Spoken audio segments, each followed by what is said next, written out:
Ezra, chapter 1.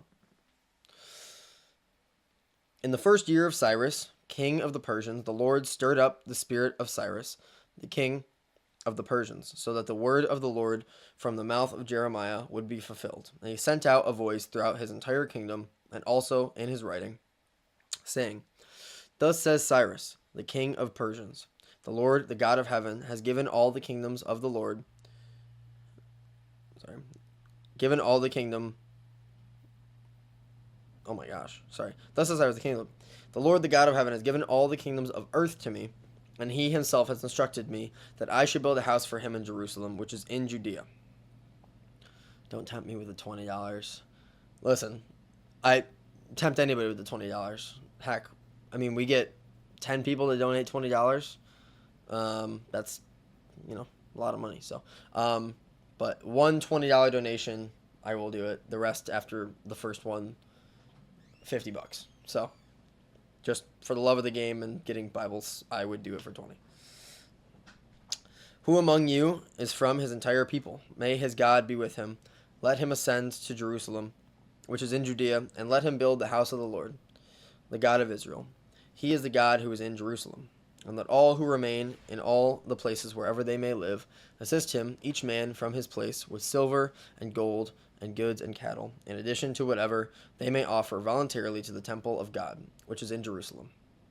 And the leaders of the fathers from Judah and from Benjamin, with the priests and the Levites, and all those whose spirit was stirred up by God, rose up so that they might ascend to build the temple of the Lord, which was in Jerusalem. And all those who were all around assisted their hands with vessels of silver and gold, with goods and cattle, with equipment, in addition to whatever they had offered freely. Likewise, King Cyrus offered the vessels of the temple of the Lord, which Nebuchadnezzar had taken from Jerusalem, and had placed in the temple of his God. Now Cyrus, king of Persia, offered these by the hand of Mithridath, the son of the treasurer, and he counted these out to Sheshbazzar, the leader of Judah. And this is their number: 30 gold bowls, 1,000 silver bowls, 29 knives, 30 gold cups, 410 of a second kind of silver cup, 1,000 other vessels. All the vessels of gold and silver were 5,400. Sheshbazzar brought all these, with those who ascended from the transmigration of Babylon into Jerusalem. Ezra 2.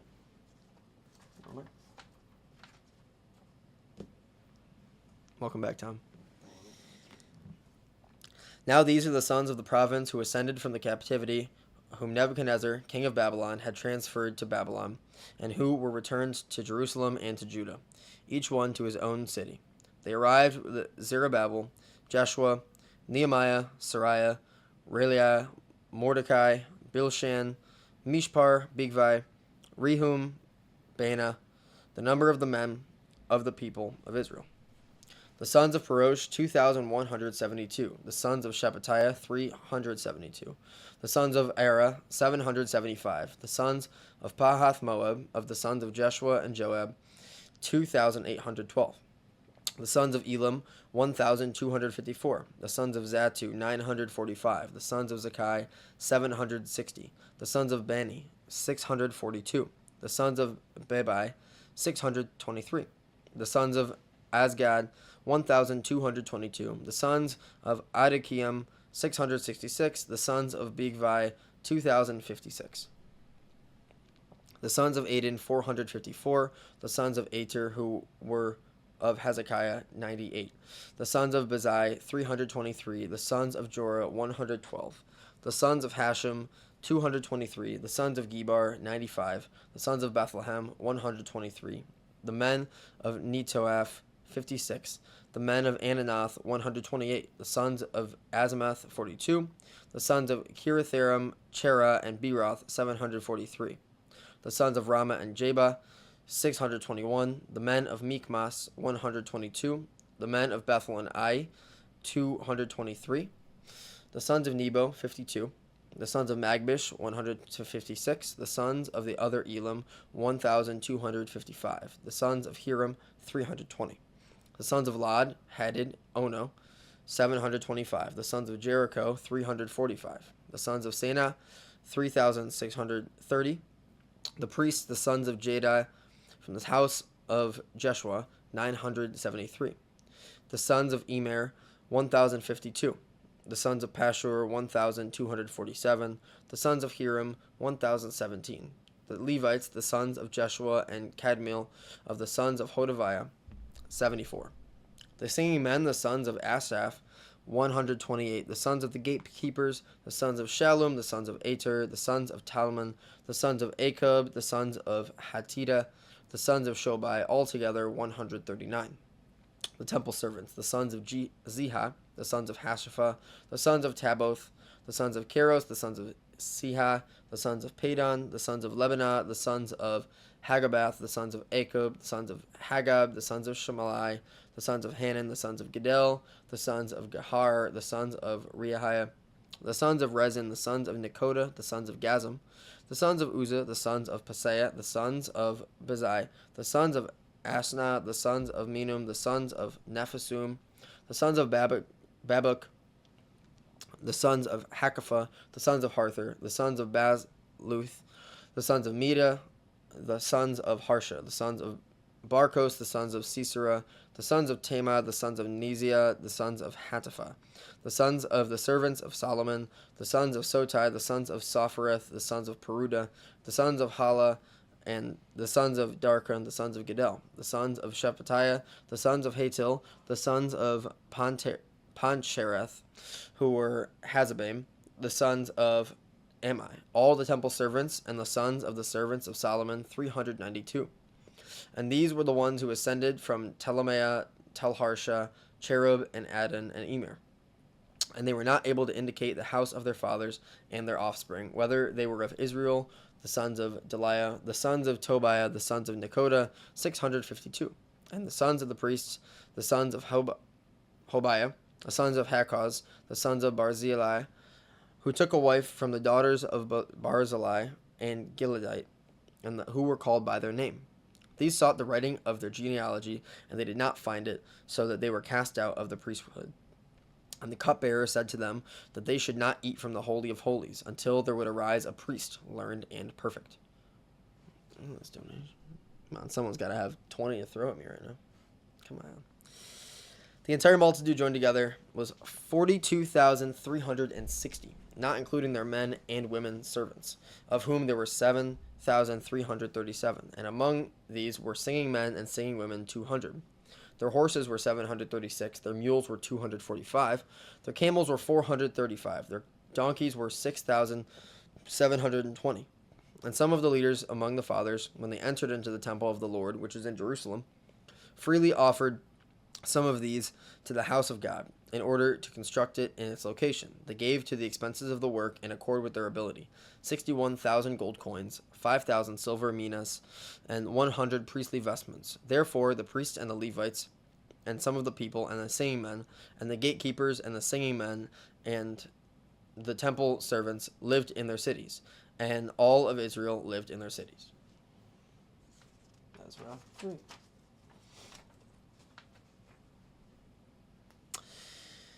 And now the 7th month had arrived, and the sons of Israel were in their cities. Then the people were gathered together like one man in Jerusalem. And Jeshua, the son of Jozadak, rose up with his brothers, the priests, and Zerubbabel, the son of Shealtiel, rose up with his brothers. And they built the altar of the God of Israel, so that they might offer holocausts upon it, just as it was written in the law of Moses, the man of God. Now they set the altar of God upon its bases, while keeping the people of all the surrounding lands away from it. And they offered upon it a holocaust to the Lord, morning and evening. And they kept the solemnity of tabernacles, just as it was written, and the holocaust of each day in order, according to the precept, the work of each day in its time. And after these, they offered the continual holocaust, as much on the new moons as on all the solemnities of the Lord that were consecrated, and on all those when a voluntary gift was offered to the Lord. From the first day of the 7th month they began to offer holocausts to the Lord, but the temple of God had not yet been founded. So they gave money to those who cut and laid stones. Similarly, they gave food and drink and oil to the Sidonians and the Tyrians, so that they would bring cedar wood from Lebanon to the sea at Joppa, in accord with what had been commanded of them by Cyrus, the king of the Persians. Then, in the second year of their advent to the temple of God in Jerusalem, in the second month, Zerubbabel the son of Shealtiel, and Jeshua the son of Jozac, and the remainder of their brothers, the priests and the Levites, and all who had arrived from the captivity of Jerusalem, began, and they appointed Levites from 20 years and over to hasten the work of the Lord. And Jeshua and his sons and his brothers, Kadmiel and his sons and the sons of Judah, like one man, stood so that they might have charge over those who did the work in the temple of God. The sons of Hanadad and their sons and their brothers are the Levites. Yeah, Nick, I'm still going. I'm gonna go till 9. Maybe I can swing till 10 as well if someone doesn't want to go. I'm having fun. I hope everybody watching is having fun too. Share it. Share the live. Tell people we're doing this for a cause. Oh gosh, money. Somebody. That went up, but I don't know. But it doesn't say who. Interesting. I mean, it went up, so I'll spin the wheel. I was at 511. Yeah. $35. All right. Listen, I said I'd spin the wheel for 20, so I'll include the $35 donation in that $20, and I'll spin the wheel just because I want to have fun here. I'm having fun, but for the love of the game here. Next, any donation after this has to be 50 to spin the wheel, but I just want to see if I can get something to spice this thing up. Lemon shot, of course. Can you, yeah. You see the little lemon thing there? All right, I'll do a lemon shot, fine. Listen, I said anything after this, to be clear, is $50, but I just wanted to spice something up here, so it'll be fun. While he prepares the lemon shot, I will continue my... Oh, that was quick. Never mind. Oh my gosh. Dude, you gave me a heavy pour. That is unreal. There you are, sir. Look at that's all. Oh gosh, this is just straight lemon. Why? All right. I hope you enjoyed. Whoever did that is crazy. I can't see it. Gotta donate so Joey can have more lemon shots. Oh my gosh. Oh. Thank you for the donation. Oh. It seems like it was just Oh. Andrew Eastman, thank you for the $35. Appreciate you. I counted that towards my... Oh my gosh, it's Andy Beastman? You know Andy? Oh, I know Andy. Great. Andy, I'm glad you're here and listening. Let's go, Andy. Tom is happy about that. And I'm happy about that. I feel awake after that lemon shot. Thank you for that. That was great. Yeah, more lemon shots coming your way soon. We got a lot of things on this wheel, so get the money rolling. $50 from now on, but $35 for a Bible and a wheel spin from Andy. I appreciate you. Whew. All right, I think it's wearing off. We're good. It's on top of the lemonade I've been drinking, so that's been a lot of lemon for me. Having my donation did that. Yeah, thank you, Mr. Andy Eastman. All right. When the builders had founded the temple of the Lord, the priests stood in their adornment with trumpets, and the Levites, the sons of Asaph, stood with cymbals, so that they might praise God by the hand of David, the king of Israel. And they sung together with hymns and confession to the Lord, for he is good, for his mercy is over Israel unto eternity. And likewise, all the people shouted with a great clamor in the praise to the Lord, because the temple of the Lord had been founded. Gosh, the lemon shot is me salivating. I can't. Oh my gosh. All right, we're here. And many of the priests and the Levites and the leaders of the fathers and of the elders who had seen the former temple, when now this temple was founded and was before their eyes, wept with a great voice. And many of them, shouting for joy, lifted up their voice. Neither could anyone distinguish between the voice of clamor and joy, and a voice of weeping of the people. For the shouting of the people mixed into a great clamor, and the voice was heard from far away. Ezra 4. Don't rip the numbers, don't rip the numbers, don't rip the numbers. Alright. Here we go. A great clamor. Alright. Now, Ezra 4. Now the enemies of Judah and of Benjamin heard that the sons of captivity were building a temple to the Lord, the God of Israel. And so, drawing near to the Zerubbabel and to the leaders of the fathers, they said to them, Let us build with you, for we seek your God just as you do. Behold, we have immolated victims to him from the days of Esarhaddon, the king of Assyria, who brought us here. And Zerubbabel and Jeshua and the rest of the leaders of the fathers of Israel said to them, It is not for you to build the house of our God with us.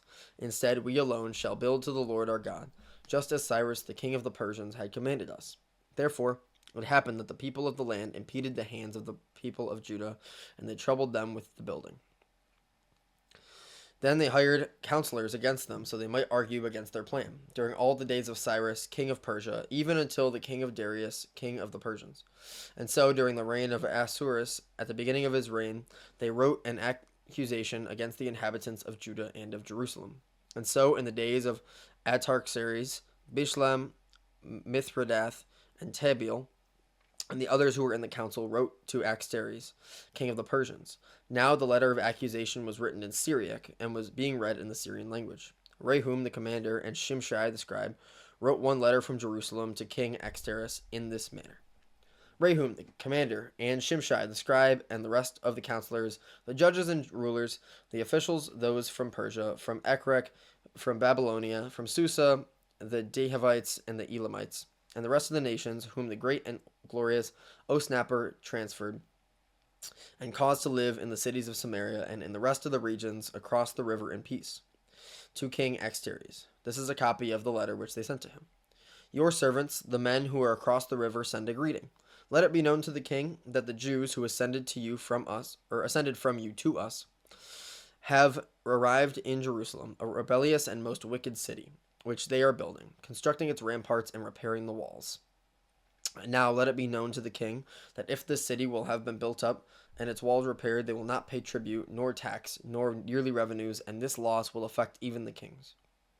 But remembering the salt that we have eaten in that palace, and because we are led to believe that it a crime to see the king harmed, we have therefore sent and reported to the king, so that you may search in the books of the histories of your fathers, and you may find written in the records, and you may know that this city is a rebellious city, and that it is harmful to the kings and the provinces, and that wars were incited within it from the days of antiquity, for which reason also the city itself was destroyed.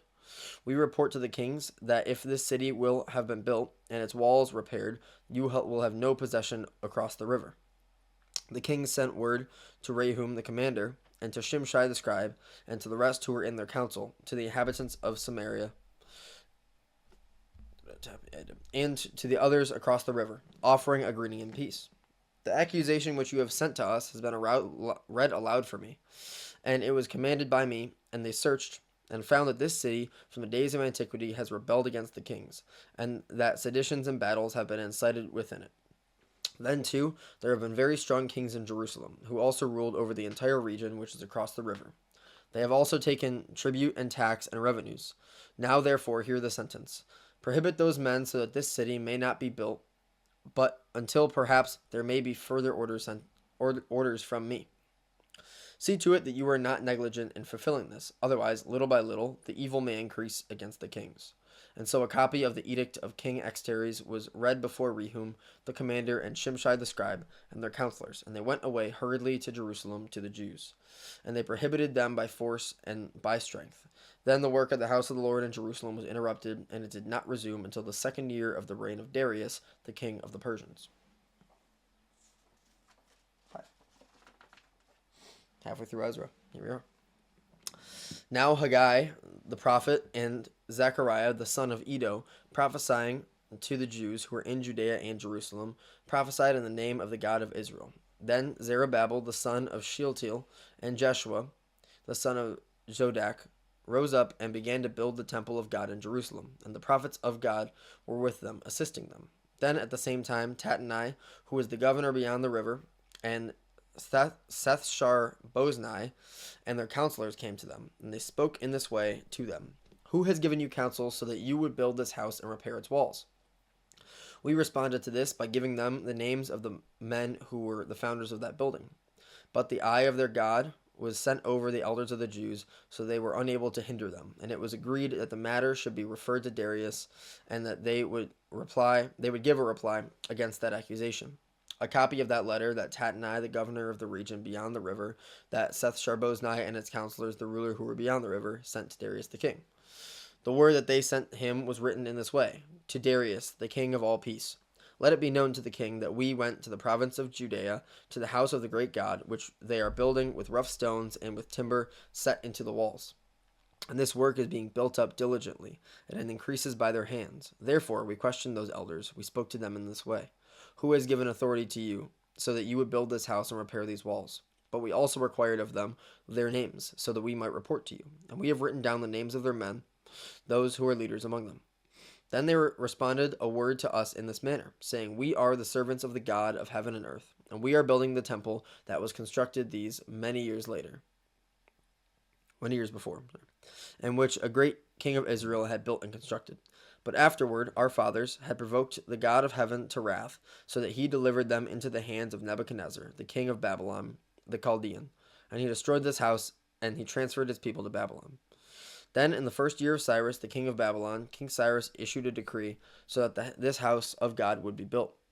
And now the vessels of gold and silver from the temple of God, which Nebuchadnezzar had taken from the temple that was in Jerusalem, and which he had carried away to the temple of Babylon, King Cyrus brought out to the temple of Babylon, and they were given to one called Sheshbazzar, whom he also appointed as governor. He said to him, Take these vessels and go, and set them in the temple that is in Jerusalem, and let the house of God be built in its place. So that this same Sheshbazzar then came and set the foundations of the temple of God in Jerusalem. And from that time, even until now, it is being built, and it is not yet completed. Now then, if it seems good to the king, let him search in the king's library, which is in Babylon, to see whether it was ordered by King Cyrus that the house of God in Jerusalem should be built. And may the will of the king be sent to us about this matter. Can you check the spreadsheet and see who's after me? I know Christian was supposed to do after me, but I'll go as long as they need me to. I'm just interested. What time are you done? 9? Yeah, technically 9, but I don't know. I know Christian was gonna do 8. Thank you for watching, everybody. Quick check on our next reader here. Should be. Yeah, Christian's at 8, and then Jake and Emily are at 9. Oh, perfect. Okay, I won't step on their toes then. Then King Darius instructed, and they searched in the library of books that were deposited in Babylon, and there was found at Ecbatana, which is a fortified place in the province of Media, 1 volume, and this record was written in it. In the first year of King Cyrus, Cyrus the king decreed that the house of God, which is in Jerusalem, shall be built in the place where they immolate victims, and that they should set the foundations so as to support a height of 60 cubits and a width of 60 cubits, with 3 rows of rough stones, and so as to have rows of new timber, that the expenses shall be given from the house of the king. But also let the gold and silver vessels of the temple of God, which Nebuchadnezzar took from the temple of Jerusalem, and which he carried away to Babylon, and be restored and be carried back to the temple of Jerusalem, to their place, just as they had been placed in the temple of God. All right, real quick, 21 viewers, send your favorite Old Testament book in the chat that isn't Psalms or Proverbs. All right, anybody watching who can type in the chat, send a few things while I'm reading here, get some conversation going. Now, therefore, let Tattenai, the governor of the region, which is beyond the river, Seth-Sharboznai, and your counselors, the rulers who are beyond the river, withdraw far away from them. And let this temple of God be released to the governor of the Jews and to the elders, so that they may build that house of God in its place. Tobit, coming in hot, by the way. Tobit is coming in 2 books. That's a Taylor Gray.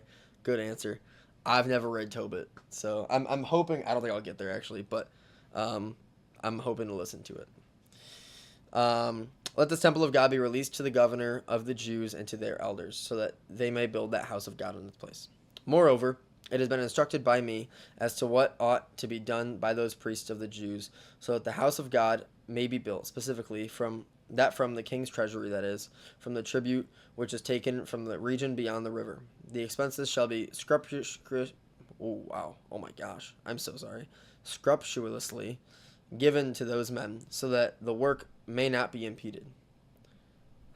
Yes, Mom, I do know that Psalms and Proverbs are your favorite, but they're also the most common answers, so let's get some other ones. But if it may be necessary, let also calves and lambs and young goats, or maybe the Maccabees. I do like Maccabees. Shout out Maccabees. and young goats for holocaust to the God of heaven, with grain, salt, wine, and oil, according to the right of the priests who are in Jerusalem, be given to them for each day, so that there may be no complaint in anything. And let them offer oblations to the God of heaven, and let them pray for the life of the king and for the lives of his sons. Therefore, the decree that has been set forth by me, so that, if there by any man who will change in this order, a beam shall be taken from his own house, and it shall be set up, and he shall be nailed to it, then his house shall be confiscated. So then, may the God who has caused his name to live there destroy any kingdoms or people who would extend their hands to fight against or to destroy that house of God, which is in Jerusalem. I, Darius, have established the decree which I wish to be fulfilled scrupulously. Therefore, Tatnai, the governor of the region beyond the river, and Shethar-Boznai, and his counselors, in accord with what the king Darius had instructed, diligently executed the same. Then the elders of the Jews were building and prospering, in accord with the prophecy of Haggai, the prophet, and Zechariah, the son of Iddo. And they built and constructed by the order of God of Israel, and by the order of Cyrus and Darius, as well as Artaxerxes, the kings of the Persians. And they completed the house of God on the 3rd day of the month of Adar, which was in the 6th year of the reign of King Darius. Then the sons of Israel, the priests and Levites, and the remainder of the sons of transmigration, celebrated the dedication of the house of God with gladness. And they offered for the dedication of the house of God 100 calves, 200 rams, 400 lambs, and as a sin offering for all of Israel, 12 he-goats from among the goats, according to the number of the tribes of Israel. And they appointed the priests into their divisions, and the Levites into their turns, over the works of God in Jerusalem. Just as it was written in the book of Moses, then the sons of Israel of the transmigration kept the Passover, and on the 14th day of the first month, for the priests and Levites had been purified as one. All were cleansed in order to immolate the Passover for all the sons of transmigration, and for their brothers, the priests, and for themselves. And the sons of Israel who had been returned from the transmigration, and all those who had separated themselves from the defilement of the Gentiles of the earth to them, so that they might seek the Lord, the God of Israel, ate and kept the solemnity of unleavened bread for 7 days with joy. For the Lord had made them joyful, and he had converted the heart of the king of Assur to them, so that he would assist their hands in the work of the house of the Lord, the God of Israel.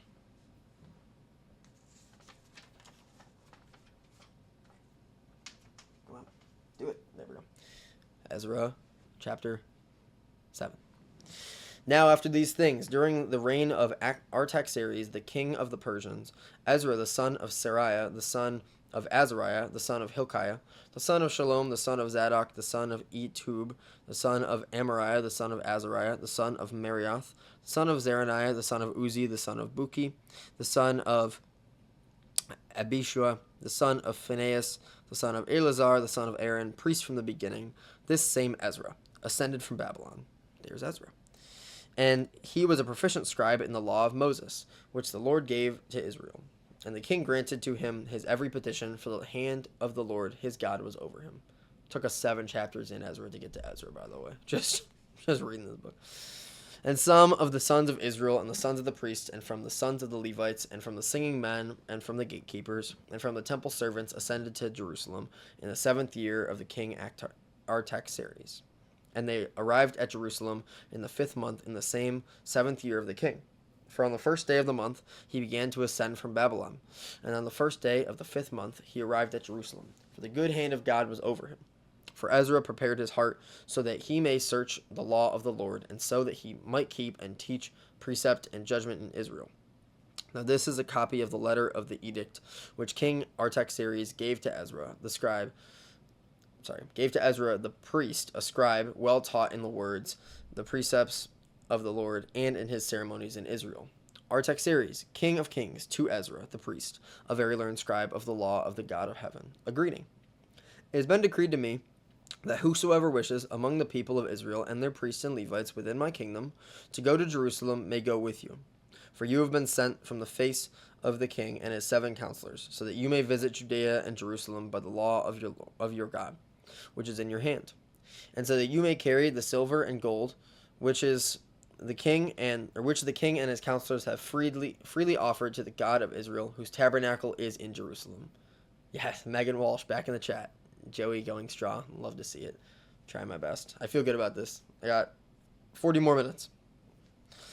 And all the silver and gold, as much as you will find in the entire province of Babylon, and which the people will wish to offer, and which some of the priests will offer freely to the house of their God, which is in Jerusalem. $5 super chat. That's great. Thank you again, Mom. Again, any extra donations, straight up into the QR code, into the GoFundMe. $5 super chat will also be put in there as well. Accept it freely, and with this money, carefully purchase calves, rams, lambs, and their sacrifices and libations, and offer these upon the altar of the temple of your God, which is in Jerusalem. But also, whatever it will please you and your brothers to do with the remainder of the silver and gold, do so in accordance with the will of your God. Likewise, the vessels that have been given to you for the ministry of the house of your God, deliver these to the sight of God in Jerusalem. Then whatever more will be needed for the house of your God, as much as is necessary for you to spend, it shall be given from the treasury and from the king's finances.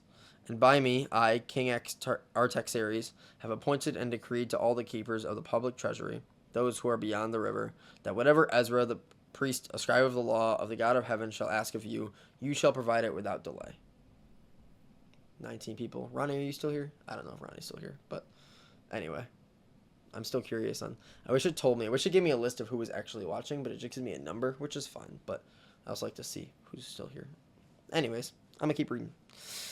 Even up to 100 talents of silver, and up to 100 cores of wheat, and up to 100 baths of wine, and up to 100 baths of oil, and truly salt without measure. All that pertains to the right of the God of heaven, let it be distributed scrupulously to the house of the God of heaven, lest perhaps he may become angry against the kingdom of the king and his sons. Likewise, he would make known to you about all the priests and the Levites, and the singers and the gatekeepers and the temple servants and the ministers of the house of this God, that you have no authority to impose tax or tribute or duty upon them. But as for you, Ezra, in accord with the wisdom of your God, which is in your hand, appoint judges and magistrates, so that they might judge the entire people, which is beyond the river, especially so that they might know the law of your God, but also so as to teach the ignorant freely. And anyone who will not diligently keep the law of your God and the law of the king, judgment shall be upon him, either to death or to exile or to the confiscation of his goods or certainly to prison. Blessed be the Lord, the God of our fathers, who has put this into the heart of the king, so that he may glorify the house of the Lord, which is in Jerusalem. For he has turned his mercy toward me in the sight of the king and his counselors and all the powerful leaders of the king. And so, having been strengthened by the hand of the Lord my God, which was upon me, I gathered together some of the leaders of Israel, those who were to go up with me. Sorry, weird string of words. Ezra 7. On to Ezra 8. Comes after 7. 1 before 9. Ezra 8. And so these are the leaders of the families with their genealogy of those who ascended with me from Babylon during the reign of King Artaxerxes. From the sons of Phinehas, Gershom. From the sons of Ithmar, Daniel. From the sons of David, Hattush. From the sons of Shechaniah, the son of Perush, Zechariah. And 150 men were numbered with them. From the sons of Pahath Moab, Elihanoi, the son of Zeraniah, and 200 men were with him. From the sons of Shechaniah, the son of Jeziel, the 300 men were with him. And from the sons of Adam, Ebed, the son of Jonathan, and 50 men were with him. And the sons of Elam, Jeshiah, the son of Althaiah, and 70 men were with him. From the sons of Shephatiah, Zebediah, the son of Michael, and 80 men were with him. From the sons of Joab, Obadiah, the son of Jehiel, and 218 men were with him. From the sons of Shelomoth, the son of Josephiah, and 160 men were with him. From the sons of Bebai, Zechariah, the sons of Bebai, and 28 men were with him. From the sons of Azgad, Johanan, the son of Hakatan, and 110 men were with him. From the sons of Adokiam, who were the last, and these were their names: Eliphet, and Jewel, and Shemaiah, and 60 men were with him. From the sons of Bigvai, Uthai, and Zakur, and 70 men were with him. Now I gathered them together at the river that runs down to Ahava, and we stayed there for 3 days. And I sought among the people and among the priests for the sons of Levi, and I found none there. So I sent Elazar and Ariel, and Shemaiah and Elnathan, and Jerib, and another Elnathan, and Nathan, and Zechariah, and Mushallam, who were leaders, and Joarab and Elnathan were wise. I sent them to Edo, who is first within the place of Casaphia, and I placed in their mouths the words that they should speak to Edo and his brothers, and the temple servants, and the place of Casaphia, so that they would lead us to ministers for the house of our God. And because the good hand of our God was over us, they led us to a very learned man from the sons of Mali, the son of Levi, the sons of Israel, with Sherebiah and his sons and his 18 brothers, and Hashabiah, and with him Josiah and the sons of Mary, and his brothers and his sons, numbering 20, and from the temple servants whom David and the leaders had provided for the ministry of the Levites, there were 220 temple servants. All these were called by their names. And I proclaimed a fast in that place, beside the river Ahava, so that we might afflict ourselves in the sight of the Lord our God, so that we might request of him the right way for us, and for our sons, and for all our substance. For I was ashamed to petition the king for assistance and for horsemen, who would defend us from the enemy along the way. For we had said to the king, the hand of our God is over all those who seek him in goodness, and his authority and his strength and fury is over all those who forsake him. Interesting. So we fasted and begged our God for this, and as a result we prospered. And I separated 12 from among the leaders of the priests, Sherebiah and Hashabiah, and with them 10 of their brothers. And I weighed out to them the silver and the gold, and the vessels consecrated to the house of our God, which had been offered by the king, and by his counselors, and his leaders, and by all those of Israel who had been found. And I weighed out to their hands 650 talents of silver, and 100 vessels of silver, and 100 talents of gold, and 20 gold bowls, which had the weight of 1,000 coins, and 2 vessels of the finest shining brass, and beautiful as gold. I said to them, you are the holy ones of the Lord, and the vessels are holy within the silver and gold, which has been offered freely to the Lord, the God of our fathers. Watch and guard them until you weigh them out before the leaders of the priests and the Levites, and the rulers of the families of Israel in Jerusalem, into the treasury of the house of the Lord. Outstanding reading of God's word. I'm glad Bapa's here. Thank you, Grandpa. Then the priests and the Levites received the weight of the silver and the gold and the vessels, so that they might carry these to Jerusalem, into the house of our God.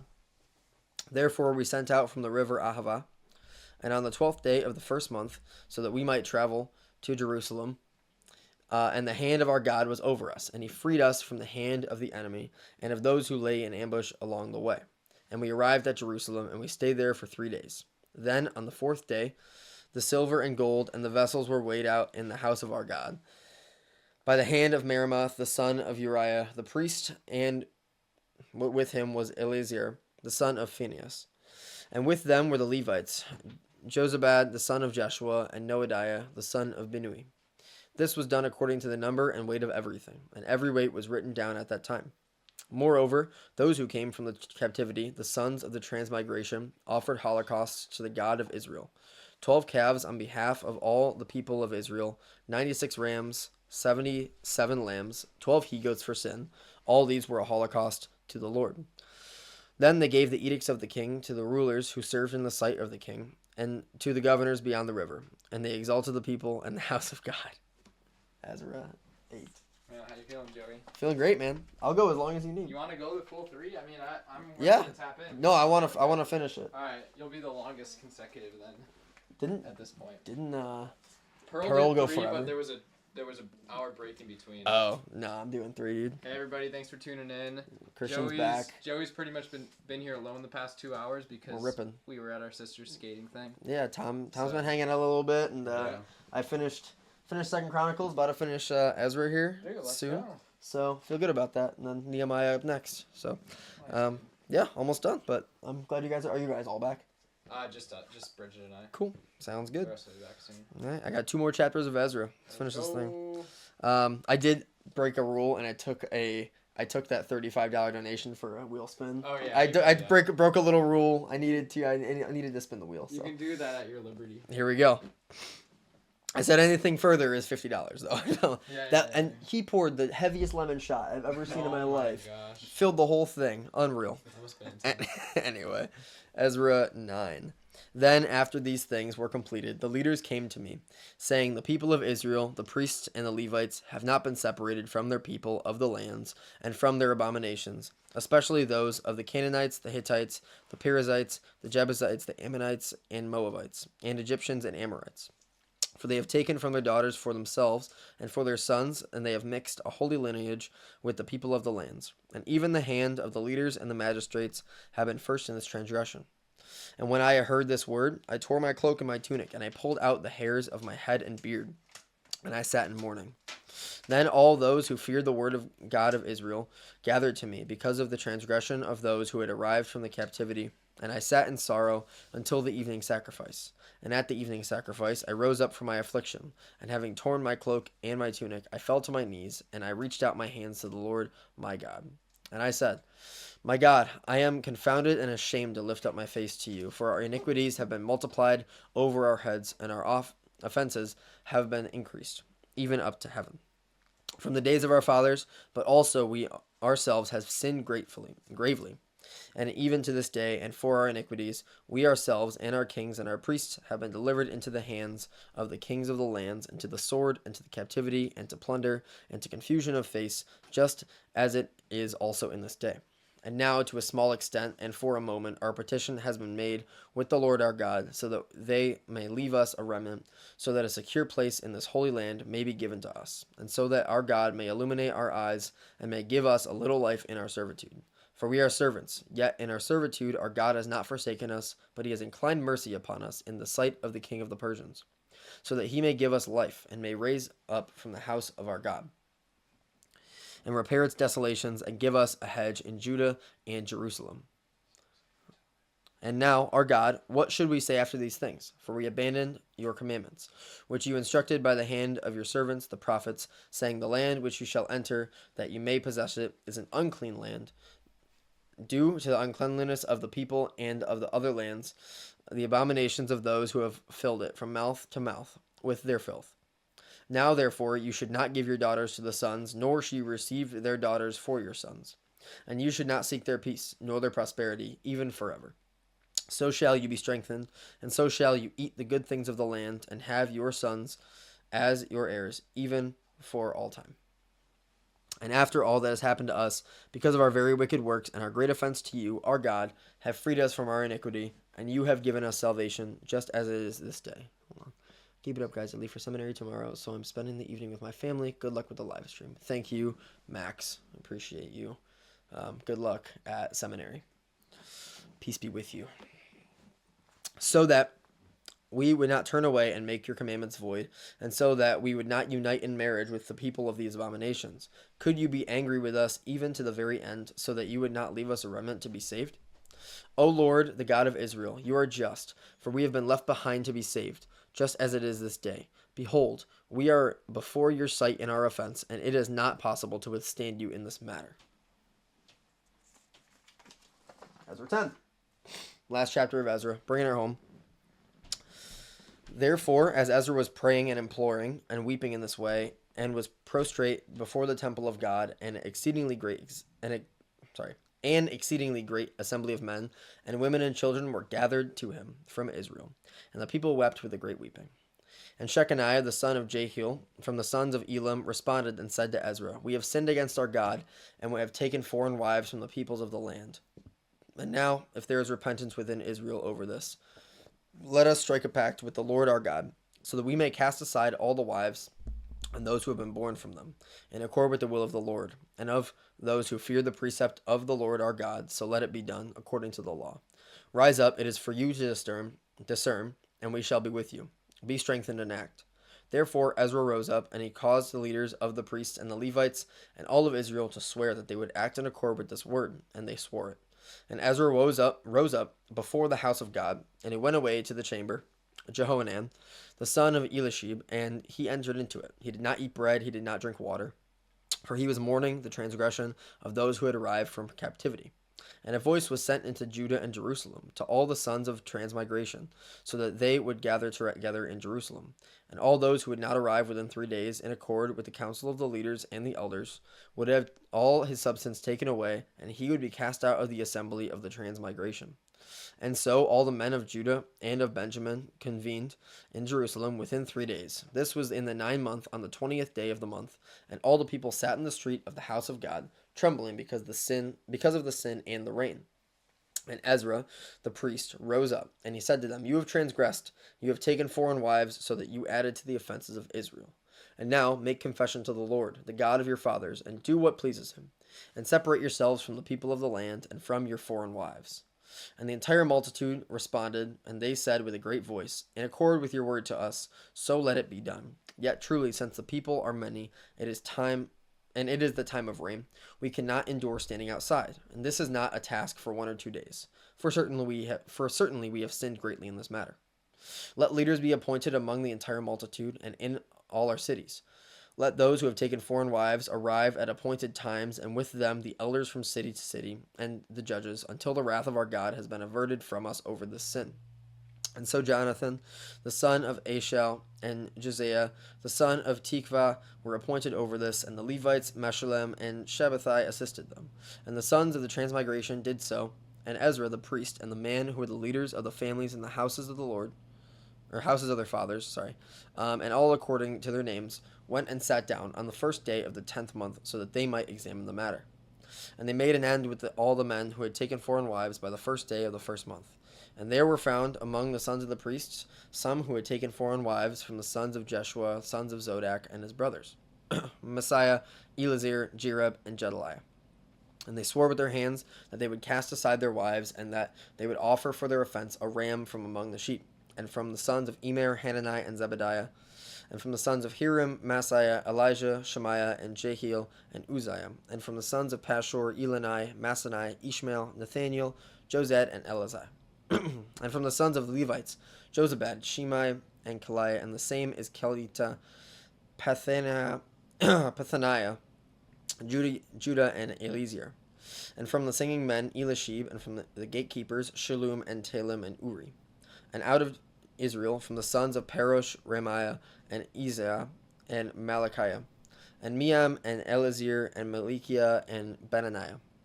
From the sons of Elam, Mattaniah, Zechariah, and Jehiel, and Abdi, and Jeremoth, and Elijah. And from the sons of Zatu, Eloni, Elishib, Mattaniah, and Jeremoth, and Zabad, and Aziziah. From the sons of Babai, Johanan, Hananiah, Zabai, Athli. And from the sons of Bani, Meshullam, and Malachok, and Adonai, and Jashub, and Sheil, and Ramoth. And from the sons of Pahath Moab, Adnah, Chalel, Benaiah, Messiah, Mattaniah, Bezalel, Binui, and Massaniah.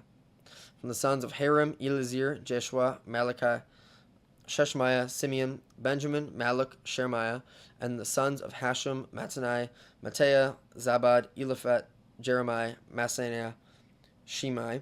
And from the sons of Bani, Madai, Aram, and Uel, Benani and Benadiah, Chilahi, Vanahiah, Meremoth, and Elishib, Mattanai, and Jasu, Benani and Binui, Shimei, and Shelemiah, and Nathan, and Adonai. One of these things is not like the others. Machnadabai, Shashai, Sherai, Azriel, and Shelemiah, and Shemariah, Shallum, Amariah, Joseph, me. And from the sons of Nebu, Jahil, Mathaniah, Zabad, Zibna, Jadai, and Joel, and Badaniah, all these had taken foreign wives, and there were among them women who had borne sons. Ezra. Next. Give me 1 second, everybody. I'm gonna go over under the sign, I think, maybe.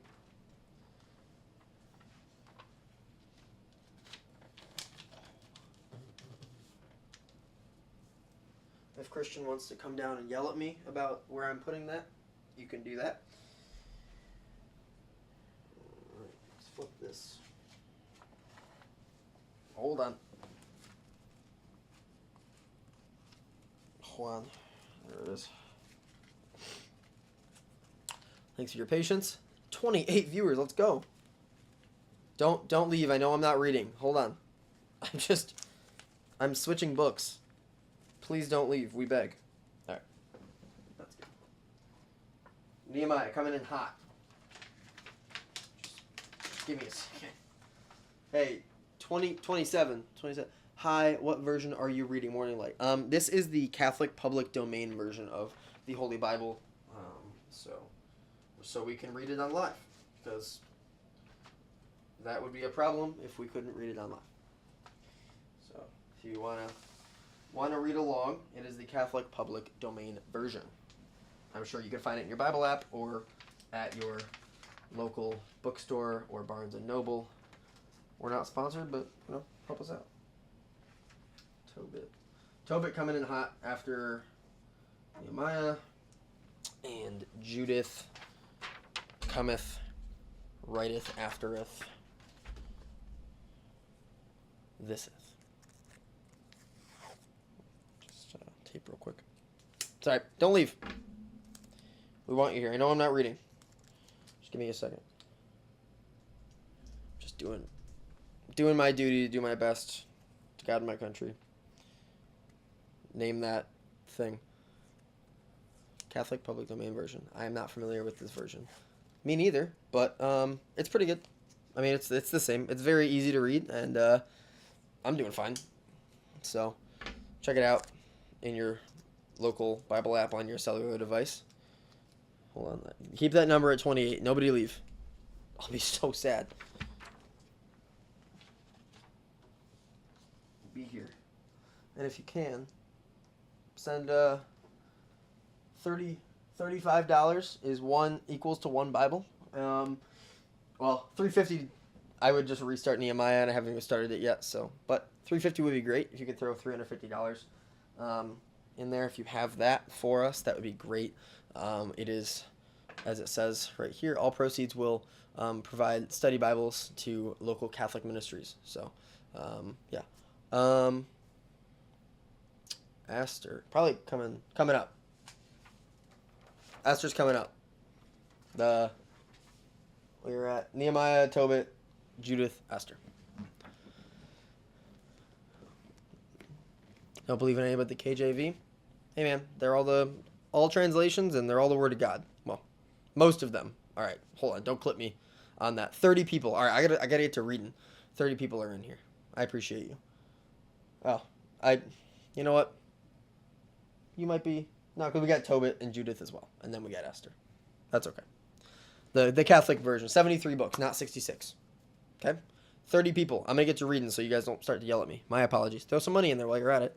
$35 or $50 if you want me to spin this wheel and do something silly. I have 15 minutes left in here. So, trying to keep it entertaining here. $50. Get me to do something probably pretty silly. Like a chug of seltzer water, wear a sombrero, something like that. So it's great. All right, Nehemiah, chapter 1. The words of Nehemiah, the son of Hakaliah. Oh, that's funny. All right, I do know the books of the Bible. So. All right. And it happened that in the month of Chislev, in the 20th year, I was in the capital city of Susa. And Hanani, one of my brothers, arrived, and he and some men of Judah and I questioned them about the Jews who had remained and were left behind from the captivity, and about Jerusalem. They said to me, "Those who have remained and have been left behind from the captivity there in the province are in great affliction and in disgrace, and the wall of Jerusalem has been broken apart, and its gates have been burned with fire." And when I had heard this manner of words, I sat down, and I wept and mourned for many days. I fasted and prayed before the face of the God of heaven. 27 viewers. I said not to leave. 26. No, come back, please. Tell your friends. Someone post it on your Instagram story. Spread it that we're reading the Bible. And I said, I beg you, O Lord, God of heaven, strong, great, and terrible, who keeps covenant and mercy with those who love you and who keep your commandments. May your ears be attentive and may your eyes be open, so that you may hear the prayer of your servant, which I am praying before you, night and day. For the sons of Israel, your servants, and I am confessing the sins of the sons of Israel, which they have sinned against you. We have sinned, and I and my father's house. We have been seduced by vanity, and we have not kept your commandments and ceremonies and judgments, which you have instructed to your servant Moses. Remember the word which you commanded to your servant Moses, saying, when you will have transgressed, I will disperse among you the nations. But if you return to me, and I keep my precepts and do them, even if you have been led away to the furthest reaches of the heavens, I will gather you from there, and I will lead back to the place I have chosen that my name would dwell there. 9 p.m. shift is on our way. Be there soon. Sounds good, Emily. Emily, I said I'd go forever. I'll go as long as you need. All right. So, but yeah, sounds good. 15 minutes. Feel good about it. And these same are your servants and your people, whom you have redeemed by your great strength and by your powerful hand. I beg you, O Lord, may your ear be attentive to the prayer of your servant and to the prayer of your servants who are willing to fear your name. And so, guide your servant today and grant to him mercy before this man, for I was the cupbearer of the king. Come on. Come on. I'm always afraid of ripping one. Then we'll have a real problem on our hands. Read quick. I want to read Tobit. I'm trying. I wanted to read Tobit. Emily, hold on. All right. Nehemiah 2. I've never read Tobit. I want to do it. All right. Nope. Donations. Come on. Throw some money. Now it happened that in the month of Nisan, in the 20th year of King Artaxerxes, wine was before him, and I lifted up the wine and gave it to the king. And I, like someone languishing before his face, and to the king said to me, why is your expression sad, though you do not appear to be sick? This is not without cause, but some evil. I know not what is in your heart. And I was struck with an exceedingly great fear, and I said to the king, O king, live forever. Why should my expression not be mournful, since the city of the house of the sepulchres of my father is desolate, and its gates have been burned with fire? And the king said to me, what would you request? And I prayed to the God of heaven. And I said to the king, if it seems good to the king, and if your servant is pleasing before your face, that you would send me into Judea and to the city of the sepulchre of my father, and I will rebuild it. Tobit rocks. I've heard good things about Tobit. I wanted to read it, but I'll listen to you read it. It's fine. And the king said to me, with the queen who was sitting beside him, until what time will your journey be, and when will you return? It was pleasing before the countenance of the king, and so he sent me, and I established a time for him. And I said to the king, if it seems good to the king, may he give me letters to the governors of the region beyond the river, so that they may lead me through until I arrive in Judea.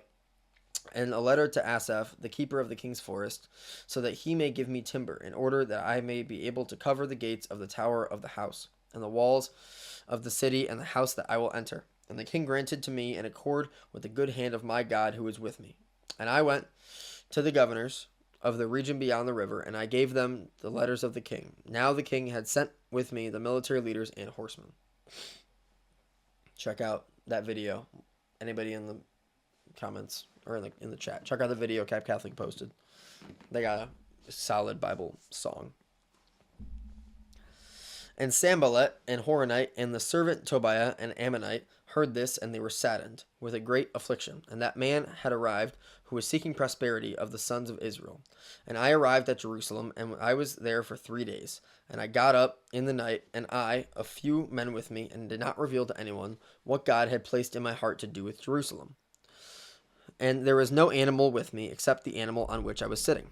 And I departed in the night through the gate of the valley, and before the fountain of the dragon, and toward the dung gate, and I considered the wall of Jerusalem, which was broken apart, and its gates, which had been consumed by fire.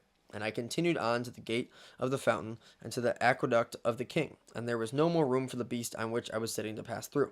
So I climbed up in the night along the torrent, and I considered the wall. And turning back, I went by the gate of the valley, and I returned. Now the magistrates did not know where I had gone or what I had done, for I had revealed nothing, even to that point in time, to the Jews, or to the priests, or to the nobles, or to the magistrates, or to the others who were doing the work.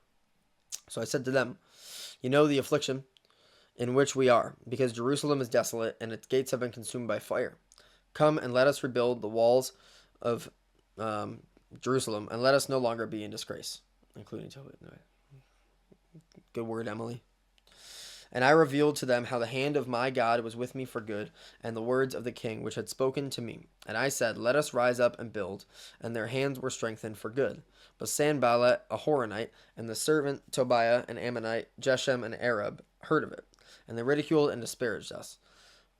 Viper's back. Let's go. They hurt and disparaged us. That's where I was. That's the last thing I said.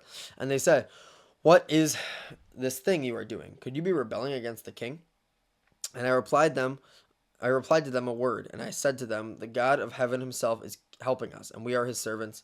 Let us rise up and build, but there is no portion or justice or remembrance in Jerusalem for you." Yeah, those are the books of the Bible in there. But just read Emily's chat there. There are 7 more books in the Catholic Bible. Highly recommend reading them. Pretty cool stuff. Good stories. Cool stuff. Nehemiah 3. And Eliashib. Any donations? No, okay. And Eliashib, the great priest, rose up with his brothers, the priests, and they built the gate of the flock. They sanctified it, and they set up its double doors, and as far as the tower of 100 cubits, they sanctified it, even to the tower of Hananel. And beside him the men of Jericho built, and beside them Zaccur, the son of Imri, built. But the sons of Hasaniah built the fish gate. They covered it, and they set up its double doors and locks and bars. And beside them Meremoth, the son of Uriah, the son of Hakkoz, built. And beside him Meshullam, and the son of Berechiah, the son of Meshabel, built. And beside them Zadok, and the son of Bana, built. And beside them the Tekoites built. But the nobles among them did not put their necks to the work of the Lord. And Jodiah, the son of Paseah, and Meshullam, the son of Besadiah, built up the old gate. They covered it, and they set up its double doors and locks and bars. And beside them Medaliah, a Gibeonite, and Jadon, a Marathonite, men from Gibeon and Mizpah, built, on behalf of the governor who was in the region across the river. And beside them Uzziel, the son of Hariah, the goldsmith, built. And beside him Hananiah, the son of a perfumer, built. And they left aside Jerusalem as far as the wall of the broad street, and beside him Rephaniah, the son of Hur, leader of the street of Jerusalem, built. And beside him Jediah, the son of Haramath, built, up opposite his own house. And beside him Hattush, the son of Hashabaniah, built. Malachi, the son of Haram, and Hashab, the son of Pahath Moab, built 1/2 part of the street and the tower of the furnaces. And beside him Shallum, the son of Halashesh, the leader of 1/2 part of the street of Jerusalem, built, and he and his daughters. And Hanan built the gate of the valley, with the inhabitants of Zenoah. They built it. And they set up its double doors and locks and bars, with 1,000 cubits of the wall, as far as the gate of the dunghill. And Malchijah, the son of Rachab, the leader of the street of Beth Hasharim, built the gate of the dunghill. He built it and set up its double doors and locks and bars. And Shallum, the son of Kolzeiah, the leader of the district of Mizpah, built the gate of the foundation. He built it and covered it and set up its double doors and locks and bars. And the walls of the pool of Shelah at the garden of the king, and as far as the steps that descend from the city of David. Just going to refresh here on the donation. All right. 19 people watching. Thank you for watching once again. And Shallum, the son of Kolzeiah, and the leader of the district of Mizpah, built the gate of the foundation. He built it, and he covered it, and he set up its double doors and locks and bars. And the walls of the pool of Shelah at the garden of the king, and as far as the steps that ascend from the city of David.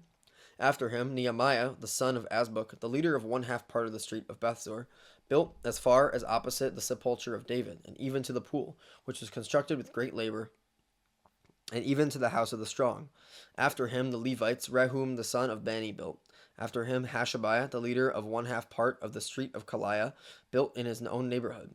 After him their brothers Binui, the son of Henadad, the leader of 1/2 part of Kaliah, built.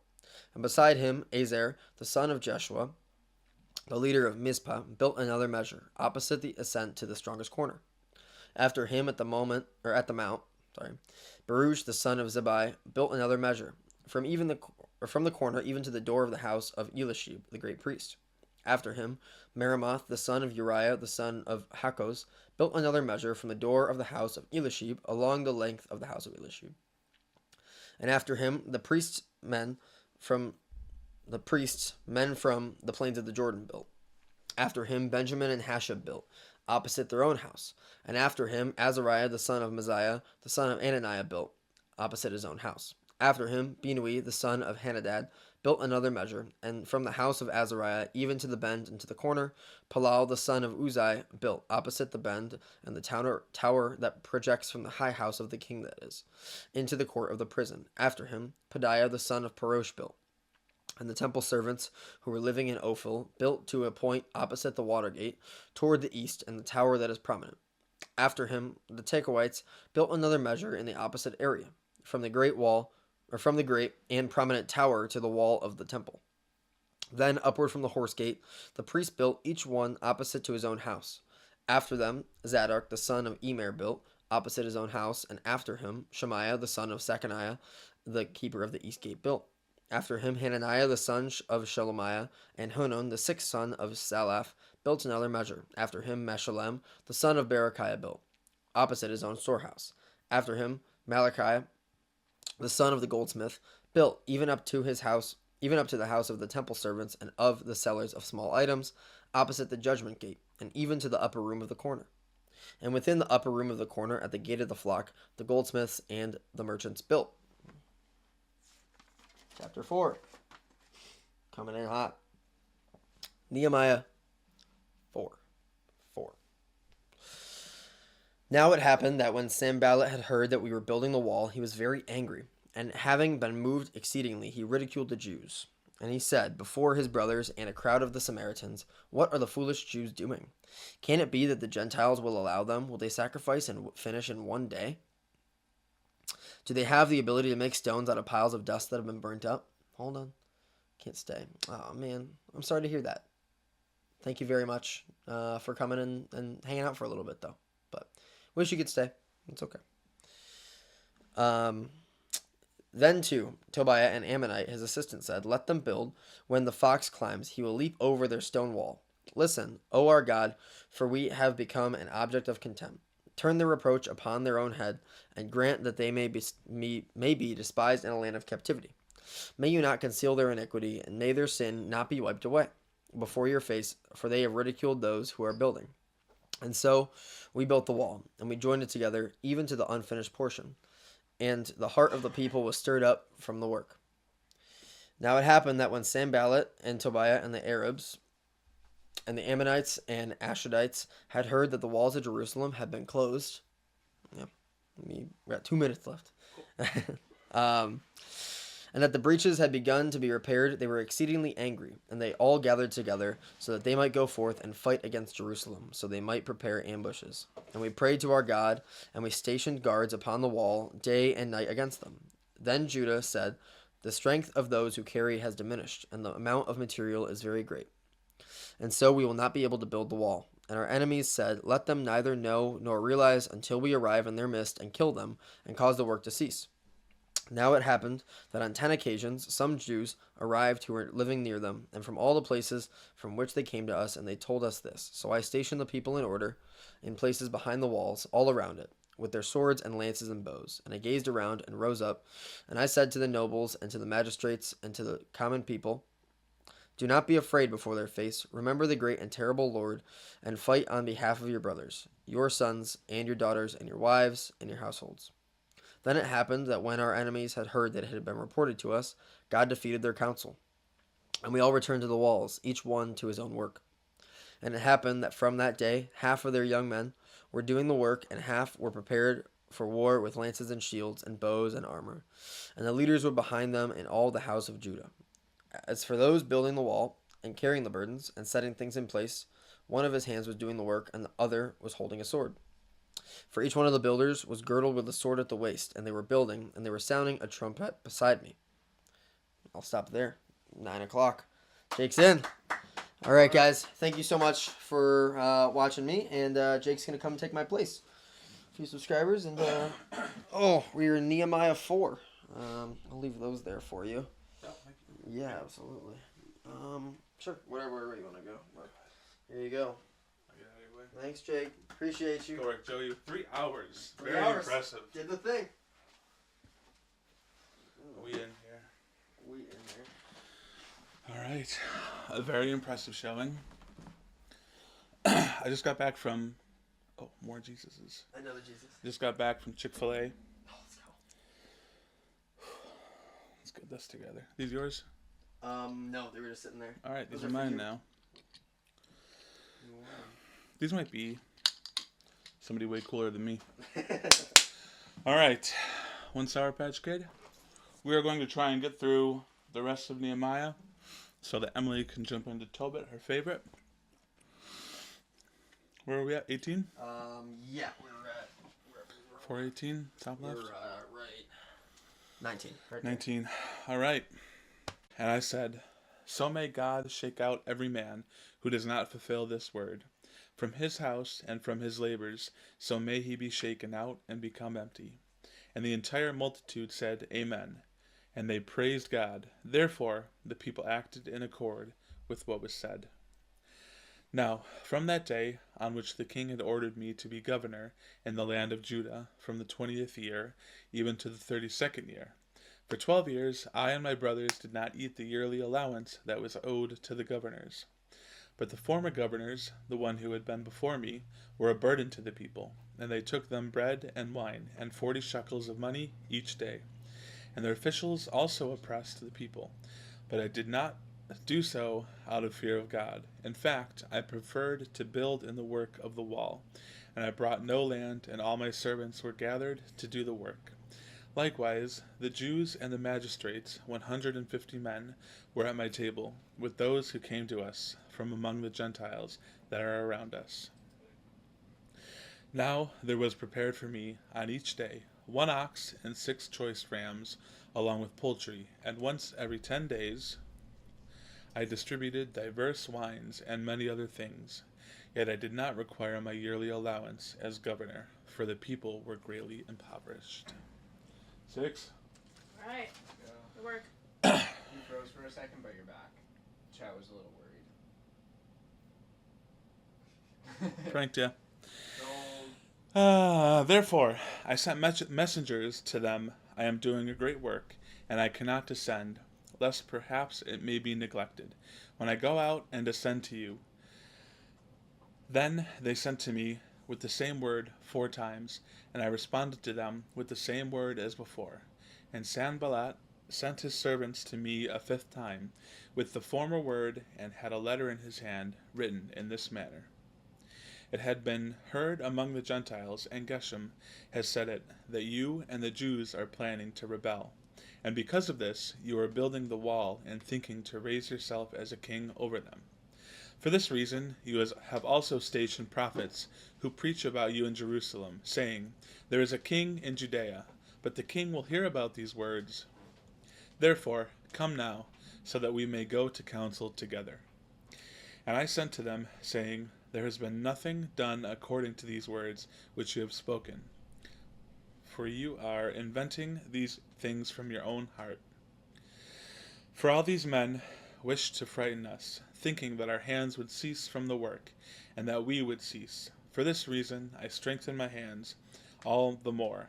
And I enter into the house of Shemaiah, the son of Deliah, the son of Mahadabel, in secret.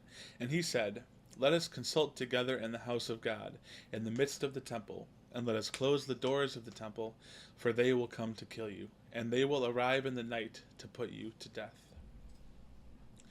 Remember me, O Lord, because of Tobiah and Sanballat, because of their words of this kind.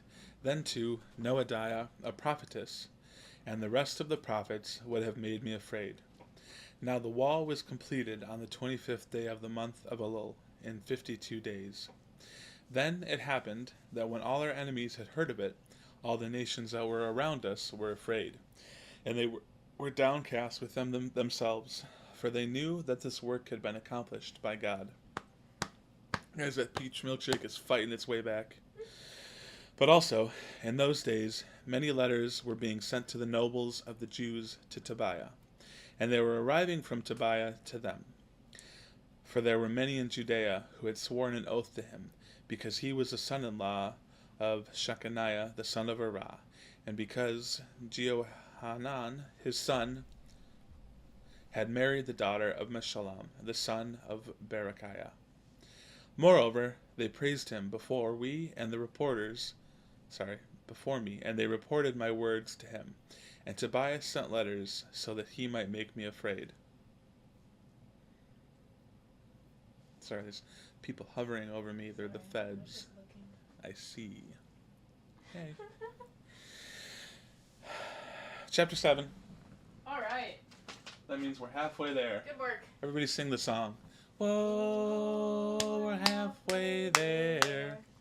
Then, after the wall was built, and I set up the double doors, and I enrolled the gatekeepers, and the singing men, and the Levites, I instructed Hananiah my brother, and Hananiah, the leader of the house of Jerusalem. And I said to them, Let not the gates of Jerusalem be opened until the sun is hot. And while they were standing there, the gates were closed and barred, and I stationed guards from the inhabitants of Jerusalem, each one in his turn, and each one opposite his own house. Now the city was great and very wide, and the people in the midst were few, and the houses were not yet built. But God had given to my heart, and I gathered the nobles and the magistrates and the common people, so that I might enroll them. And I found a book of the census of those who first went up, and in it there was found written, These are the sons of the province who ascend from the captivity of the transmigration, those who the king of Babylon had taken away, and who had returned into Jerusalem and Judea, each one of his own city. The sons of Erah, 652. We're going through names again. The sons of Pahat Moab, of the sons of Jezua and of Joab, 2,818. The sons of Elam, 1,254. The sons of Zatu, 845. The sons of Zakkai, 760. The sons of Benui, 648. The sons of Babai, 628. The sons of Azgad, 2,322. The sons of Adoniocham, 677. All these words are written out, not numbers, so it's adding extra layers here. The sons of Bigvai, 2,067. The sons of Aden, 655. The sons of Harim, 320. The sons of Jericho, 345. The sons of Lod, Hadid, and Ano, 721. The sons of Senah, 3,930. The priests, the son of Jediah, in the house of Jesua, 973. The sons of Imner, 1,052. The sons of Pashur, 1,247. The sons of Harim, 1,017. The Levites, the son of Jesua, of Hodaviah, 74. The singing men, the sons of Asaph, 148. The gatekeepers, the sons of Shalom, the sons of Adar, the sons of Teltam, the sons of Akub, the sons of Hittiah, the sons of Shobai, 138. The temple servants, the sons of Ziha, I'm done, I'm out, bye. The entire multitude, which was taken one man, was 42,360. Aside from their men, the men and women servants, who were 7,337, and among them were singing men and singing women, 245. Their horses were 736. There were mules, 245. Their camels were 435. Their donkeys were 6,720. Come on! Who cares? Now, several of the leaders of the families given to the work, the cupbearer gave to the treasury 1,000 drachmas of gold, 50 bowls, and 530 priestly garments. That's a lot. And some of the leaders of the family gave to their treasury of the work 20,000 drachmas of gold, and 2,200 minas of silver. And what the remainder of the people gave was 20,000 drachmas of gold, and 2,000 minas of silver, and 67 priestly garments. Now the priests and the Levites and the gatekeepers and the singing men and the rest of the common people and the temple servants and all of Israel dwelt in their own cities. All right. Good work. Thank you. And the seventh month had arrived. I just saw Matt's comment. Love that. Thanks, bud. And the 7th month had arrived. Now the son of Israel were in the cities, and all the people were gathered together, like one man, in the street, which is before the water gate. And they spoke to Ezra the scribe, so that he would bring the book of the law of Moses, which the Lord had instructed to Israel. Therefore Ezra the priest brought the law before the multitude of men and women, and all those who were able to understand, on the first day of the 7th month. And he read it openly in the streets, which was before the water gate, from the morning even until midday, in the sight of the men and women, and those who understood. And the ears of all the people were attentive to the book. Ezra blessed the Lord, the great God, and all the people responded, Amen, Amen, lifting up their hands. And they bowed down and they adored him, God facing the ground. Then Jeshua and Benai and Sherebiah, Jamin, Akab, Shebethai, Hodiah, Maaseh, Kelita, Azariah, Jozabad, Hanan, Palai, the Levites, caused the people to be silent in order to hear the law. And the people were standing on their feet. And they read from the book of the law of God, distinctly and plainly, so as to be understood. And when it was read, they did understand. Then Nehemiah, the same is the cupbearer, and Ezra, the priest and scribe, and the Levites, who were interpreting for all the people, said, This day has been sanctified to the Lord our God. Do not mourn, and do not weep. For all those people were weeping as they were listening to the word of the law. And he said to them, Go eat fat foods and drink sweet drinks, and send portions to those who have not prepared for themselves. For it is the holy day of the Lord, and do not be sad, for the joy of the Lord is also our strength. Then the Levites caused the people to be silent, saying, Be quiet, for the day is holy, and do not be sorrowful. And so all the people who went forth, so that they might eat and drink, and so they might send portions, and so that they might make a great rejoicing, for they understood the words that had been taught to them.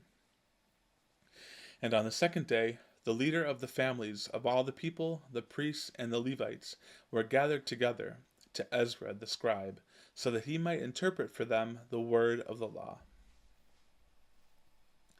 and that they should proclaim and send out a voice in all their cities and in Jerusalem, saying, Go forth to the mount, and bring olive branches, and the branches of beautiful trees, myrtle branches, and palm branches, and the branches of thick trees, so that they might make tabernacles, just as it was written.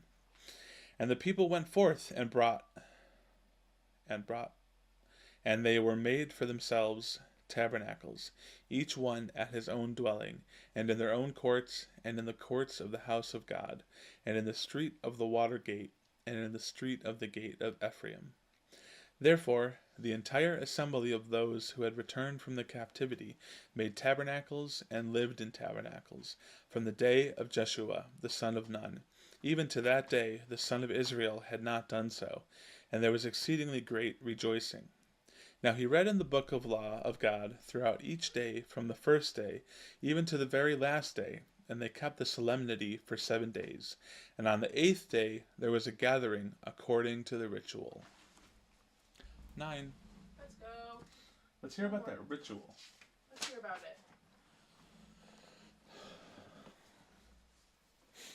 it. I repent and keep going, yeah, sorta.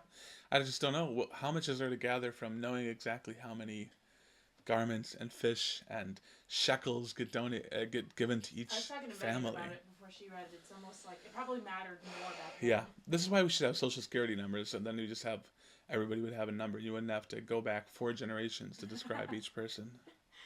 Shout out to the Social Security office. Shout out. Sorry, Betty. Then, on the 24th day of the same month, the son of Israel. This is Nehemiah 9, chapter 9, verse 1. Then, on the 24th day of the same month, the son of Israel came together in fasting and in sackcloth, and with soil upon them. And the offspring of the sons of Israel were separated from all the sons of foreigners, and they stood up, and they confessed their sins and the iniquities of their fathers. And they arose to stand, and they read in the volume of the law of the Lord their God 4 times in the day, and 4 times they confessed, and they adored the Lord their God. Then, upon the steps of the Levites, they cried out in a great voice to the Lord their God. And the Levites said, Rise up, bless the Lord your God, from eternity even to eternity. And blessed be the exalted name of your glory, with all blessing and praise. You yourself alone, O Lord, made heaven, and the heaven of the heavens, and all their host, the earth and all the things that are in it, the seas and all the things that are in it. And you gave life to all these things, and the host of heaven adores you. You yourself, O Lord God, are the ones who chose Abram, and you led him away from the fire of the Chaldeans, and you gave him the name Abraham. And you found his heart to be faithful before you, and you formed a covenant with him, so that you might give to him the land of the Canaanite, of the Hittite, and the Amorite, and of the Perizzite, and of the Jebusite, and the Girgashite, so that you might give to his offspring, and have fulfilled your words, for you are just. And you saw the affliction of our fathers in Egypt, and you heard the outcry beside the Red Sea, and you gave signs and portents to Pharaoh, and to all his servants, and to the people of his land. For you knew that they acted arrogantly against them, and you made a name for yourself, just as in this day. And you divided the sea before them, and they crossed before the midst of the sea on dry land. But their pursuers you cast into the depths, like a stone into great waters. And in the pillar of cloud you were their leader by day, and in the pillar of fire by night, so that they might see the way along which you might advance. You also descended to Mount Sinai, and you spoke with them from heaven, and you gave them upright judgments, and the law of truth and ceremonies, and good precepts. You revealed to them your sanctified Sabbath, and you instructed them in the commandments and ceremonies and laws by the hand of Moses, your servant. You also gave them bread from heaven in their hunger, and you brought forth water from the rock for them in their thirst. Yet truly our fathers acted arrogantly, and they hardened their necks, and they did not listen to your commandments. And they were not willing to hear, and they did not remember your miracles, which you had accomplished for them. And they hardened their necks, and they offered their head, so that they would return to their servitude as if in contention. Indeed, even when they had made themselves a molten calf, and they had said, This is your God, who led you away from Egypt, and had committed great blasphemies, even so, in the multitude of your mercies, you did not send them away in the desert. The pillar of the cloud did not withdraw from them by day, so that it might lead them on the way, nor the pillar of fire by night, so that it might show them the way along which they might advance. For 40 years you fed them in the desert, and nothing was lacking to them. Their garments did not grow old, and their feet were not worn down. And you gave them the kingdoms and peoples, and you distributed to them by lot. And they possessed the land of Sihon, and the land of the king of Heshbon, and the land of Og, and the king of Bashan. And you multiplied their sons like the stars in heaven, and you led them into their land, about which you had to their fathers, that they would enter and possess it. And the sons arrived and possessed the land, and you humbled the inhabitants of the land, the Canaanites, before them. And as you delivered them into their hands, with their kings and the people of the land, so that they might do with them just as it was pleasing to them. And so they seized fortified cities and fat soil, and they possessed houses filled with all kinds of good cisterns made by others, vineyards and olive groves, and fruit trees in abundance. And they ate and were satisfied, and they were fattened, and they abounded with delights from your great goodness.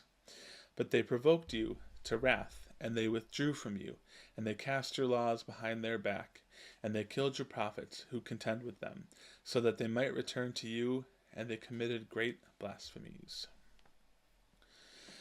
And you continued to forbear them for many years, and you contended with them by your Spirit, through the hand of your prophets, and they did not listen, and so you delivered them into the hands of the people of the lands. Yet, in your very many mercies, you did not cause them to be consumed, nor did you abandon them, for you are a compassionate and lenient God. Oh no.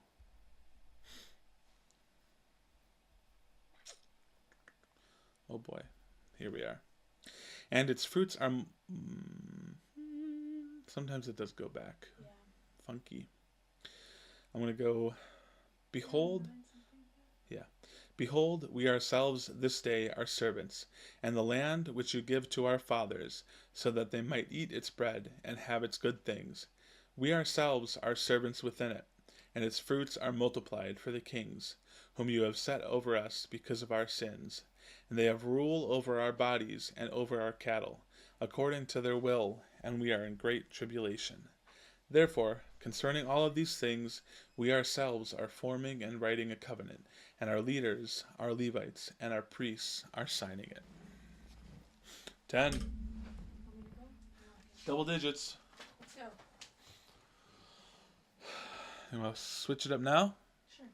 Gina, skating champion.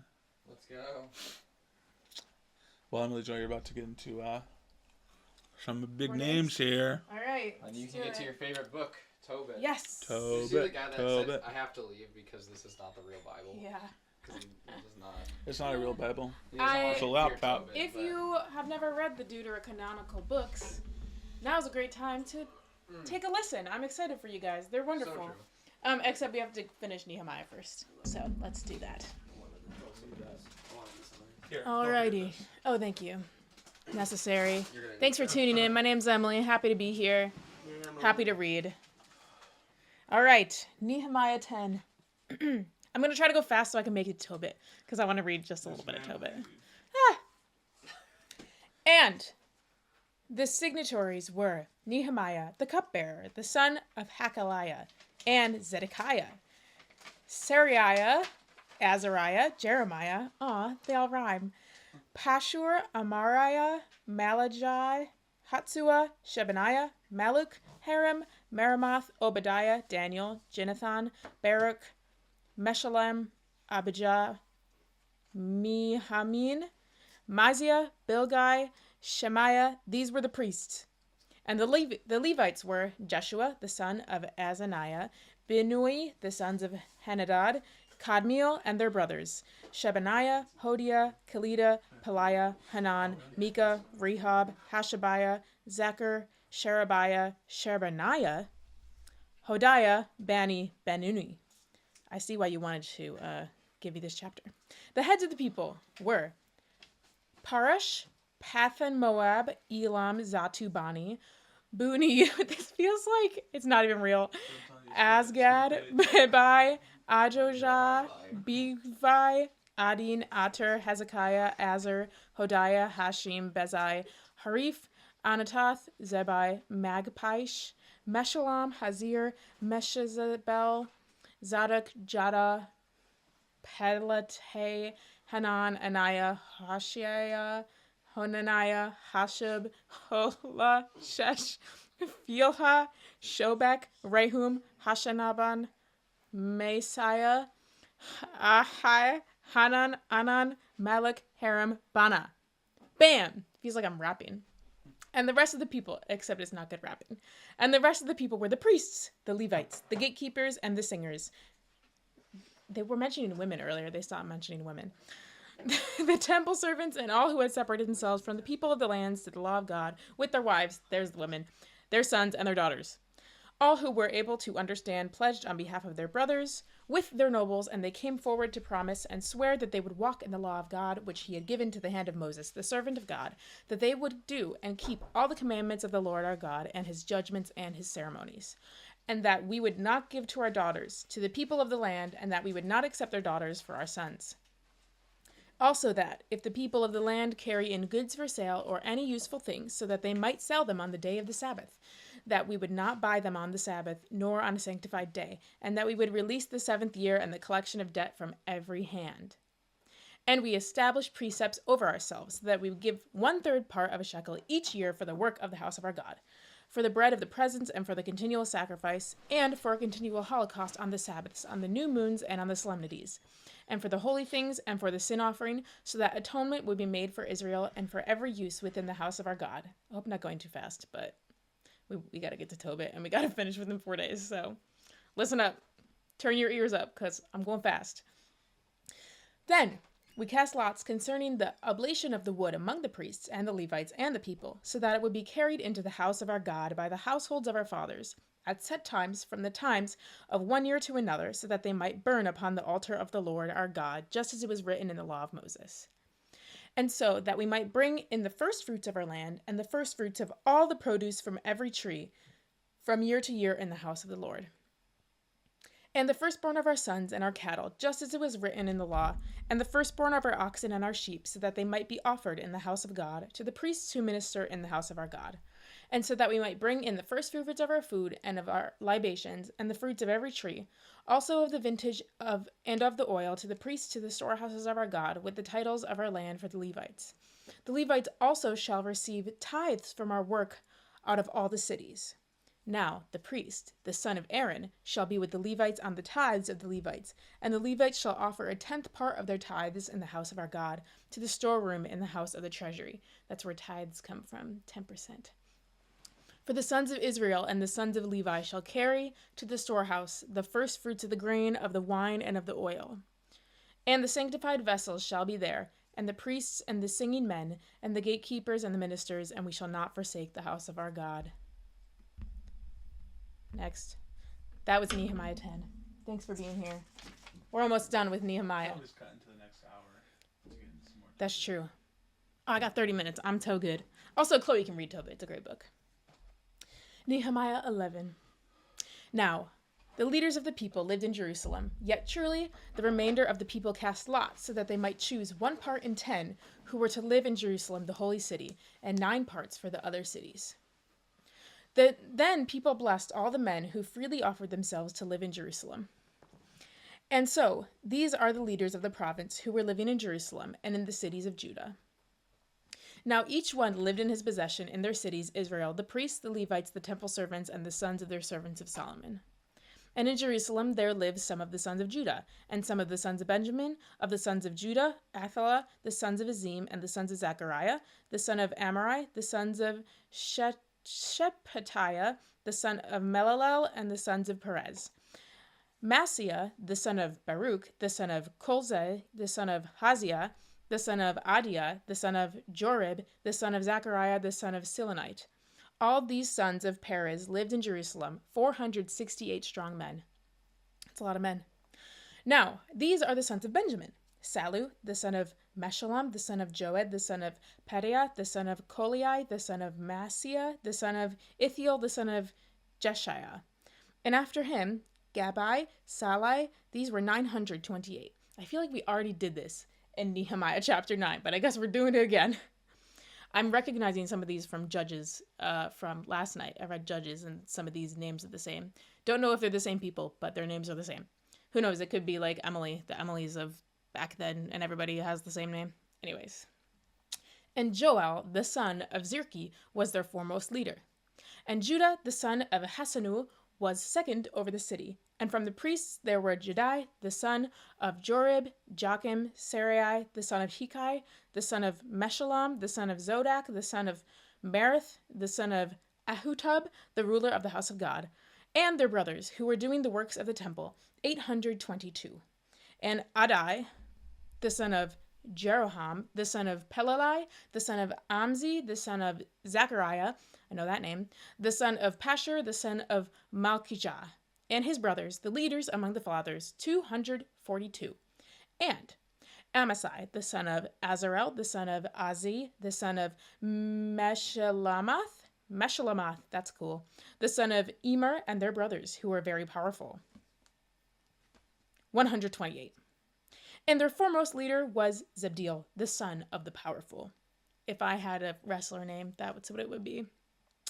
And from the Levites, there were Shemai, the son of Hashab, the son of Azarkam, the son of Hashabadiah, the son of Buni, and Shabbathai, and Jozabad, who were over all the works which were exterior to the house of God, from among the leaders of the Levites. And Mattanai, the son of Micah, the son of Zabdi, the son of Asaph, was the leader of the praise and confession and prayer, with Bakkubai, second among his brothers, Abdad, the son of Shemu, the son of Galal, the son of Jeduthun. All of the Levites in the city, in the holy city, were 284. Excuse me. And the gatekeepers, Akum, Talman, and their brothers who guarded the doorways were 172. They must have a lot of doors if they need 172 doorway guards. But who am I to judge? And the temple servants were living at Ophel, and Ziha and Gishpa of the temple servants. And the director of the Levites in Jerusalem was Uzi, the son of Bani, the son of Hashabai, the son of Mattaniah, the son of Micah. The singing men. I'm really curious about the singing men. Don't know who they are, but what are they singing about? I'd like to join. The singing men in the ministry of the house of God were from the sons of Asaph. Makes sense. In fact, there was a precept of the king about them, and an order among the singing men throughout each day. Wow, I'm learning so much about the singing men. And Pethaniah, the son of Meshabazel, from the sons of Zerah, the son of Judah, who was the hand of the king concerning every word of the people. And in the houses throughout all their regions, some of the sons of Judah lived at Kirithabar and its daughters' villages, and at Dibon and its daughter villages, and at Jekazbel and its in its vicinity, and at Jeshua, and at Moladah, and at Beth-Pelet, and at Hazarashel, and at Beersheba, and in its daughter villages. I'm so glad that we're not going to name the daughter villages. But there's still more. And at Ziklag, and at Mechonah, and in its daughter villages. And at En-Rimmon, and at Zorah, and at Jarmuth. Zanoah, Alduim, and in their villages. At Lashith, and in its regions, and at Azekah, and in its daughter villages. Okay. And they dwelt from Beersheba as far as the valley of Hinnom. Good job, everybody. Thanks for staying with me through that. Now we're going to name some people. But the sons of Benjamin lived from Geba at Mishmach and Aijai and Bethel and in its daughter villages. Just kidding. We're still on names of places. All right, here's some more places. 2. Athanon, Nob, Anani, Hazor, Ramoth, Gitiam. Hadid, Zebium, and Nalat, Lod, and Ano, the valley of the craftsmen. And some of the Levites were apportioned, I guess that's a word, with Judah and Benjamin. I know those guys. All right. Okay, good job, everybody. We did it. Oh, I have to spin? No way. Let me check, because we're done with making me spin. Don't make me drink any more vinegar. All right, fine. Oh, sweet, I get to wear a funky hat. Somebody bring me a sombrero. I need a sombrero. Where is it? When they bring it to me, I will put it on, but I don't see one. So excited to wear that. Hope it doesn't flatten the hair. Bring me my sombrero, my amazing sombrero. Can you hand me that sombrero? Thank you so much. Oh, yeah. Do you want the glasses too? Just the hat is great. Thank you. I'm on the last chapter. Actually, I think there's 13. Thank you. I want to go this way. Sombrero. Do I get maracas? No, it's just sombrero. Mexico. I wanted to say Viva Mexico. Oh, yeah. This is a big one. Oh, yeah. It's a very... Oh, my gosh. That's amazing. Lots of guac. It's sombrero time. I'm almost done with Nehemiah. Chloe, you get to read Judith. I'm very excited for you. I really wanted to read Judith, but it's okay. I'll listen. I thought you wanted to read Tobit. Oh, Tobit. You can read I Tobit. want to read either. Well, Chloe's here. Okay, Nehemiah 12, loving all the names of the people. How long do I have to wear this? It doesn't say. 10 minutes. Oh, okay. I'll take it off at 9:48. Thanks for sticking with me, everybody. Sorry if that was loud. For all the names of all the people and all the towns, you're doing great. I hope this is entertaining for you. Okay, we continue on. Now, these are the priests and the Levites who ascended to Zerubbabel, the son of Shealtiel, and Jeshua, Sarai, Jeremiah, Ezra, Amichai, Malach, Hachish, Sekaniah, Rehum, Meremoth, Edo, Jenathan, Ajaba, Mijmin, Madai, Bilgah, Shemaiah, and Jorib, Jedua, Salu, Amak, Hilkai, Jediah. These were the leaders of the priests and of their brothers in the days of Jeshua. And the Levites, Jeshua, Binu, Kadmiel, Sherebai, Judah, Mattanai. They and their brothers were over the hymns. And Bakbekah, as well as Hanai and their brothers, each one in his office. Come into my office. Now, Jeshua conceived Joachim. I know Joachim. Oh. I met him the other day. Just kidding. That sounds so familiar, Joachim. And Joachim conceived Elishib, and Elishib conceived Jodiah. And Jodiah conceived Jonathan, and Jonathan conceived Jaddo. Lots of J names. They're kind of passing it down. And in the days of Joachim, the priests and the leaders of their families were, of Sarah, Moriah of Jeremiah, Hanani and Ezra, Meshullam of Amariah, Jehohanan of Malachu, Jonathan of Shebaniah, Joseph, know him, of Hiram, Adnah of Merith, Helkajah of Adai, Zechariah of Ginnathan, Meshullam of Abihah, Zirki of Mijamin, and Modai, Piltai of Bilgah, Shamu of Shemaiah. Wouldn't it be fun to live in a town that's like very similar to your name? Anyways, Jenohathan of Jorabib, Mattanai of Jezediah, Uzi of Sali, Kalek of Amor, Eber of Hilkah, Heshabiah of Jedui, Nathaniel. Yeah! The Levites in the days of Elshabib, and Jediah, and Johanan, and Judea, and the priests were written according to the leaders of the families during the region of Darius and Persian. The sons of Levi, according to the leaders of their families, were written in the books of the words of those days, even to the days of Jonahan, the son of Ilshabah. Now, the leaders of the Levites were Hashabiah, Sherebiah, and Jeshua, the son of Kadmiel, and their brothers, in their turn, so that they would praise and confess according to the precept of David and the man of God. And they served equally and in order. Mattaniah and Bakbukai, Obadiah, Meshullam, Talmon, Akib were leaders of the gates and of the vegetables before the gates. These were in the days of Joachim. Again, we know him. The son of Jeshua, the son of Jozadak, and then in the days of Nehemiah the governor, and of Ezra the priest and the scribe. Now, I feel like it's almost easier if you do it with a beat. Okay, now, at the dedication of the wall of Jerusalem, they sought the Levites from all their places, so that they might bring them up to Jerusalem, and that they might keep their dedication, and rejoice with thanksgiving, and with singing, and with cymbals, psalteries, and lyres. Now, the sons of the singing men were gathered from the plains surrounding Jerusalem, and from the villages of Nephotai, and from the house of Gilgal, and from the regions of Geba and Asmerveth. For the singing men had built villages for themselves around Jerusalem. And the priests of the Levites were cleansed, and cleansed the people, and the gates, and the wall. Then I caused the leaders of Judah to ascend the wall, and I appointed 2 great choirs to give praise. Sing. Beautiful. And they went to the right upon the wall, toward the dung gate. I personally think they should have gone left, but right works too. And after them went Hoshea and 1/2 part of the leadership of Judah, and Azariah, Ezra, Meshullam, Judah and Benjamin, and Shemaiah and Jeremiah. Those are some big names. That's quite the cast. And some of the sons of the priests went forth with their trumpets. Zechariah, the son of Jonathan, the son of Shammai, the son of Mattaniah, the son of Micaiah, the son of Zachar, the son of Athash.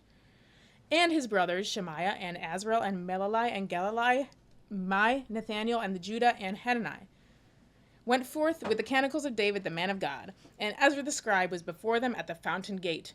Ezra, there he is at the fountain gate. And opposite them, they ascended by the steps of the city of David at the ascent of the wall before the house of David, and as far as the water gate to the east. They went so far, you guys. And the second choir of those who gave thanks went forth on the opposite side, and I went after them. Wow, that's the first time I've heard someone speak in first person in the Bible. All right, Nehemiah, I see you. And 1/2 part of the people were upon the wall, and upon the tower of the furnaces as far as the widest wall. and above the gate of Ephraim, and above the ancient gate, and above the fish gate, and the tower of Hananel, and the tower of Hamath, and as far as the flock of the gate, and they stood and they still had the watch of the gate. And the two choirs of those who gave praise still stood in the house of God with myself and one half of the magistrates who were with me. And the priests, Elikam, Messiah, Mishi, Mikiah, Elani, Zechariah, Hanani, went forth with trumpets. And Messiah and Sherebiah and Eleazar and Uzi and Jonahan and Malachi and Elam and Ezer. And the singers were singing clearly. And Jezreel was their foremost leader.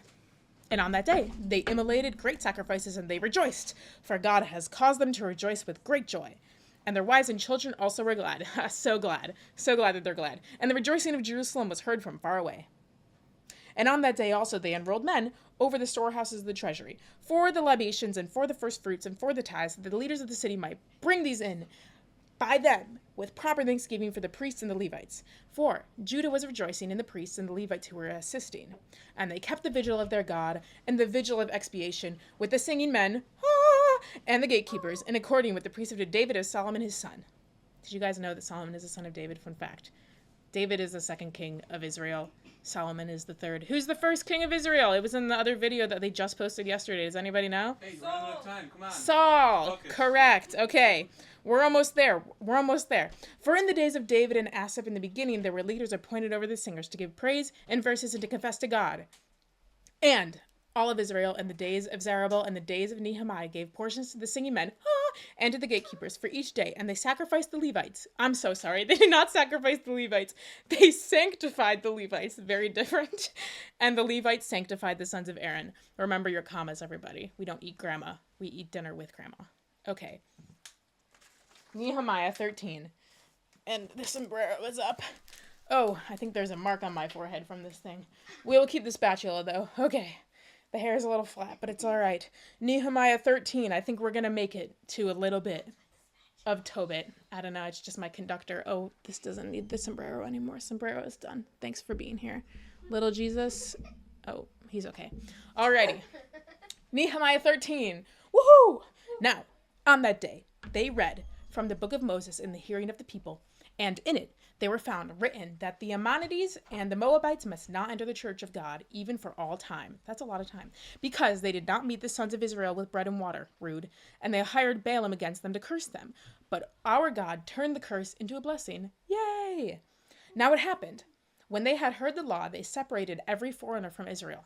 And Elishab the priest was over this task. He had been given charge of the treasury of the house of our God, and he was a close relative of Tobiah, who we're going to hear about next, the son of Tobit. And he made for himself a large storeroom, and in that place there was laid before him gifts, and frankincense, and vessels, and the tithes of the grain of wine, and oil, and portions of the Levites, and of the singing men, and of the gatekeepers, and of the first fruits of the priests. But during all this, I was not in Jerusalem because of the 32nd book of Moses. What's so funny?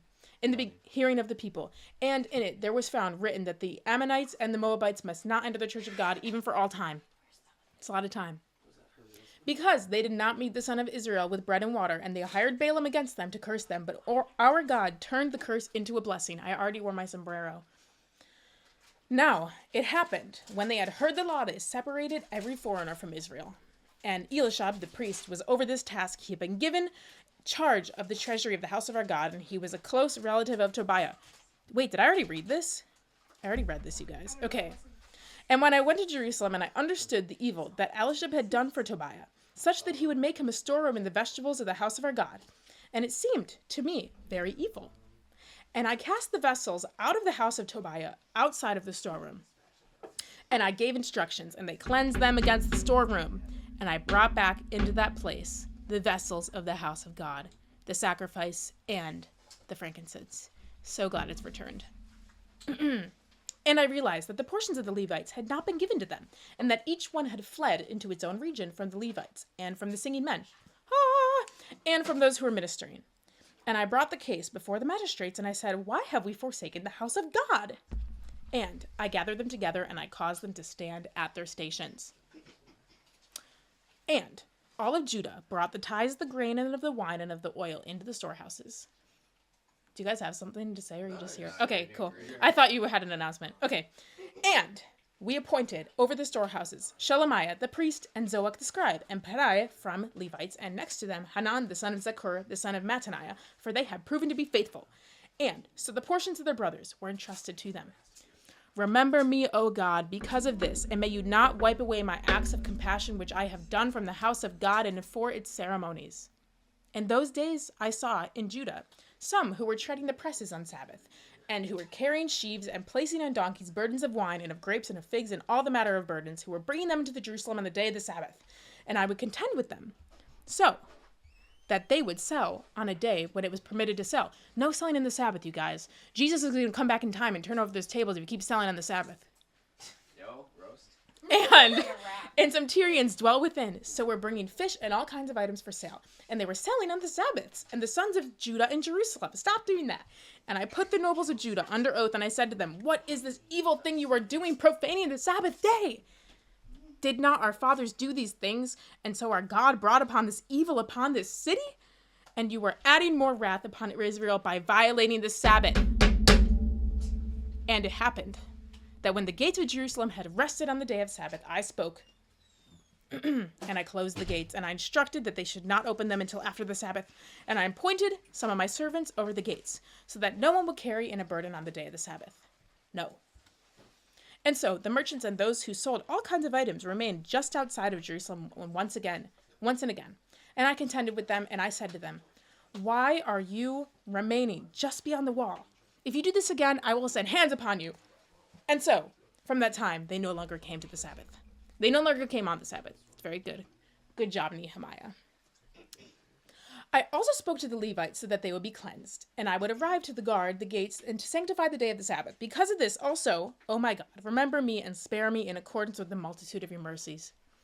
But also in those days I saw some Jews taking wives from the Ashdodites and the Ammonites and the Moabites. And their sons spoke partly in the speech of Ashdod, and they did not know how to speak the Jewish language, and were speaking according to the language, one people or another. And I put them under oath, and I cursed them, and I struck some of their men, and I shaved off their hair. Wow. And I made them swear to God that they would not give their daughters to their sons, nor take their daughters for their sons, nor for themselves, saying, Did not Solomon, king of Israel, sin in this kind of thing? And certainly, among many nations, there was no king similar to him, and he was beloved of his God, and God set him as king over all of Israel, and yet foreign women led even him into sin. So how could we disobey and do all great evil so that we would transgress against our God and take foreign wives? Now, one of the sons of Jediah, the son of Elishab the high priest, was a son-in-law of Salabet and Horonite, and I made him flee from me. O Lord my God, remember against those who defile the priesthood and the law of the priests and the Levites. And so I cleansed them from all their foreigners, and I established the orders of the priests and the Levites, each one in his ministry. O my God, remember me for good, because of the offering of wood, and at the appointed times, and because of the first fruits. Amen. Oh, yeah, you guys, we did it. That's the end of Nehemiah. Let's go. I'm going to read one chapter of Tobit, and then I'm out of here for the night. You guys want to switch this up while I start Tobit?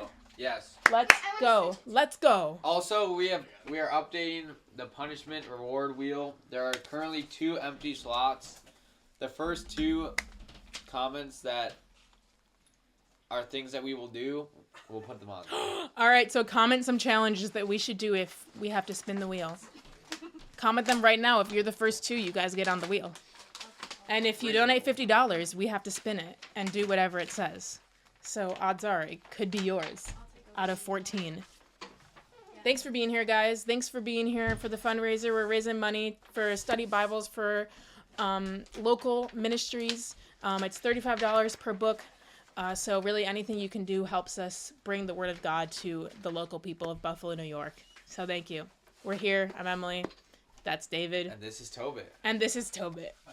Chapter 1. And next is Judith. Oh, yes.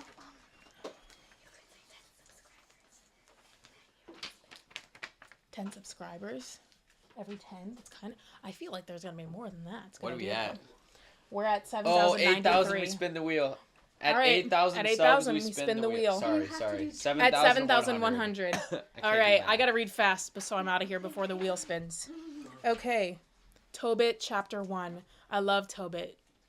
Deuterocanonical book. Tune in. It's a long word.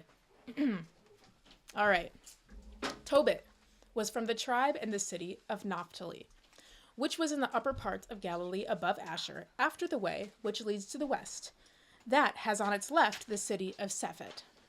Although he had been taken captive in the days of Shalmaneser, the king of the Assyrians, even in such a situation as captivity, he did not desert the way of truth. And so then, every day, all that he was able to obtain, he bestowed on his fellow captive brothers, who were from his kindred.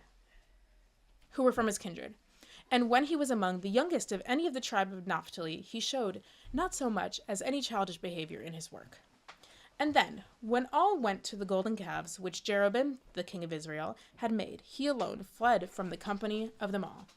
Yet he continued on to Jerusalem, to the temple of the Lord, and there he adored the Lord of Israel, offering faithfully all his firstfruits and his tithes. So then, in the 3rd year, he administered all his tithes to his new converts and his new arrivals. These and similar such things, even as a boy, he observed according to the law of God. Truly, when he had become a man, he received as wife Anna in his own tribe, and he conceived a son by her, to whom he assigned his own name, Tobit.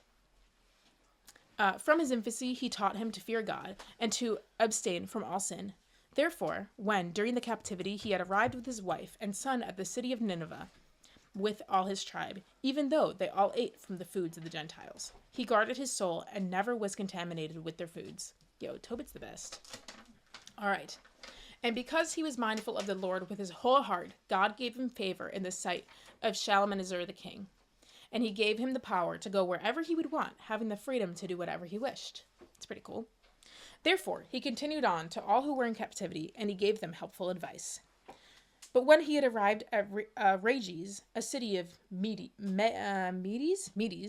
he had 10 talents of silver, from that which he had been given in honor by the king. And when, in the midst of the great tumult of his kindred, he saw the destitution of Gebel, who was from his tribe, he loaned him, under a written agreement, the aforementioned weight of silver. In truth, after a long time, Shalmaneser the king died, while Sennacherib his son reigned in his place, and he had held hatred for the sons of Israel. A king that doesn't like Tobit. Every day, Tobit traveled through all his own people, and he consoled them, and he distributed to each one as much as he could from his resources, helping out the people. He nourished the hungry and supplied clothes to the naked, and he showed concerns for the burial of the dead and of the slain. He's doing his cripple works of mercy. All right, Tobit. And then, when King Sennacherib had returned from Judea, fleeing the scourge which God had caused all around him because of his blasphemy, and, being angry, he was slaughtering many from the sons of Israel, Tobit buried their bodies. Tobit burying bodies is actually, like, super illegal, just so you know. That's kind of the context of this whole first chapter, is that he's actually doing illegal things by burying his kindred. And when it was reported to the king, he ordered him to be slain, and he took away all his belongings. That's why he's mad. In truth, Tobit, fleeing with nothing but his son and his wife, was able to remain hidden because many loved him. In truth, after 45 days, the king was slain by his own sons. And Tobit was able to return to his house, and all his resources were restored to him. All right, Chloe, you're up. Molly, you're up. Tobit 2. All right. Have fun. I'm adding to the wheel that you have to do a 1-minute drawing of whatever's happening in the Bible. Oh no. And then show the chat. That's great. Hello, guys. Oh, we've gone digital. Okay. Let's go. All right. In truth, after this, when there was a feast day of the Lord, and a good dinner had been prepared in the house of Tobit, he said to his son, "Go and bring some others who fear God from our tribe to feast with us." And after he had gone, returning, he reported to him that one of the sons of Israel, with his throat cut, was lying in the street. Lovely. And immediately he leapt from his place, reclining at table, left behind his dinner, and went forth with fasting to the body. And taking it up, he carried it in the street to his house, so that after the sun had set, he might bury him cautiously. And after he had hidden the body, he chewed his bread with mourning and fear, remembering the word that the Lord spoke to the prophet Amos, "Your feast days shall be turned into lamentation and mourning." Truly, when the sun had set, he went out and he buried him. Yet all his neighbors argued with him, saying, "Now an order was given to execute you because of this matter, and you barely escaped a death sentence, and again you are burying the dead." He does not listen. He's very stubborn. But Tobit, fearing God more than the king, stole away the bodies of the slain and concealed them in his house. All right there, sir. And in the middle of the night, he buried them. This is like murder mystery to the max.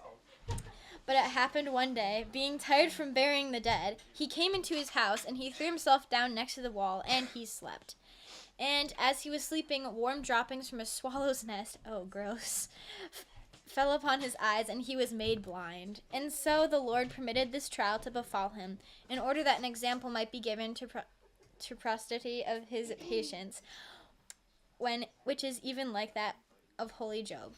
For even from his infancy, he had always feared God and kept his commandments, so he was not discouraged before God because of the scourge of blindness that had befallen him.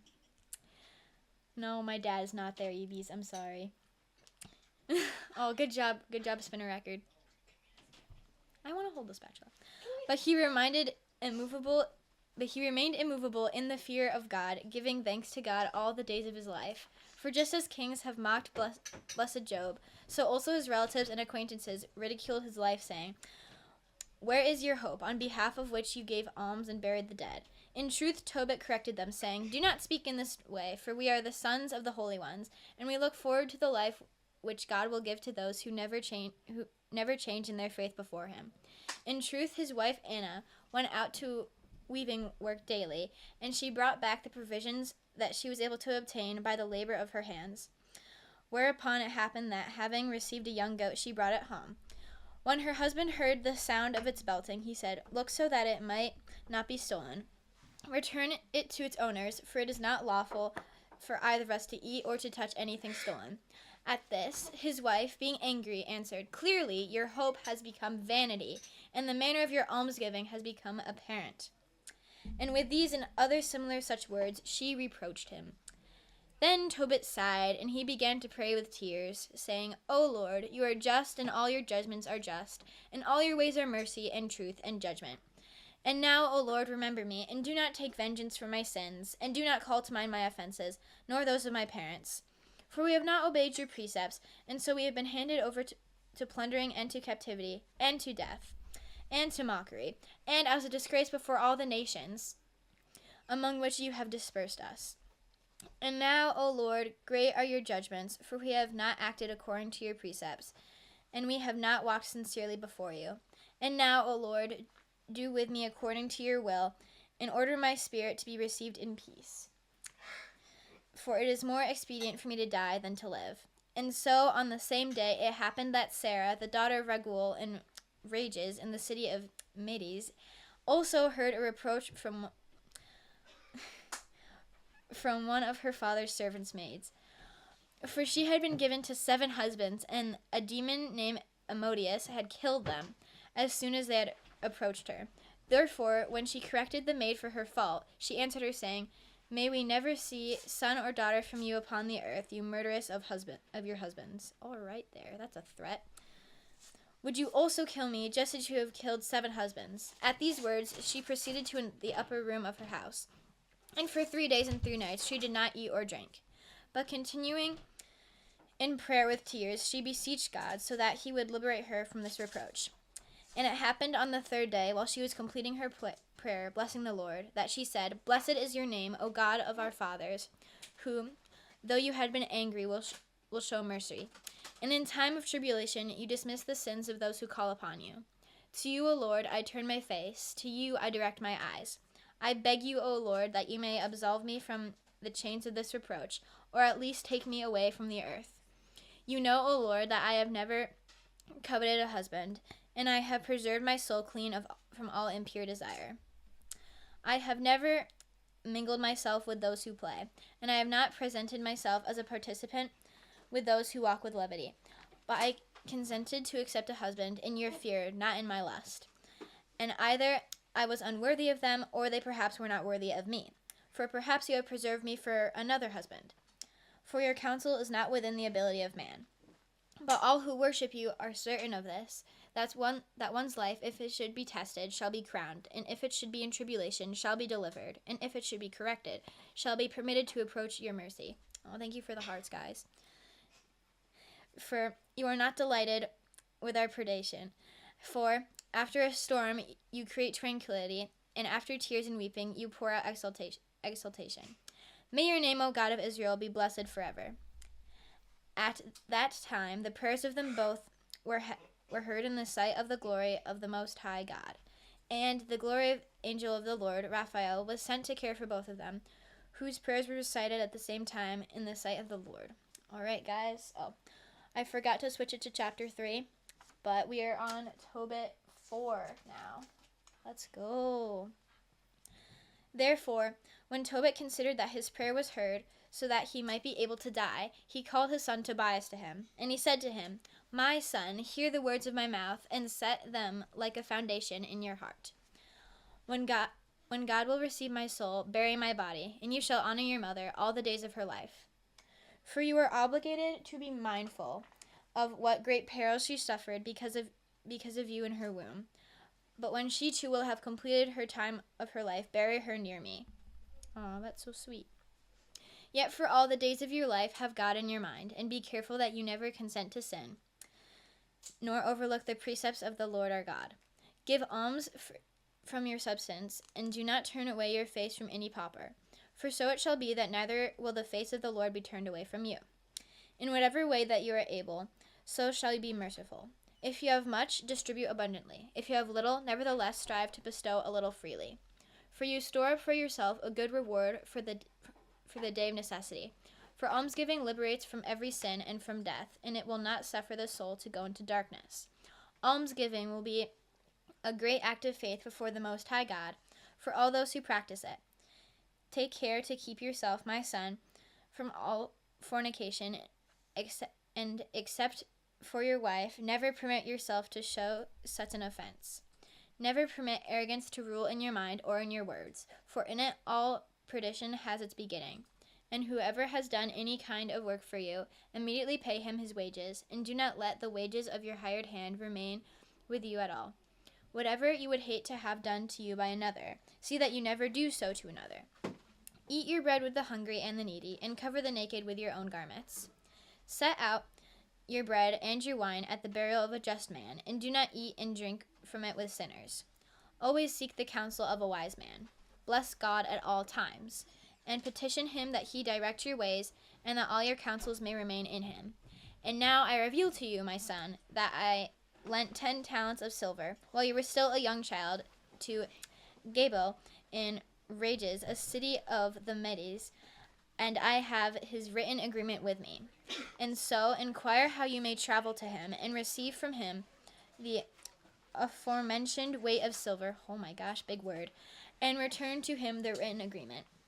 Do not be afraid, my son. We do indeed lead a poor life, but we will have many good things, if we fear God and withdraw from all sin and do what is good. Tobit number 5. Let's go. All right, guys, one more sub, and Molly has to spin the wheel. Come on, I want to spin the wheel, guys. Yeah. Subscribe! All right. Then Tobias responded to his father, and he said, I will do everything just as you have instructed me, father. But I do not know how to obtain this money. He does not know me, and I do not know him. What proof shall I give to him? And I do not know any part of the way. Let's go! All All right. right. Molly's got to spin. All right, Yes. let's see it. Okay. Let's see it. Say the most confusing word on the page 20 times fast. All right, finish the page, and then you'll have to pick the most confusing word. And let us brain rot over it. Okay, but I do not know how to obtain this money. He does not know me, and I do not know him. What proof shall I give to him? And I do not know any part of the way which leads to that place. Then his father answered him, and he said, Indeed, I have a written agreement about that in my possession. which when you show it to him, he will immediately repay it. All right, now I'm looking for the most confusing words. Zarbo! Hi, okay. But go out now and inquire after some faithful man who would go with you to keep you safe in return for his wages, so that you may receive it while I am alive. Then Tobias, departing from a splendid young man, standeth girded, ooh, that might be it, and seemingly ready for travel.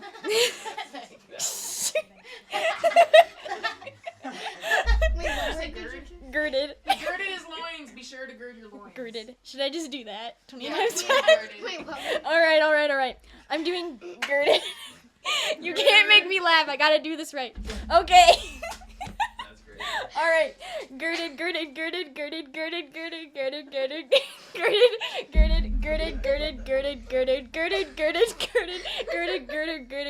His loins. Okay. Alright.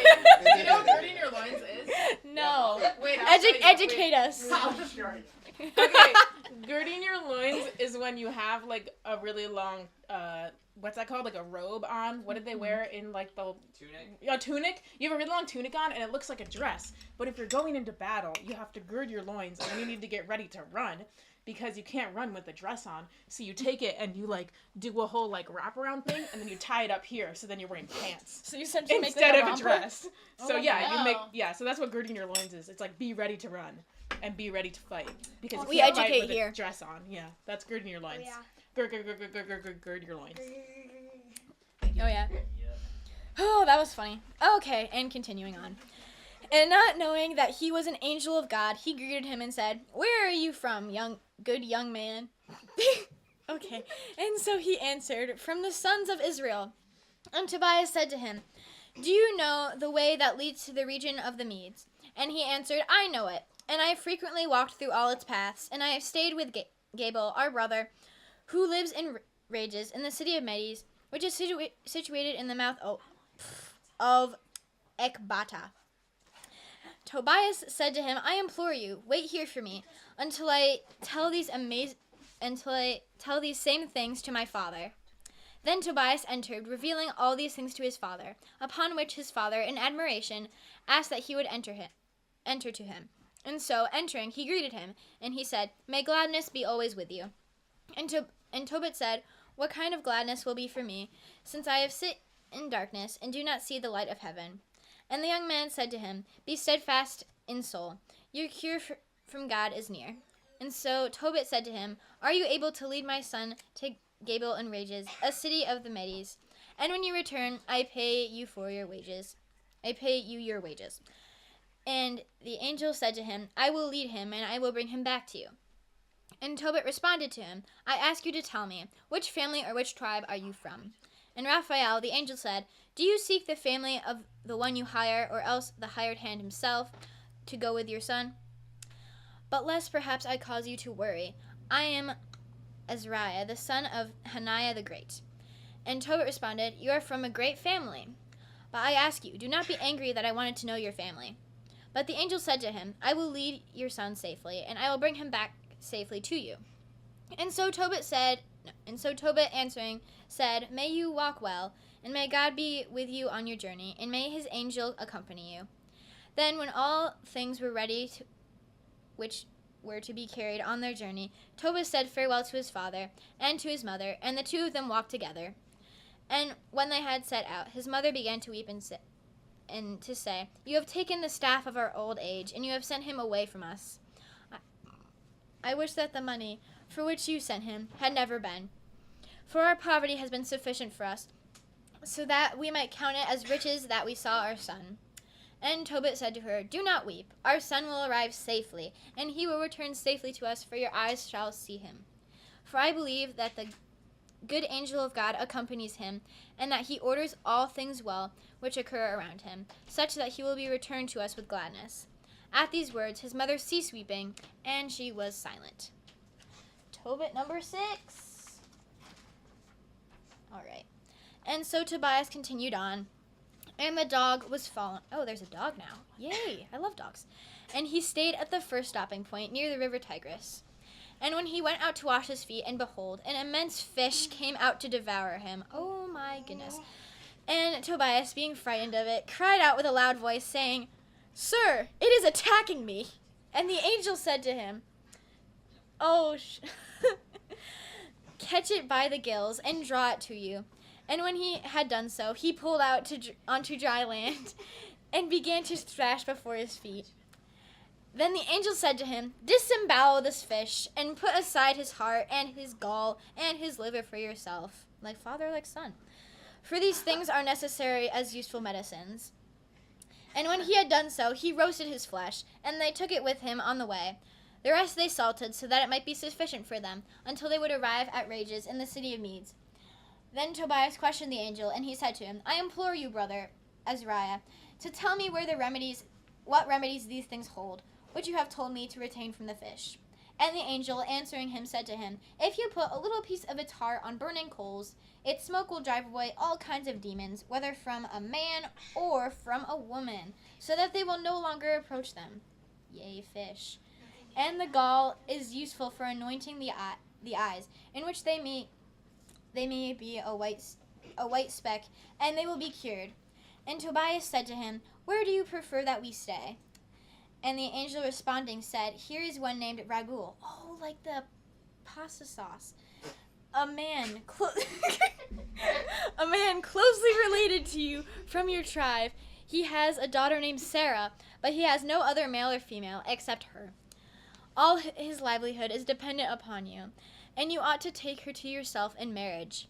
Therefore, ask for her from her father, and he will give her to you as a wife."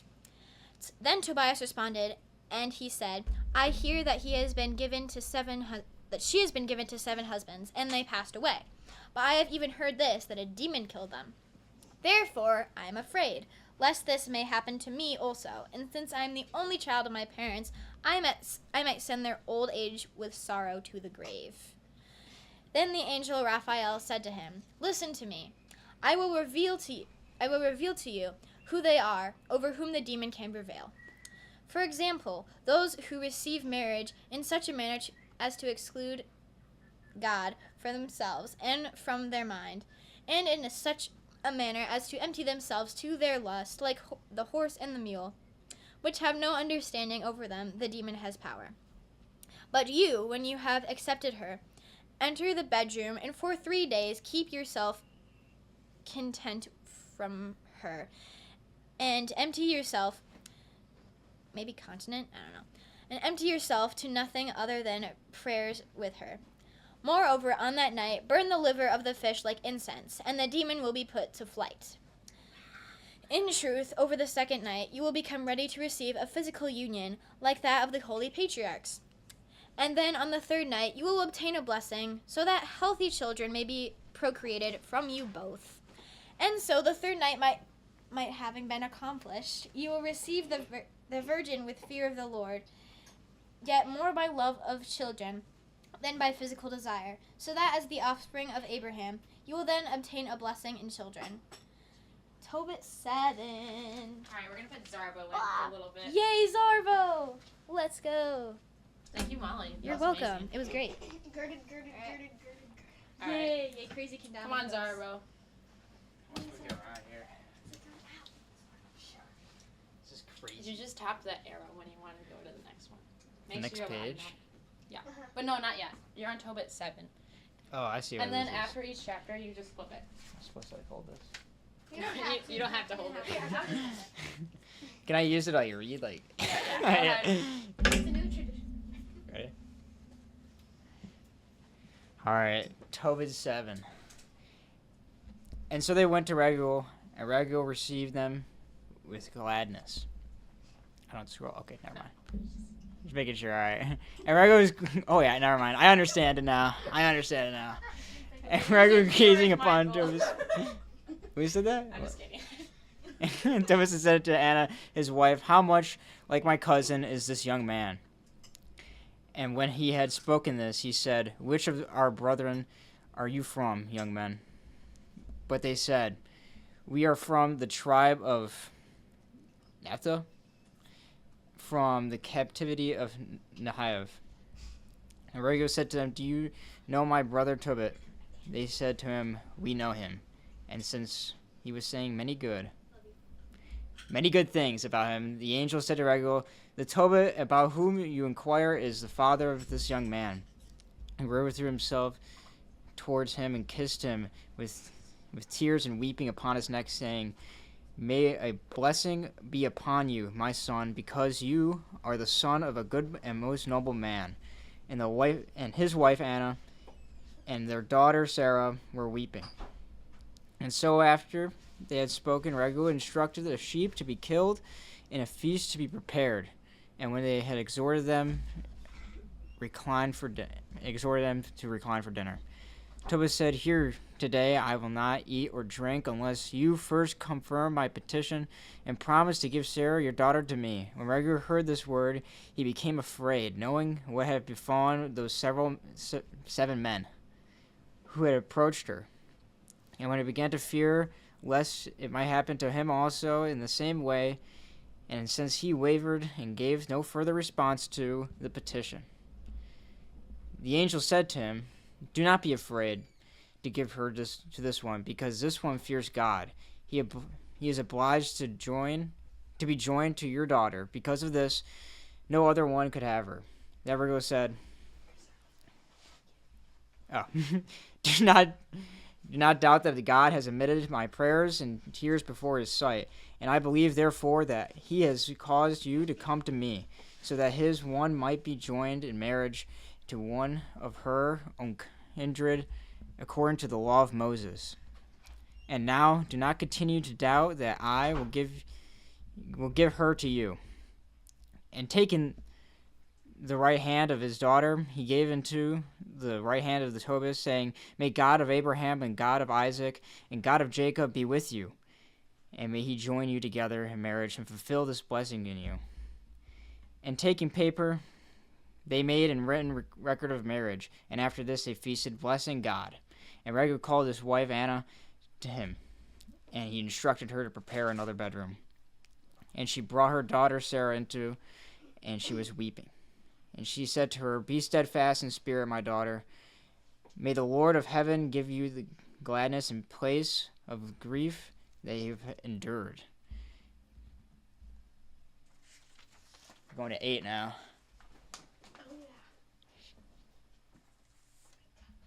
All right, interesting. Tobit 8. In truth, after they have dined, they introduced the young man to her. And so Tobit, remembering the word of the angel, took part of the liver from his bag and placed it over the live coals. Then the angel Raphael caught the demon and bound him in the desert of Upper Egypt. Then Tobit exhorted the virgin, and he said to her, "Sarah, get up, and let us pray to God this day and tomorrow and the following day. For during these and 3 nights we are being joined to God. And then when the 3rd night has passed, we ourselves will be joined together. For certainly we are the children of saints, and we must not be joined together in such a manner as the heathens who are ignorant to God." Hello. And so rising up together, they both prayed earnestly at the same time that health may be given to them. And Tobit said, "Lord, the God of our fathers, may the heaven and the earth bless you, and the sea, and the fountains, and the rivers, and all the creatures that are in them. You formed Adam from the mud of the earth, and you gave Eve to him as his helper. Now, O Lord, you know that I take my sister in conjugal union, not by reason of worldly pleasure, but by solely for love of posterity, in which your name may be blessed forever and ever. Sarah likewise, be merciful to us, O Lord, be merciful to us, and let us both grow old together in health."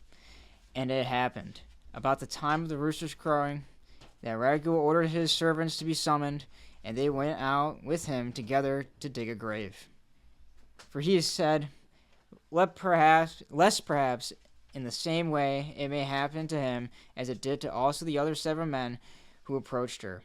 And when they had prepared the pit, Raguel returned to his wife, and he said to her, Ooh, that was weird. He said to her, "Send one of your maids and let her see if he is dead, so that I may bury him before the dawn of the day." And so she sent one of her maidservants, who entered the bedroom and discovered them safe and unharmed, sleeping both together. And returning her, she reported the good news, and they blessed the Lord, Raguel especially, and his wife Anna. And they said, "We bless you, Lord, God of Israel, because it has not happened in the way that we thought it might. For you have acted in your mercy towards us, and you have excluded from us the enemy who pursued us. Moreover, you have had compassion on Moreover, you had compassion on two only children. Make them, O Lord, able to bless you more fully and offer you a sacrifice of your praises and of their health, so that all peoples everywhere may know that you alone are God in all the earth." And immediately Ragu instructed his servants to refill the pit which they had made before daylight. And they told his wife to make a feast and prepare all the provisions that are necessary for those undertaking a journey. Likewise, he caused 2 fat cows and 4 rams to be killed, and a banquet to be prepared for all his neighbors and every one of his friends. And Ragu pleaded with Tobias to delay with him for 2 weeks. Moreover, all the things that Ragu possessed, he gave 1/2 part to Tobias, and he made a writing so that half the remained should be passed into the ownership of Tobias after their deaths. Then Tobias called the angel to him, whom indeed considered to be a man. He had said to him, "Brother Ezra, I implore you to listen to my words. If I should give myself to your servant, I would not equally worthy of your province. Even so, I beg you to..."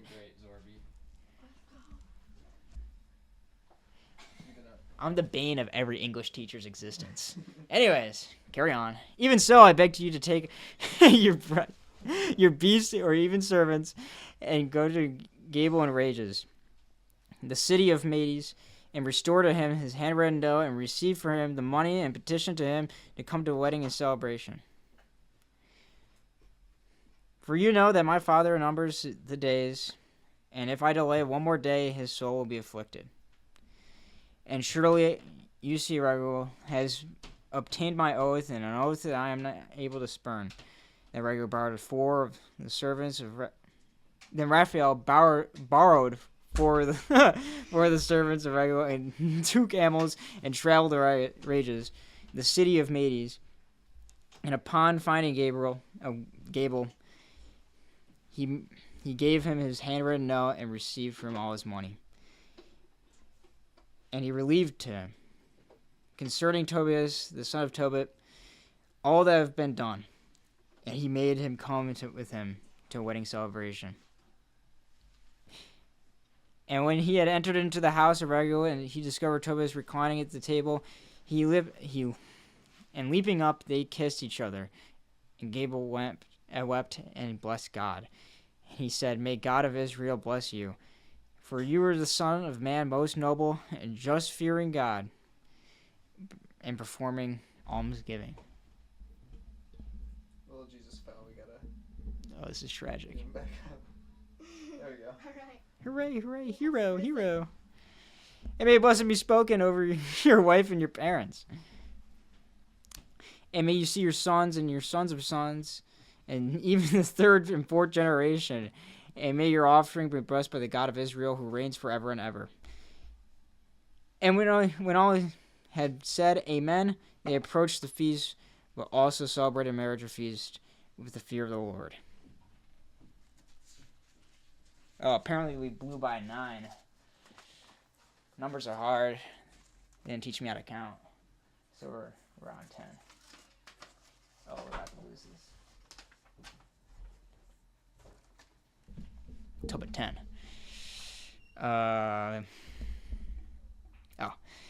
In truth, when Tobias was delayed because of the marriage celebration, his father Tobit was worried, saying, "Why do you think my son is delayed? Or why has he been detained there? Do you think that Gable has died and no one.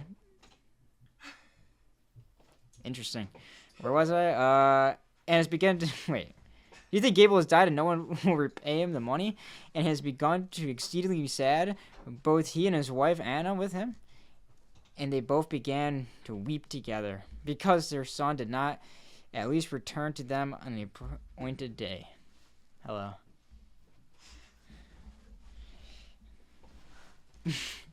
But his mother wept inconsolable tears, and also said, Woe, woe to me, O my son! Why did we send you to the journey far away? You, the light of our eyes, the staff of our old age, the solace of our life, the hope of our prosperity. Having all things together as one in you, we ought to not have dismissed you from us. And Tobit was saying to her, Be calm and do not be troubled. Our son is safe. That man whom we sent is faithful enough. Yet she was by no means able to be consoled. But leaping up every day, she looked all around and traveled all around the ways by which there seemed to be any hope that he may return, so that she might possibly see him from coming afar. And Varagu said to his son-in-law, Remain here, and I will send a message of health to your father Tobit. And Tobias said to him, I know that my father and my mother have now counted the days, and their spirit must be tortured within them. It's work. And when Varagu had repeatedly petitioned Tobias, and he said, by no means willing to listen to them, he delivered Sarah to him, and half of all his substance, with the men and women servants, with sheep, camels, and cows, and with much money. And he dismissed him away in safety and gladness from him, saying, May the holy angel of the Lord be with you with your journey, and may he lead you throughout. Oof. Yikes. And may he lead you through unharmed. There's a stranger in the house. You don't have to acknowledge this every time. I know, but you scare me. And you may discover that all is concerning your parents, and may my eyes see your sons before I die. And the parents, taking hold of their daughter, kissed her and let her go, admonishing her to honor her father-in-law, and to love her husband, to guide the family, to govern the household, and to behave inappropriately to herself.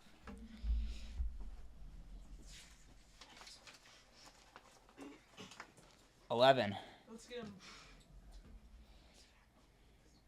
Yeah. Who are these people in the chat over here? That's crazy. All right.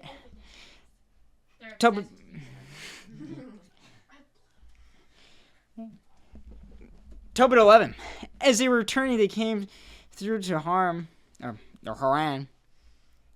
which is in the middle of the journey, opposite of Nehiv, on the 11th day. And the angel said, Brother Tobias, you know how far you left behind your father? Oopsie daisies. And so if it pleases you, let us go on ahead, and let the family follow after us with a slower step, together with your bride and all the animals.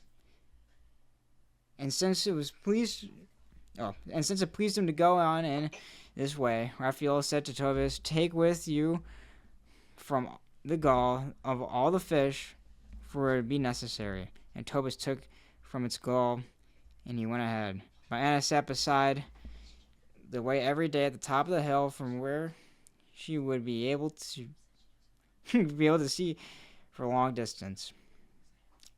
And after a while, and while she was watching his arrival from that place, she looked far off, and soon she realized that her son was approaching. And running, she reported it to her husband, saying, Behold, your son arrives. And Raphael said to Tobias, As soon as you enter into your house, immediately adhere to the Lord your God, and giving thanks to him, approach your father and kiss him, and immediately anoint his eyes from this gall of fish, which you carry with you. For you should know that his eyes will soon be opened, and your father will see the light of heaven, and he will rejoice at the sight of you. Then the dog, which had been with them in the way, ran ahead, and arriving like a messenger, he showed his joy by fawning and wagging his tail. Dog. And rising up, his blind father began to run, stumbling with his feet, and giving his hand to his servant, he ran to meet his son. And receiving him, he kissed him, as did his wife, and they both began to weep for joy. And when they had adored God and given them thanks, they sat down together. Oops. Went too far. All right. Then Tobias, taking from the gall of the fish, anointed his father's eyes, and in about half an hour passed. Then the white film began to come out of his eyes like a membrane of an egg. That sounds familiar. So taking hold of it, Tobias pulled it away from his eyes and immediately received his sight. They glorified God, Tobias especially, and his wife, and all those who knew him. And Tobias said, I bless you, O Lord, God of Israel, because you have chastised me, and you have saved me, and behold, I see my son Tobias. Oopsie daisy.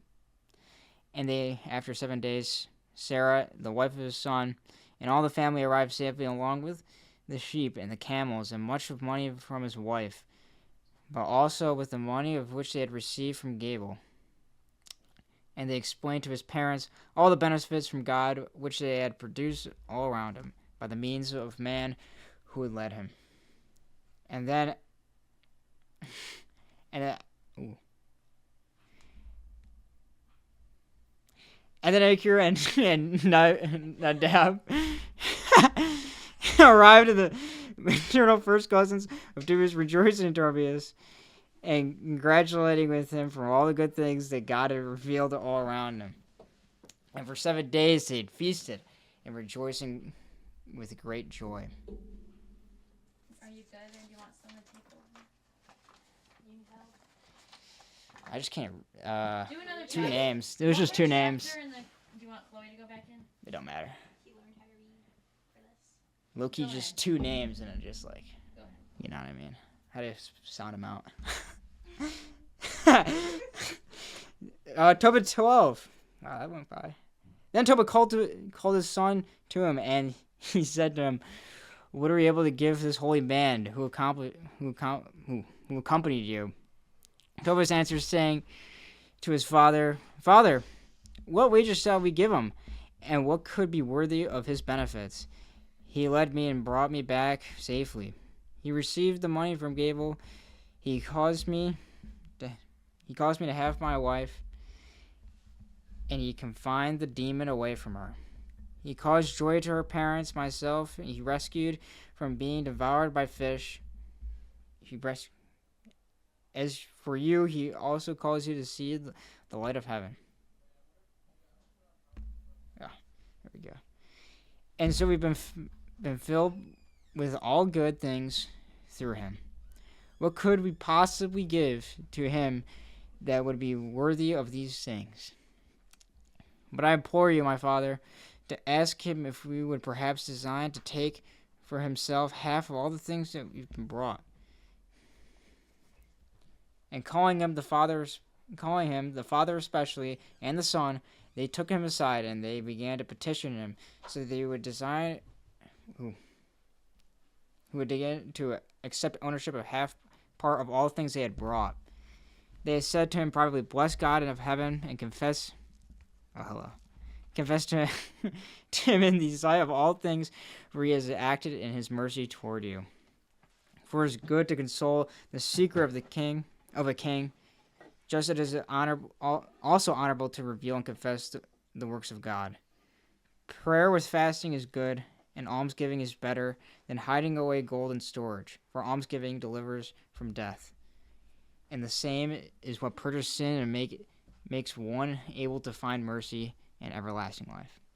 But those who commit sin and iniquity are enemies to their own soul. Therefore, I reveal the truth to you, and I will not hide the explanation from you. When you prayed with tears and buried the dead and left behind your dinner and hid the dead by day in your house, and buried them by night, I offered a prayer to the Lord. And because you are acceptable to God, it is necessary for you to be tested by trials. And now the Lord has sent me to cure you and to free Sarah, your wife's son, from the demon. Oh, your son's wife from the demon. Whoops. That's crazy work. From on the angel raffle, one of the 7 who stand before the Lord. And when they had heard these things, they were troubled, and being seized with fear, they fell upon the ground on their face. And the angel said to him, Peace be to you, fear not. For when I was with you, I was there by the will of God. Bless him and sing to him. Indeed, I seem to eat and drink with you, but I make use of the invisible food and drink, which cannot be seen by man. Oops. Out of the thing. Therefore, it is time that I return to him who sent me. But as for you, bless God and describe all his wonders.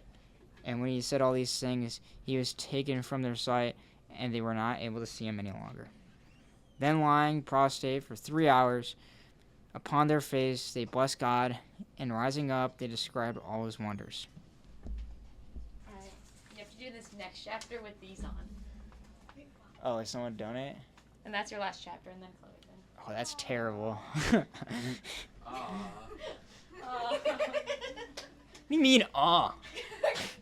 Art sunglasses on. Aww. Mommy's in love. Go ahead. Oh, no. No. It's Tweaker Central down here. If only you guys could see it. Read. Go ahead, Michael. Read. We're gonna kick you It's out. alright, photo share. Tobit 13. And so the elder Tobit, opening his mouth, blessed the Lord, and he said, O Lord, you are great in eternity, and your kingdom with all ages. Oh my God, this is terrible. For you scourge and you save, and you lead down to the grave, and you bring up again, and there is no one who can escape from your hand. Confess to the Lord, O sons of Israel, and praise him in the sight of the nations, for indeed he has dispersed you among the Gentiles who are ignorant of him, that you may proclaim his wonders, that you may cause them to know that there is no other almighty God except him. He chastised us because of our iniquities, and he will save us because of his mercy. Therefore, look upon what he has done for us, and with fear and trembling confess to him, and exalt the King of all ages with your works. Oh my gosh, it's getting worse down here, people. But for me, I will confess him in the land of my captivity, for he has revealed his majesty within a sinful nation. And so be converted, you sinners, and do justice in the presence of God, believing that he will act in the mercy towards you. But I and my soul will rejoice in him. Bless the Lord, and all you Lakin people. Oh my gosh. What was it? Bless the Lord, and all you his elect. Keep in days rejoicing, confess to him. O Jerusalem, the city of God, the Lord has chastised you for the works of your hands. Confess to the Lord with your good things, and bless the God of all ages, that he may rebuild his tabernacle in you, and he may recall all the captives to you, and you may be glad in all ages forever. You will shine with a splendid light, and all in the ends of the earth will adore by you. The nations from far away will come to you, bringing gifts, and in you they shall adore the Lord, and they will hold your hand in sanctification. For they will invoke the great name in you. Sorry. Those who despise you will be cursed, and those who blaspheme you will be condemned, and those who build you up will be blessed. But you will rejoice in your sons, because they will be blessed, and they will be gathered together for the Lord. Blessed are those who love you and who rejoice in your peace. Bless the Lord, O my soul, for the Lord our God has freed Jerusalem, his city, from every one of his tribulations. Happy will I be if any of my offspring will be left to see the brightness of Jerusalem. The gates of Jerusalem will be built from sapphire and emerald, and all its walls will be surrounding with precious stones. All its streets will be paved with stones, white and clean. And hallelujah will be sung throughout the neighborhoods. Blessed be the Lord who has exalted it, and may he reign over it forever and ever. Amen. Starbo! Let's go. Give it up. Hit 14. Good work. This just in, he can read. Whoa. Such a lie, people. Whoa. I bestow upon you the reading goggles. Wow. Do carry on. Pleasure having you. Is this your Thank phone? you for having me. Oh, yeah. I'll gladly take it. Wait, where am I starting? Oh my gosh. You have to that one right there. 14. Wait, so when it says like Tobit 14, is that the chapter? That's what I'm saying. That's what I meant to say. Tobit. And the sermon of Tobit was completed. And after Tobit received his sight, he lived 42 years, and he saw the sons of his grandchildren. And so, having completed 102 years, he was buried honorably in Nivath. For he was 56 years old when he lost the sight of his eyes, and he was 60 years old when he truly received it again. And in truth, the remainder of his life was in gladness. And so, with the good accomplishment of the fear of God, he departed in peace. But in the hour of his death, he called to himself his son of Tobis, along with his sons, the 7 youths who were in his grandsons. And he said to them, Nevath will pass away soon, for the word of the Lord goes forward, and our brothers who have been dispersed away from the land of Israel shall return to it. Thus its deserted land will be entirely filled again, and the house of God, which was burned like incense within it, will be rebuilt again. And all those who fear God will return there. And the Gentiles will relinquish their idols, and they will enter into Jerusalem, and they will dwell in it. And all the kings on earth will rejoice in it, adoring the King of Israel. Therefore, my sons, listen to your father. Serve the Lord in truth, and seek to do the things that please him. And command your sons so that they may accomplish justice and almsgiving, and so that they may be mindful of God and may bless him at all times, in truth and with all their strength. And now, sons, listen to me, and do not remain here, but on whatever day you will bury your mother near me, in one sepulchre. From that time, direct your steps to leave this place. For I see that its integrity will bring about its end. And it happened that after the death of his mother, Tobit withdrew from Nivath with his wife and sons of sons, and was reunited with, and he was returned to his father-in-law. And he found them unharmed in a good old age, and he took care of them, and he closed their eyes, and all the inheritance of the house of Rig will pass to him. And he saw the sons of his sons to the 5th generation. And having completed 99 years in the fear of the Lord with joy, they buried him.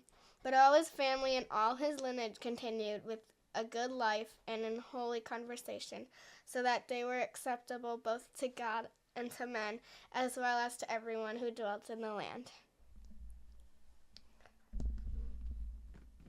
Is that it? I think that's it. Tobit 14. So, Good work. That's Tobit.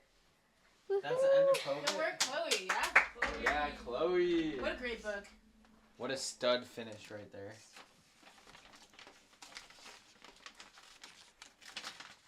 Good I work. can How did it see feel? again. She can see. She doesn't need to wear It's the rose-colored impossible to glasses. see. I can't see. I'm fading quick. You can't see either? No. What can't you see? Anything. I can see needs to clearly look back. now the rain is gone. We are moving on to Judith. Judith. I call There these are books Epic Women of the 16 Bible. chapters. 16 Epic Women chapters of the Bible, Judith. part 1. Epic Women of the Bible, Part 1. Starting up with Judith. She's got a sword. You'll find out what happens when how she uses that sword. Wait, can I have the spatula? I got you. You can read. You're good. You can start. Okay. reading. You Should I got have the 10 more minutes. spatula as my sword? You can.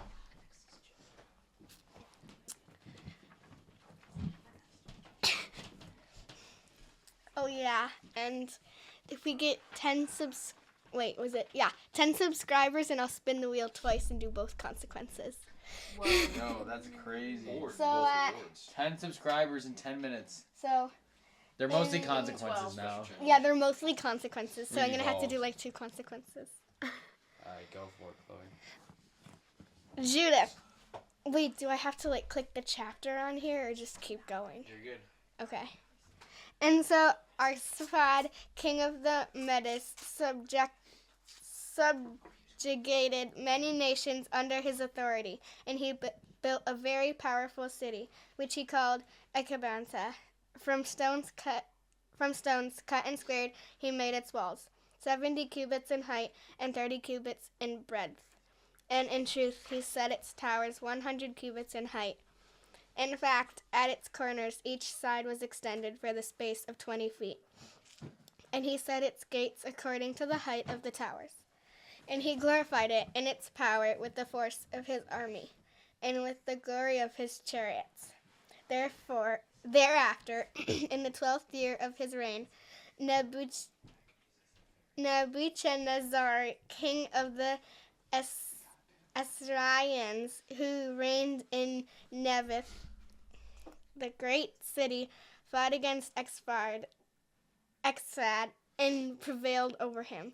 In the great plain, which is called Reg, near the Euphrates and the Tigris and the Hydaspes, and at the encampment of Arioch, king of the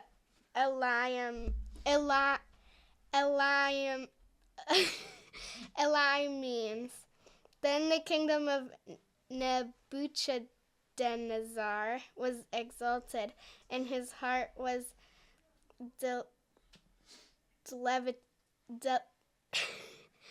elevated, and he sent to all who dwelt in Sicilia and Damascus and Lebanon, and to the nations that are Carmel and Kedar, and to the inhabitants of Galilee and the great plain of Esdraelon,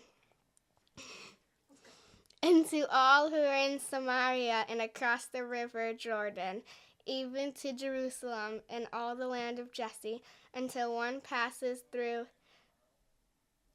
to the borders of Ethiopia. To all these Nebuchadnezzar. Oh. Nebuchadnezzar? Nice. To all these Nebuchadnezzar, king of the Assyrians, sent messengers, whom they all with one mind contracted, and they sent them back empty, and they rejected them without honor. The king Nebuchadnezzar, being indignant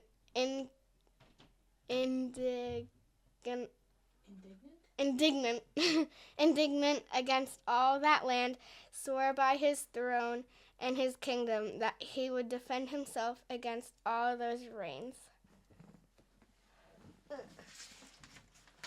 Judith one?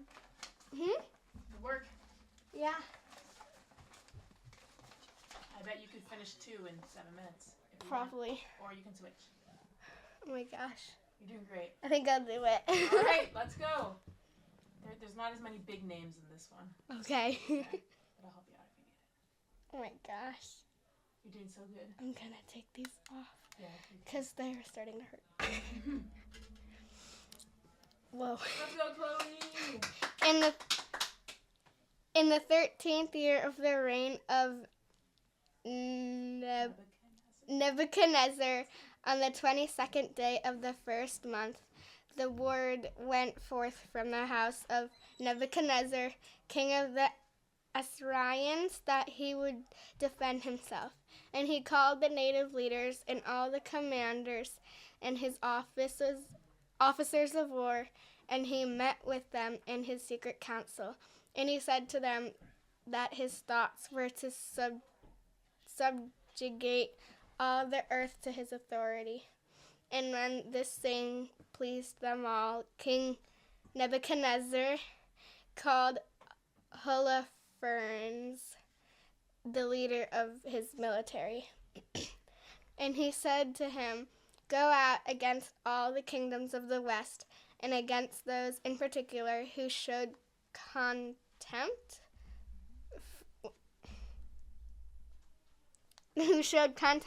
for my authority. Here I must not spare any kingdom, and all the forfeited cities you will subjugate to me." Then Holofernes called the commanders and the magistrates of the army of Assyrians, and he numbered men for the expedition, just as the king had instructed him, 112,000 foot soldiers and 12,000 archers on horseback. And he caused an entire expeditionary force to go ahead with an innumerable multitude of camels, with whatever was needed in abundance for the armies, and with herds of cattle and flocks of sheep, which could not be numbered. He appointed grain to be prepared from all of Syria as he passed through it. In fact, he took up gold and silver from the house of the king in great abundance. And he set out, he and all the army, with the 4-horse chariots and horsemen and archers. And they covered the face of the earth like locusts. And when he had crossed over the borders of the Assyrians, he came to the great mountains of Angi, which are on the left of Cilicia,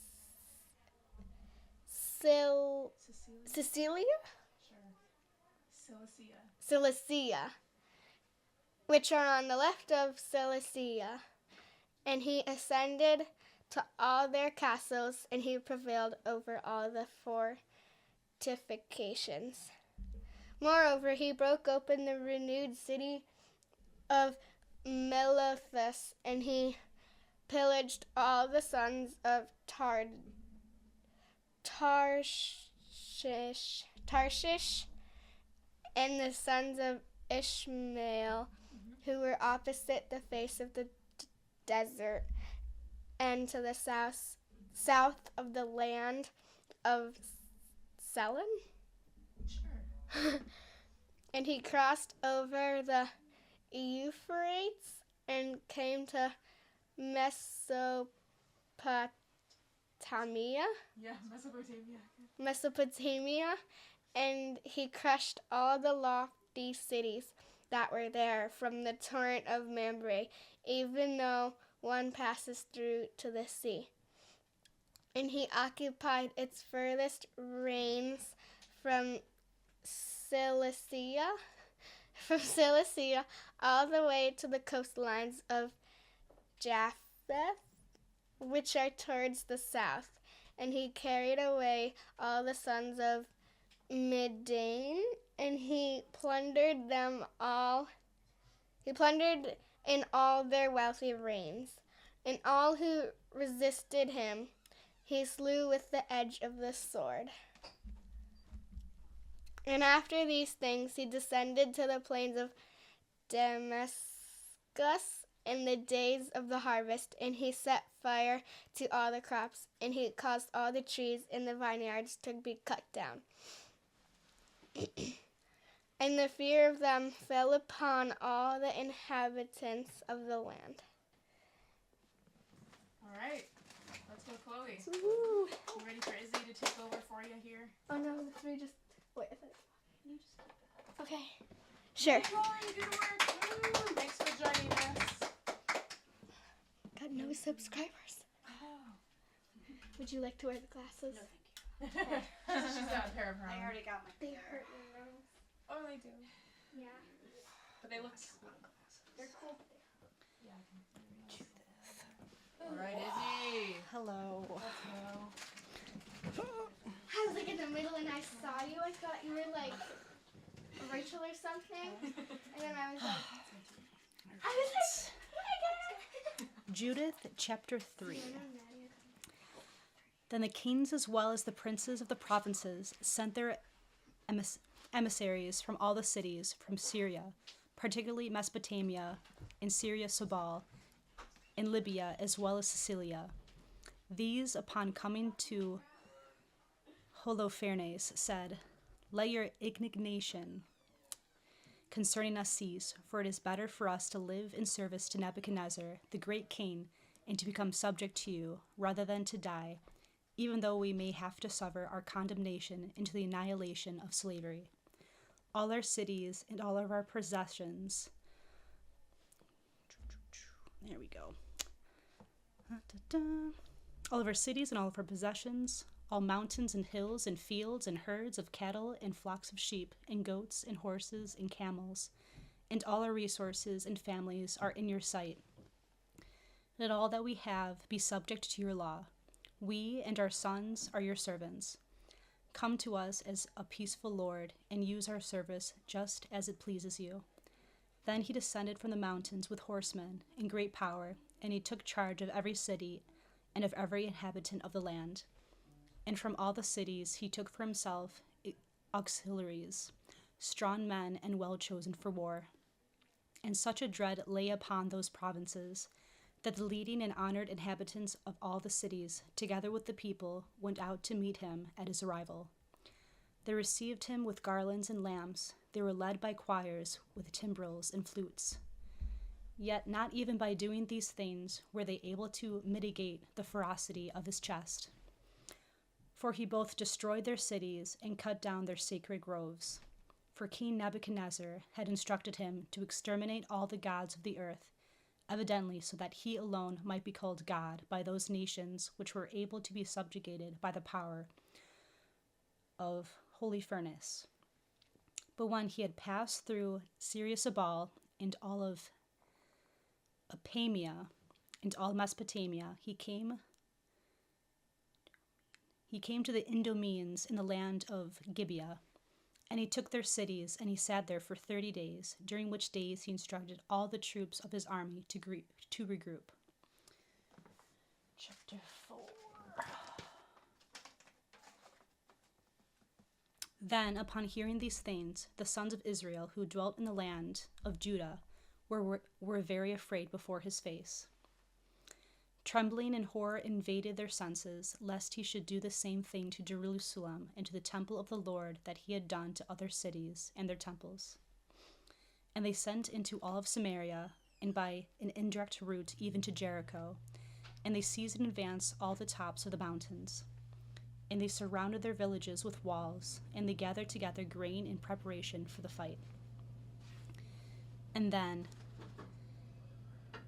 Eliakim the priest wrote to all who were opposite Esdraelon, which is opposite the face of the great plain near Dothain, and to all whom he would be able to reach through a passable way, that they should hold the ascents of the mountains, through which there might be any passage able to reach Jerusalem, and that they should keep watch where the passage was narrow, wherever possible, between the mountains. And the sons of Israel did just as Eliakim, the priest of the Lord, had appointed them. And all the people cried out to the Lord with great urgency, and they humbled their souls with fastings and prayers, both they and their wives. And the priests clothed themselves with haircloths, and they prostrated the little children opposite the face of the temple of the Lord, and they covered the altar of the Lord with haircloth. And they cried out to the Lord God of Israel with one accord, lest their children should be given over as prey, and their wives into distribution, and their cities into extermination. and their holy things into defilement, so that they might not become the disgrace of the Gentiles. Then Eliakim, the high priest of the Lord, traveled all around Israel, and he was talking to them, saying, Know that the Lord will heed your prayers if you continue to persevere in fastings and prayers in the sight of the Lord. Recall that Moses, the servant of the Lord, overcame Amalek, who trusted in his own strength and in his power, and in his army and in his bronze shields, and in his swift chariots, and in his horsemen. He overcame him, not by fighting with iron, but by pleading with holy prayers. So will it be with all the enemies of Israel, if you persevere in this work that you have begun. Therefore, by this exhortation and his prayer to the Lord, they continued in the sight of the Lord, so that even those who offered holocaust to the Lord offered the sacrifices to the Lord, girded with haircloths, and there were ashes upon their heads. And they all begged God with their whole heart that he would visit his people Israel. Chapter 5.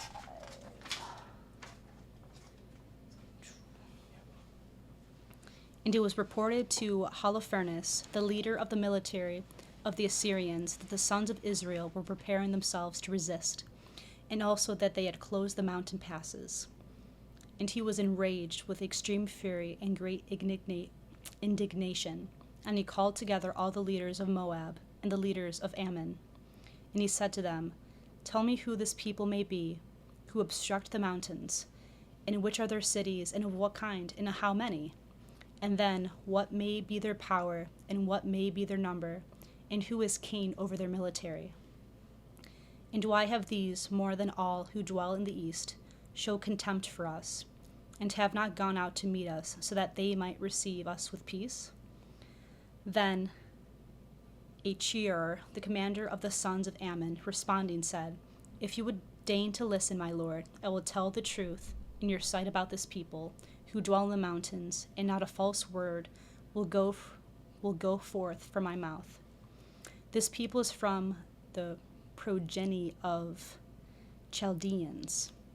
These dwelt at first in Mesopotamia, because they were not willing to follow the gods of their fathers, who were in the land of the Chaldeans, and so forsaking the ceremonies of their fathers, which were with a multitude of gods, they worshipped one God of heaven, who also instructed them to go forth from that place and to dwell in Canaan. And when a famine covered the whole land, they went down into Egypt. And there, through 400 years, they were so multiplied that the army of them could not be numbered. And when the king of Egypt oppressed them, and also subjugated them to labor with clay and brick in the building of his cities, they cried out to their Lord, and he struck the entire land of Egypt with various plagues. And when the Egyptians had cast them away from them, and the plague had ceased from them, and they were willing to seize them again and recall them to their servitude, the God of heaven opened the sea to these as they fled, so that the waters were made to stand firm like a wall on either side, and these walked across the bottom of the sea and passed through with dry feet. In that place, when an innumerable army of the Egyptians pursued after them, they were so overwhelmed with the waters that not even one remained to report to posterity what had happened. In truth, going forth from the Red Sea, they occupied the deserts of Mount Sinai, in which man could never dwell, nor a son of man take rest. In that place, bitter fountains became sweet for them to drink, and through 40 years they continued to receive provisions from heaven. And although they had entered without bow and arrow, and without shield and sword, their God fought on their behalf and was victorious. And there was no one who could attack this people, except when they withdrew from the worship of the Lord their God. But as often as they worshipped any other, except their own God, they were delivered to plunder, and to the sword, and into reproach. But as often as they were repentant for having withdrawn from the worship of their God, the God of heaven gave them the power to resist. And indeed, they overthrew the king of the Canaanites, and of the Jebusites, and of the Perizzites, and of the Hittites, and of the Hivites, and of the Amorites,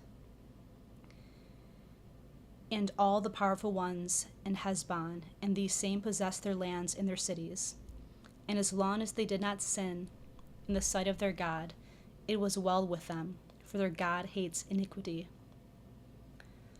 And even some years ago, when they have withdrawn from the way that their God had given them to walk, they were destroyed in battles by how many nations, and very many of them were led away captive into a land not their own. But more recently, returning to the Lord their God, from the dispersion in which they had been scattered, they have united and have ascended into all these mountains, and they again possess Jerusalem, where their holy things are. Therefore now, my Lord, inquire if there may be any iniquity of theirs in the sight of their God. If so, let us ascend to them, because their God will surely deliver them to you, and they will be subjugated under the yoke of your power. But if in truth there may be no offense of these people before their God, we will not be able to resist them, because their God will defend them, and we will become a disgrace to the whole earth. And it happened, when Achor had ceased to speak these words, all the great men of Holofernes was angry, and they intended to execute him, saying to each other, Who is this that says the sons of Israel are able to resist King Nebuchadnezzar and his armies, unarmed men, and without strength, and without skill in the art of fighting? Therefore, so that Achor might know that he had failed us, let us ascend to the mountains, and when the most powerful among them have been taken, then with them he will be impaled with the sword. So may every people know that Nebuchadnezzar is God of the earth, and there is no other except him. Judith 6.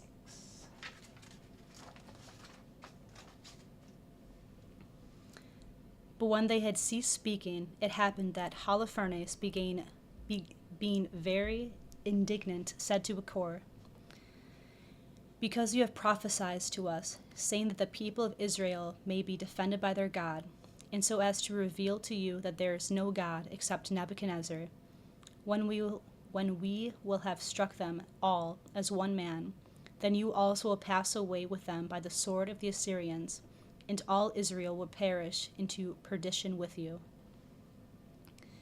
And you will be shown that Nebuchadnezzar is the Lord of the whole earth, and then the sword of my army will pass through your sides, and being stabbed, you will fall among the wounded of Israel, and you will breathe no longer when you have been destroyed with them. And furthermore, if you consider your prophecy to be true, do not let your countenance fall, and let the paleness that has taken hold of your face depart from you, if you claim that these my words cannot be fulfilled.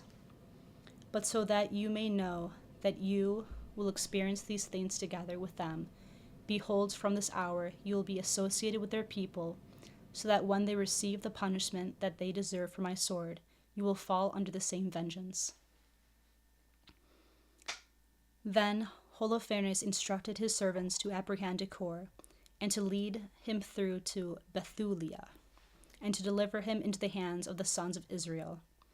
And taking him, the servants of Holofernes traveled through the plains. But when they approached close to the mountains, the slingers of stones went forth against them. Then, diverting by the side of the mountain, they tied Achor hands and feet to a tree, so that they abandoned him, bound with ropes, and they returned to their lord. Thereafter the sons of Israel, descending from Bethulia, came to him. Releasing him, they brought him to Bethulia. And so, standing him in the midst of the people, they interrogated him as to what event caused the Assyrians to abandon him bound. In those days, the rulers of that place were Uzziah, the son of Micah, of the tribe of Simeon, in Chabris, also called Gothaniel. And so in the midst of the elders, and in the sight of everyone, Achor explained all that he had said in reply to the questioning of Holofernes, and in what manner the people of Holofernes wanted to have him killed because of this word, and how Holofernes himself, being angry, had ordered him to be handed over to the Israelites for this reason, so that when he would prevail over the sons of Israel, then he would also command Achor himself to be executed by diverse torments, because he had said that the God of heaven is their defender. And when Achor had declared all these things, all the people fell on their faces, adorning the Lord, and communing together with mourning and weeping. They poured out their prayers with one mind to the Lord, saying, O Lord, God of heaven and earth, behold their arrogance, and gaze upon our humility, and attend to the face of your holy ones, and reveal that you do not abandon those who rely on you, and that those who rely on themselves and who glory in their own strength you humble. And so when their weeping was ended, and the prayer of the people throughout the entire day was completed, they counseled Achor, saying, God of our fathers, whose power you have predicted, will give to you this in return, that you instead will see the destruction of them. Truly, when the Lord our God will give this freedom to his servants, may God also be with you in our midst, so that just as it pleases you, everyone who is with you may keep company with us. Then Uzziah, after the council was ended, received him into his own house, and he made him a great supper. And all the elders were invited. Together they refreshed themselves at the completion of their fast.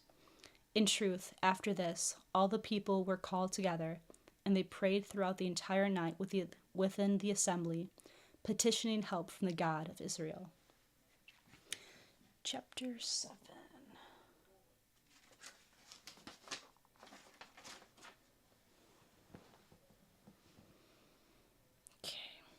But Holofernes, on another day, instructed his army to ascend against Bethulia.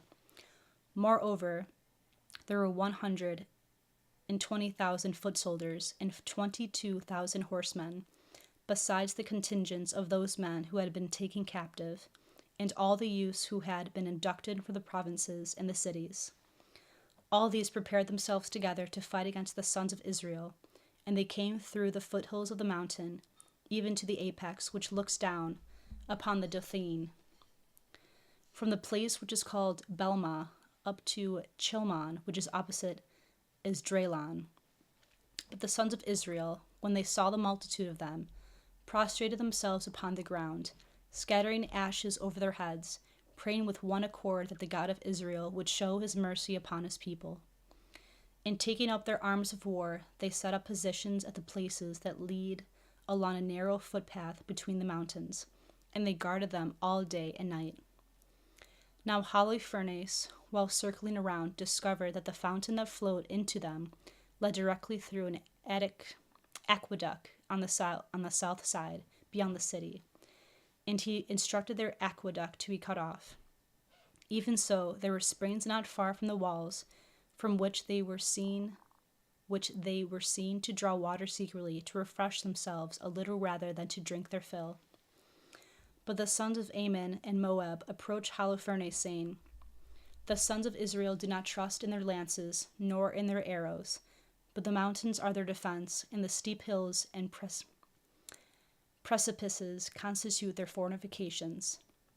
Therefore, so that you may be able to overcome them without joining battle, set guards at the springs, so that they may not draw water from them, and you will put them to death without the sword, or at least, being weary, they will hand over their city, which they suppose to be, by its position in the mountains, unable to be conquered. And these words were pleasing before Holofernes and before his attendants, and so he stationed 100 men around every spring. And when they had kept this watch through 20 full days, the cisterns and the collections of waters failed among all the inhabitants of Bethulia, so that there was within the city not enough to satisfy them for even one day, because water was given out to the people daily by measure. Then all the men and women, youths and little ones, gathering together before Uzziah with one voice together, said, May God be judge between us and you, for you have done evil with us, and not being willing to speak peacefully with the Assyrians, and because of this, God has sold us into their hands. And therefore there is no one to help us, while we are prostrated before their eyes with thirst and great destruction. And now gather together all who are in the city, so that we may willingly deliver every one of us to the people of Holofernes. For it is better that as captives, being alive, we should bless the Lord, than that we should die and become a disgrace to all flesh, after we have seen our wives and our children die before our eyes. We call to witness this day heaven and earth, and the God of our fathers, who takes vengeance upon us according to our sins, so that now you may deliver the city into the hand of the military of Holofernes. And may our end be brief by the edge of the sword, that would be made longer by the dryness of thirst. And when they had said these things, there happened a great weeping and a loud lamentation within the assembly. From everyone and for many hours, with one voice they cried out to God, saying, We have sinned like our fathers, we have acted unjustly, we have committed iniquity. May you have mercy on us, for you are pious, or with your own scourges avenge our iniquities. But do not be willing to deliver those trusting in you to a people who are ignorant of you, so that they may not say among the Gentiles, Where is their God? And when, being weary from these outcries and tired from these weepings, they became silent, Uzziah, rising up covered in tears, said, Be steadfast in soul, brothers, and let us wait these 5 days for mercy from the Lord. For perhaps he will break off his indignation and give glory to his own name. But if, with 5 days passing, help does not arrive, we will accomplish the words that you have spoken. Judas, chapter 8. And it happened that these words were heard by Judith, a widow who was the daughter of Merari, the son of Idax, the son of Joseph, the son of Oziel, the son of Eliah, the son of Jamnor, the son of Gideon, the son of Raphaim, the son of Ahitub, the son of Melchiel, the son of Enan, the son of Nathaniel, the son of Salathiel, the son of Simeon, the son of Reuben. And her husband was Manasseh, who died in the days of the barley harvest. For he was standing over those who had bound sheaves in the field, and the heat overcame his head, and he died in Bethulia, his own city, and he was buried there with his fathers. But Judith, his bereaved, was a widow now for 3 years and 6 months. And she made herself a private chamber in the upper part of her house, in which she stayed enclosed with her handmaids. And she had haircloth around her waist, and she fasted all the days of her life, except Sabbaths, and new moons, and the feast of the house of Israel. Moreover, she was exceedingly elegant in appearance, and her husband left her many riches, and an abundant household, as well as the ownership of plentiful herds of oxen and flocks of sheep. And she was greatly renowned among all, because she feared the Lord very much. Nor was there anyone who spoke an ill word about her. And so, when she heard that Uzziah had promised that he would hand over the city with a passing of 5 days, she sent to the elders Chabris and Charmas. And they came to her, and she said to them, What is this word by which Uzziah has consented to hand over the city to the Assyrians, if within 5 days no help arrives for us? And who are you to test the Lord? This is not a word that will provoke mercy, but rather one that may excite wrath and enkindle fury. You have set a time limit for the mercy of the Lord, and you have established a day for him according to your choice. But since the Lord is patient, let us be repentant about the same matter, and let us beg his indulgence with many tears. For God will not threaten like man, nor will he be inflamed to anger like a son of man. And for this reason, let us humble our souls before him, and continuing to serve him in a spirit of humility, let us speak to the Lord with tears, so that he may act according to this will in his mercy towards us. So then, just as our heart is disturbed by their arrogance, so also may we glory in our humility. For we have not followed the sins of our fathers, who abandoned their God in order to worship strange gods. Because of this crime, they were given over to their enemies, to the sword, and to pillaging, and to confusion. But we know no other God except him. Let us wait with humility for his consolation, and the Lord our God will requite our blood by the afflictions of our enemies, and he will humble all the nations that will rise up against us, and he will cause them to be without honor. And now, brothers, because you are the elders among the people of God, and their very soul hangs upon you, rescue their hearts by your eloquence, so that they may remember that our fathers were tested in order to prove whether or not they truly worshipped their God. They are obliged to remember how our father Abraham was tested, and being proved by many tribulations, he was made the friend of God. So Isaac, so Jacob, so Moses, and all that have pleased God passed through many tribulations, remaining faithful. But those who did not accept the trials with the fear of the Lord, and who brought forward their impatience and the disgrace of their murmuring against the Lord, were exterminated by the exterminator, and they perished by serpents. And as for us, therefore, let us not revenge ourselves for these things that we suffer, but in considering these same sufferings to be less than our sins deserve, let us believe that the scourges of the Lord, by which we are corrected like servants, have occurred for our improvement and not for our destruction.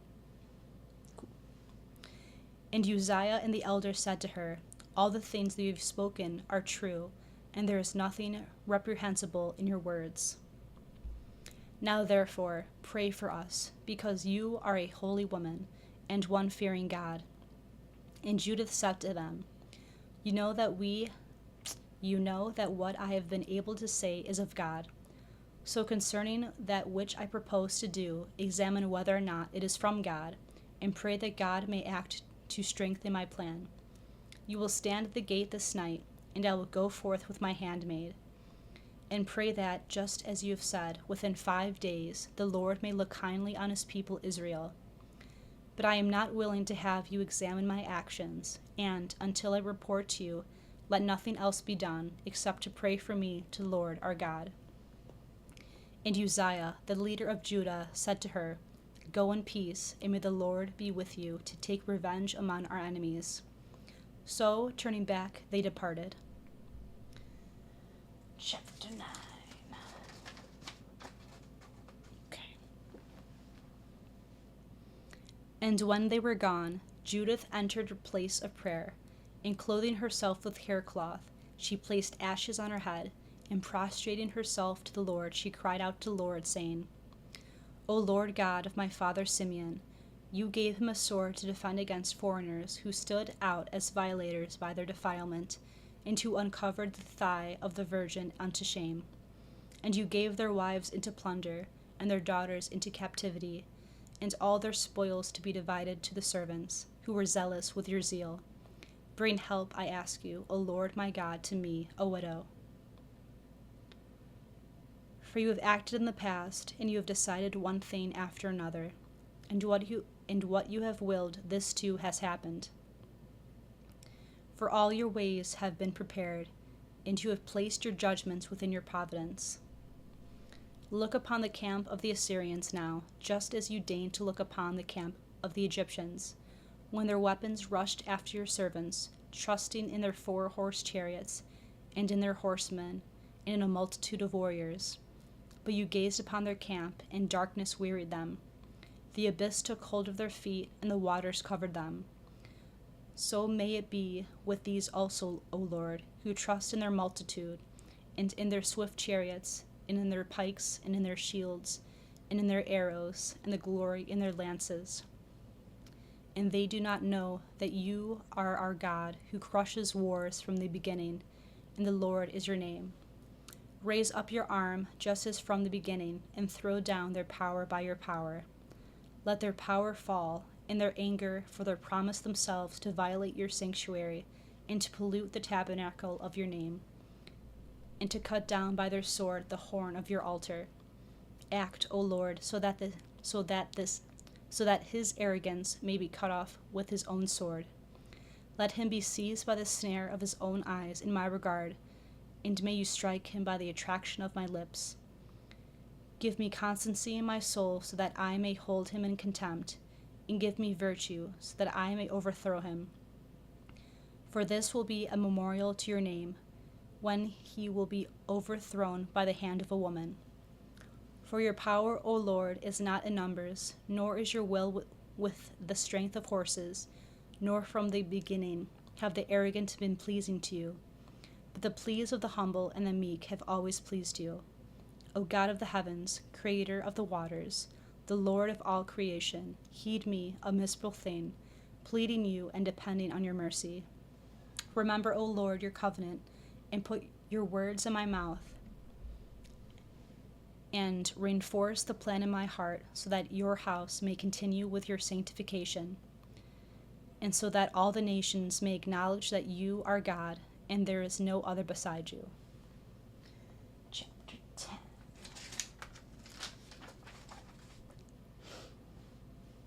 And it happened that, when she had ceased to cry out to the Lord, she arose from the place where she lay prostrate before the Lord. And she called her handmaid, and ascending into her house, she took away from herself the haircloth, and she put away from herself the garments of her widowhood. And she washed her body, and she anointed herself with the best ointment. And she plaited the hair of her head, and she put a headdress on her head, and she clothed herself with the garments of her elegance, and she put sandals on her feet. And she put on her little bracelets, and lilies, and earrings, and rings, and she adorned herself with all her ornaments. And also the Lord conferred upon her a splendor, for all this dressing up did not proceed from sensuality, but from virtue. And therefore the Lord increased this, her beauty, so that she appeared with incomparable honor before the eyes of all.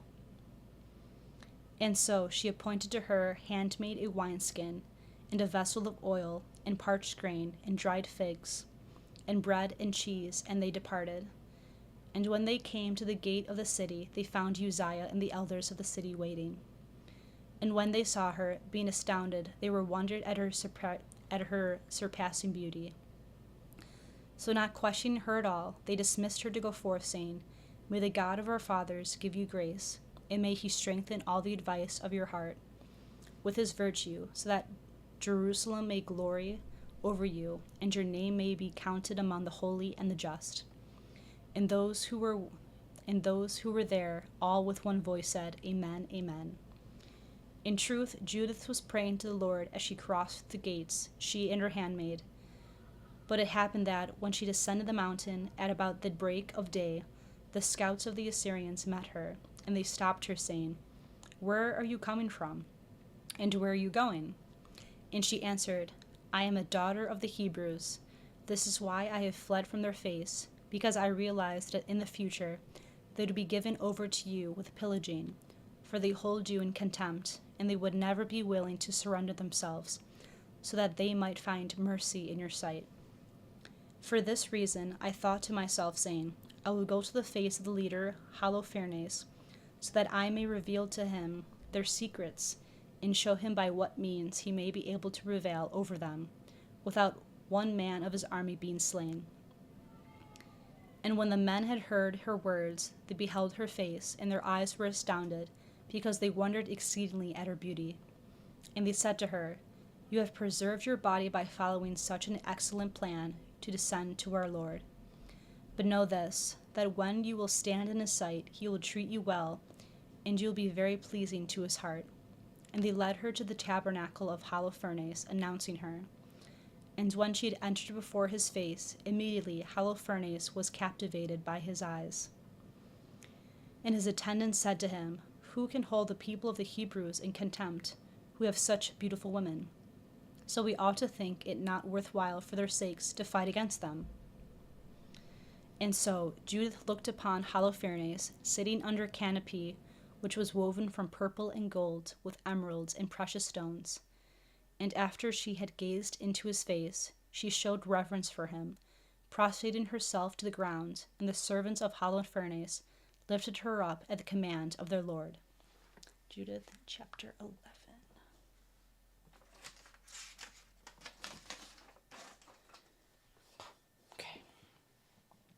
Then Holofernes said to her, "Be steadfast in soul, and do not be terrified in your heart, for I have never harmed a man who was willing to serve King Nebuchadnezzar.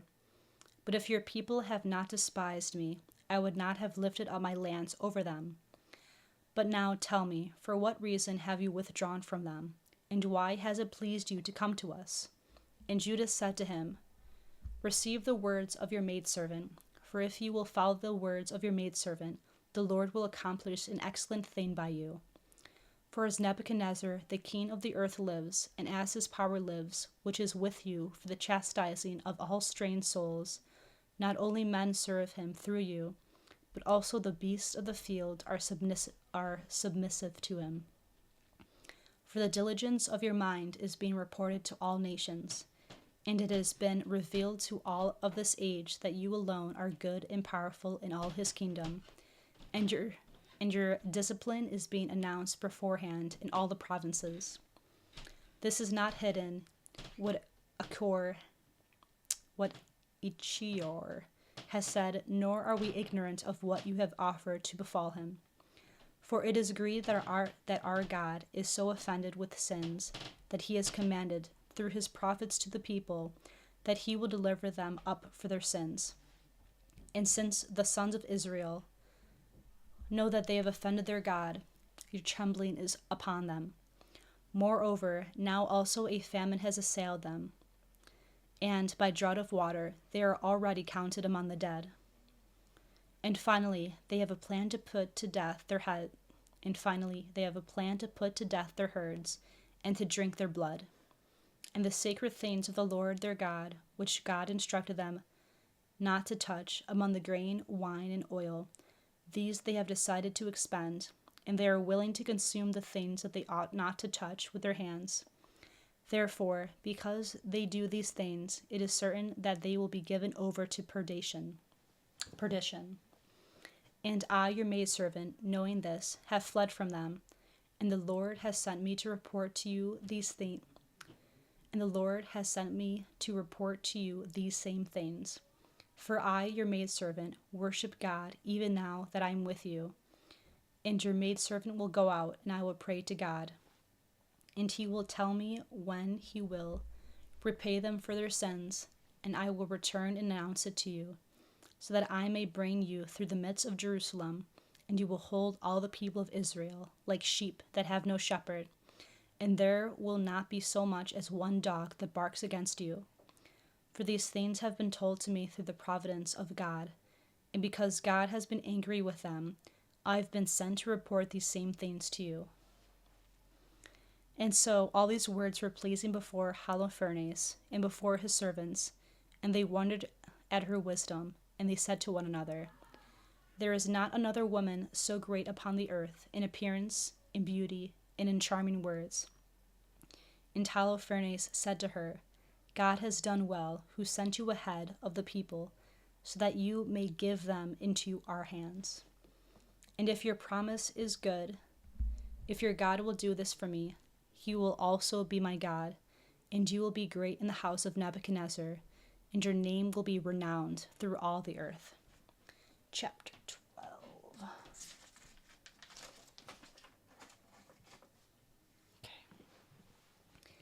Then he ordered her to enter where his valuables were stored, and he ordered her wait there, and he appointed what should be given to her from his own feast. And Judith responded to him, and she said, "Now I am not able to eat from these things which you instructed to be allotted to me, lest an offense come upon me. But I will eat from that which I have brought." And Holofernes said to her, "If these things that you have brought with you should fail you, what shall we do for you?" And Judith said, "As your soul lives, my lord, your maidservant will not expend all these things until God accomplishes by my hand what I have in mind." And his servants led her into the tabernacle as he instructed. And as she was entering, she requested that it be permitted to her to go outside at night before daylight, in order to pray and to petition the Lord. And he instructed his chamberlains that she may exit and enter just as it may please her, to adorn her God for 3 days.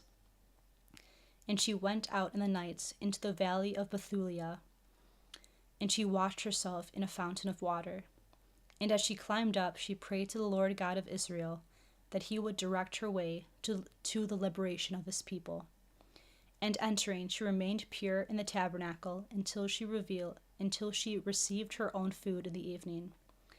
And it happened on the 4th day that Holofernes made a supper for his servants, and he said to Vigio, his eunuch, "Go and persuade that Hebrew woman to willingly consent to live with me.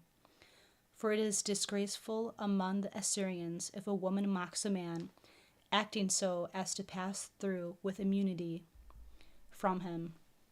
Then Vigio entered toward Judith, and he said, "May she not dread my good young woman to enter to my lord, so that she may be honored before his face, so that she may eat with him and drink wine with cheerfulness." Judith answered him, "Who am I that I should contradict my lord? And that will be good and best before his eyes I will do. Moreover, whatever will please him to me, that will be what is best, all the days of my life." And she arose and dressed herself with her garments, and entering, she stood before his face. But the heart of Holofernes was struck, for he was burning with desire for her. And Holofernes said to her, "Drink now and recline with cheerfulness, for you have found favor before me." And Judith said, "I will drink, my lord, because my soul has been magnified this day beyond all my days." And she accepted and ate and drank in his sight what her handmaid had prepared for her. And Holofernes became pleased with her, and he drank very much wine, more than he had ever drunk in his life. Chapter 13.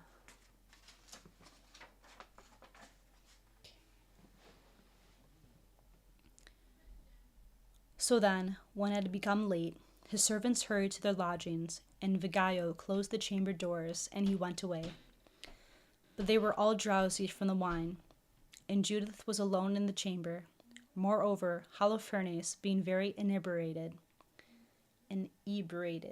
was fast asleep, reclining on his bed.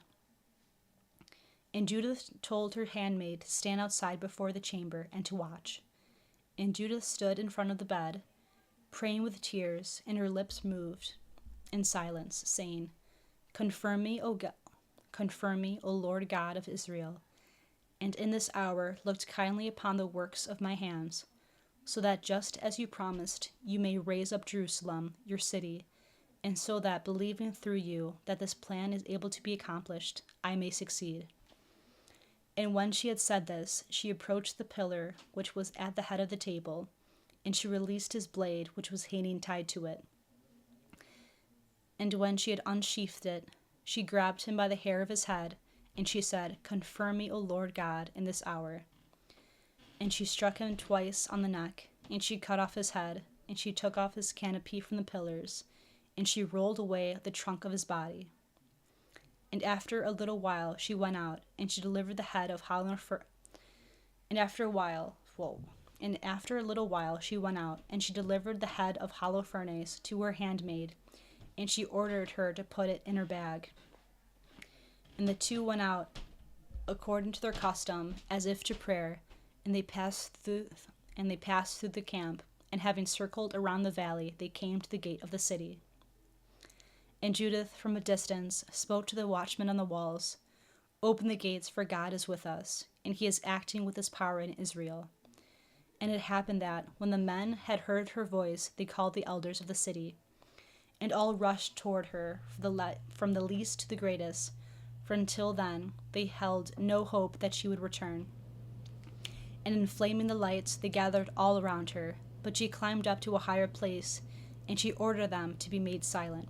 And when all had quieted down, Judah said, "Praise the Lord our God, who has not abandoned those who hope in him. And by me, his handmaid, he has fulfilled his mercy, which he promised to the house of Israel. And he has killed the enemy of his people by my hand this night." Then taking the head of Holofernes from the bag, she displayed it to them, saying, behold, the head of Holofernes, the leader of the military of the Assyrians, and behold his canopy, under which he reclined in his drunkenness, where the Lord our God struck him by the hand of a woman.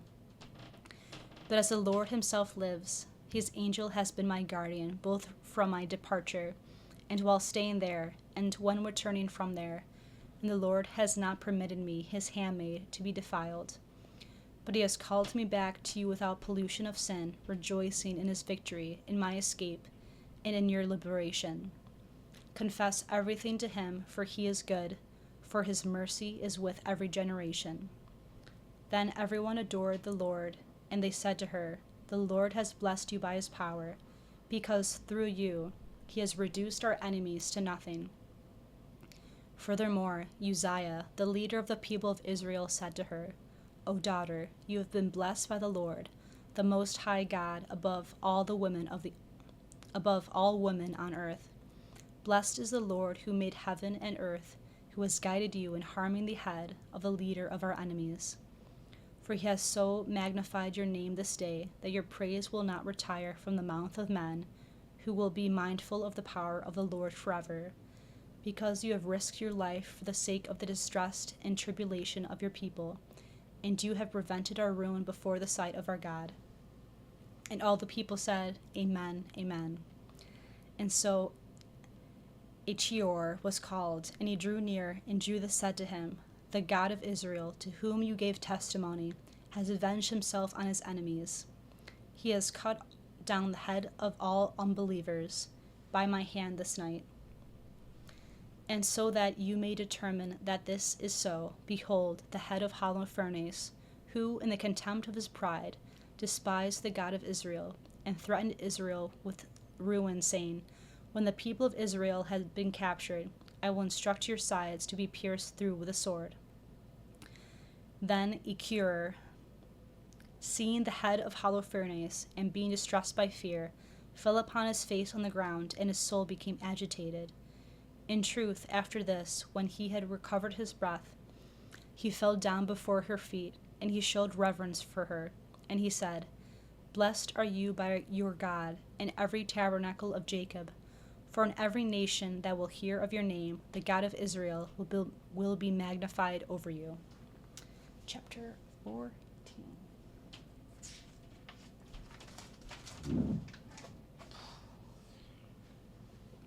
Then Judah said to all the people, Hear me, brothers.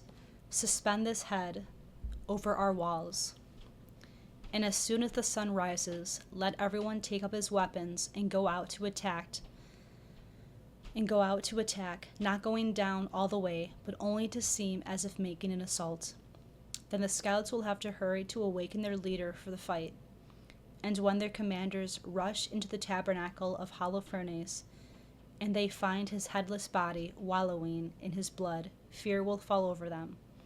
And when you realize that they are fleeing, go after them in security, for the Lord will crush them under your feet. Then Achior, seeing the power that the God of Israel had wrought, left behind the rituals of the Gentiles. He believed in God, and he circumcised the flesh of his foreskin, and he was placed among the people of Israel, and so were all the succession of his kindred, even until this present day. And soon, at the rising of day, they suspended the head of Holofernes above the walls, and every man took up his weapons, and they went out with a great uproar and howling. When the scouts saw this, they rushed to the tent of Holofernes. Moreover, those who were in the tent came and made a loud noise before the entrance to the bedchamber, hoping to awaken him by an attempt at a skillful noise-making, not by intruding on him, so that Holofernes might be roused from sleep. For no one dared to knock, or to open and enter the bedchamber of the powerful leader of the Assyrians. But when his commanders and tribunes had arrived, with all the chiefs of the army of the king of the Assyrians, they said to the chamberlains, Enter and awaken him, for the mice have come out of their holes, intending to challenge us to fight. Then Vigio, entering his bedchamber, stood before the curtain, and he made a clapping noise with his hands, for he suspected that he was sleeping with Judith. But when, with attentiveness, he perceived no motion of anyone reclining, he approached the curtain, And lifting it up, he saw the dead body of Holofernes, without a head, lying on the ground, soaked in his own blood. He cried out with a loud voice and weeping, and he tore his garments. And he entered the tent of Judith, and did not find her. And he ran out to the people, and he said, One Hebrew woman has caused confusion in the house of Nebuchadnezzar the king. For behold, Holofernes lies on the ground, and his head is not with him. Now when the leaders of the army of the Assyrians had heard this, they all tore their garments, and an intolerable fear and trembling fell over them, and their minds were greatly disturbed. And there was an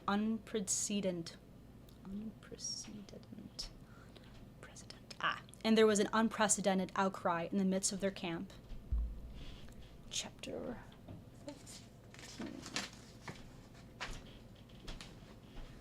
And when the entire army had heard that Holofernes was beheaded, reason and resolution fled from them, and being moved by trembling and fear alone, they thought only to flee to safety. So then no one spoke with his neighbor, but hanging their heads and leaving everything behind, they hurried to escape from the Hebrews, who, as they had heard, were advancing against them well armed, and they fled through the ways of the fields and the paths of the hills. And so the sons of Israel, seeing them fleeing, pursued them, and they went down after them, sounding the trumpets and hallowing. And since the Assyrians were not united, they rushed headlong in their flight. But the sons of Israel, pursuing like one unit, struck down all they were able to find. And so Uzziah sent messengers through all the cities and regions of Israel. And then every region and every city sent their chosen young men with weapons after them, and they pursued them with the edge of the sword until they passed through the extremities of the borders. But the remainder, who were in Bethulia, entered the camp of the Assyrians and took away the plunder that the Assyrians, in their flight, had left behind. And they were exceedingly burdened. In truth, those who returned victorious to Bethulia brought with them everything that was theirs. So there was no numbering their cattle and beast and everything they could carry, so much so that, from the least to the greatest, all were made rich by their spoils. But Joachim, the high priest, came from Jerusalem to Bethulia with all his elders to see Judith. And when she had gone out to him, they all blessed her with one voice, saying, You are the glory of Jerusalem. You are the joy of Israel. You are the honor of our people.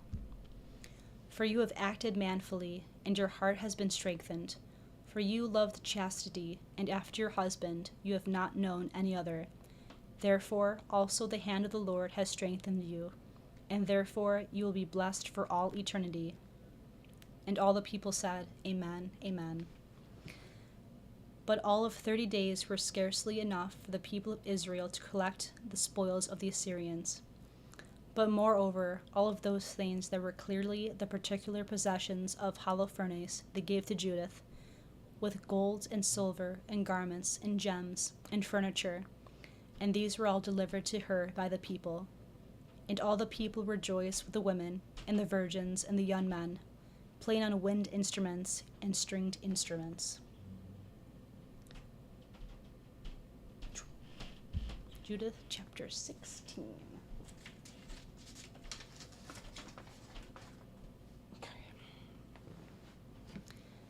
Then Judah sang this canticle to the Lord, saying, Call to the Lord with drums, sing to the Lord with cymbals, play for him a new psalm, exalt and invoke his name.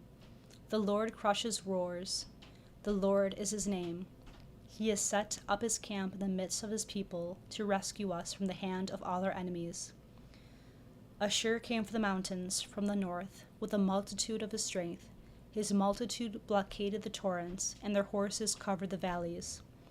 He told himself that he would set fire to my borders and kill my young men with the sword, to give my children into plunder and my virgins into captivity.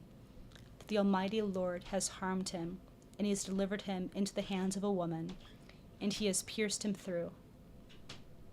For their powerful one did not fall by young men, nor did the sons of Titan strike him, nor did lofty giants set themselves against him.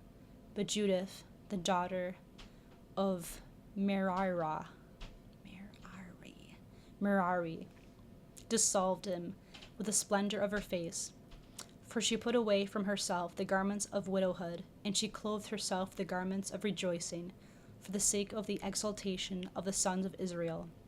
She anointed her face with ointment, and she gathered the locks of her hair with a headdress. She accepted a new dress in order to deceive him. Her sandals ravished his eyes. Her beauty made his soul her captive. With a blade she cut off his head. The Persians were horrified at her constancy, and the Medes at her boldness. Then the camp of the Assyrians howled. When my humble ones appeared, parched with thirst. The sons of the servant girls have pierced them through, and, like fleeing servants, they have killed them. They perished in battle before the face of the Lord, my God. Let us sing a canticle to the Lord. Let us sing a new hymn to our God. O Adonai, O Lord, you are great, and splendor is in your virtue, and no one is able to overcome you. Let all your creatures serve you, for you spoke and they became. You sent forth your spirit, and they were created. And there is no one who can withstand your voice. The mountains will be moved from their foundations by the waters. The rocks, like wax, will liquefy before your face. But those who fear you will be great with you throughout all things. Woe to the people that rises up against my people, for the Lord Almighty will be vindicated against them. In the day of judgment he will visit them. For he will bestow fire and worms on their flesh, so that they may burn and have sensation without ceasing. And it happened that, after these things, all the people came to Jerusalem after the victory to adore the Lord. And as soon as they were purified, they all offered holocausts and vows and their promises. Moreover, Judith offered all the implements of war from Holofernes, which the people gave to her, and the canopy that she had taken away from his chamber, as an anathema unto oblivion. But the people were cheerful before the face of the sanctuary, and for 3 months the gladness of this victory was celebrated with Judith. And after those days each one returned to his own house, and Judith became great in Bethulia, and she had great splendor in all the land of Israel. For chastity was one with her virtue, so that she did not know man all the days of her life. After the passing away of her husband, Manasseh. And then, on feast days, she came forth with great glory. But she remained in her husband's house for 105 years. And she set her handmaid free, and she passed away and was buried with her husband in Bethulia. And all the people mourned her for 7 days. And during all the time of her life, there was no one who disturbed Israel, nor for many years after her death. Moreover, the day of the festivity of this victory was accepted by the Hebrews in the numbering of holy days, and it was religiously observed by the Jews from that time even to the present day. Judith. Nice. All right. Next is Esther. Oh, we're switching the book? Well, yeah, next is Esther. Oh, sweet. Mm-hmm. You want me to take it from here? I'm supposed to start in 3 minutes. 3 minutes, yeah. Or you sure. can start if you want. All right, I'll just start the one chapter. Okay, cool. And I'll be good to go.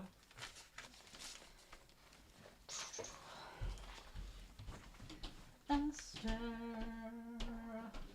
Judith.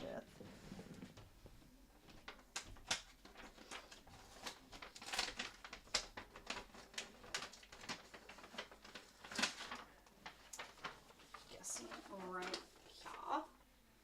Judith.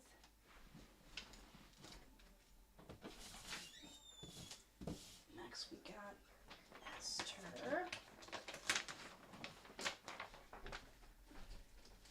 Esther.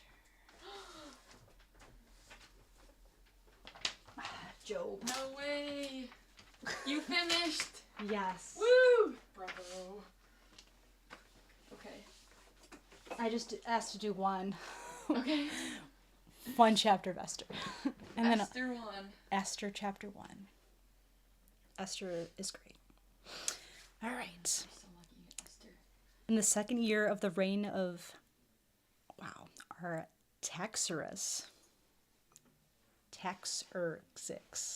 Artaxerxes, the great, on the first day of the month of Nisan, Mordecai, the son of Jar, the son of Shemiah, the son of Kish, of the tribe of Benjamin, a Jewish man who lived in the city of Susa, a great gentleman, and among the first ones of the king's court, saw a dream. Now he was one of a number of captives whom Nebuchadnezzar, king of Babylon, had carried away from Jerusalem, with Jeconiah, king of Judah.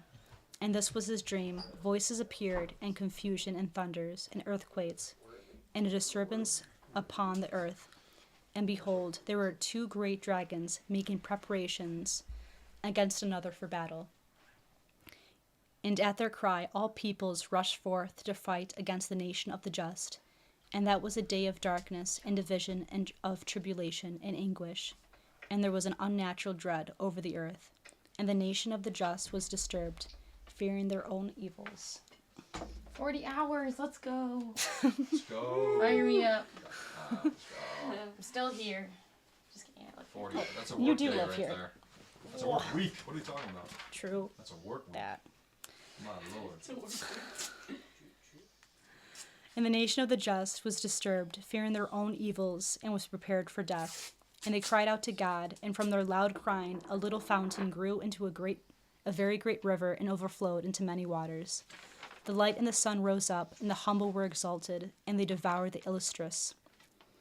When Mordecai had seen this, and he rose from bed, he was considering what God might want to do, and he kept it fixed in his soul, desiring to know what the dream might signify. Oh, that's chapter 2. Okay, that was it. That was the first chapter. Mordecai saw the dream of dragons. Alright.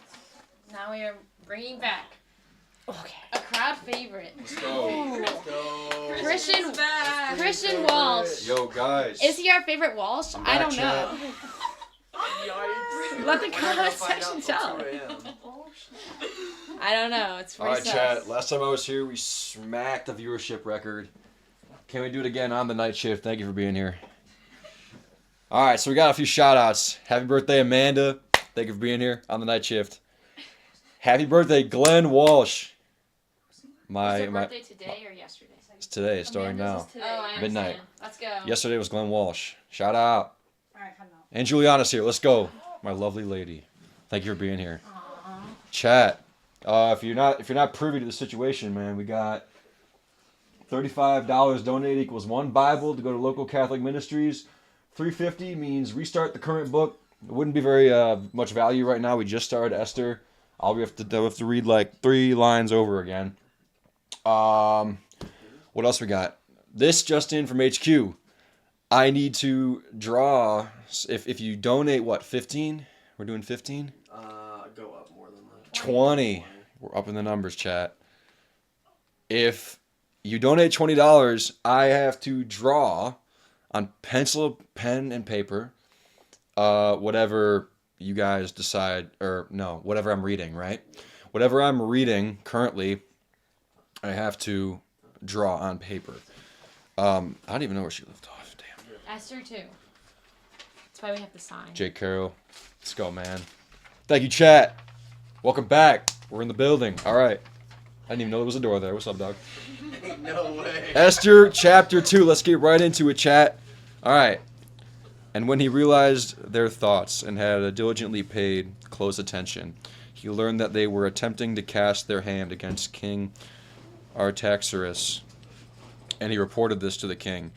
Then the king had both of them questioned, and when they confessed, he ordered a sentence of death. But the king had what had happened written in the commentaries, and even Mordecai handed over the memory of these things into writing.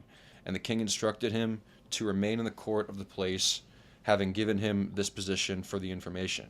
In truth, Haman, the son of Hammedatha, the Borgian had great honor in the eyes of the king, and he wanted to harm Mordecai and his people because of the two eunuchs of the king who had been executed. All right, we're flying through Esther, chat. I hardly know her. Esther?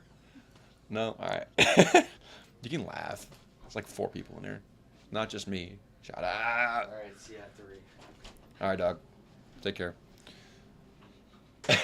Esther chapter 3.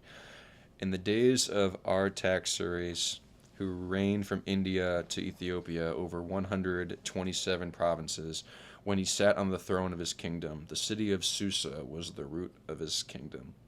And so, in the 3rd year of his reign, he made a great feast for all the leaders and his servants, for the most powerful among the Persians and the distinguished among Medes, and for the rulers of the provinces before him, so that he might show the glorious riches of his kingdom as well as its greatness, and so boast of his power for a long time, namely 180 days.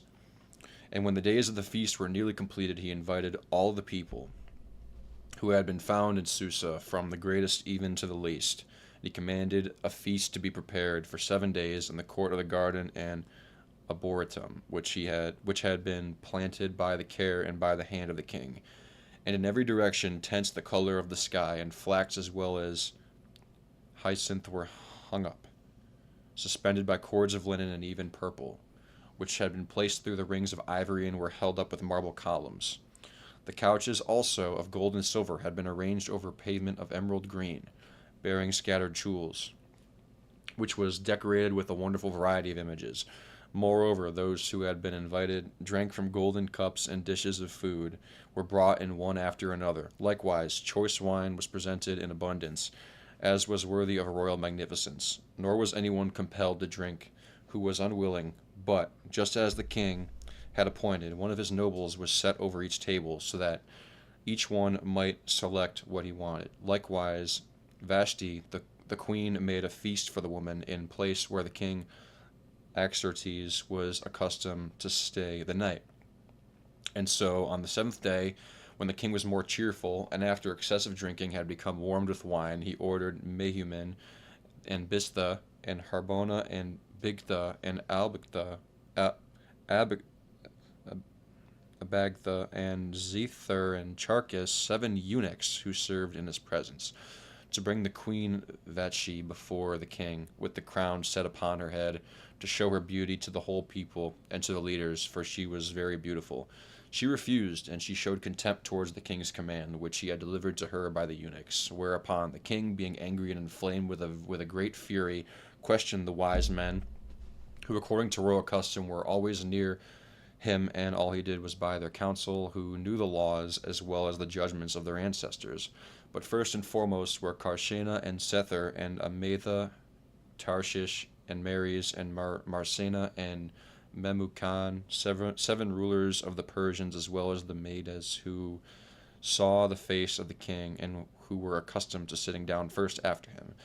As to what sentence should fall upon Vashti, the queen, who had refused to do the commandment of King Artaxerxes,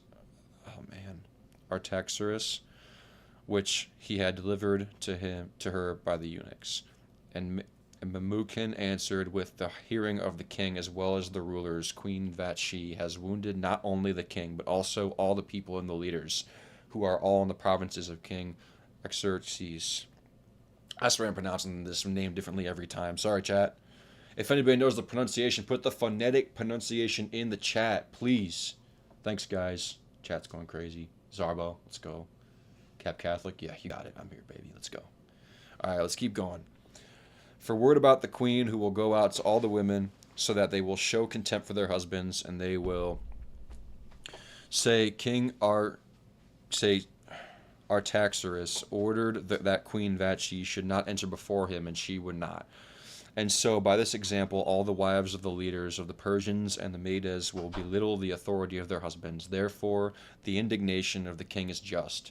If it pleases you, let an edict be sent out from your presence, and let it be written according to the law of the Persians, that the Medes, which is forbidden to disregard, that Vashti shall no longer enter before the king, but let another, who is better than her, receive her queenship. and let this be published in all the provinces of your empire, which is very wide. And let all wives, the greater as much as the lesser, give honor to their husbands. Oh, Mom, with the snipe. Artaxerxes. Artaxerxes. Thank you, Mom. With my luck, it's not gonna come up ever again. I'm not gonna have to know again. But if it comes up, it is Artaxerxes. Thank you, Mom. And let this be published in all the provinces of your empire, which is very wide. I just read that. His counsel pleased the king, and the rulers and the king acted according to the counsel of Memucan. And he sent the letters to all the provinces of his kingdom, so that every nation was able to hear and to read in various languages and letters that husbands are to be greater rulers than their own houses, in their own houses, and that this should be published to every people. All right, chat. David Capello's being soothed to sleep by Christian Walsh ASMR reading Esther chapter 4. Also, Grandma, shout out Grandma. She's home. Welcome back. Recovering, chilling. We're so happy you're home. Thank you for watching. She said she'd be on the stream, so we're hoping she's here. We love you, Graham. Thanks for being here. Esther chapter 4, let's get into it. And so, after this had been carried out, and the indignation of here it is, Ma. King Artaxerxes had subsided. He remembered Vashti and what she had done, and what had happened to her.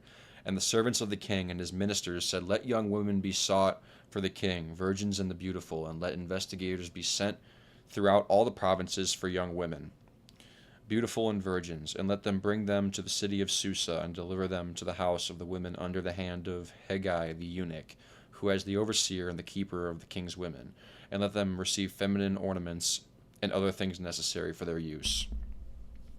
And whoever among them all will please the king's eyes, let her reign instead of Vashti. The idea pleased the king, and so he ordered it to be done as they had suggested. There is a Jewish man in the city of Susa by the name of Mordecai, son of Jair, son of Shimei, son of Kish, of the house of Benjamin, who had been carried away from Jerusalem at the time that the Nebuchadnezzar, king of Babylon, carried away Jeconiah, king of Judah, who had raised his brother's daughter, Hadassah, who by another name was called Esther. Esther, right there. And she had lost both her parents. She was very beautiful with a graceful appearance. Since her father and mother had both died, Mordecai adopted her as his own daughter. And when the king's command became very well known in accordance with his command, many beautiful virgins were brought to Susa and were delivered to Hegai the eunuch. Like Esther, along with other young women, was delivered to him to be protected with the assembled women. Okay. I gotta make sure I don't have any donations. I'm not feeling very artistic right now. Jacob Carroll, Walsh Squad. We're here. We're in the building, Jacob. Jake Carroll. Walsh Squad is in the building. Can confirm. She was pleasing to him, and she found favor in his sight. And as he commanded, a eunuch has to hasten the women's ornaments, and to deliver her share to her, along with 7 of the most beautiful young women of the king's house, so as to both adorn and honor her and her handmaids. She was not willing to reveal him her people or the native land, for Mordecai, I saw those hearts, you're not slick, had instructed her that she should keep silent about all these things. He went for a walk every day in the front courtyard, those are hundreds, word, of the house to which the chosen virgins were kept, having concern for Esther's welfare and wanting to know what happened to her. But when the time came for each in the line of young women to go in the king, after everything had been completed concerning feminine grooming, the 12th month had been reached, to the extent that for 6 months they were anointed with oil of myrrh, and for another 6 months they used certain types of makeup and perfumes. And when they were going into the king, whatever they had requested to adorn themselves they received, and when each was pleased with herself, having been prepared in the chamber of the women, she passed on to the king's chamber. And whoever entered that evening departed in the morning, and then from there she was led to the second house, which was under the hand of Shagaz, the eunuch, who presided over the king's concubines. Nor did she have the power to return again to the king unless the king desired it and had summoned her by name. But as the order continued to progress, the day arrived with Esther, the daughter of Abihail, the brother of Mordecai, who had adopted as his daughter, was required to go in to the king. She did not seek feminine ornaments, except that whatever Haggai the eunuch and keeper of the virgins chose, he gave her to adorn her. For she was very attractive, and her incredible beauty made her appear gracious and amiable in the eyes of all. Amiable? And so she was led to the chamber of King, going back to it, Mama, King Artaxerxes, and in the 10th month, which called Tebeth, in the 7th year of his reign. And the king loved her more than the women, all the women, and she had favor and mercy in his eyes above all the women. And he sat the royal crown on her head, and he made her the queen instead of Vashti. And he ordered a magnificent feast to be prepared for all the rulers and for his servants, because of the union and wedding of Esther. And he gave a holiday to the provinces, to all the provinces. And he bestowed gifts befitting of pricely generosity. And when the virgins were sought for the second time and gathered together, Mordecai remained at the king's gate.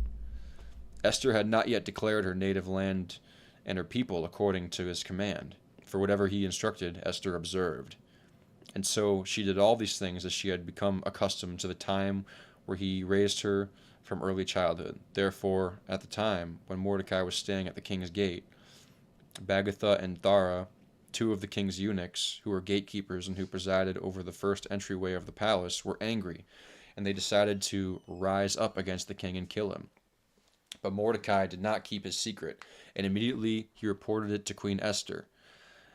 And she reported it to the king in Mordecai's name, who had brought the matter to her. It was inquired into and discovered, and they all were both hanged in the gallows, and it was committed to the histories and chronicles which are delivered in the sight of the king. All right, chat. We're moving on to Esther 5. If you got any donations, I will see them. They're actually right in front of me this time. And I guess Christian's taking a shift off because he came down with a big camera on my face last time, film me when we had it, and I had to do my punishments. If you were here for that, chat, you guys are real for that. Thanks for being here on the night shift. Chat admin always on alert. Okay, he's here. He knows what's going on. So, okay, word. Got you, Dave. Also, big UFC fight tonight. Let us know in the comments who you got. Kamzat or DDP? Who you got? All right, Esther chapter 5.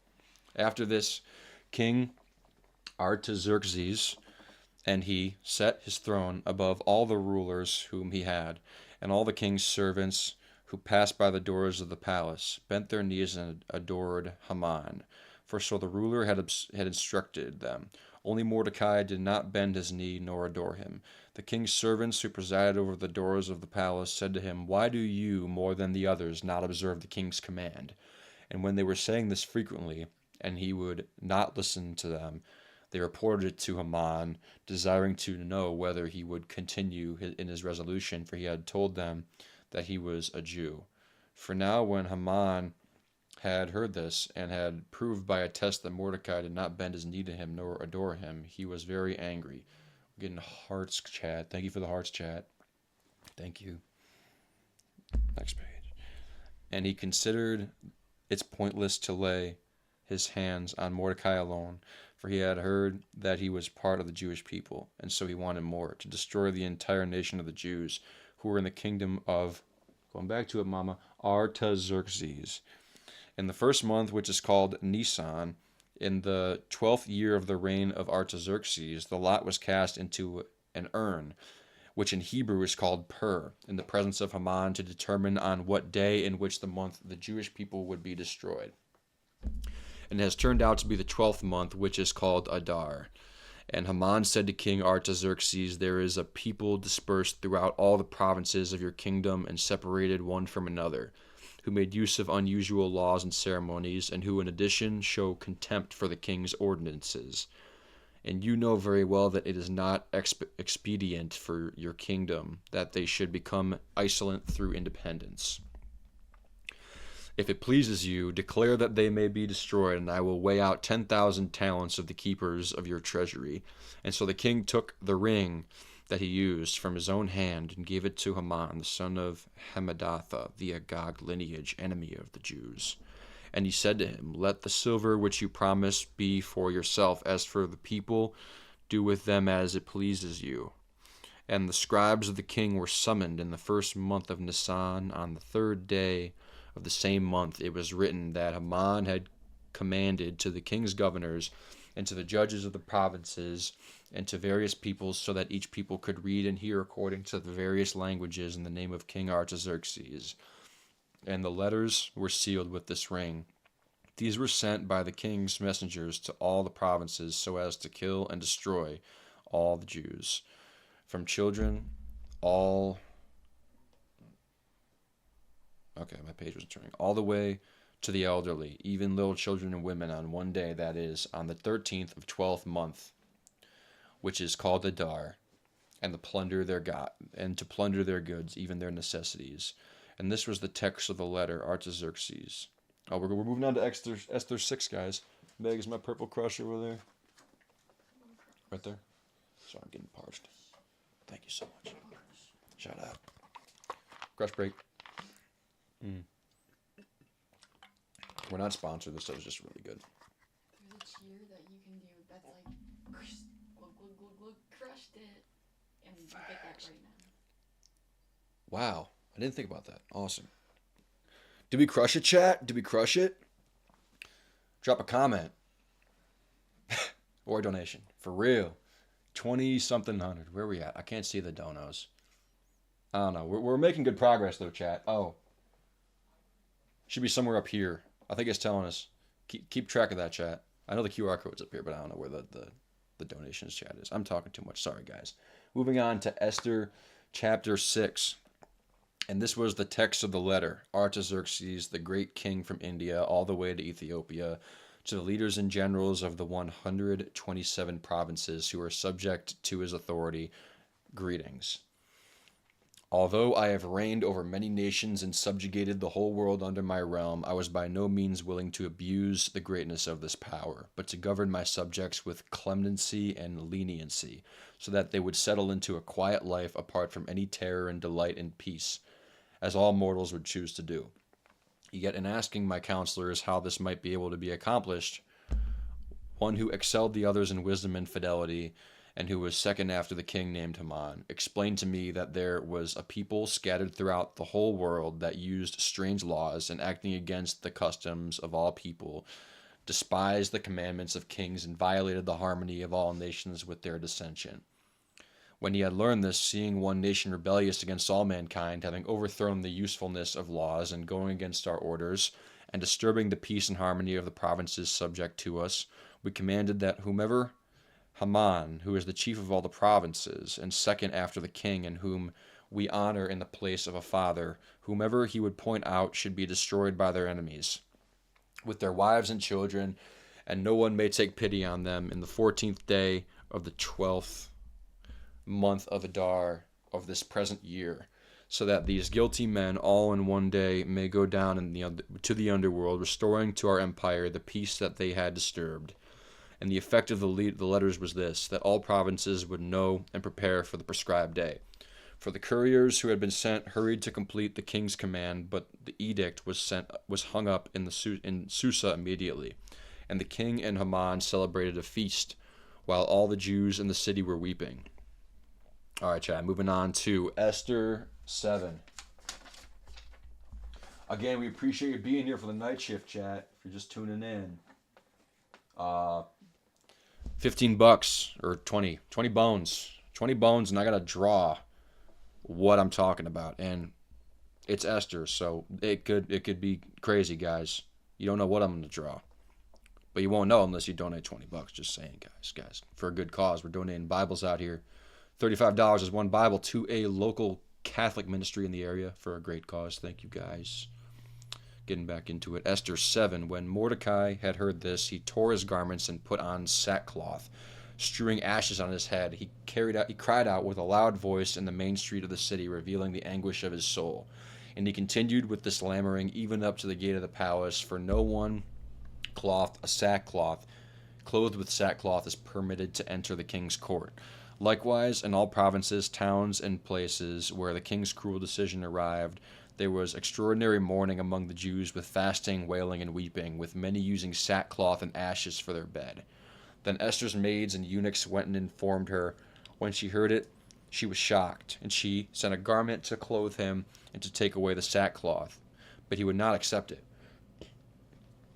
And she sent for Hathach the eunuch, whom the king had appointed to minister to her. And she instructed him to go to Mordecai and to discern from him why he was doing this. And departing, Hathach went to Mordecai, who was standing in the street of the city in front of the palace entrance. He told him everything that had happened, how Haman had promised to transfer silver into the king's treasury for the death of the Jews. Also, he gave him a copy of the edict that was hanging up in Susa, so that he would show it to the queen, and advised her to go into the king and beg him on behalf of her people. And Hathach returned and informed Esther of all that Mordecai had said. Remember, he said, the days of your lowliness, how you were natured as if in my hand, because of Haman, who is second after the king, has spoken against us to death. And you must call upon the Lord and speak with the king on our behalf and free us from death. She answered him and ordered to say to Mordecai, all the servants of the king and all the provinces that were under his realm understand that anyone, whether man or woman, who enters the king's inner court, who has not been summoned, is immediately to be put to death without any delay, unless the king should happen to extend the golden scepter to him as a sign of clemency, so that he will be able to live. Now, then, can I go to the king, when for 30 days now I have not been called to him? And Mordecai had heard this. He said the word to Esther, saying, do not think that you will save so much as your own soul, just because you are in the king's house and are above all the Jews. For if you remain silent now, the Jews will be delivered through some other opportunity. But you and your father's house will perish. And who knows whether you have come to the kingdom for this reason, so that you would be prepared for such a time as this. And he entrusted her. There was no question but that it was Mordecai, to go to the king and to petition on behalf of her people and her native land. And again Esther said to Mordecai in these words, go and gather together all the Jews whom you will find in Susa, and pray for me. Neither eat nor drink for 3 days and 3 nights, and I will fast with my handmaids similarly. And then I will go into the king, doing what is against the law, not having been called, and so to expose myself to mortal danger. And so Mordecai went, and he did everything that Esther had instructed him. Now Mordecai beseeched the Lord, remembering all his works, and said, O Lord, Lord Almighty King, truly all things are possible for you. There is no one who is able to resist your will, if you would determine to save Israel. You have created heaven and earth, and everything that has contained under the cycle of heaven. You are the Lord of all, and there is no one who can resist your majesty. You know everything, and you know that it was not out of arrogance or indignation or some desire for glory that I did this, so that I refused to adore the very proud Haman. For I was freely prepared for the sake of salvation of Israel to have willingly kissed even the footsteps of his feet. But I feared lest I should transfer the honor of my God to a man, and lest I should adore anyone except my God.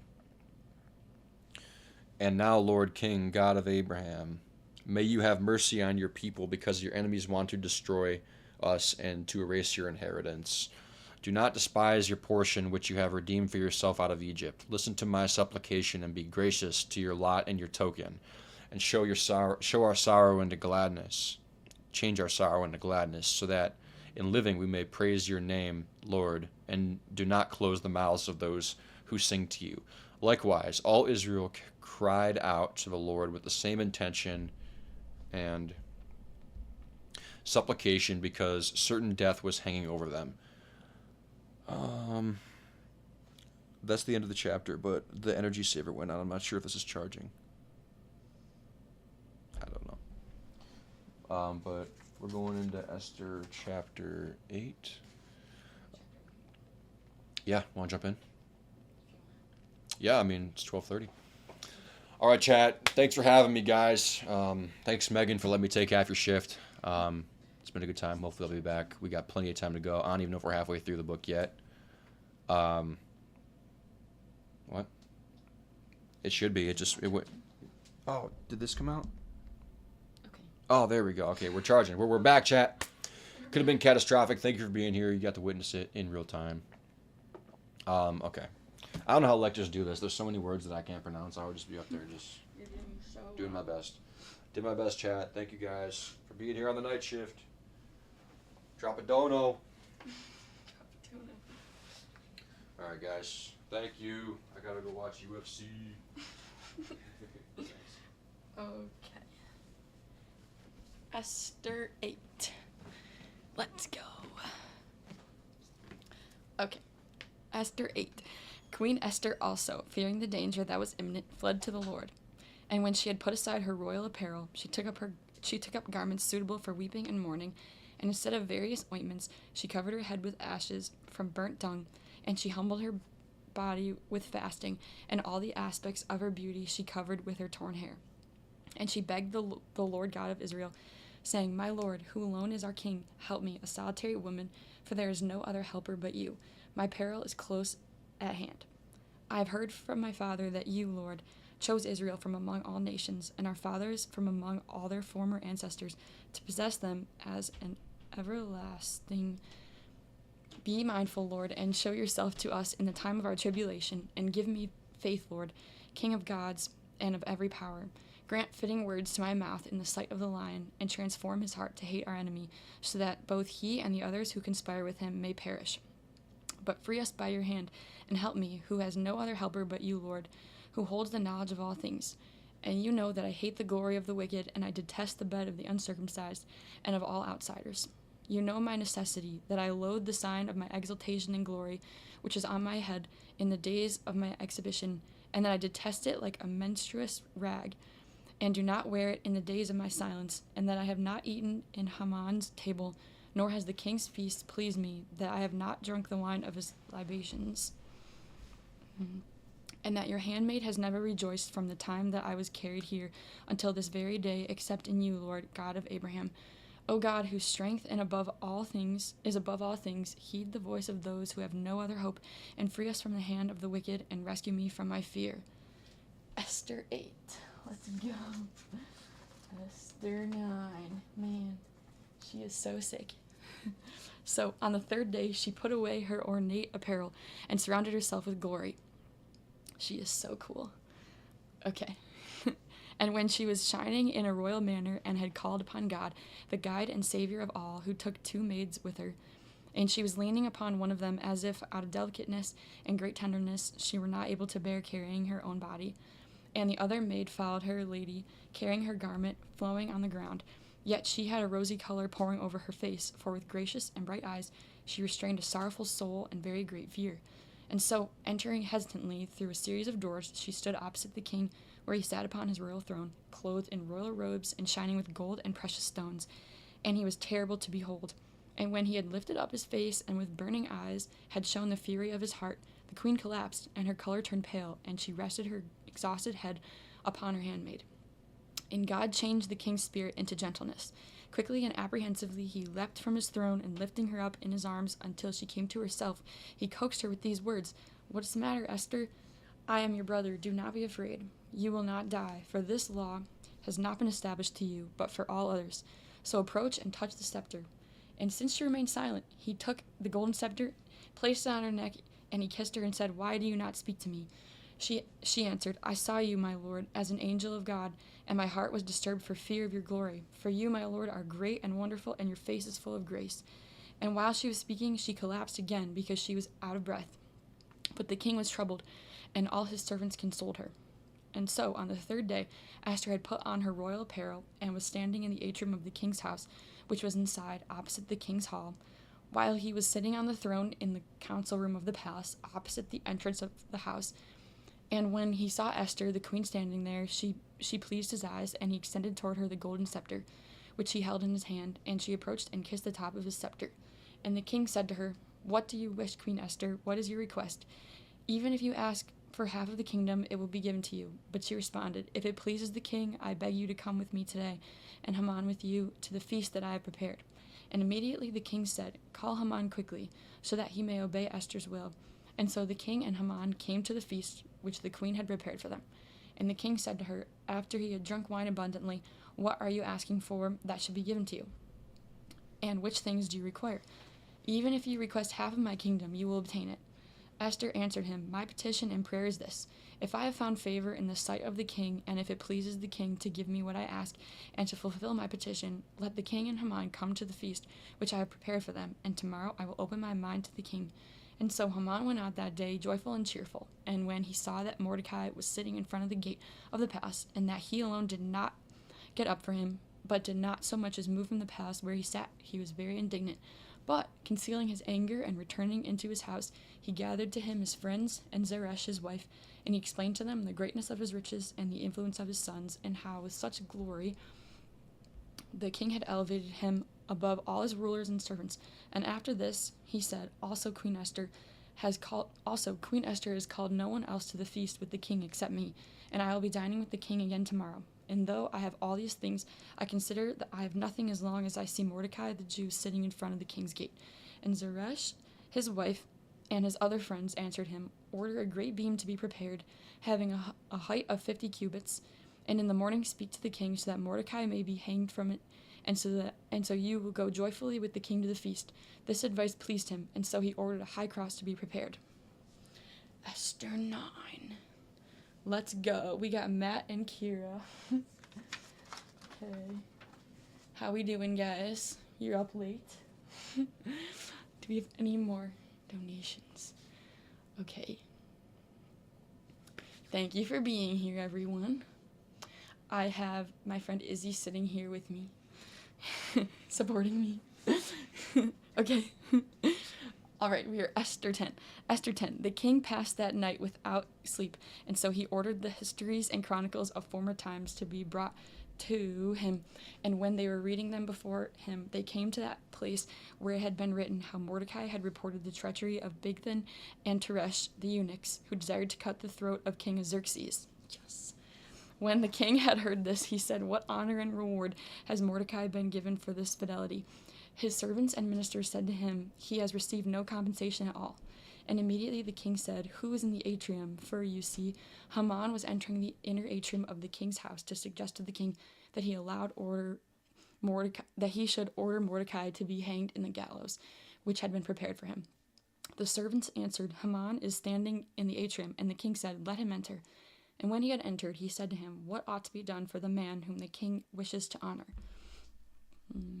But Haman, thinking in his heart and supposing that the king would honor no one else but himself, answered, The man whom the king wishes to honor ought to be clothed with the king's apparel, and be set upon the horse that the king rides, and receive the royal crown upon his head. And let the first of the king's rulers and sovereigns hold his horse, and as they advance through the streets of the city, proclaim before him and say, Thus shall he be honored, whom the king decides to honor. And the king said to him, Hurry, take the robe and the horse, and do as you have said to Mordecai the Jew, who sits in front of the gate of the palace. Be careful not to omit any of those things which you have mentioned. And so Haman took the robe and the horse, and arraying Mordecai in the street of the city, and setting him on the horse, he went before him and cried out, He is worthy of this honor, whom the king has decided to honor. And Mordecai returned to the palace door, and Haman hurried to go to his house, mourning and hiding his head. And he explained to Zeresh, his wife, and to his friends all that had happened to him. And the wise men whom he held in council and his wife answered him, If Mordecai, before whom you have begun to fall, is from the offspring of the Jews, you will not be able to withstand him, but you will fall in his sight. As they were still speaking, the king's eunuchs arrived and compelled him to go quickly to the feast which the queen had prepared. Esther 10 is done. Let's go. Speaking of that, if you want me to sing, I will sing. But we need a donation. Esther 11. And so the king and Haman entered to drink with the queen. And the king said to her again on the second day, after he was warmed with wine, What is your request, Esther, so that it may be given to you? And what do you want done? Even if you ask for half of my kingdom, you will obtain it. She answered him, If I have found favor in your eyes, O king, and if it pleases you, spare my soul, I ask you, and spare my people, I beg you. For I and my people have been handed over to be crushed, to be slain, and to perish. And if we were only being sold as servants and slaves, the evil might be tolerable, and I would have mourned in silence. But now our enemy is one whose cruelty overflows upon the king. And King Xerxes answered and said, Who is this, and of what power, that he would dare to do these things? And Esther said, "This is our most wicked enemy and foe, Haman." Hearing this, Haman was suddenly dumbfounded, unable to bear the faces of the king and the queen. But the king, being angry, rose up, and from the place of the feast entered into the arboretum of the garden. Haman likewise rose up to entreat Esther the queen for his soul, for he understood the evil was prepared for him by the king. When the king returned from the arboretum of the garden and entered into the place of the feast, he found Haman collapsed on the couch on which Esther lay. And he said, "And now he wishes to oppress the queen in my presence in my house." The word had not yet gone out of the king's mouth, and immediately they covered his face. And Harbona, one of the eunuchs who stood in ministry to the king, said, "Behold, the wood which he had prepared for Mordecai, who spoke up on behalf of the king, stands in Haman's house, having a height of 50 cubits. The king said to him, "Hang him from it." And so Haman was hanged on the gallows, which he had prepared for Mordecai, and the king's anger was quieted. All right. We're rolling. Esther 11 done. Esther 12 is up. Okay. On that day, King Xerxes gave the house of Haman, the adversary of the Jews, to Queen Esther, and Mordecai entered before the king, for Esther had confessed to him that he was her paternal uncle. And the king took the ring which he had ordered to be taken from Haman, and he handed it to Mordecai, and Esther appointed Mordecai over her house. Not content with these things, she threw herself down at the king's feet and wept, and speaking to him, pleaded that he would give orders that the malice of Haman and the Agagite and his most wicked schemes which he had contrived against the Jews would be made ineffective. But he, as was the custom, extended the gold scepter with his hand, which was the sign of clemency, and she rose up and stood before him.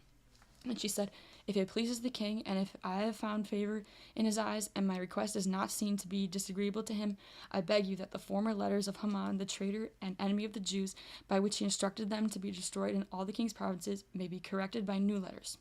For how will I be able to endure the murder and execution of my people?" And King Xerxes answered Esther the queen and Mordecai the Jew, "I have granted Haman's house to Esther, and I have ordered him to be fastened to a cross, because he dared to lay hands on the Jews." Cross. That's crazy. "Therefore, write to the Jews, just as it pleases you, in the king's name, sealing the letters with my ring. For this was the custom, that letters which were sent in the king's name and were sealed with his ring, no one would dare to contradict. Then the scribes and copyists were brought in. Now it was the time of the 3rd month, which is called Sivan, on the 23rd day of the month, and the letters were written as Mordecai wanted to the Jews and to the governors and procurators and judges who presided over the 127 provinces, from India all the way to Ethiopia, to one province and another, to one people and another, in accordance with their languages and letters, and to the Jews exactly as they were able to read and hear. And these letters, which were sent in the king's name, had been signed with his ring, and were sent by swift couriers who were to rush in every direction through all the provinces, so as to prevent the former letters with new messages. The king commanded them to bring together the Jews throughout each city, and to instruct them to join together, so as to make a stand for their lives, and to execute and destroy all their enemies, with their wives and children, and their entire houses, and to plunder their spoil. And one day of retribution was established throughout all the provinces, namely the 13th of the 12th month Adar. Crazy. Esther 13. We're almost there. We're almost there, guys. To Job, not to the end. Okay. Xerxes, the great king of India, all the way to Ethiopia, to the generals and leaders of the 127 provinces that obey our command, greetings, he says. In arrogance, may have abused the goodness of leaders and the honor that has been bestowed on them, and they strive not only to oppress the king's subjects, but, not acting according to the glory given to them, set in motion a plan to ambush those very ones who gave it. Neither are they content to withhold thanks for benefits and to violate in themselves the laws of humanity, but they also think they are able to escape from every sentence of the sifting judgment of God. And they rush forth in such insanity that they attempt to subvert by filthy lies those who carefully fulfill the offices delegated to them, and so perform everything that is deserving of the praise of all. Meanwhile, they craftily deceive by fraud the ears of single-minded leaders, and they judge often according to their own nature. These things are proven both from the ancient histories and from those things which happen daily, how the zeal of kings can be corrupted by the evil suggestions of such persons. Therefore, we will make provision for the peace of all the provinces. Neither should you think, if we change our orders, that they come from a fickle mind, but that we draw conclusions from the quality and necessity of the times, just as the expediency of the public good demands. And so that you may more clearly understand what we are saying, Haman the son of Hammedatha, a Macedonian both in mind and ancestry, and foreign to Persian blood, and with his cruelty contaminating our piety, was accepted by us as a sojourner. And our humanity proved to be so great toward him that he was called our father and was adored by all as second only to the king. But he was so filled with arrogance as to strive to deprive us of our kingdom and our life. For example, with certain strange and unheard machinations, he sought the death of Mordecai, whose faith and kindness kept us alive, and Esther, the partner of our kingdom, and all their people. This he planned so that after they were executed, he might work treason against us in our solitude and transfer the kingdom of the Persians to the Macedonians. But we, having been resolved to ruin in death the mortal Jews, discovered no fault within them, but on the contrary, they used just laws, and are sons of the highest and greatest and ever-living God, by whose kindness the kingdom was handed down both to our fathers and to us, and is carried forward even unto this day. Therefore you should understand to be null and void those letters that he administered under our name. For this crime before the gates of this city, that is Susa, both he who devised it and all his associates hang on gallows, not we, but God repaying him as he deserved. But this edict which we now send shall be displayed in all cities, so that the Jews may be allowed to use their own laws. You must be a support to them, so that they may be able to execute those who themselves had prepared to kill them on the 13th day of the 12th month, which is called Adar. For the Almighty God has turned this day of grief and sorrow into joy for them. Therefore you too will keep this day, along with the other festival days, and celebrate it with all joy, so that it may be known even by future generations. All those who faithfully obey the Persians deserve for their fidelity to receive a reward, but those who are traitors to their kingdom deserve to be destroyed for their crime. But every province and city which is not willing to participate in this solemnity must perish by the sword and by fire, and be destroyed in this way, so that we will be forever an indisputable example of contempt and disobedience, not only to humans, but even to wild animals. And such was the content of the letter, so that it would be made known in all lands and nations which are subject to the authority of King Xerxes, that the Jews have been made ready to be vindicated of their enemies. And so the swift couriers departed in haste, carrying through the announcement, and the king's edict was hung up in Susa. But Mordecai, going forth from the palace and from the king's presence, shone in royal apparel, the color of hyacinth, and of the king wearing, and of the sky wearing a gold crown on his head, and clothed with a cloak of silk and purple. And all the city rejoiced and was joyful. But for the Jews a new light seemed to rise. There was joy, honor, and dancing. With all the peoples, cities, and provinces, wherever the king's orders arrived, there was wonderful rejoicing, banquets and feasts, and a solemn holy day, so much so that many of the other nations joined themselves to their religious practices and ceremonies, for a great fear of the name of the Jews had overcome them all. Esther 13 is done. Ratch has joined us. Hi, Kira. Kira, are you still here? Legend. She joined us for a sec. Okay. How are you feeling? I'm feeling great. Esther 14. Almost there. Therefore, on the 13th day of the 12th month, which, as we have said before, is called Adar, when all the Jews were prepared to be executed and their enemies were greedy for their blood, the situation turned around, and the Jews began to have the upper hand and to vindicate themselves of their adversaries. And they gathered together throughout each city and town and place, so as to extend their hands against their enemies and their persecutors. And no one dared to resist them, because their great power has pierced all the peoples. For even the judges of the provinces and the rulers and the procurators and everyone of dignity who presided over every place and work extolled the Jews for fear of Mordecai. Thank you, Rat. For they knew him to be the leader of the palace and to have much power. Likewise, the fame of his name increased daily and flew everywhere through word of mouth. And so the Jews struck their enemies and like a great plague and killed them, repaying according to what they had prepared to do to them.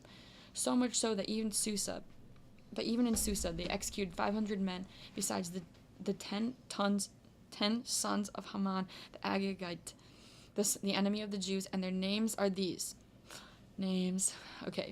Parshandantha, and Dalphon, and Aspatha, and Poratha, and Adalia, and Aridatha, and Parmashta, and Arisai, and Aridai, and Visatha. When they had slain them, they were unwilling to touch the spoils of their belongings, and immediately the number of those who had been killed in Susa was reported to the king. Do you guys think our names will sound really crazy to people in the future? It's weird to think about. No chat. And let me see. Okay, immediately the number of those killed in Susa was reported to the king. He said to the queen, in the city of Susa, the Jews have executed 500 men and also the 10 sons of Haman. How many executions do you think that they have carried out in all the provinces? What more do you ask, and what do you wish, so that I may order it to be done? And she answered, if it pleases the king, may power be granted to the Jews, so as do tomorrow in Susa, just as they have done today, and that the 10 sons of Haman may be hung up the gallows. And the king instructed that it should be so done. And immediately the edict was hung up in Susa, and the 10 sons of Haman were hung up. On the 14th day of the month Adar, the Jews gathered themselves together, and they executed in Susa 300 men, but they did not seize their belongings from them. Moreover, throughout all the provinces which were subject to the king's dominion, the Jews made a stand for their lives, and they executed their enemies and their persecutors, so much so that the number of those who were killed amounted to 75,000, and yet no one touched any of their belongings. Now the 13th day of the month Adar was the first day with all of the executions, and on the 14th day they ceased the killing. This day they established to be sacred, so that in all times hereafter they would be free for feasting, joyfulness, and celebration. But as for those who were carrying out the killings in the city of Susa, they turned to killing on the 13th and 14th day of the same month. But on the 15th day they ceased to attack, and for that reason they established that day as sacred, with feasting and with gladness. But in truth, those Jews who were staying in unwalled towns and villages appointed the 14th day of the month Adar for celebration and gladness, so as to rejoice on that day and send one another portions of their feasts and their meals. And so Mordecai wrote down all these things and sent them, composed in letters, to the Jews who were staying in all the king's provinces, as much to those in nearby places as to those far away, so that they would accept the 14th and 15th day of the month Adar for holy days, and always at the return of the year would celebrate them with sacred esteem. For on those days the Jews vindicated themselves of their enemies, and their mourning and sorrow were turned into mirth and joy, so that these would be days of feasting and gladness, in which they would send one another portions of their feasts, and would grant gifts to the poor. And the Jews accepted as a solemn ritual all the things which they had begun to do at the time, which Mordecai had commanded with letters to be done. For Haman, the son of Hammedatha, of Agag lineage, the enemy and adversary of the Jews, had devised evil against them, to kill them and to destroy them. And he had cast Pur, which in our language means the lot. And after this, Esther had entered before the king, begging him that his efforts might be made ineffective by the king's letters, and that the evil he intended against the Jews might return upon his own head. Finally, both he and his sons were fastened to a cross. Again, fastened to a cross. That's crazy. I know. And so, from that time, these days were called Purim, that is, of the lots, because Pur, that is, the lot, was cast into the urn. And all things that had been carried out are contained in the volume of this epistle, that is, of this book. And whatever they suffered and whatever was altered afterwards, the Jews received for themselves and their offspring, and for all who were willing to be joined to their religion, so that none would be permitted to transgress the solemnity of these 2 days, to which the writing testifies, and which certain times require, as the years continually succeed one another. These are the days which no one ever will erase into oblivion, and which every province in the whole world throughout each generation shall celebrate. Neither is there any city wherein the days of Purim, that is, of lots, may not be observed by the Jews and by their posterity, which has been obligated to these ceremonies. And Esther the queen, the daughter of Abihail, and Mordecai the Jew, also wrote a second letter, so that, with all zealousness, this day would be confirmed as customary for future generations. And they sent to all the Jews who had been stirred up in the 127 provinces of King Xerxes, that they should have peace and receive truth, and observe the days of lots, and celebrate them with joy and in their proper time, at their proper time, just as Mordecai and Esther had established. And they accepted these to be observed by themselves and by their offspring, fasting and crying out, and the days of lots, and all things which are contained in the history of this book, which is called Esther. Let's go. Oh, Esther 15. What? No, I thought that was the end. No. Alright, I'll It come was back the end of in the 2 page. minutes. Dang it, it's the end of the page. No, I thought it was. Okay, there's 15 chapters then. Yes, I also thought there was 14. It's Well, awkward. It even ended on a good note. oh, my dad. My dad paid 20. I gotta sing. We ended? Oh, what'd you just say? No, go ahead. Okay. You have to sing. Yeah, I said I would sing for 20. Well, I told my dad I would. Yay, thanks Meg for the support. Now I gotta sing. Jeans, let's go. Alright. Okay. Where is it? We have. I know, we but keep I having to trust refresh it. Alright, there he is. Alright. Sing Okay. the next chapter. Where's my and ukulele? that'll probably be it. Do you need me to play? Do you want to? I was thinking I would. Do you know how to play? Yeah. Do you want to Yeah, play what? though? I don't care. I'll play and play in the background. Okay. Do you want to do like 4 chords over and over? What do again? you want? C, A, Not a tune. C, G, A, F. C, Mm, G, A, F. Or do you think C? What do you think? C, G, F, C, G, A. Mm-hmm. Alright, I'm ready. Okay. Okay, wait, sing. Start it out for me.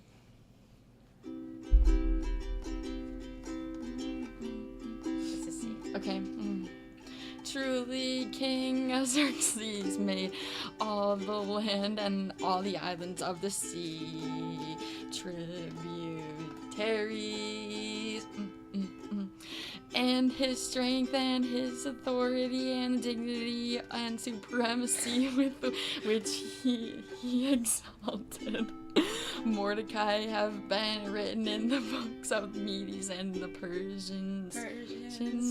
And how Mordecai of Jewish birth was second after King Xerxes and great among the Jews and acceptable to the people of his brethren, seeking the good of his people and speaking about the things which pertain to peace for their descendants. Thanks for the hearts, Dad. And Mordecai said, by God, have these things have been done. I remember a dream that I saw which signified these same things, and nothing of this whatsoever has failed to occur. This little fountain which grew into a river and had turned into a light and into a sun and overflowed into many waters is Esther, whom the king received as a wife and whom he preferred to be the queen. But the 2 dragons and I and Haman, the peoples who gathered together, are those who have tested to erase the name of the Jews and the people in Israel who cried out to the Lord, and the Lord brought salvation to his people, and he freed us from all evils, and he created great signs and portents among the nations. He commanded there to be 2 lots, one for the people of God and the other for all the nations, and both lots arrived at the day appointed before God, even from the past time for all peoples, and the Lord remembered his people, had mercy on his inheritance in these days. And these days, what do you want to see? Days we observed a month of Adar on the 14th and 15th day of the same month with all zealousness and joy by the people gathered together into one union throughout all the generations hereafter of all the people of Israel. In the 4th year of the reigns of Ptolemy and Cleopatra, Dioceus, who has himself a priest and born of the Levites, and Ptolemy has sons, brought his epistle of Purim, which they said was a translation of Ignatius, son of Ptolemy in Jerusalem. Let's go. Sorry, that was kind of bad. I got the fireworks. I didn't know what chords to play. Right. We got the fireworks. fireworks. That was kind of amazing. Wow. We had the triumphant Thank you, fireworks. Raj. Thank you, Raj. We should probably get Thanks, Joey down thanks here. for the 20, Dad. Let Joey start Job, unless Megan wants to do Job. I know where Where's Job- Joey? I'll do one while he comes down. Let Megan do what chat? Okay. Job 1. Job 1. Can we see how many viewers we have? Where do I see this? It's not on there. He's here. 2 minutes. Do you want me Is to it do Job one time? chapter? It's Job. What? Do you have want 2 to minutes. start, Job? No, you can start. Okay. You have 2 minutes. Okay. Is it Ooze, Land of Ooze, or Land of Uz? Zarbo in the building. Ooze. Okay. Ooze is more fun, so. Okay. Who's watching? There was a man in the land of Uz named are Job, and still he was here. a simple and honest man, fearing God and withdrawing from evil. Job is so good. Viewers, if you're watching, Okay. if you're going through something difficult, get inspiration from this man. Okay. So we will restart. There was a man in the land of Uz named Job, and he was a simple and honest man, fearing God and withdrawing from evil. And there had been born to him 7 sons and 3 daughters. And his possession was 7,000 sheep and 3,000 camels, along with 500 pairs of oxen and 500 she donkeys, and also a very large family. And this man was great among all the people of the east. And his sons went and made a feast by houses, each one on his day. And sending, they called their 3 sisters to eat and drink with them. And when the days of their feasting had been completed, Job sent to them and sanctified them. And getting up at dawn, he offered holocaust for each one. For he said, perhaps my sons have sinned and have not praised God in their hearts. So Job did all the days. But on a certain day, when the sons of God came to attest in the presence of the Lord, Satan also arrived among them. You're out. No. You're out. It's the end of the. Can I It's the end finish of the verse. chapter? End of the It's the end of the verse. verse. Yeah. That's the end of the verse. Oh, Do the next verse. One more. Yeah, one more verse. The Lord said to him, where do you come from? Answering, he said, I have circled the land and walked around in it. Banger. Alright, get out of here. No. Job's my favorite. I Okay. need you to leave. I'm sorry. Okay, I'm very glad you get to read Job, Joey. That's actually so exciting that it took till 1 a.m. because I love reading Job. Oh my gosh. How long are you going for? An hour. Nice. Okay. Let's go. Are you guys gonna get up or are you guys going to sleep? We'll see. I'm not leaving. I'm not leaving. Oh, you're staying down here? I'm staying. Let's go. Hype. I might chill too. Hype. Alright. I don't know how many people are watching, but we're back. My parents, my girlfriend, possibly my grandma. What? Possibly. I Fire. think we got viewership right now. Veronica is on stream as Zarbo, well. Ronnie don't- is watching. Zarbo's here? Don't start. We got the Glenn Dr. Walsh Pepper Foda Hour. Glenn Walsh with a 20 burger. Thank you, sir. Thank you, Glenn. That's big. That's our dad. Job is my favorite. Dude, Dev Dog. Dev Dog is here. Dog. Where were you? 1-8. Yeah, I got you. 1-8 up here. Yes. All right, sounds good. We are back, ladies and gentlemen. Thank you. Izzy is asleep on the couch, and we are vibing. Here we go.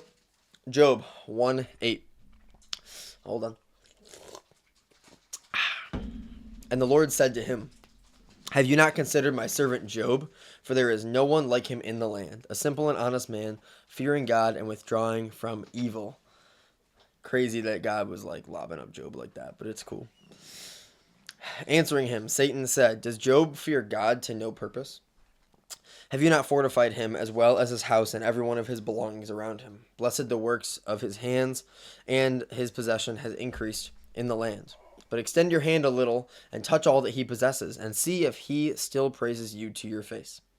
Therefore the Lord said to Satan, behold everything that he has in your hand, only do not extend your hand against him. And Satan departed from the face of the Lord. So, on a certain day, when his sons and daughters were eating and drinking wine in the house of their firstborn brother, a messenger came to Job, who said, the oxen were plowing and the donkeys were grazing beside them, and the Sabeans rushed in and carried away everything, and they struck the servants with the sword, and I alone evaded them to tell you. And while he was still speaking, another arrived, and he said, the fire of God fell from heaven, and having struck the sheep and the servants, it consumed them, and I alone escaped to tell you. And while he was also still speaking, another arrived, and he said, the Chaldeans organized 3 attacks, and advanced on the camels and took them. And not only that, but they have struck the servants with the sword, and I alone fled to tell you. He was still speaking, and behold, another entered, and he said, your sons and daughters were feasting and drinking wine in the house of their firstborn brother. when suddenly a severe wind rushed forth from a region of the desert and shook the four corners of the house, which collapsed and crushed your children, and they are dead, and I alone escaped to tell you. Then Job got up and tore his garments, and having shaved his head, he collapsed on the ground and worshipped. He said, "Naked I departed from my mother's womb, and naked I shall return. The Lord gave, and the Lord has taken away. Just as it pleased the Lord, so has it been done. Blessed be the name of the Lord." In all this, Job did not sin by his lips, nor did he speak any foolish thing against God. Job is a warrior.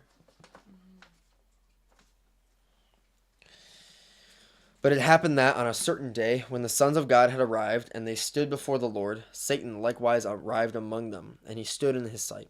So the Lord said to Satan, "Where do you come from?" Answering, he said, "I have circled the land and walked around in it." And the Lord said to Satan, "Have you not considered my servant Job, that there is no one like him in the land, a simple and honest man, fearing God and withdrawing from evil, and still retaining his innocence? Yet you have stirred me against him, so that I would afflict him to no purpose." Answering him, oh, excuse me, hold on. Wait. Okay, I thought I was going to sneeze. I didn't. Satan said, "Skin for skin, and everything that a man has, he will give for his life. Yet send your hand and touch his bone and his flesh, and then you will see whether or not he blesses you to your face." Therefore, the Lord said to Satan, "Behold, he is in your hand, but even so, spare his life." Crazy. And so Satan departed from the face of the Lord, and he struck Job with a very serious ulcer from the sole of the foot all the way to the crown of his head. So he took a shard of earthenware and scraped the discharge while sitting on a heap of refuse. But his wife said to him, "Do you still continue in your simplicity? Bless God and die." He said to her, "You have spoken like one of the foolish wives. If we accepted good things from the hand of God, why should we not accept bad things?" In all this, Job did not sin with his lips. And so 3 friends of Job, hearing all about the evil that had befallen him, arrived, each one from his own place: Eliphaz the Themanite, and Baldad the Suhite, and Zophar the Naamathite. For they had agreed to come together to visit and console him. And when they had raised up their eyes from a distance, they did not recognize him. And crying out, they wept, and tearing their garments, they scattered dust over their heads into the sky. And they sat with him on the ground for 7 days and 7 nights, and no one spoke a word to him, for they saw that the sorrow was very great. Job 3. After this, Job opened his mouth and cursed his day. Sure. Why not? Veronica! She's in the chat. Hi, gang. Everyone say hi, Veronica. After this, Job opened his mouth and cursed his day. And this is what he said: "May the day perish on which I was born, and the night in which it was said, a man has been conceived. May that day be turned into darkness. May God not seek it from above, and may light not illuminate it. Let darkness over, the shadow of death obscure it. Let a fog overtake it, and let it be enveloped in bitterness. Let a whirlwind of darkness take hold of that night. Let it not be counted in the days of the year, nor numbered in the months. May that night be alone and unworthy of praise. May they curse it, who curse the day, who are prepared to awaken a Leviathan." Ronnie, for $50, I'll spin the wheel. No, I can't tempt her like that. Would you do something for 20? I would probably do something for 20. Ooh. What would you do for 20? I don't know, probably Klondike bar or something. I don't know. Stupid joke. Anyway, I don't know. I think anybody who donates $20, I don't know. I don't want to diminish the sacredity of the wheel. Sanctity, thank you, of the wheel. But I don't know. I would shout you out for $20. I don't know. All right. Let the stars be concealed with its darkness. Let it expect light and not see it, nor the rising of the dawn in the east. For it did not close the doors of the womb that bore me, nor take away evils from my eyes. Why did I not die in the womb, having left the womb? Why did I not immediately perish? Why was I received upon the knees? Why was I suckled at the breast? For by now I should have been sleeping silently, taking rest in my sleep, with the kings and consuls of the earth, who build themselves solitudes, either with princes who possess gold and fill their houses with silver, or like a hidden miscarriage, I should not have continued, just like those who, being conceived, have not seen the light, where the impious cease from rebellion, and there the wearied in strength take rest. And at such times, having been bound together without difficulty, they have not heard the voice of the bailiff. The small and great are there, and the servant is free from his master. Why is light given to the miserable, and life to those who are in bitterness of soul, who expect death and it does not arrive, like those who dig for treasure, and who rejoice greatly when they have found the grave? To a man whose way is hidden and whom God has surrounded with darkness. Before I eat, I sigh, and like overflowing waters, so is my howl. For the terror that I feared has happened to me, and so has the dread befallen me. Have I not remained hidden? Have I not kept silence? Have I not remained calm? Yet indignation has come over me. Job 4. But Eliphaz the Themanite, answering, said, If we start to speak to you, perhaps you will take it badly, but who can hold back the words he has conceived? Behold, you have taught many, and you have strengthened weary hands. Your words have reassured the wavering, and you have fortified the trembling knees. But now the scourge has overcome you, and you falter. It has touched you, and you are disturbed. Where is your reverence, your fortitude, your patience, and the perfection of your ways? Consider this, I beg you, whoever perished being innocent, or when have the righteous been destroyed? In fact, I have instead seen those who work in iniquity and who sow resentments reap them, perishing by the breath of God, being consumed by the wrath of his spirit. The roaring of the lion and the voice of the lioness and the teeth of the young lions have been worn away. The tiger has perished because it does not have prey, and the young lions have been scattered. Furthermore, a word was spoken to me in secret, and as if by theft, my ears received the pulse of its whisper. Yeah, Emily, we all miss Ronnie. We miss her so much. I'm so sad. Shout out Ronnie. Sound like a shut up, yeah, stuff. Give me $20 for that, bro. Furthermore, nah, she gets it for free. It's fine. Furthermore, a word was spoken to me in secret, and as if by theft, my ears received the pulse of its whisper. In the horror of a vision by night, when men are accustomed to be overtaken by a deep sleep, fear and trembling seized me, and all my bones were terrified. And when a spirit passed before me, the hair on my body stood up. There appeared an image before my eyes, someone whose face I did not recognize, and I heard a voice like a gentle breeze. Should man be justified in relation to God, or will a man be more pure than his Maker? Behold, those who serve him are not steadfast, and in his angels he finds imperfection. How much more will those who live in the houses of clay, which will have an earthly foundation, be consumed like the moth? From morning all the way to evening they will be cut down, and because no one understands, they will be destroyed without ceasing. But those who are left behind will be taken away from them. They will die, and not in wisdom. Job 5. Cooking. Therefore call, if there are any who will respond to you, and turn to one or another of the saints. Truly, anger condemns the foolish to death, and envy kills the petty.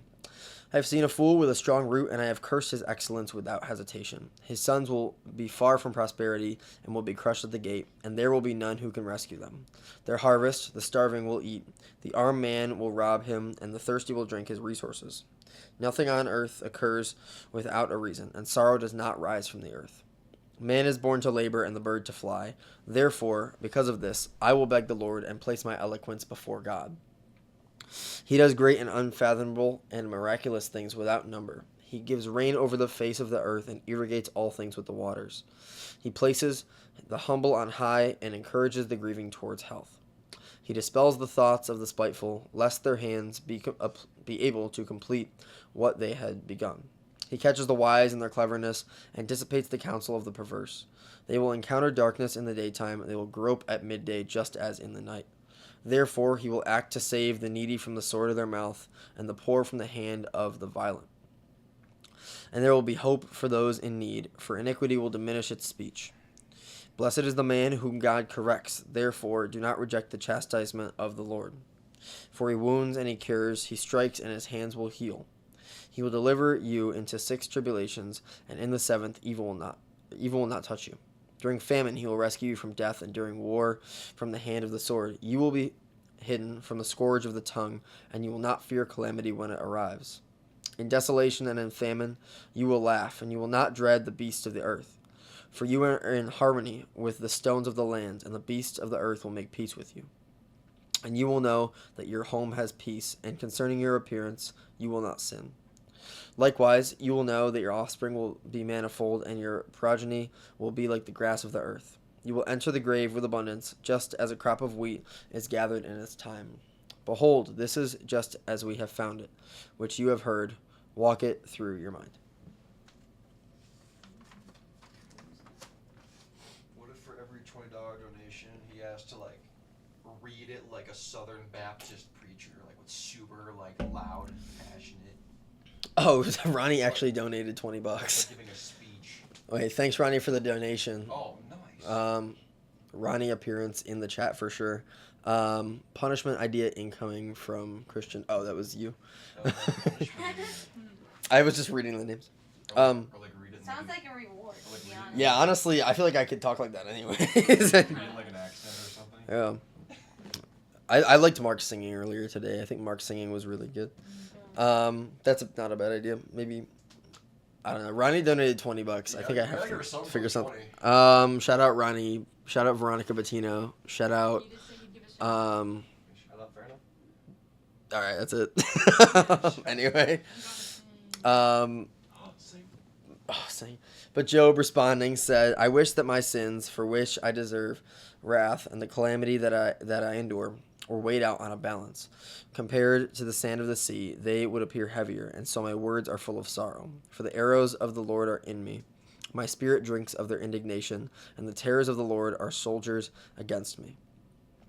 Will the wild ass bray when he... Sorry, what the heck? Okay. Bray when he has grass. Or will the ox bellow when he stands before a full manger? Or can one eat bland food which is not seasoned with salt? Or can anyone taste that which, if tasted, causes death? The things that my soul was unwilling to touch before, now, because of anguish, are my foods. Who will grant that my petition may arrive, and that God may bestow on me what I expect? And that he who at first had crushed me will let loose his hand and cut me down. And may this be my consolation, that in afflicting me with sorrow, although he might not be lenient with me, I still do not contradict the words of the Holy One. For what is my strength that I may continue? Or what is my goal, so that I may act patiently? My strength is not the strength of stones, nor is my flesh made of bronze. Behold, there is no help for me in myself, and my loved ones also have withdrawn from me. He who takes away mercy from his friend abandons the fear of the Lord. My brethren have disregarded me, like a torrent that passes swiftly through the steep valleys. Those who fear frost, snow will rush over them. At that time when they are scattered, they will perish, and when it becomes hot, they will be freed from their place. The paths of their steps are entangled, they will walk in vain and will perish. Consider the paths of Thema, the ways of Saba, and wait a little while. They have been thrown into confusion, just as I had hoped. They have even come to me and are overwhelmed with shame. Now you have arrived, and merely by seeing my affliction you are afraid. Did I say, bring to me and give to me from your necessities, or free me from the hand of the enemy and rescue me from the hand of the strong? Teach me, and I will be silent, and if by chance I have been ignorant of anything, instruct me. Why have you diminished the words of truth, when there is none of you who is able to offer proof against me? You prepare speeches as so much noise, and you offer words into the wind. You encroach upon the orphan, and you strive to undermine your friend. Such is true. So finish what you have begun. Listen closely, and see if I lie. Respond, I beg you, without contention, and speaking what is just, past judgment. And you will not find iniquity on my tongue, nor will foolishness resound in my throat. Job 7. Great. We're doing good. I'm going to take a sip of this Dr. Pepper.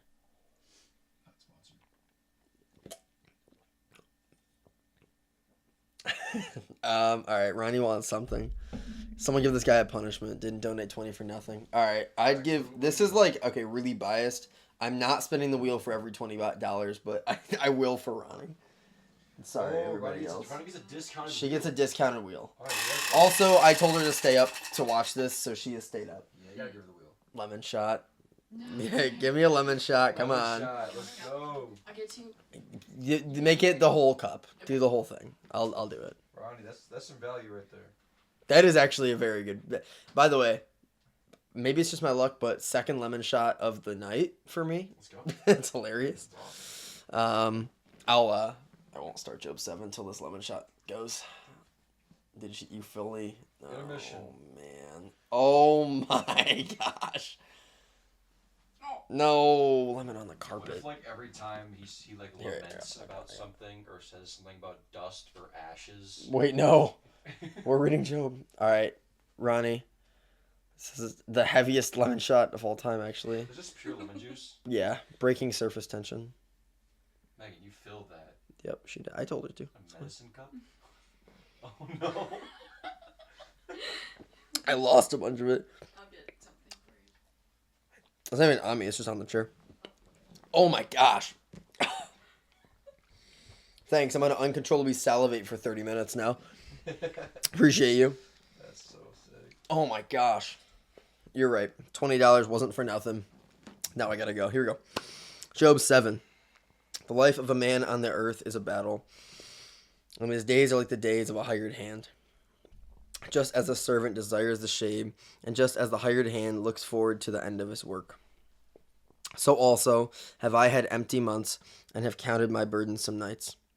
No problem. You're the worst. If I lie down to sleep, I will say, when will I rise? And next I will hope for the evening, and will be fulfilled with sorrows even until darkness. The flesh is clothed with particles of rottenness and filth. Sorry, cleaning up on the set. Lemon juice on the chair. Not on me. Thank you. We don't have a garbage anywhere. Right to Megan Walsh.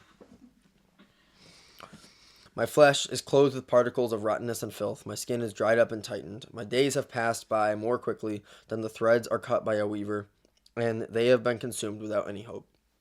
Remember that my life is wind, and my eye will not return to see good things. Neither will the sight of man gaze upon me. Your eyes are upon me, and I will not endure. Just as a cloud is consumed and passes away, so he who descends to hell will not ascend. He will not return again to his house, nor will his own place know him any longer. And because of this, I will not restrain my mouth. I will speak in the affliction of my spirit. I will converse from the bitterness of my soul. Am I an ocean or a whale, that you have encircled me in a prison? If I say my bed will comfort me, and I will find rest, speaking with myself on my blanket, then you will frighten me with dreams, and strike dead through visions. So that, because of these things, my soul would choose hanging, and my bones death.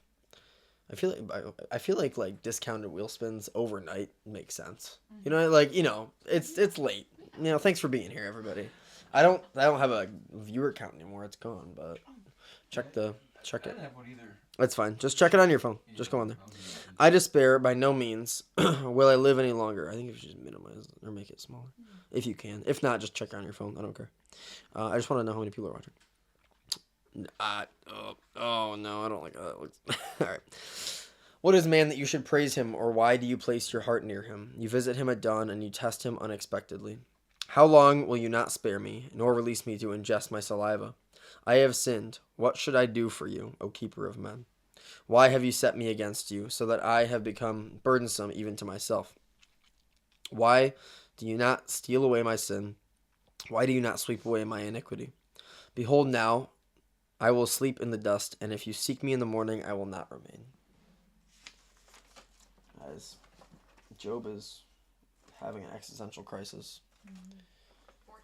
But believing in the Lord. 14? It's pretty good for 1:20 a.m. Yeah. Job 8. But Baldad the Suhite, responding, said, How long will you speak this way, so that the words of your mouth are like a changeable wind? Even this dude's sick of him. Does God supplant judgment, or does the Almighty subvert that which is just? And if now your children have sinned against him, and he has dismissed them into the power of their iniquity, even so, you should arise early to God, and so as to beseech the Almighty. If you approach with purity and honesty, he will quickly be attentive to you, and a peaceful life will repay your righteousness. So much so, that if your former things were small, your latter things will be multiplied greatly. For inquire of the earliest generation, and investigate diligently the history of the fathers. Of course, we are but of yesterday, and are ignorant that our days on earth are like a shadow. And they will teach you, they will speak with you, and will offer you the eloquence of their hearts. Can the March plant live without moisture, or can sedges grow without water? When it is still in flower and has not been pulled up by hand, it withers before all other plants. Just so are the ways of all who forget God, and the hope of the hypocrite will perish. His frenzy will not please him, and his frenzy will not please him, and his faith will be like a spider's web. He will lean on his house, and it will not stand. He will prop it up, but it will not rise. He seems to have moisture before the sun arrives, and at sunrise his sprout shoots forth. His roots will crowd together over a heap of stones, and among the stones he will remain. If someone is devoured right beside him, he will deny him and will say, I do not know you. For this is the benefit of his way, that others in turn may spring up from the earth. God will not discard the simple, nor will he extend his hand to the spiteful, even until your mouth is filled with laughter and your lips with rejoicing. Those who hate you will be clothed with confusion, and the tabernacle of the impious will not continue. Job 9. Let's go next. Glad to hear you. All right. Emily in the chat still. Thank you for the commitment. Job 9. And Job responding said, Truly I know that it is so, and that man cannot be justified compared with God. And if he chooses to contend with him, he is not able to respond to him once out of 1,000 times. He is understanding in heart and mighty in strength. Who has resisted him and yet had peace? He has moved mountains, and those whom he overthrew in his fury did not know it. He shakes the earth out of its place, and its pillars tremble. He commands the sun, and it does not rise, and he closes the stars as if under a seal. He alone extends the heavens, and he walks upon the waves of the sea. He fashions Arcturus and Orion, and Hades and the interior of the south. He accomplishes great and incomprehensible and miraculous things, which cannot be numbered. If he approaches me, I will not see him. If he departs, I will not understand. If he suddenly should question, who will answer him, or who can say, why did you do so? God, whose wrath no one is able to resist, and under whom they bend who carry the world. What am I, then, that I should answer him and exchange words with him? And if I now have had any justice, I will not respond, but will beseech my judge. And if he should listen to me when I call, I would not believe that he had heard my voice. For he will crush me in a whirlwind and multiply my wounds, even without cause.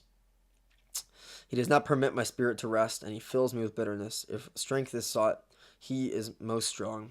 If equity and judgment, no one would dare to give testimony for me. If I wanted to justify myself, my own mouth will condemn me. If I would reveal my innocence, he would prove me depraved. And if I now became simple, my soul would be ignorant even of this, and my life would weary me. There is one thing that I have said, both the innocent and the impious he consumes. If he discourages, let him kill all at once, and not laugh at the punishment of the innocent. Since the earth has been given into the hand of the impious, he covers the face of its judges. For if it is not him, then who is it? Well, don't you know? My days have been swifter than a messenger. They have fled and have not seen goodness. They have passed by like ships carrying fruits, just like an eagle flying to food. If I say, by no means will I speak this way, I change my face, and I am tortured with sorrow. I have dreaded all my works, knowing that you did not spare the offender. Yet, if I am also just as impious, why have I labored in vain? If I had been washed with snow like waters, and my hands were shining like the cleanest thing, yet you would plunge me in filth, and my own garments would abhor me. For even I would not answer a man who were like myself, nor one who could be heard with me equally in judgment. There is no one who could both prevail in argument and in placing his hand between the two. Let him take his staff away from me, and let not the fear of him terrify me. I will speak, and I will not fear him, for in fearfulness I am not able to respond. Job 9, sad chapter. Get to the good stuff at some point here. Be sad for a few more chapters, but it's fine. My soul is weary of my life. Oh, sick. All right. I will release my words against myself. I will speak in the bitterness of my soul. I will say to God, do not be willing to condemn me. Reveal to me why you judge me this way. Does it seem good to you if you find fault with me and oppress me? The work of your own hands, and assist the counsel of the impious. Do you have bodily eyes, or just as man sees will you see? Are your days just like the days of man, and are your years at the times of humans? So that you would inquire about my iniquity and examine my sin? And you know that I have done nothing impious, yet there is no one who could deliver from your hand. Your hands have made me and formed me all around, and in this way do you suddenly throw me away? Remember, I ask you, that you have fashioned me like clay, and you will reduce me to dust. Have you not extracted me like milk and curdled me like cheese? You have clothed me with skin and flesh. You have put me together with bones and nerves. You have assigned to me life and mercy, and your visitation has preserved my spirit. Though you may conceal this in your heart, yet I know that you remember everything. If I have sinned and you have spared me for an hour, why do you not endure me to be clean from my iniquity? And if I should be impious, woe to me. And if I should be just, I will not lift up my head, being drenched with affliction and misery. And because of pride, you will seize me like a lioness, and having returned, you torment me to an extraordinary degree. You renew your testimony against me, and you multiply your wrath against me. And these punishments make war within me. Why did you lead me out of the womb, if only I had been consumed, so that no eye would ever see me? I should have been, if I had not been, transferred from womb to the tomb. Bars. Will not my few days be completed soon? Release me, therefore, so that I may lament my sorrows a little, before I depart and return no more to a land that is dark and covered with the fog of death, a land of misery and darkness, where the shadow of death and nothing else but everlasting horror dwells. Womb to the tomb. Job was spitting. It's a Suicide Boys bar. And West Side Story. I wonder where they got that from. Wow. Oh, you're right. Bang. Job 11. But Zophar the Naamathite, responding, said, Will he who speaks much not also listen, or will a talkative man be justified? Basically, stop yapping. Will men be silent only for you? And when you have mocked others, will no one refute you? For you said, My word is pure, and I am clean in your sight. Yet I wish that God would speak with you, and would open his lips to you, so that he might reveal to you the secrets of wisdom, and how intricate his law is, that you would understand how much less he requires of you than your iniquity deserves. Facts. By chance, will you comprehend the footsteps of God, and reach all the way to the perfection of the Almighty? He is higher than heaven, and what will you do? He is deeper than hell, but how will you know? His measure is longer than the earth, and wider than the sea. If he overturns all things, or packs them together, who will contradict him? For he knows the vanity of men, and when he sees iniquity, does he not evaluate it? A vain man is lifted up in arrogance, and thinks that he is born free like a wild ass's colt. But you have fortified your heart and extended your hands to him. If you would send away from you the iniquity that is in your hand, and not let injustice remain in your tabernacle, then you would be able to lift up your face without blemish, and you would be steadfast and unafraid. Misery, likewise, you would forget, or would remember, only like waters that have passed by. And brightness, like that of midday, will rise upon you until evening. And when you would think yourself consumed, you will rise up like the morning star. And when hope has been set before you, you will have faith, and when buried, you will sleep secure. You will rest, and there will be nothing to make you afraid, and many will make requests before your face. But the eyes of the impious will fade away, and the path to escape will perish before them, for the abomination of the soul is their hope. Job 12. Actually, Dr. Pepper break. Give me a break. Give me a break. Break me out a piece of that. What? Kit Kat bar. All right, come on. Nah, I'm good. Staying away from food. With my luck, I'll choke. It'll be all over. I mean, it'll be a problem. I said Esther. I hardly know her earlier. That was bad. I like 2 chuckles. Couldn't believe it. Job 12. Then Job, answering, said, Are you, therefore, alone among men? And will wisdom die with you? And I have a heart just as you also do, and I am not inferior to you. For who is ignorant of these things which you know? He who is mocked by his friends, as I am, will call upon God, and he will listen to him, because it is the sincerity of the just that is being mocked. The lamp that is despised in the thoughts of the rich is ready for the appointed time. The tabernacles of robbers are numerous, and they provoke God boldly, whereas it is he who has given all things into their hands. In truth, ask the mules, and they will teach you, and the birds of the sky, and they will reveal to you. Speak with the earth, and it will respond to you, and the fish of the sea will explain. These animals are talking. Who is ignorant that the hand of the Lord has made all these things? In his hand is the soul of all the living, and the spirit of all the flesh of mankind. Does not the ear perceive words, and the palate when eating perceive flavor? In old age is wisdom, and in length of days is prudence. With him is wisdom and strength. He has counsel and understanding. If he tears down, there is no one who can build up. If he encloses a man, there is no one who can open. If he restrains the waters, everything will dry up. If he sends them forth, they will subdue the land.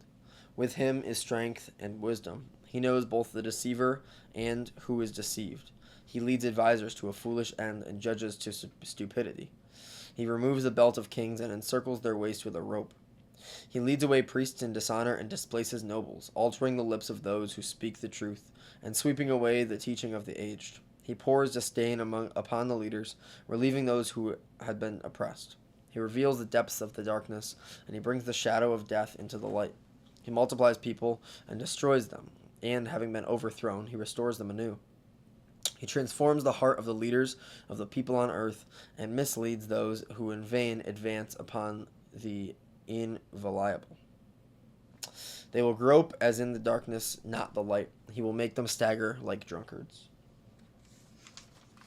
Doesn't sound so bad. Pretty tough. Not good. Can't have that. You know what I mean? Job 13. Behold, my eye has seen all these things, and my ear has heard, and I have understood each one. In conformity with your knowledge, I also know I am not inferior to you. Yet I speak this way to the Almighty, and I desire to argue with God. Don't we all? Having first shown that you fabricate lies and cultivate perverse teachings, and I wish that you would remain silent, so that you would be counted among the wise. Therefore, listen to my correction, and pay attention to the judgment of my lips. Does God require your lies so that you would speak deceitfully for him? Have you taken his place, and do you struggle to give judgment in favor of God? Or will it please him, from whom nothing can be concealed? Or will he be deceived like a man by your deceitfulness? He will accuse you, because in secret you have preempted his presence. As soon as he moves himself, he will disturb you, and his dread will fall over you. Your remembrance will be compared to ashes, and your necks will be reduced to clay. Be silent for a little while, so that I may speak whatever my mind suggests to me. Why do I wound my flesh with my teeth and carry my soul in my hands? And now, if he would kill me, I will hope in him. In this, truly, I will correct my ways in his sight. And he will be my Savior, for no hypocrite at all will approach in his sight. Listen to my words and perceive an enigma with your ears. If I will be judged, I know that I will be found to be just. Who is it that will go to judgment with me? Let him approach. Why should I be consumed in silence? Do not do such things to me twice, and then I will not hide from your face. Take your hand far away from me, and do not let your dread terrify me. Call me, and I will answer you, or else I will speak, and you can answer me. How many iniquities and sins do I have? Reveal my crimes and offenses to me. Why do you conceal your face, and consider me to be your enemy? Against a leaf which is carried away by the wind, you reveal your power, and you pursue dry straw. For you write bitter things against me, and you want to consume me for the sins of my youth. You have put my feet on a tether, and you have observed all my paths, and you have considered the steps of my feet. I will be left to decay like something rotten, and like a garment that is being eaten by moths. Getting some hope out of Job here. We're getting there. Job 14. Before Dr. Pepper. Thank you, sir. All right. Man, born of woman, living for a short time, is filled with many miseries. Classic. He comes home forth like a flower, and is crushed, and he flees, as if a shadow, and never remains in the same state. And do you consider it fitting to look down with your eyes on someone in this way, and to lead him into judgment with you? Who can make him clean who is conceived of unclean seed? Are you not the only one who can? The days of man are short, the number of his months is with you. You have determined his limits, which cannot be surpassed. Well, I'm pausing for this comment. Girlie, be careful coming up here. These bugs are no joke. I just saw a giant centipede crawl out from under my vent onto my wall. I am fearful for my life. That's so real. We saw some pretty big bugs when we went up to NU to visit Ronnie, and I believe it. So, Emily, be careful. Anyway. Withdraw a little from him so that he may rest until his awaited day arrives, like that of the hired hand. A tree has hope. If it has been cut, it turns green again, and its branches spring forth. If its roots grow old in the earth, and its trunk passes into dust, and the scent of water, it will sprout and bring forth leaves, and when it had first been planted, as when it has first been planted. Truly, when a man dies and has been left unprotected and has decayed, I ask you, where is he? It is as if the waters had receded from the sea, and an emptied river had dried up. Just so, when a man has fallen asleep, he will not rise again until the heavens are worn away. He will not awaken nor rise from his sleep. Who will grant this to me, that you will protect me in the underworld, and hide me until your fury passes by, and establish a time for me, in which you will remember me? Do you suppose that a dead man will live again? On each of the days in which I now battle, I wait until my transformation occurs. You will call me, and I will answer to you. The work of your hands, you will extend your right hand. Indeed, you have numbered my steps, but you have been lenient with my sins. You have sealed up my offenses as if in a purse, but you have cured my iniquity. A falling mountain flows away, and a stone is transferred from its place. Waters wear away stones, and with a flood the land is reduced little by little, and similarly you will destroy man. You have strengthened him for a little while, so that he may cross over into eternity. You will change his face and send him forth. Whether his sons have been noble or ignoble, he will not understand. And in this way, his body, while he yet lives, will have grief, and his soul will mourn over himself.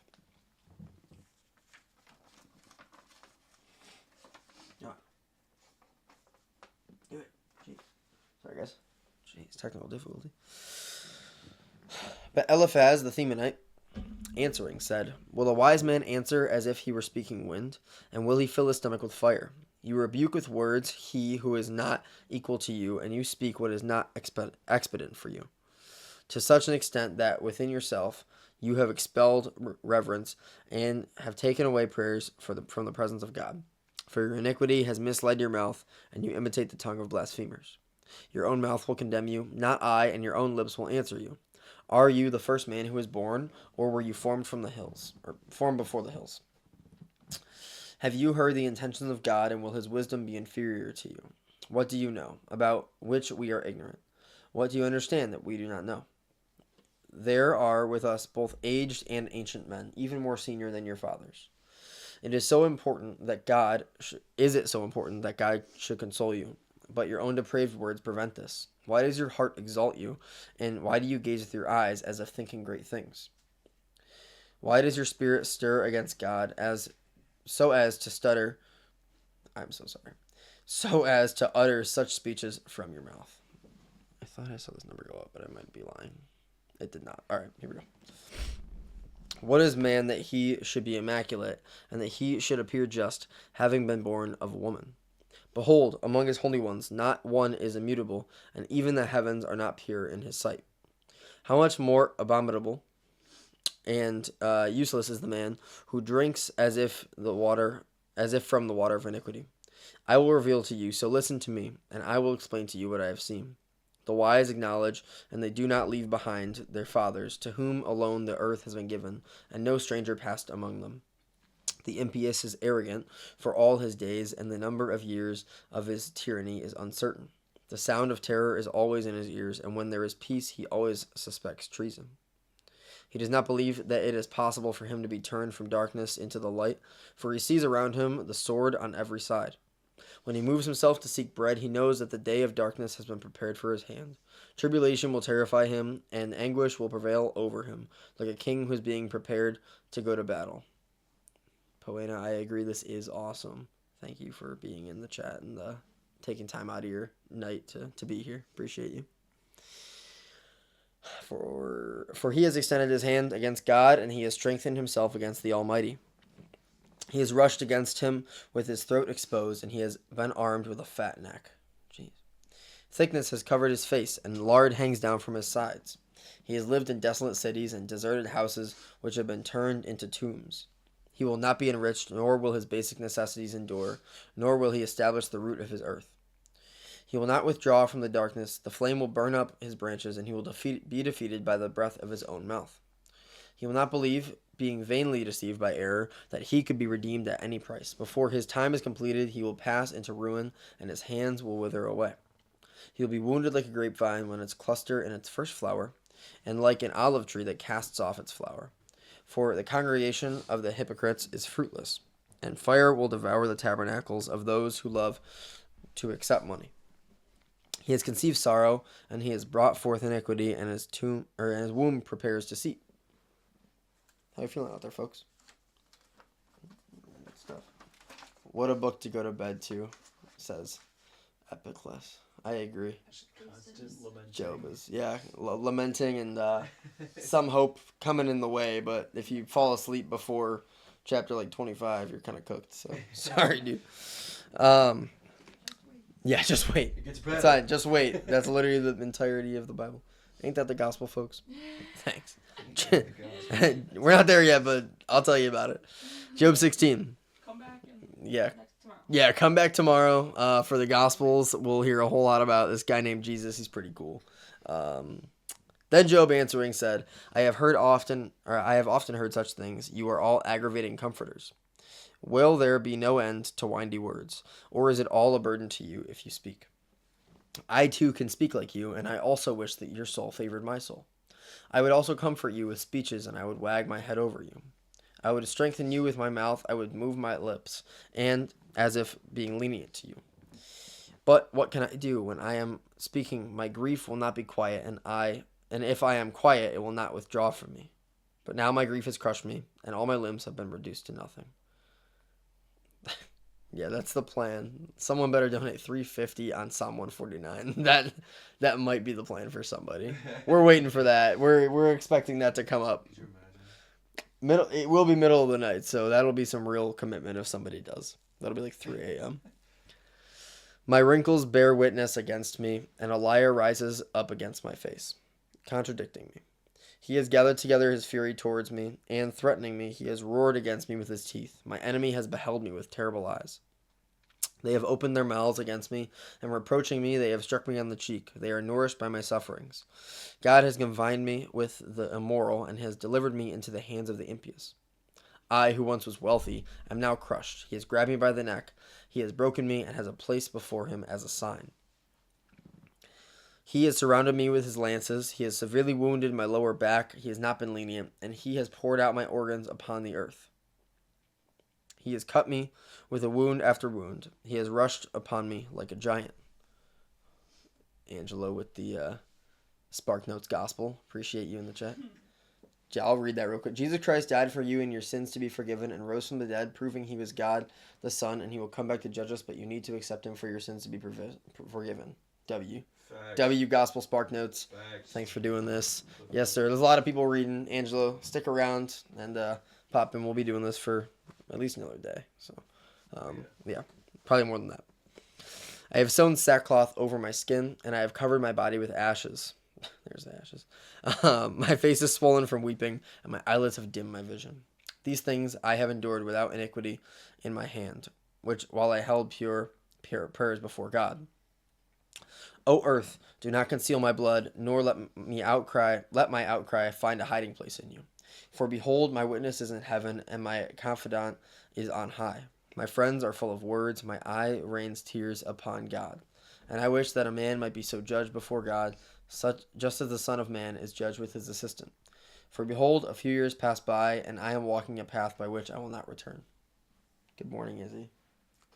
Izzy might have just woken up from her quick little nap on the couch. Job 17, after I take this session. Joey DeChara ASMR. Warning, you'll fall asleep in 20 seconds. I've been told I have a voice for that. Feel good about this? Job 17. We got 15 more minutes of me, folks, and then Megan, are you reading after me? All right, and then Megan Walsh will be back. You want to split again? Ooh, you guys can do that among yourself. What? Because I'm leaving. I need bed as well. My spirit will be wasted, my days will be shortened, and only the grave will be left for me. I have not sinned, yet my eye remains in bitterness. Free me, O Lord, and set me beside you, and let the hand of anyone you wish fight against me. You have set their heart far from discipline, therefore they will not be praised. He promises praise to his companions, but the eyes of his sons will grow faint. He has posted me like a proverb. Proverbs right there, it's coming up. To the people, and I am an example in their presence. Listen, some things are for me, folks. I'm just saying. My eyesight has been clouded by indignation, and my limbs have been reduced as if to nothing. The just will be astounded over this, and the innocent will be stirred up against the hypocrite. And the just will cling to his way, and clean hands will increase strength. Therefore be converted, all of you, and approach, for I do not find you in any wisdom. My days have passed away. My thoughts have been scattered, tormenting my heart. They have turned night into day, and I hope for the light again after the darkness. If I should wait, the underworld is my house, and in darkness I have spread out my bed. I have said to decay and to worms, you are my father, my mother, and my sister. Therefore, where is my expectation now, and who is it that considers my patience? Everything of mine will descend into the deepest underworld. Do you think that in that place at least there will be rest for me? I'll get rest eventually. Eventually, Job. But Baldad the Suhite responded by saying, how long will you throw around words? Understand first, and then let us speak. Why have we been treated like mules, as if we were unworthy before you? You, who runs your own soul in your fury, will the earth be forsaken because of you, and will the cliffs be moved from their place? Will not the light of the impious be put out, and the flames of his fire refuse to shine? Light will become darkness in his tabernacle, and the lamp that is over him will be extinguished. His strong steps will be constrained, and his own counsel will cast him down uncontrollably. Yeah, Angelo, I'm sorry, bro. I'm not the only one doing this thing right now. This is crazy. That's crazy. I'm not even reading that out loud. All right. For he has caused his own feet to go into a net, and he has walked into its web. I will say this chair is very comfy. This is a great option for chair to use. Yeah. All right. This is phenomenal. His heel will be held in a snare, and his thirst will rage against him. A trap has been hidden for him in the earth, and a decoy along his path. Horrifying things will terrify him everywhere, and will entangle his feet. Let his strength be diminished by famine, and let starvation invade his ribs. Let it devour the beauty of his skin. Let the ancient death consume his arms. Let his confidence be torn away from his tabernacle, and let ruin trample over him like a king. Let companions of he who is not dwell in his tabernacle. Let brimstone rain down upon his tabernacle. Let his roots be dried up from beneath him, and his harvest be crushed from above. Let the memory of him perish from the earth, and let not his name be celebrated in the streets. He will expel him from the light into darkness. Hold on. Let's just do this really quick. All right, there we go. Okay. Almost lost my entire setup, everybody. All right. He will expel him from the light into the darkness, and he will remove him from the world. Neither his offspring nor his descendants will exist among his people, nor will there be any remnants in his country. The last will be astonished at his day, and the first will be overcome with horror. And so these are the tabernacles of the sinful, and this the place of he who does not know God.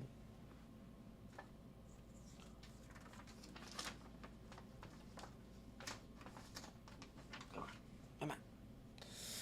Job 19. But Job answered by saying, how long will you afflict my soul and wear me down with words? So 10 times you confound me and are not ashamed to oppress me. Now, of course, if I have been ignorant, my ignorance will be with me. But you have risen up against me, and you accuse me to my disgrace. At least now you should understand that God has not afflicted me with a balanced judgment, though he has encompassed me with his scourges. Behold, I will cry out, enduring violence, and no one will hear. I will announce loudly, but there is no one who may judge. He has hemmed in my path, and I cannot pass. He has added darkness to my difficult path. Waiting till it gets real sad to go to bed, says Epiclus. It's funny. He has plundered me of my story. I'd say this is pretty sad already. He has plundered me of my glory, and he has stolen the crown from my head. He has destroyed me on every side, and I am lost. And like an uprooted tree, he has taken away my hope. His fury has raged against me, and in this way he has treated me like his enemy. His troops have gathered together, and they have made their way to me, and they have besieged my tabernacle all around. He has put my brothers far from me, and my friends have withdrawn from me like strangers. My kinsmen have forsaken me, and those who knew me have forgotten me. The inhabitants of my house. Gina Cabello with the picture. Cappy. Shout out Cappy. Shout out Cappy, bro. The inhabitants of my house and my maidservants treat me just as if I were a stranger, and I have been like a sojourner in their eyes. I called my servant, and he did not respond. I pleaded with him with my own mouth. My wife has shuddered at my breath, and I have begged the sons of my loins. Even the foolish have looked down on me, and when I withdrew from them, they spoke ill of me. Those who were sometimes my counselors treat me like an abomination, and he whom I valued the most has turned against me. Since my flesh has been consumed, my bone adheres to my skin, and only my lips have been left around my teeth. Have mercy on me, have compassion on me, at least you, my friends, because the hand of the Lord has touched me. Why do you pursue me just as God does, and satiate yourselves with my flesh? Who will grant to me that my words may be written down? Who will grant to me that they may be inscribed in a book? It's right here. With an iron pen and a plate of lead, or else be carved in stone. Or paper in the Bible. For I know that my Redeemer lives, and on the last day I will rise out of the earth, and I will be enveloped again with my skin, and in my flesh I will see my God. It is he whom I myself will see, and he whom my eyes will behold, and no other. This is my hope, has taken rest in my bosom. Why then do you now say, let us pursue him, and let us find a basis to speak against him? So then, flee from the face of the sword, for the sword is the avenger of iniquities. But know this, there is to be a judgment. No, Angelo, we'll miss you. Job 20. Coming in hot.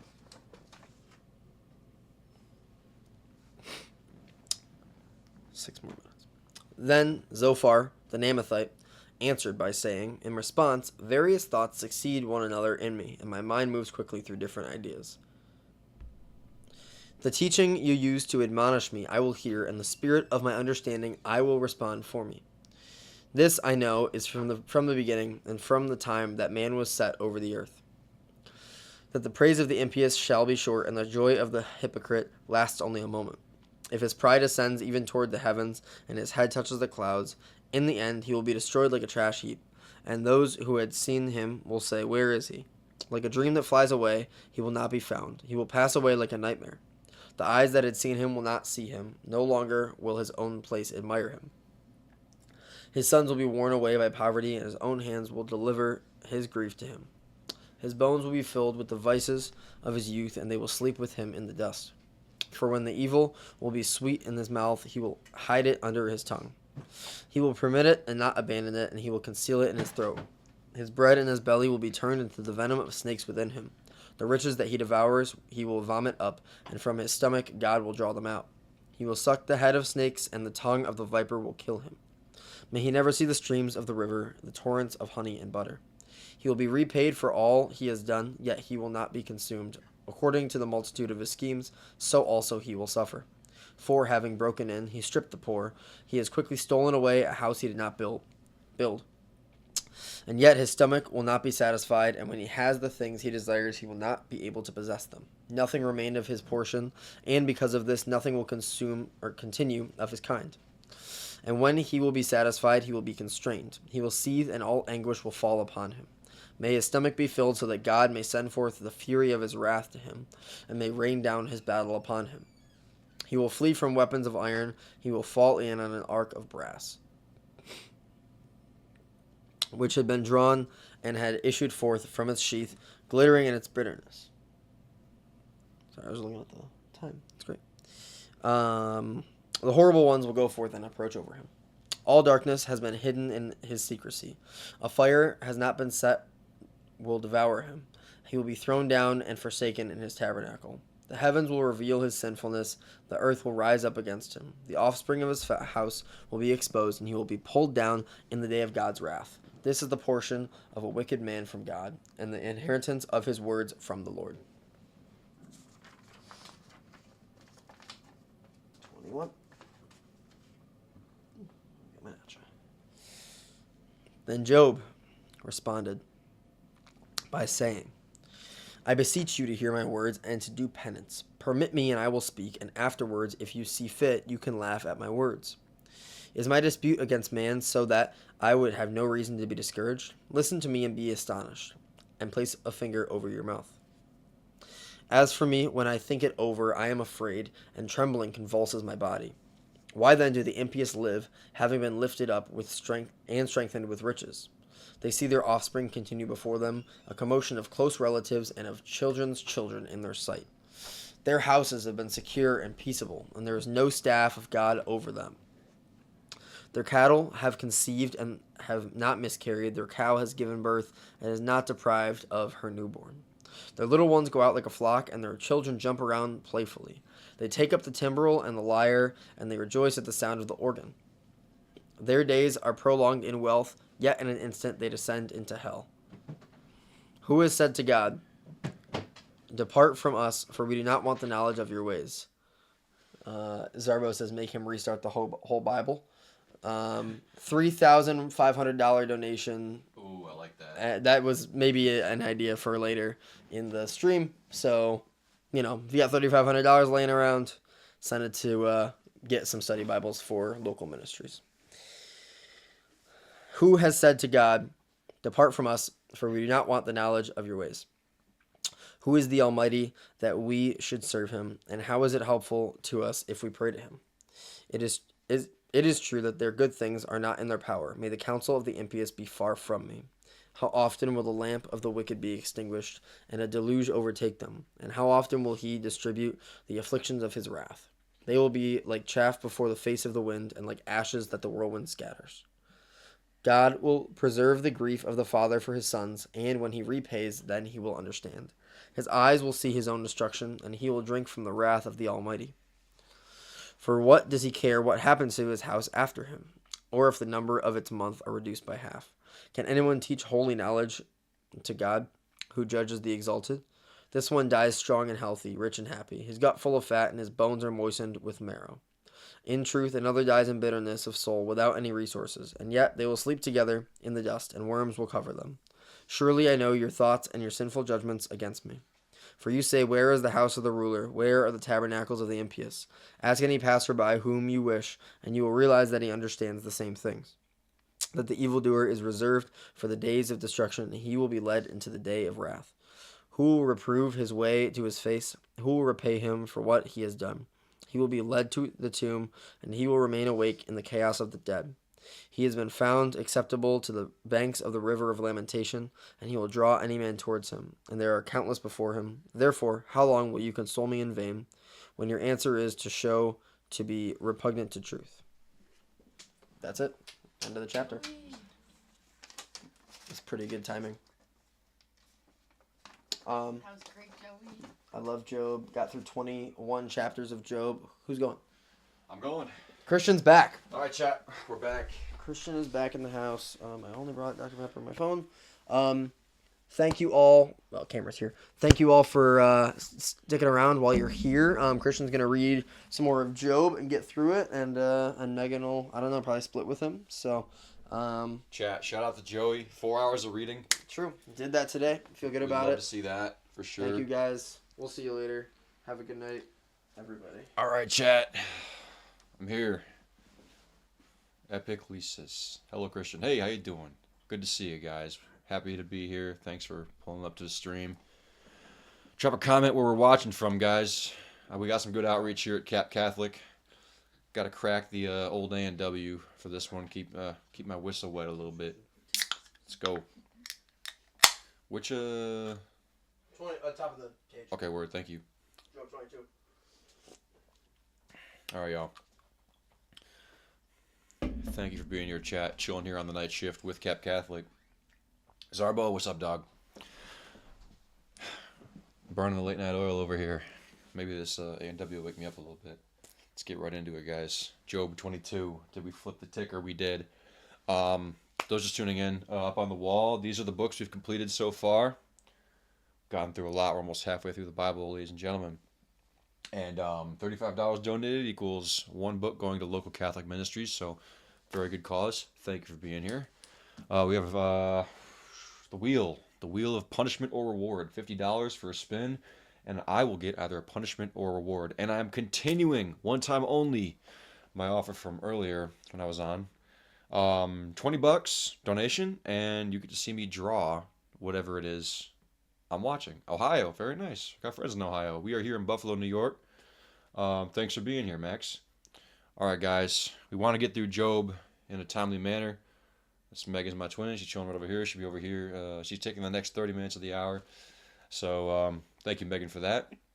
Let's get right into it, guys. All right, Job 22.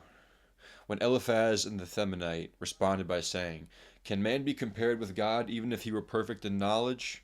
What advantage is it to God if you were just? Or what do you provide for him, if your way should be immaculate?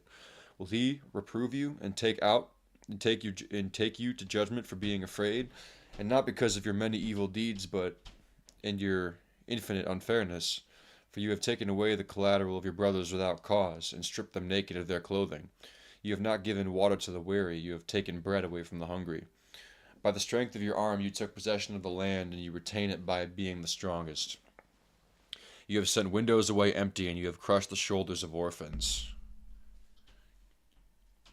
Because of this you are surrounded by traps, and unexpected fears will disturb you. And did you think that you would not see darkness, and that you would not be overwhelmed by the onrush of overflowing waters? MD, what's up? How you doing?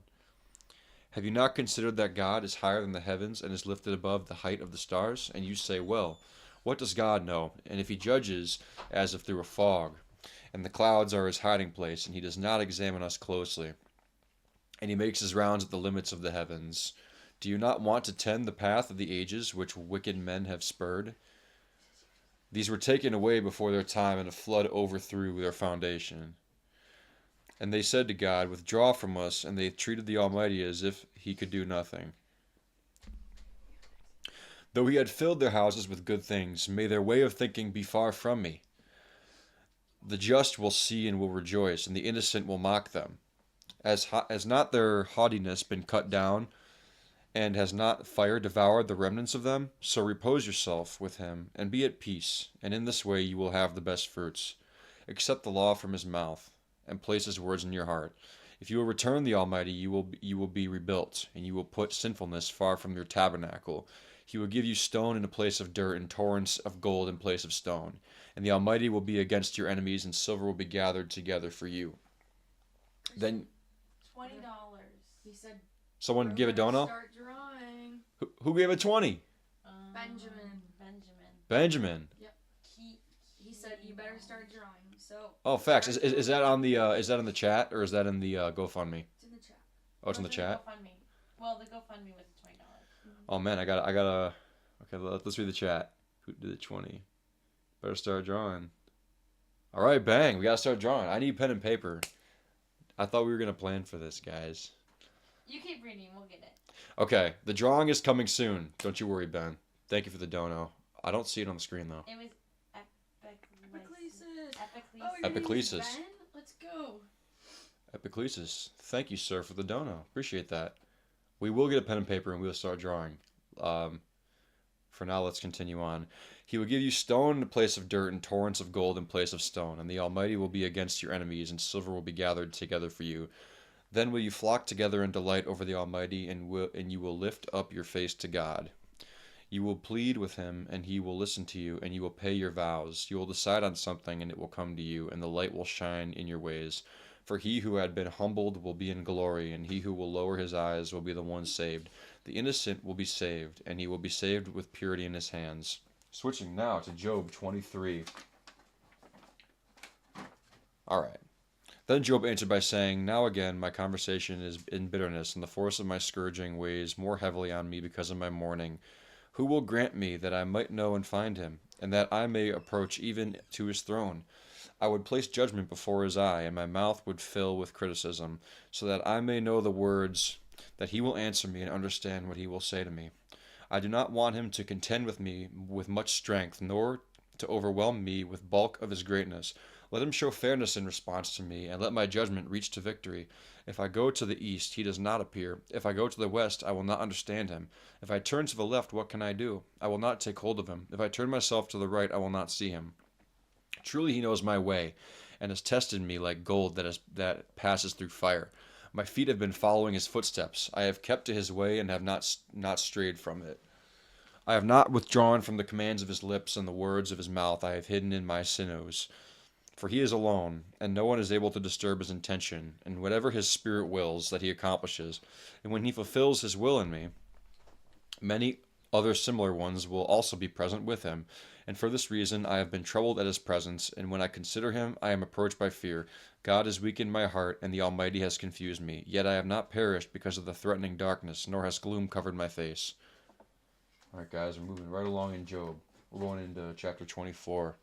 We have some supplies, guys. I'm going to probably use a marker, because I'm assuming they're going to want us to put it on the wall afterward or something like that. Do you want a pencil? Marker would be great, because I feel like it's going to be good to put on the wall afterward. So we want to get through Job, and I'm not going to be able to read while I'm drawing. Do you want to read while I'm drawing? Ooh, yeah, let's do that. It's a good idea. Okay. I'll read and you draw and I'm reading. Yeah, that's what I'm thinking. All right.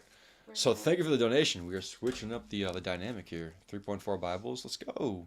Top dono right here. Stand while I read, and you can sit. Yeah. You want to stand behind me? Yeah. Okay. We got to move the little Jesuses up.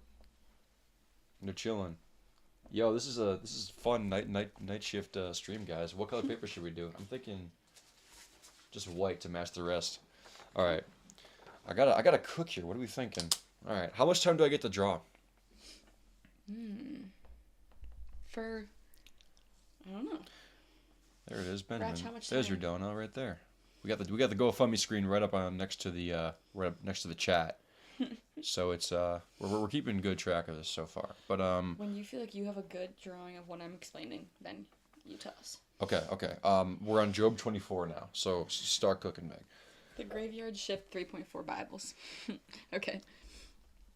Job 24. The times are not hidden from the Almighty. Even those who know him do not know his days. Some have crossed the boundaries, plundered the flocks, and given them pasture. They have driven away the donkey of orphans, and have taken the cow from the widow as collateral. They have undermined the ways of the poor, and have pressed together the meek of the earth. Others, like wild asses in the desert, go forth to their work. By watching for prey, they obtain bread for their children. They reap a field that is not their own, and they harvest a vineyard that they have taken by force. They send men away naked, having taken the clothing of those who have no covering in the cold. These are wet with the mountain rain and have no covering. They embrace the rocks. I see you, Max. 7 minutes. 7 minutes around the clock. 7 that's minutes. Holy number. Very good point. Let's start cooking. We'll Thanks, let you keep Max. the timer right. Get the timer right here, so you guys can see it. There we go. Okay. All right. Start cooking. They have used violence to deprive orphans, and they have robbed the poor common people. From the naked and those who do not have enough clothing, and from the hungry, they have taken away sheaves of grain. They take their midday rest among the stockpiles of those who, though they have trodden the wine presses, suffer thirst. In the cities, they cause the men to groan and the spirit of the wounded to cry out, and so God does not allow this to go unpunished. They have been rebellious against the light. They have not known his ways, nor have they returned by his paths. The killer of men rises at first light. He executes the destitute and the poor, but in truth, he is like a thief in the night. The eye of the adulterer waits for darkness, saying, "No eye will see me," and he covers his face. He passes through houses in the nighttime, just as they had agreed among themselves in the daytime, and they are ignorant of the light. If sunrise should suddenly appear, it is treated by them like the shadow of death, and they walk in darkness as if in light. He is nimble on the surface of water. His place on earth is to be accursed. May he not walk by way of the vineyards. May he cross from the snowy waters to excessive heat, and his sin all the way to hell.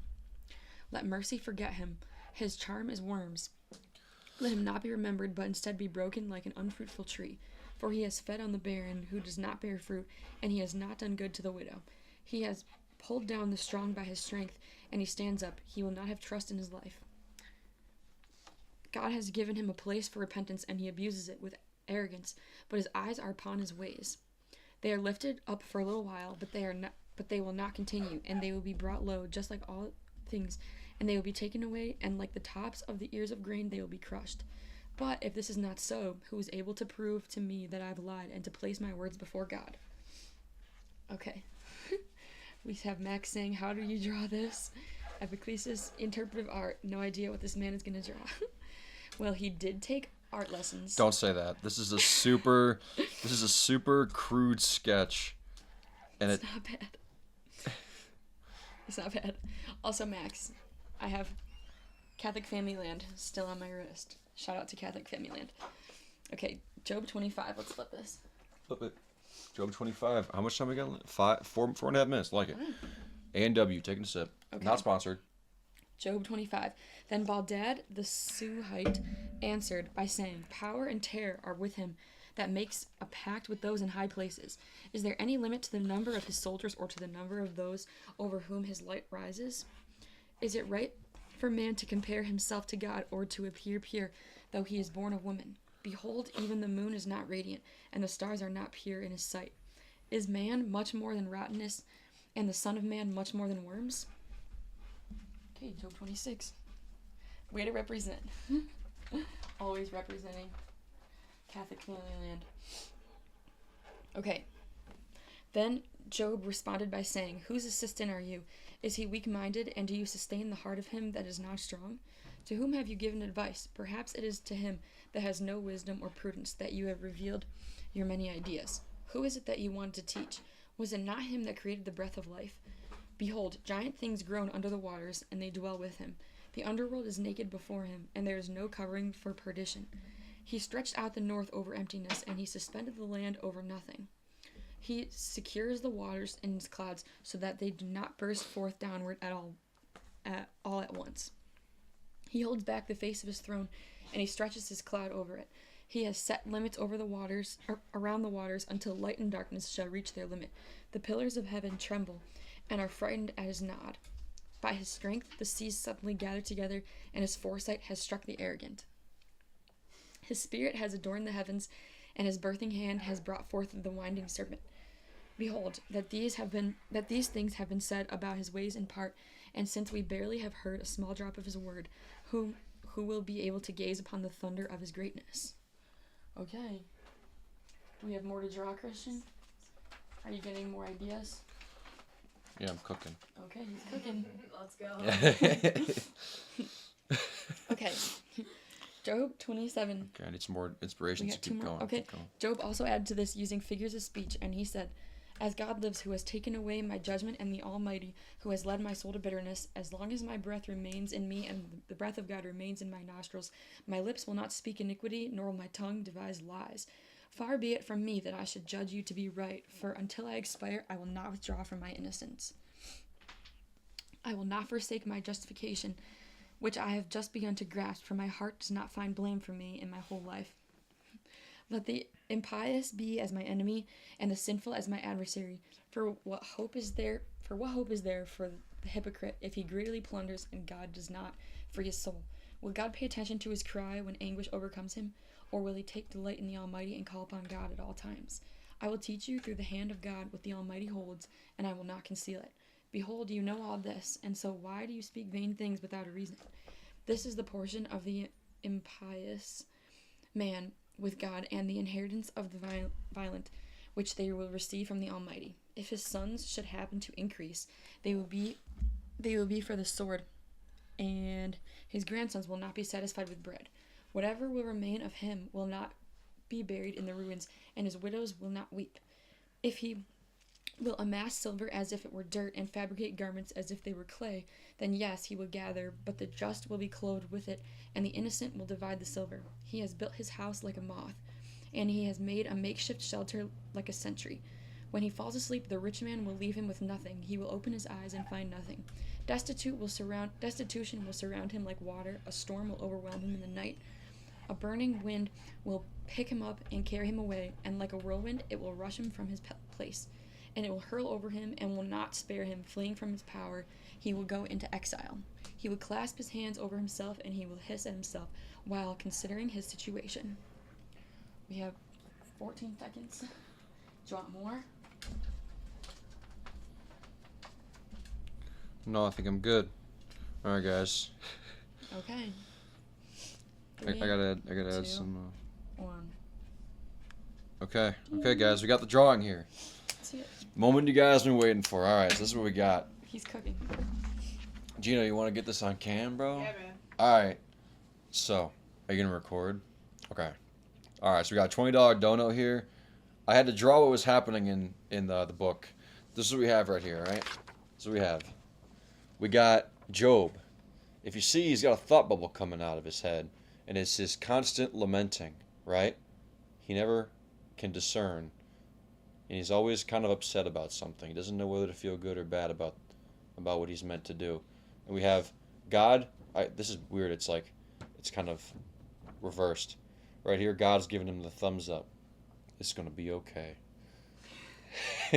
and I've noticed there's a lot of tropes of worms and dust. So there's dust and worms, and this house is indicative of him living amongst his. He talks a lot about the things that are going on in his village, and this is kind of indicative of. I'm sorry, it's 2 a.m. Basically, moral of the story: Job. This book. It's full of Job's basically lamenting over everything, but it gets better. So we'll just keep going. Tell me what you guys think of the drawing, guys. Rate it 1 to 10. Let's see. I can't read the chat. He said, "Well done." Well done. Thank you. We're gonna post this on the wall, and we'll leave it for interpretation for future viewers. Sorry about that really bad explanation. We've been going all day, man. Cathedral approved. Yeah, this could be a canon piece right here. This could be a canonized piece right here, guys. Oh yeah, and these it's reversed. This is confusing. These rays right here. This is the presence of the Lord in Job's life, and the Lord kind of assuring Job that things are going to be okay, even though it seems like he's in a period of questioning in his life, where every single thing that happens, he kind of wonders if it's a bad thing, because he seems to be lamenting a lot throughout this entire book, which is kind of the vibe of the entire book of Job. What do you guys think? Awesome. Show the class.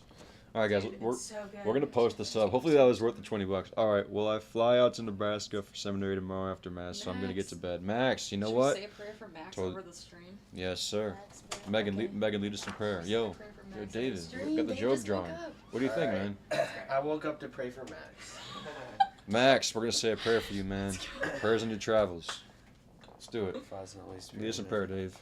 Heavenly Father, thank you for our good friend Max Anthony, a true legend of our times. We pray for safety in his flight to Nebraska, and especially in his upcoming formation. May it be with him and his fellow brothers who are out there studying to be priests. We pray that he can bring his joy to the nations and to the families. Amen.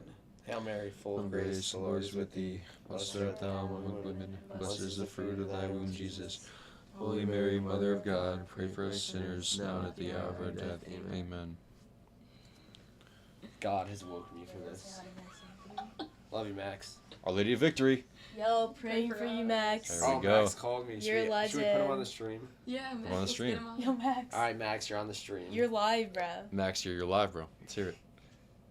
Sorry, we're praying the Hail Mary. Yeah, our stream's delayed a little bit. We swore we were gonna get through the book of Job. Finish the Hail Mary. All right, Max, what do you have to You say? guys are all still up right now. I wasn't, Max. The Holy Spirit woke me up. Yeah, to pray David with you, literally bro. walked up. I'm sleeping in the back room. Hilarious. Hey, you guys keep up the good work. This is so weird. I'm watching you guys. I need to stop watching you guys live. Yeah, That's true. Keep up the good work. You guys are doing great. I'm not going to be able to watch any more of the stream because we take a media fast. So starting tomorrow, I won't be able to keep up with you guys. But what do you think you'll finish? Monday? You think you'll finish tomorrow night? Hopefully. That's the plan. Monday or Tuesday.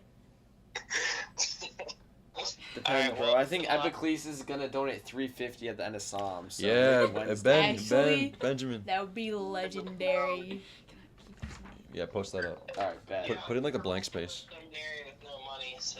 Keep going. All right, chat. This is the first time for Cap Catholic. We got a live viewer on the phone call. Thank you for the dono, Ben. $100, you get a live call. I hope you like my drawing. It's gonna stay posted for future viewers to see. Yeah. I've got chill. 8 minutes left of the half hour, and then you want to take over? Yeah. What do you think? Yeah. Yeah, that's kind of visible, yeah. Alright, keep it rolling. There it is. All right, guys. Getting into Job 28. Thank you for the dono. Thank you for all the interaction, guys. We appreciate it, especially this late into the night. It's great. It's impressive, honestly. We're going going forward. Job 28. Silver has its fissures where it is first found, and gold has a place where it is melted. Iron is taken from the earth, and ore, unbound by heat, is turned into brass. He has established a time for darkness, and he has settled on an end for all things, as well as for the stone that is in the gloom and shadow of death. The burning separates a pilgrim people from those who have been forgotten by the feet of the destitute man, and from the unapproachable. The land where bread appeared in his place has been destroyed by fire. Its stones are embedded with sapphires, and its soil with gold. The bird does not know its path, nor has the eye of the vulture beheld it. The sons of merchants have not walked there, nor has the lioness traveled through it. He has stretched out his hand to the rocks. He has overturned the foundations of the mountains. He has cut rivers through the rocks, and his eye has seen all precious things. The depths of the rivers he has also examined, and he has brought hidden things into the light. We have more chats? 100 when the stream started. We could get you on here, Epiclesis. Do you go by Ben? We get you on here in Catechism next week. Yeah, man, pull up. That'll be the next one. That's hilarious. The documents of All right, every single Ben, ecumenical council. We gotta get you here. You're giving us too many good ideas. For real, dude. Get over here. Start reading with us, man. We'll be here for a few days. All right. Verse 12. But in truth, where is wisdom to be found, and where is the place of understanding? He's lamenting again. This is the whole thing, lamenting, hence the drawing. Beep it right there. Man does not know its price, nor is it found in the land of those who live in sweetness. The abyss declares it is not in me, and the sea says it is not with me. The finest gold will not be paid for it, nor will silver be weighed in exchange for it. It will not be compared with the dyed colors of India, nor with the very costly stone sardonyx, nor with the sapphire. Neither gold nor crystal will be its equal, neither will vessels of gold be fitted for it. The exalted and the eminent will not be remembered in comparison with it, yet wisdom is drawn out of concealment. The topaz of Ethiopia will not be equal to it, nor will it be compared to the purest dyes. So then, where does wisdom begin, and where is the place of understanding? It has been hidden from the eyes of all living things, just as the birds of the heavens escape notice. Perdition and death have said, with our ears we have heard its fame. God understands its way, and he knows its location, for he beholds the limits of the world, and he looks upon all things that are under heaven. He created a counterweight for the winds, and he suspended the waters to measure them. At that time he gave the law to rain, and a path to the resounding storms. Then he saw and explained it, and he made ready and examined it. And he said to the man, behold the fear of the Lord, such is wisdom, and to withdraw from evil, this is understanding. Alright, let's listen to Job 29. Let's check the chat. Daxter, Alberta. Yo, it'd be funny if, like, for like a $20 dono, we have to read in an Alberta accent. What is an Alberta accent? I'll give you a sample. You can tell me if this is accurate, Daxter. Job also added to this using figures of speech. He said, who will grant to me that I might be in as in former months, buddy, according to days when God kept watch over me? At that time, his lamp shined over my head, and by his light I walked through the darkness, buddy. Is that accurate? I'm not trolling, I swear. I love Canada. Is that accurate? I was then just as in the days of my youth when God was privately in my tabernacle. At that time, the Almighty was with me, and my children surrounded me. Zarbo says no. Not fair enough. Then I washed my feet with butter, and a boulder poured out rivers of oil for me. When I went to the gate of the city, or to the main street, they prepared a chair for me. The youths saw me and hid themselves, and the elders rising up remained standing. Needs to be a little deeper. Fair enough. Well, let's get you here on stream. Get you speaking in the Alberta accent. That'd be sick. Get a lot of like hockey guys watching. Minnesota is stacked. Got Jeff Cavins, Father Mike Schmitz, and Bishop Barron. That's so facts. Love Bishop Barron. Gospel series, Jordan Peterson. So fire. All right. The youth saw me and hid up themselves, and the elders, rising up, remained standing. The leaders stopped talking, and they placed a finder over their mouth. The commanders subdued their voice, and their tongue adhered to their throat. The ear that heard me blessed me, and the eye that saw me gave testimony for me. This was because I had freed the poor who cried out, and the orphan who had no helper. The blessing of him who would have been destroyed came upon me, and I consoled the heart of the widow. I put on justice, and I clothed myself with my judgment like a robe and a diadem. I was an eye for the blind and a foot for the lame. I was the father of the poor, and if I lacked knowledge about my case, I investigated very diligently. I crushed the jaws of the impious and took away prey from his teeth. And I said, I will die in my little nest like a palm tree. I will multiply my days. My root has been spread beside the waters, and the dew will remain with my harvest. My glory will always be restored, and my bow will be restored in my hand. Those who heard me expected vindication, and they listened closely in silence to my counsel. To my words they dared to add nothing, and my eloquence poured over them. They waited for me as for rain, and they opened their mouth as for belated rains. And if I had ever laughed at them, they would not have believed me, and the light of my face was not cast down towards the ground. If I wished to go to them, I sat down first, and though I sat like a king surrounded by an army, yet I was a comforter to those who mourned. Alright, got some chats. Deeper, also need more A. Oh, A, forgot the A. Facts. Seek, Denver, specifically. Never been to Seek. Some of these people have been to Seek. I haven't been there, though. Seek Columbus. Got a veteran in here. Big facts. Alright, I believe that's my time, guys. Meg, we're going to Job 30. For those of you who aren't hip to this whole thing, our next reader is my twin sister. Yo, no. My twin sister, get with the program. You know what I'm saying? Thanks for being here, guys. Really great. Yeah, 2:30 in the morning. Yeah, it's impressive commitment, guys. Thanks for being here. I know y'all are like on the same time zone as us, so I know y'all up late. No, not Minnesota. Well, Alberta. Oh.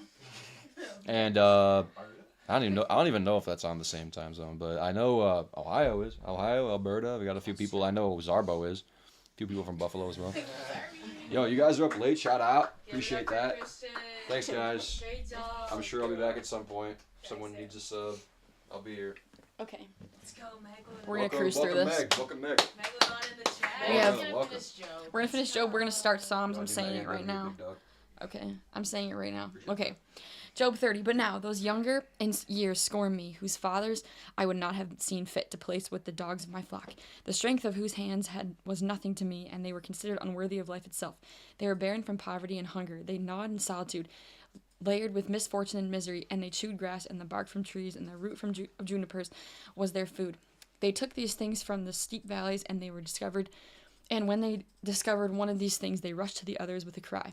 They lived in the parched desert and in caves underground or above the rocks. They rejoiced among these kinds of things, and they considered it delightful to be under thorns. These are the sons of foolish and base men, not even paying any attention to the land. Now I become their song, and I have been made into their proverb. They loathe me, and so they flee far from me, and they are not reluctant to spit in my face. For he has opened his quiver and has afflicted me, and he has placed a bridle in my mouth.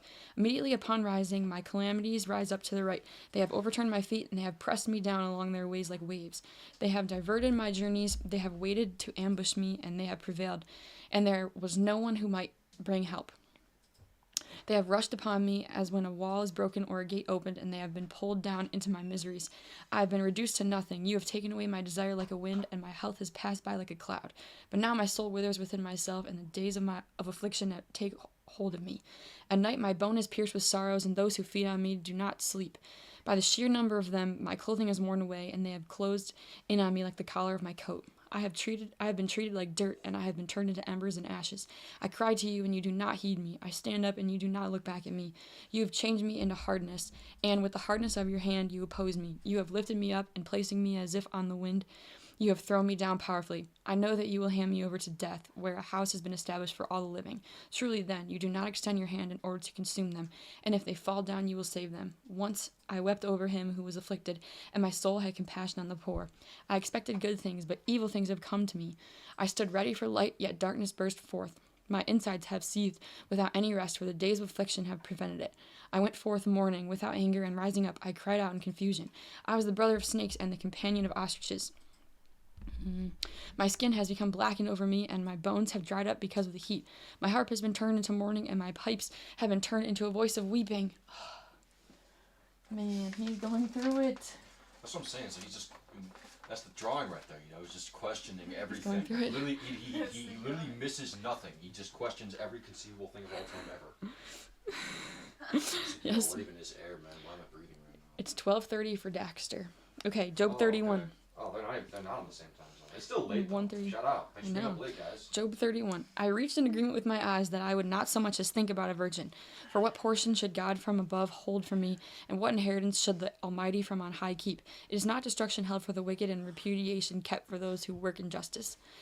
Does he not examine my ways and number all my steps? If I have walked in vanity, or if my foot has hurried toward deceitfulness, let him weigh me in a just balance, and let God know my simplicity. If my steps have turned aside from the way, or if my heart has followed my eyes, or if a blemish has clung to my hands, then may I sow, and let another consume, and let my offspring be eradicated. If my heart has been deceived over a woman, or if I have waited in ambush at my friend's door, then let my wife be the harlot of another, and let other men lean over her. For this is a crime and a very great injustice. It is a fire devouring all the way to perdition, and it roots out all that springs forth. If I have despised being subject to judgment with my servant or my maid, when they had any complaint against me, then what will I do when God rises to judge, and when he inquires, how will I respond to him? Is not he who created me in the womb also he who labored to make him, and did not one and the same form me in the womb? If I have denied the poor what they wanted, and they have made the eyes of the widow wait, if I have eaten my morsel of food alone, while orphans have not eaten from it, for from my infancy mercy grew with me, and it came out with me from my mother's womb. If I have looked down on him who was perishing, because he had no clothing, and the poor without any covering, if his sides have not blessed me, and if he were not warmed with the fleece of my sheep, if I have lifted up my hand over an orphan, even when it might seem to me that I have the advantage over him at the gate, then may my shoulder fall from its joint, and may my arm with all its bones be broken. For I have always feared God, like waves flowing over me, whose weight I was unable to bear. If I have considered gold to be my strength, or if I have called it purified gold my trust, if I have rejoiced over my great success and over the many things my hand has obtained, if I gazed upon the sun when it shined and the moon advancing brightly, so that my heart rejoiced in secret, and I kissed my hand with my mouth, which is a very great iniquity and a denial against the Most High God, if I have been glad at the ruin of him who hated me, and have exalted that evil found him, for I have not been given my throat to sin by asking for a curse on his soul. If the men around my tabernacle have not said, he might give us some of his food, so that we will be filled. For the foreigner did not remain at the door. My door was open to the traveler. If, as a man does, I have hidden my sin, and have concealed my iniquity in my bosom, if I became frightened by an excessive crowd, and the disrespect of close relatives alarmed me, so that I would much rather have remained silent or have gone out the door, then would he grant me a hearing, so that the Almighty would listen to my desire, and he who judges would himself write a book, when I would then carry on my shoulder and wrap around me like a crown? With each of my steps I would pronounce and offer it as if to a prince. So if my land cries out against me, and if its furrows weep with it, if I have used its fruits for nothing but money, and have afflicted the souls of its tillers, then may thistles spring forth for me instead of grain, and thorns instead of barley. Okay, Job 32. Let me do a little check. Legends. Should go to bed, mass in the morning. Me too. Unfortunately, I have to work. Thank you guys for being here. Legends. Appreciate it. Have a great mass tomorrow. Job 32. But these three men ceased to answer Job, because he considered himself justified. And Elihu, the son of Barachel, the Buzite of the kindred of Ram was angry and indignant, and he was angry against Job because he described himself to be just in the presence of God. Moreover, he was indignant with his friends because they had not found a reasonable response, except insofar as they condemned Job. Therefore, Elihu waited while Job was talking, for these were his elders that were speaking. But when he saw that these three were not able to respond, he was extremely angry. And so Elihu, the son of Barachel, the Buzite, responded by saying, I am younger in years, and you are more ancient. Therefore I kept my head low, for I was afraid to reveal to you my opinion. For I had hoped that greater age would speak, and that a multitude of years would teach wisdom. But I see now that there is only breath in men, and that it is the inspiration of the Almighty that gives understanding. Bars. The wise are not the aged, nor the elders understand judgment. Therefore I will speak, listen to me, and so I will show you my wisdom. For I have endured your words, I have paid attention to your deliberations, while you were being argumentative with words. And as long as I supposed that you were saying something, I considered, but now I see that there is none of you that is able to argue with Job and to respond to his words, so that you will not say, we have found wisdom, God has thrown him down, not man. He has said nothing to me, and I will not respond to him according to your words. Then they were filled with dread, and so they no longer responded, and they withdrew from their speech-making. Therefore, because I have waited and have not been speaking, for they stood firm, and did not respond at all, I also will answer in my turn, and I will reveal my knowledge, for I am full of words, and the feeling in my gut inspires me. Yes, my stomach is like fermenting wine without a vent, which bursts the new containers. I should speak, but I will also breathe a little. I will open my lips, and I will answer. I will not assume the reputation of a man, and I will not equate God with man. For I do not know how long I will continue, and whether after a while my Maker might take me away. Job 32. Job 33. Okay. Let's go. Therefore, hear my speeches, Job, and listen to all my words. Behold, I have opened my mouth. Let my tongue speak along with my throat. My words are from my simple heart, and my lips will speak a pure judgment. The Spirit of God made me, and the breath of the Almighty gave me life. If you can, answer me and oppose me to my face. Behold, God has made me, just as he also has made you, and I likewise have been formed of the same clay.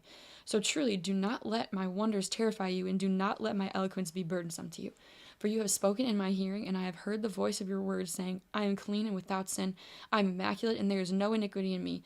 Yet he has discovered blame in me, and so he has treated me like his enemy. He has put my feet in fetters, and he has kept watch over all my ways.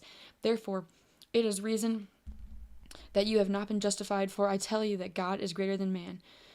Do you contend against him because he has not responded to all of your words? God speaks once, and he does not repeat the same thing a second time. Through a dream and a vision of the night, when a deep sleep falls over men, and they are sleeping in their beds, then he opens the ears of men, and educating them he teaches discipline, so that he may divert a man from the things that he is doing, and he may free him from pride, rescuing his soul from corruption and his life from passing away by the sword. Likewise, he rebukes by sorrow in bed, and he causes all of his bones to become weak. Bread becomes abominable to him in life, and to his soul the meat which before he desired. His body will waste away, and his bones, which had been covered, will be revealed. His soul has approached corruption, and his life has drawn near to what is deadly. If there were an angel speaking for him, one among thousands, to declare the fairness of the man, he will have mercy on him, and he will say, free him, so that he will not descend to destruction. I have found a reason to be favorable to him. His body is consumed by suffering. Let him return to the days of his youth. He will beg pardon from God, and he will be soothing to him. And he will look upon his face in jubilation, and he will restore his justice to man. He will consider mankind, and he will say, I have sinned, and truly I have offended, yet I was not treated as I deserved. He has freed his soul from continuing into destruction, so that in living it may see the light. Behold, all these things God works 3 times within each one, so that he may revive their souls from corruption and enlighten them with the light of life. Pay attention, Job, and listen to me, and remain silent while I speak. Yet if you have anything to say, answer me and speak, for I want you to be treated justly. But if you do not have anything to say, then listen to me. Be quiet, and I will teach you wisdom. Okay, I think I'm going to go to bed. We'll be in stream, though, in the background. God bless. Have a good night and morning. Thanks. Thanks, dude. Wish you could fly in and hang with us. Next time. Okay. Job 34. After proclaiming these things, Elihu now had this to say. May the wise hear my words, and may the educated listen to me. For the ear examines words, and the mouth discerns foods by the taste. Let us choose judgment for ourselves, and let us consider among ourselves what is best. For Job has said, I am just, yet God has subverted my judgment. For within my judgment there is a lie. My vehement barbs are without any sin. What man is there that is like Job, who drinks up derision as if it were water, who accompanies those who work iniquity, and who walks with impious men? For he has said, man will not please God, even if he should travel with him. Therefore, prudent men, hear me. Impiety is far from God, and iniquity is far from the Almighty. For he will restore to man his works, and according to the ways of each he will repay them. For truly, God will not condemn in vain, nor will the Almighty repudiate judgment. What other is established over the earth, or whom has he placed over the world which he made? But if he directs his heart towards him, he will draw his spirit and breath to himself. All flesh will fail together, and man will return to ashes. Therefore, if you have understanding, hear what is said, and heed the sound of my eloquence. Is he that does not love judgment able to be corrected? And how can you so greatly condemn him who is just? He says to the king, you are an apostate. He calls commanders impious. He does not accept the reputation of leaders, nor does he recognize the tyrant as he contends against the poor, for all are the work of his hands. They will die suddenly, and the people will be troubled in the middle of the night, but they will pass through it, and the violent will be taken away without a hand. For his eyes are upon the ways of men, and he examines all their steps. There is no darkness and no shadow of death where those who work iniquity may be hidden, for it is no longer within the power of man to enter into judgment with God. He will break into my innumerable pieces, and he will cause others to stand up in their place, for he knows their works, and as a result he will bring the night, and they will be crushed. Just as the impious do, he has struck them in a place where they can be seen. They, as if with great diligence, have withdrawn from him, and they refuse to understand all his ways, so that they caused the outcry of the needy to reach him, and he heard the voice of the poor. For when he grants peace, who is there that can condemn? When he hides his face, who is there that can contemplate him, either among the nations or among all men? He causes a hypocritical man to reign because of the sins of the people. Therefore, since I have been speaking about God, I will not prevent you from doing the same. If I have erred, you may teach me. If I have spoken unfairly, you will add no more. Does God require this of you because it is displeasing to you? For you were the first to speak, and not I. But if you know something better, speak. Let men of understanding speak to me, and let a wise man listen to me. But Job has been speaking foolishly, and his words contain unsound teaching. My father, let Job be tested even to the end. May you not retreat from a man of iniquity, for he adds blasphemy on top of his sins. Nevertheless, let him be constrained to be among us, and then let him provoke God to judgment with his speeches. Job 34. Check. How many are there?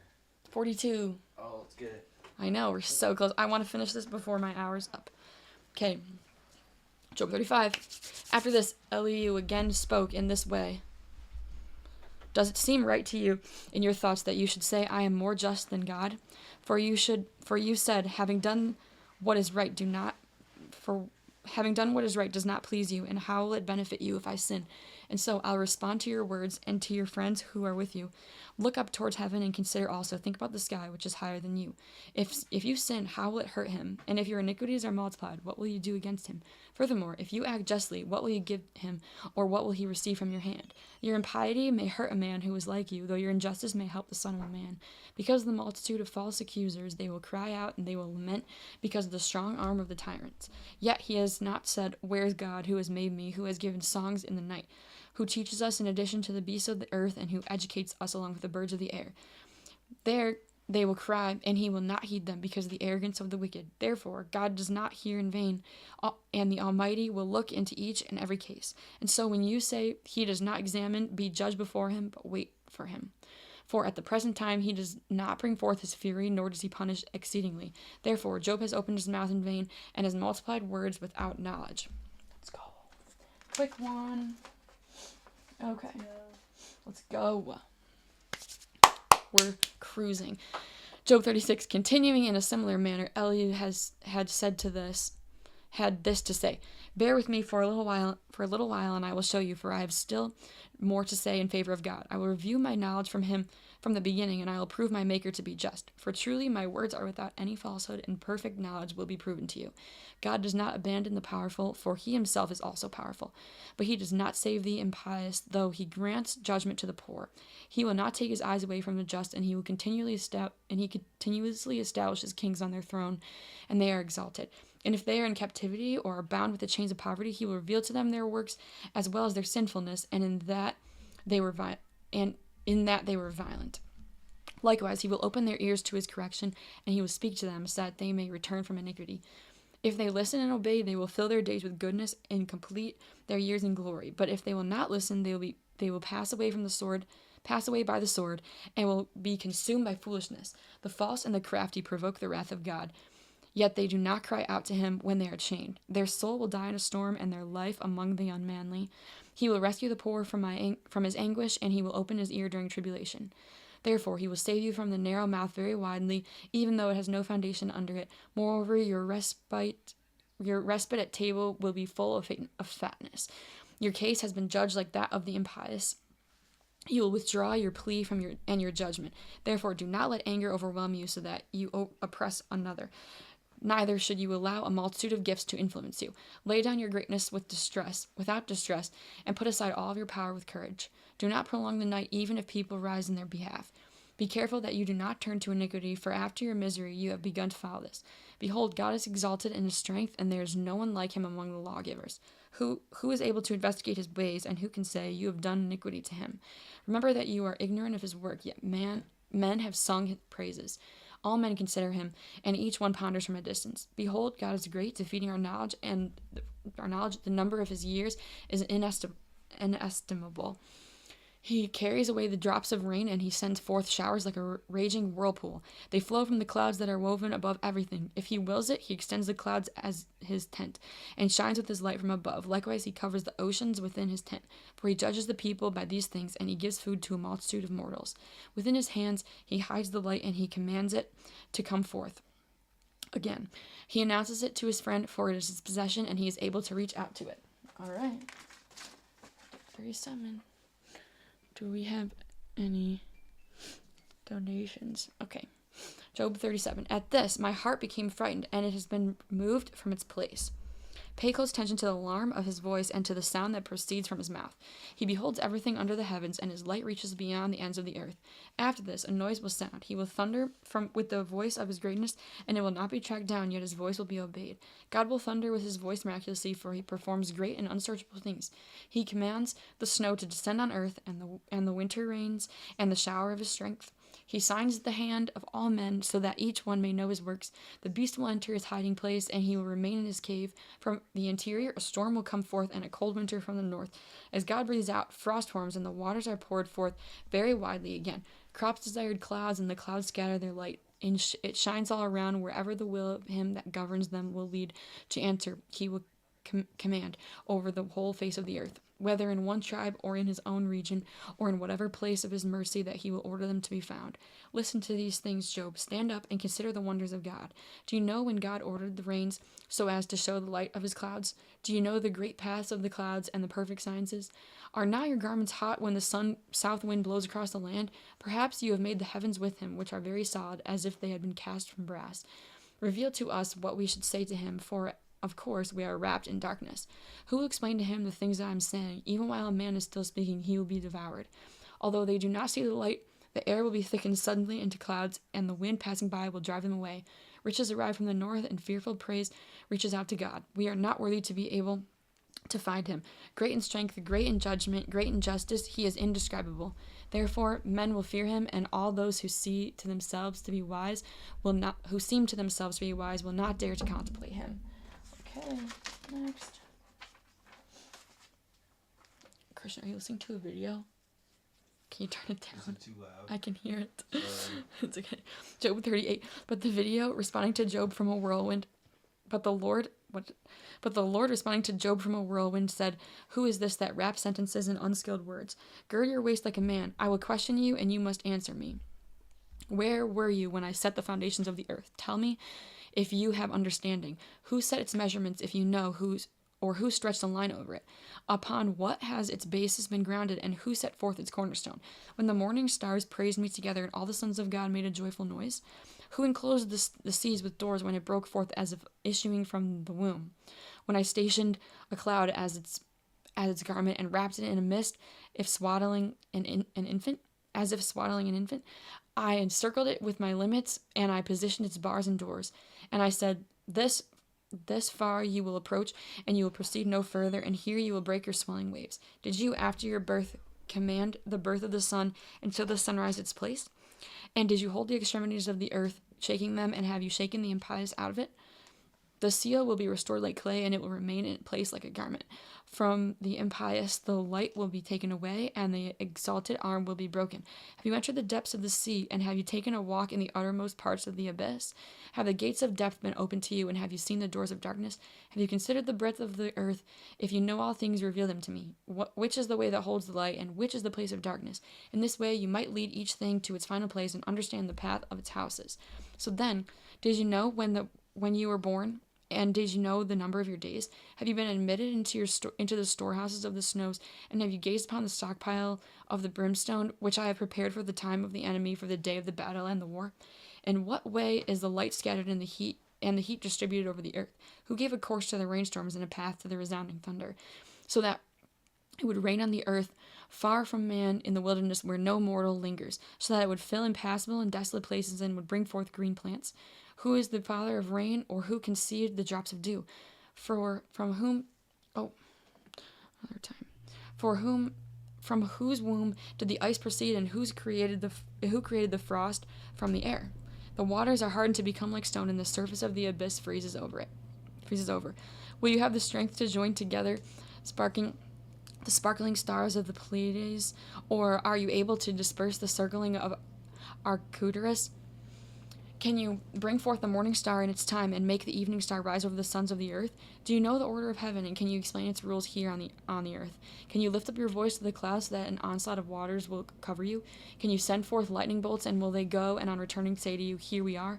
Who placed discernment on the guts of man, or who gave the rooster intelligence? Who can describe the rules of the heavens, or who can put to rest the harmony of heaven? But when was the dust cast to become the earth, and when were its clods fastened together? Will you seize prey for the lioness, and will you sustain the lives of her young, as they rest in their dens or lie in wait in pits?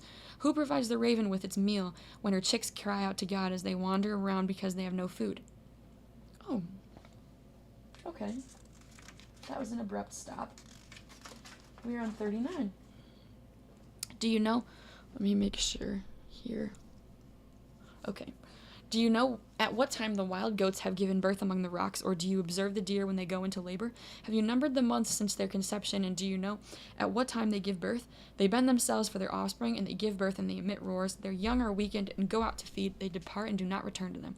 Who has set the wild ass free, and who has released his bonds? I have given a house in solitude to him, and his tabernacle is in the salted land. He despises the crowded city. He does not pay attention to the bellow of the tax collector. He looks around the mountain of his pasture, and he searches everywhere for green plants. Will the rhinoceros be willing to serve you, and will he remain in your stall? Can you detain the rhinoceros with your harness to plow for you, and will he loosen the soil of the furrows behind you? Will you put your faith in his great strength and delegate your labors to him?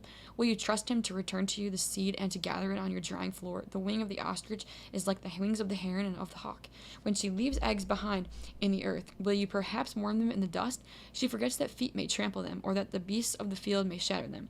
She is hardened against her young as if they were not hers. She has labored in vain, with no fear compelling her. For God has deprived her of wisdom, neither has he given her understanding. Yet, when the time is right, she raises her wings on high, she ridicules the horse and his rider. Will you supply strength to the horse, or envelop his throat with neighing?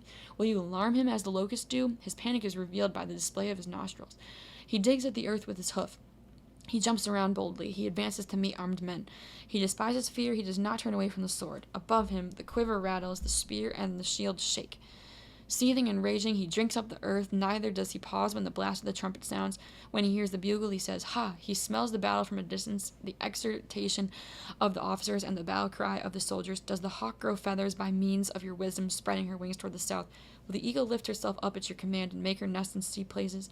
She dwells among the rocks, and she lingers among broken boulders and inaccessible cliffs. From there she looks for food, and her eyes catch sight of it from far away. Her young will drink blood, and wherever the carcass will be, she is there immediately. And the Lord continued, and he said to Job, will he who contends with God be so easily silenced? Certainly he who argues with God must also respond to him. Then Job answered to the Lord, saying, what could I possibly answer, since I have been speaking thoughtlessly? I will place my hand over my mouth. One thing I have spoken, which I wish I had not, and another to which I will add no more. We're on Job 40. Okay, let's do it. But the Lord, answering Job out of the whirlwind, said, Gird your waist like a man. I will question you, and you must answer me. Will you make my judgment null and void, and will you condemn me so that you may be justified? And do you have an arm like God, or a voice like thunder? Envelop yourself with splendor, and raise yourself up on high, and be glorious, and put on splendid garments. Scatter the arrogant with your wrath, and when you see all the arrogant, humble them. Look down upon each of the arrogant, and confound them, and crush the impious in their place. Hide them in the dust together, and plunge their faces into the pit. Then I will confess that your right hand is able to save you. Behold, the behemoth whom I created along with you eats hay like an ox. His strength is in his lower back, and his power is in the center of his abdomen. He draws up his tail like a cedar. The sinews of his thighs have been drawn together. His bones are like pipes of brass, his cartilage is like plates of iron. He is the beginning of the ways of God, who made him. He will use him as a sword. The mountains bring forth grass for him. All the beasts of the field will play there. He sleeps in the shadows under the cover of branches, and in moist places the shadow cover his shadow. The willows of the brook will encircle him. Behold, he will drink a river and not be amazed, and he has confidence that the Jordan could flow into his mouth. He will seize him through his eyes as if with a hook, and he will bore through his nostrils as if with stakes. Can you draw out the Leviathan with a hook, and can you bind his tongue with a cord? Can you place a ring in his nose, or bore through his jaw with an armband? Will he offer many prayers to you, or speak to you quietly? Will he form a covenant with you, and will you accept him as a servant forever? Will you play with him as a bird, or tether him for your handmaids? Will your friends cut him into pieces? Will dealers distribute him? Will you fill up bags with his hide, and let his head be used as a home for fishes? Place your hand upon him. Remember the battle, and speak no more. Behold, his hope will fail him, and in the sight of all he will be thrown down. Okay, 41. Dang. 2 minutes. I will not rouse him as the cruel would do, for who is able to withstand my countenance? Who has given to me beforehand so that I could I should repay him? All things that are under heaven are mine. I will not spare him, nor his powerful words and counterfeit attempts at supplication. Who can reveal the beauty of his garment, and who can enter the middle of his mouth? Who can open the doors of his face? I gave fear to the circle of his teeth. His body is like shields fused together, like dense scales pressed over one another. Who is joined to one another? One is joined to another, and not even air can pass between them. They adhere to one another, and they hold themselves in place and will not be separated. His sneezing has the brilliance of fire, and his eyes are like the eyelids of the morning. Lamps proceed from his mouth like torches of fire burning brightly. Smoke passes out from his nostrils like a pot that is heated and boiling. Do you want me to finish this chapter? Okay.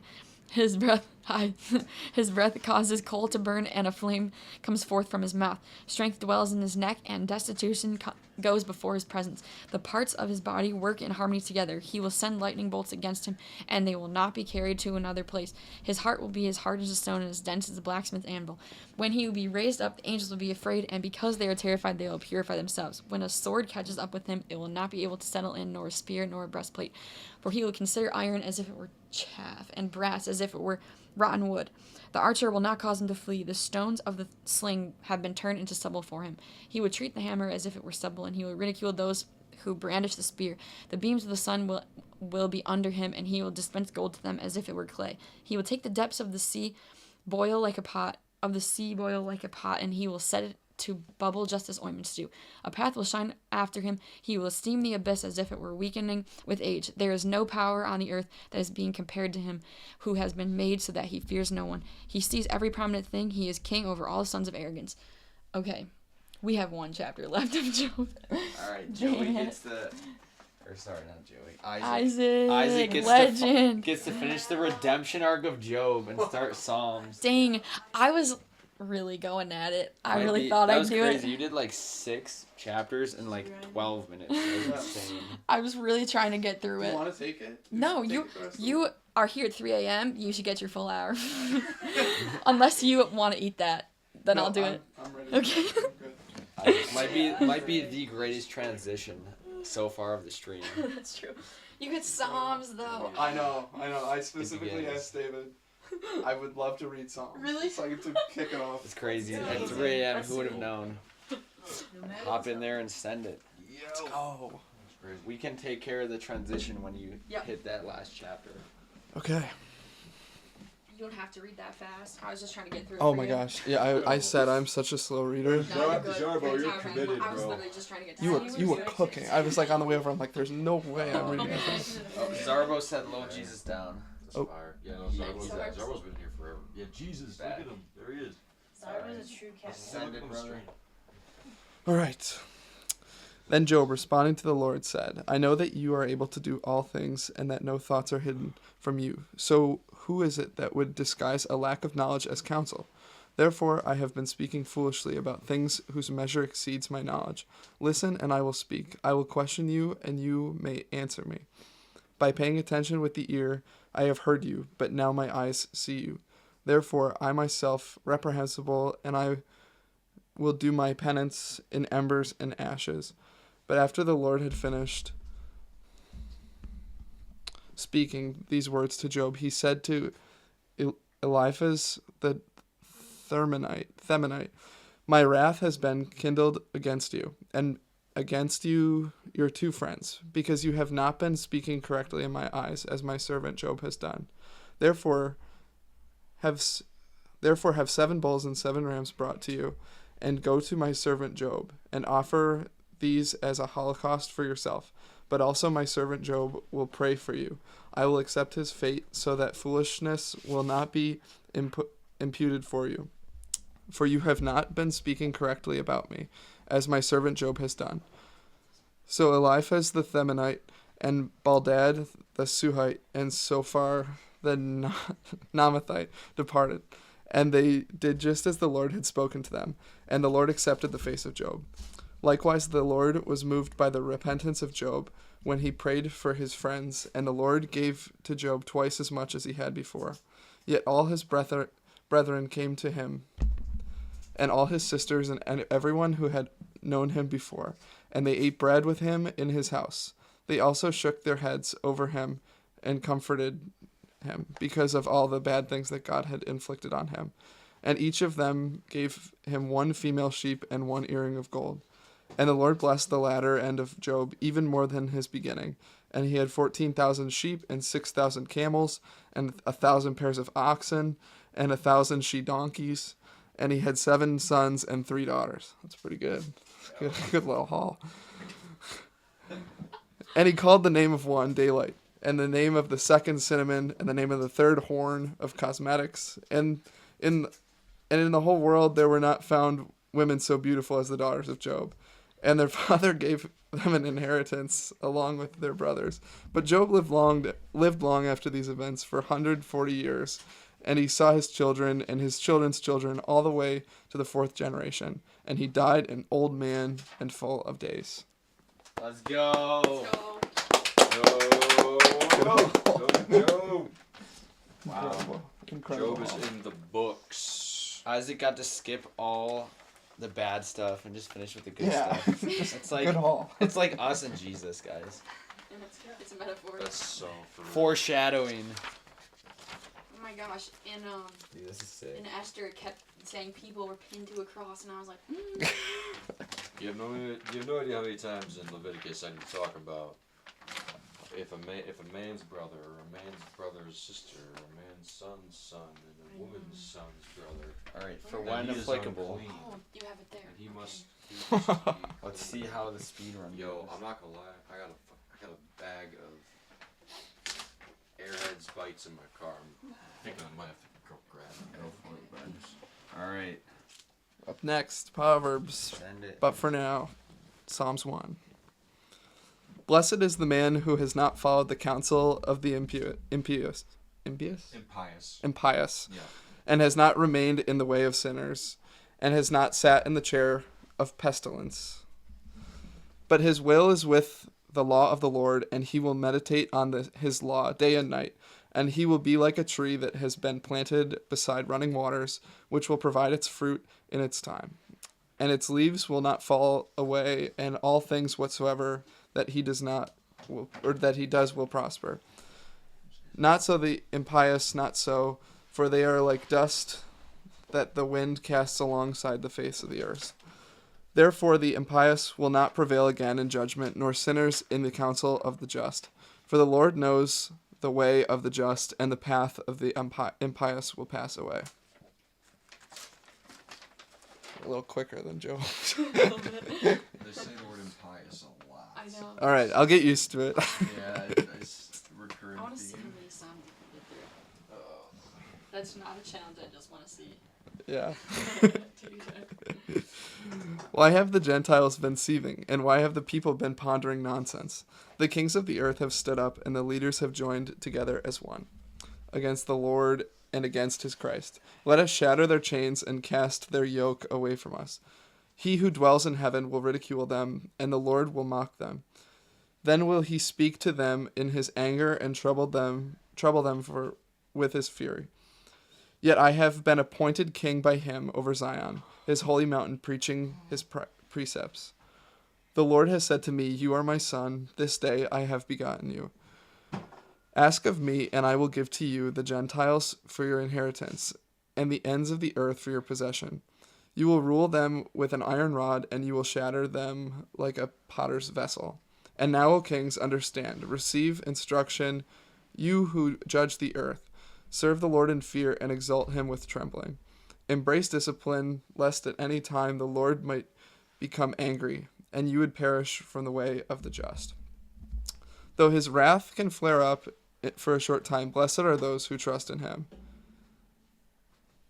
This is literally my favorite part of the Bible. This is so cool that I'm starting with it. This next Psalms 3:1-8. These are my favorite. All right. A psalm of David when he fled from the face of his son Absalom. Lord, why have those who troubled me been multiplied? Many rise up against me. Many say to my soul, there is no salvation for him in his God. But you, O Lord, are my supporter, my glory, and the one who raises my head up high.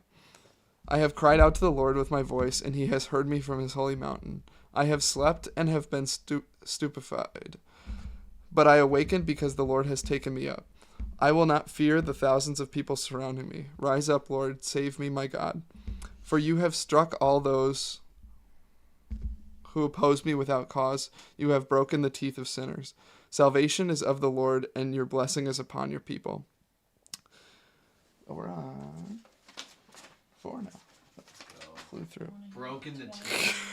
I know, that was like, when I hear that, it's like, wow, like God's got my back. That's like ultimate bodyguard. In parts, according to verses, a psalm of David. When I called upon him, the God of my justice heeded me. In tribulation you have enlarged me. Have mercy on me and heed my prayer. Sons of men, how long will you be dull in heart, so that whatever you love is in vain, and whatever you seek is false? And know this, the Lord has made wonders his Holy One. The Lord will heed me when I cry out to him. Be angry and do not be willing to sin. The things that you say in your hearts, be sorry for them on your beds. Offer the sacrifice of justice and hope in the Lord. Many say, who reveals to us what is good? The Lord of your countenance, Lord, the light of your countenance, Lord, has been sealed upon us. You have given joy to my heart. By the fruit of their grain, wine, and oil, they have been multiplied. In peace itself I will sleep and I will rest. For you, O Lord, have established me singularly in hope. Unto the end, for her who pursues the inheritance, a psalm of David. O Lord, listen closely to my words. Understand my outcry. Attend to the voice of my prayer, my King and my God. For to you I will pray in the morning, Lord, you will hear my voice. In the morning I will stand before you and I will see, for you are not a God whose will iniquity. And the malicious will not dwell close to you, nor will the unjust endure before your eyes. You hate all who work in iniquity. You will destroy all who speak a lie. The bloody and deceitful man, the Lord will be abominate. But I am in the multitude of your mercy. I will enter your house. I will show adoration towards your holy temple in your fear. Lord, lead me to your injustice because of my enemies. Direct my way in your sight. For there is no truth in their mouth. Their heart is vain. Their throat is an open sepulchre. Sepulchre. Thanks. They have acted deceitfully with their tongues. Judge them, O God. Let them fall by their own intentions. According to the multitude of their impiety, expel them, for they have provoked you, O Lord.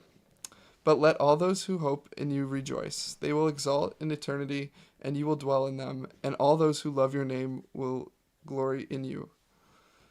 For you will bless the just, you have crowned us, O Lord, as if with a shield of your goodwill.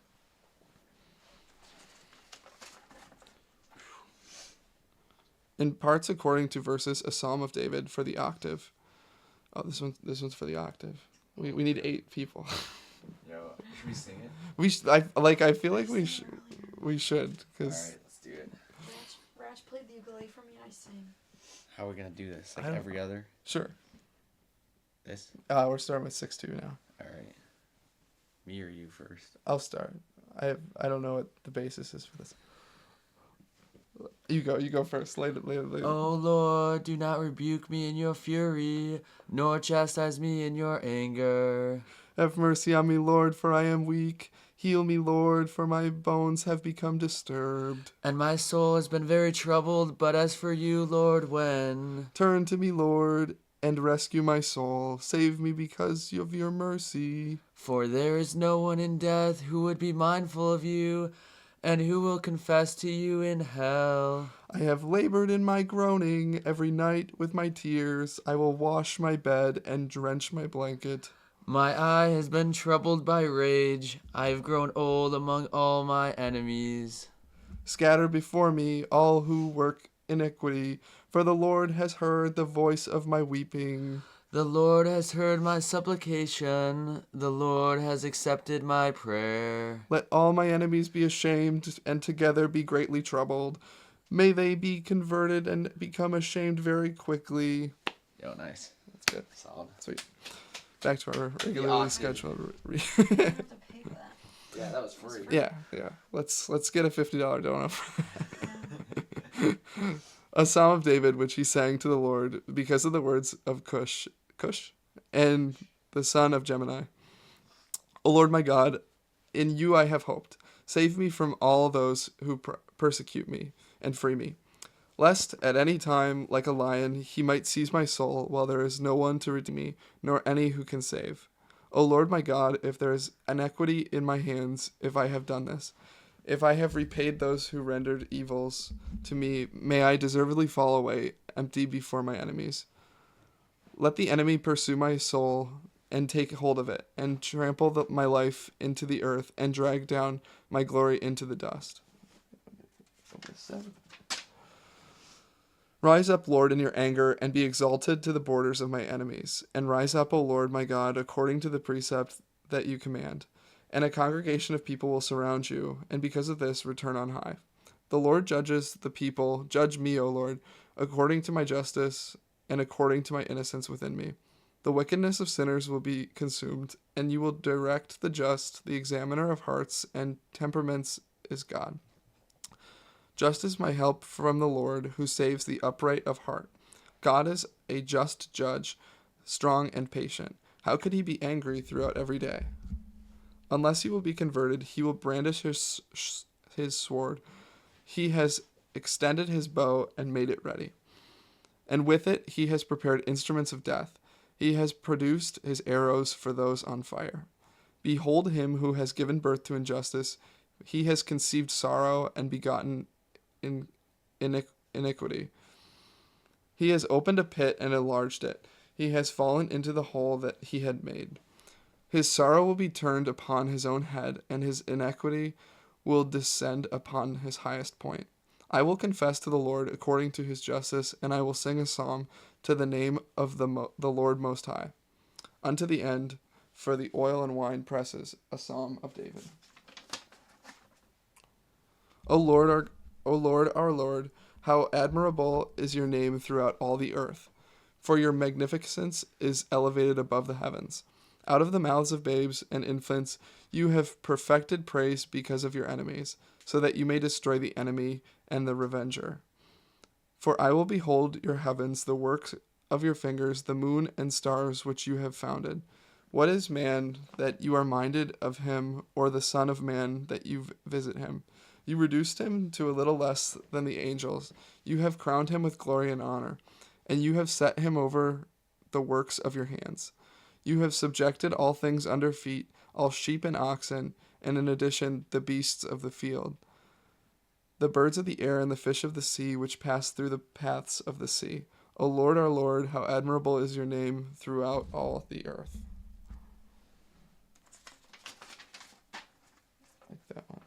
starts and ends the same way. Unto the end, for the secrets of the Son, a psalm of David. I will confess to you, Lord, with my whole heart. I will recount all your wonders. I will rejoice and exult in you. I will sing a psalm to your name, O Most High. For my enemy will be turned back. They will be weakened and perish before your face. For you have accomplished my judgment and my cause. You have sat upon the throne that judges justice. You have rebuked the Gentiles, and the impious one has perished. You have deleted their name in eternity for all generations.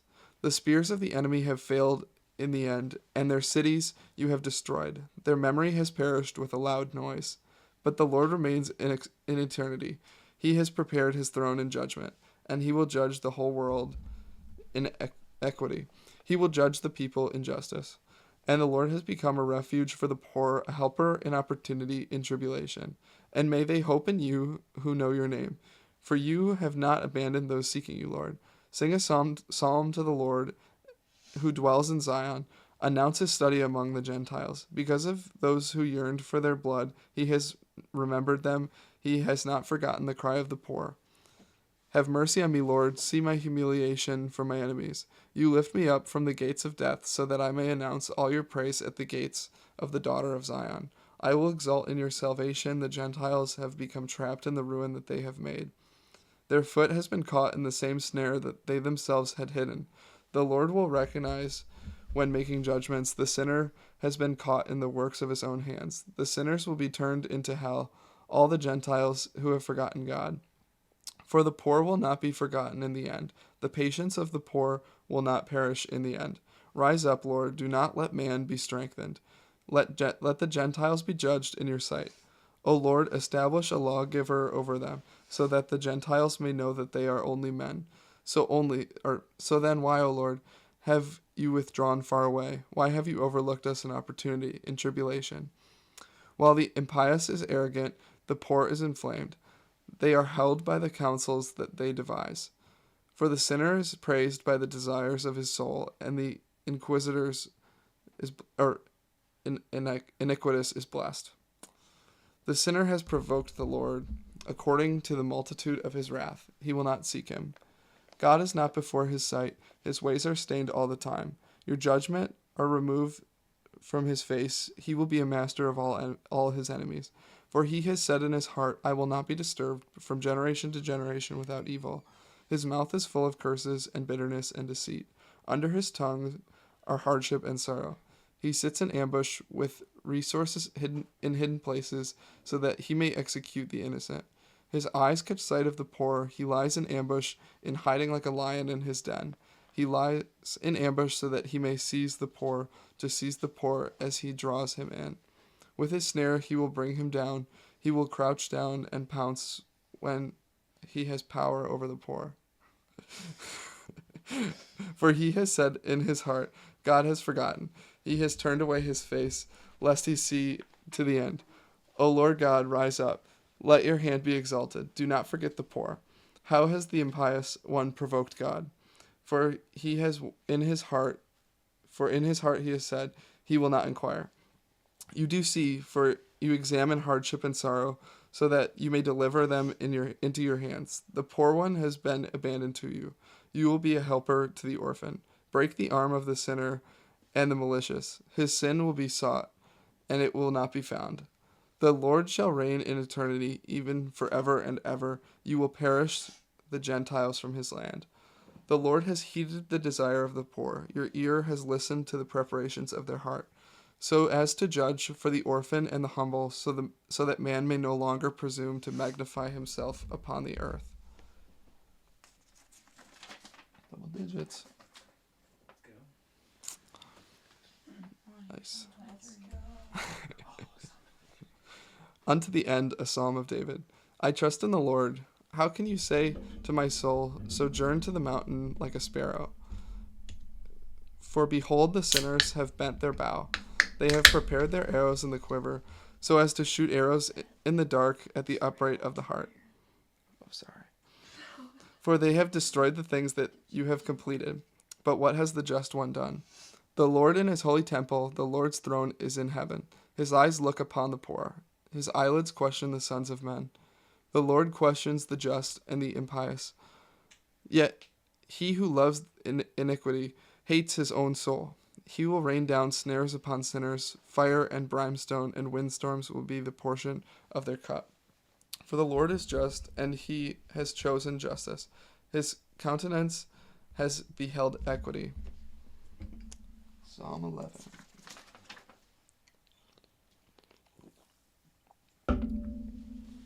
Unto the end for the octave, a psalm of David. Save me, O Lord, because holiness has passed away, because truths have diminished before the sons of men. They have been speaking emptiness, each one to his neighbor. They have been speaking with deceitful lips and a duplicitous heart. May the Lord scatter all deceitful lips, along with the tongue that speaks malice. They have said, we will magnify our tongue. Our lips belong to us. What is the Lord to us? Because of the misery and the destitute and the groaning of the poor, now I will arise, says the Lord. I will place him in safety. I will act faithfully towards him. The eloquence of the Lord is pure eloquence. Silver tested by fire, purged from the earth, refined 7 times. You, O Lord, will preserve us, and you will guard us from this generation into eternity. The impious wander aimlessly. According to your loftiness, you have multiplied the sons of men. Unto the end, a psalm of David. How long, O Lord, will you forget me until the end? How long will you turn your face away from me? How long can I take counsel in my soul, sorrowing in my heart throughout the day? How long will my enemy be exalted over me?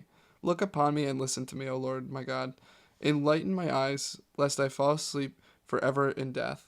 Lest at any time my enemy may say, I have prevailed against him. Those who troubled me will exult, if I have been disturbed. But I have hoped in your mercy. My heart will exult in your salvation. I will sing to the Lord who assigns good things to me, and I will sing psalms to the name of the Lord Most High.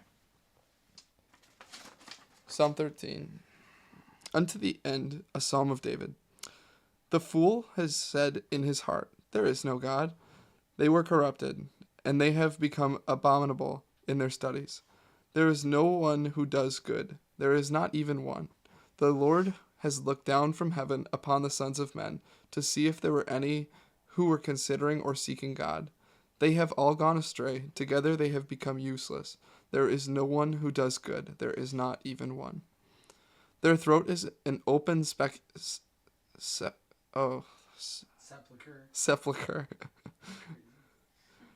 Their throat is an open sepulcher. With their tongues they have been acting deceitfully. The venom of asps is under their lips. Their mouth is full of curses and bitterness. Their feet are swift to shed blood. Grief and unhappiness are in their ways, and the ways of peace they have not known. There is no fear of God before their eyes. Will they never learn? All those who work iniquity, who devour my people like a meal of bread. They have not called upon the Lord. There they have trembled in fear where there was no fear. For the Lord is the just generation.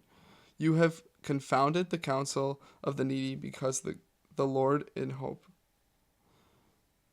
His hope. For the Lord is with the just generation. You have confounded the counsel of the needy, because the Lord is his hope. Who will grant the salvation of Israel from Zion? When the Lord turns away his captivity of his people, Jacob will exult, and Israel will rejoice. Let's go. 716 Psalms buff. Psalm 14, a psalm of David. O Lord, who will dwell in your tabernacle, or who will rest on your holy mountain?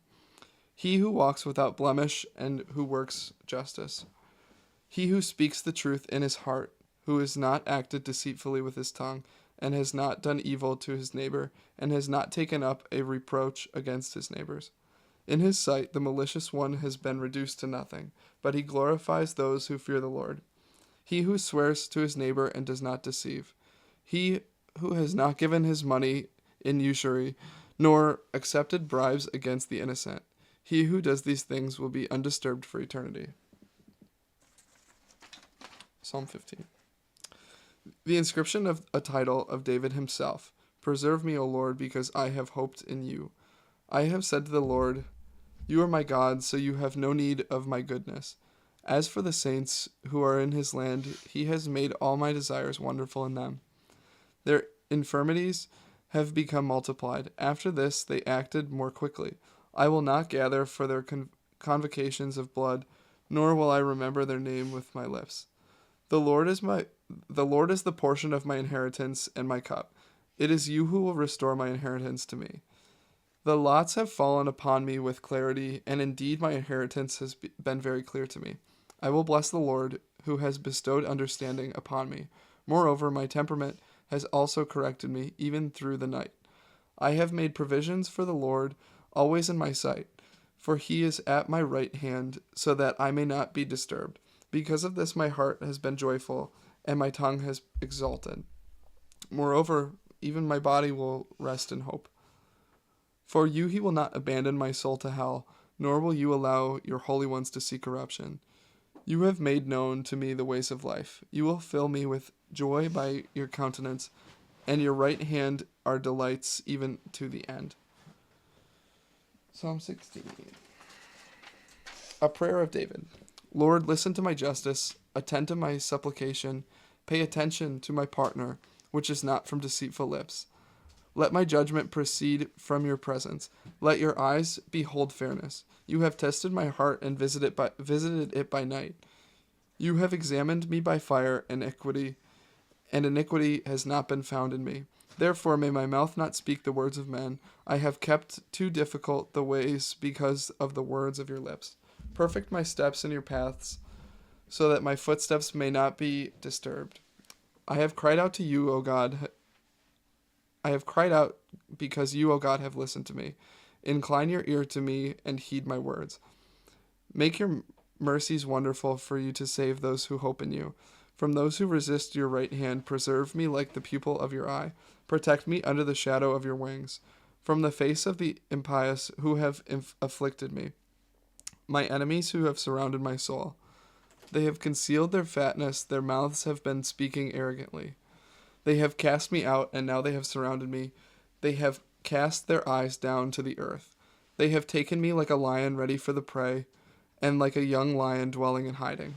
Rise up, O Lord, arrive before him and displace him. Deliver my soul from the impious one. Your spear from the enemies of your hand. Lord, divide them from the few of the earth in their life. Their gut has been filled from your hidden stores. They have been filled with sons, and they have bequeathed to the little ones their remainder. But as for me, I will appear before your sight in injustice. I will be satisfied when your glory appears. Unto the end, for David, the servant of the Lord, who spoke the words of this canticle to the Lord, and the day that the Lord delivered him from the hand all of his enemies, and from the hand of Saul. And he said, I will love you, O Lord, my strength. The Lord is my firmament, my refuge, and my liberator. My God is my helper, and I hope in him, my protector, and the horn of my salvation, and my support. Praising, I will call upon the Lord, and I will be saved from my enemies. The sorrows of death surround me, and the torrents of iniquity dismayed me. The sorrows of hell encompassed me, and the snares of death intercepted me. In my tribulation I called upon the Lord, and I cried out to my God. And he listened to my voice from his holy temple, and my cry in his presence entered into his ears. The earth which was shaken, and it trembled. The foundations of the mountain were disturbed, and they were shaken because he was angry with them. A smoke ascended by his wrath, and a fire flared up from his face. Coals were kindled by it. He bent the heavens, and they descended, and darkness was under his feet. And he ascended upon the cherubim, and he flew. He flew upon the feathers of the winds, and he set darkness as his hiding place, with his tabernacle all around him.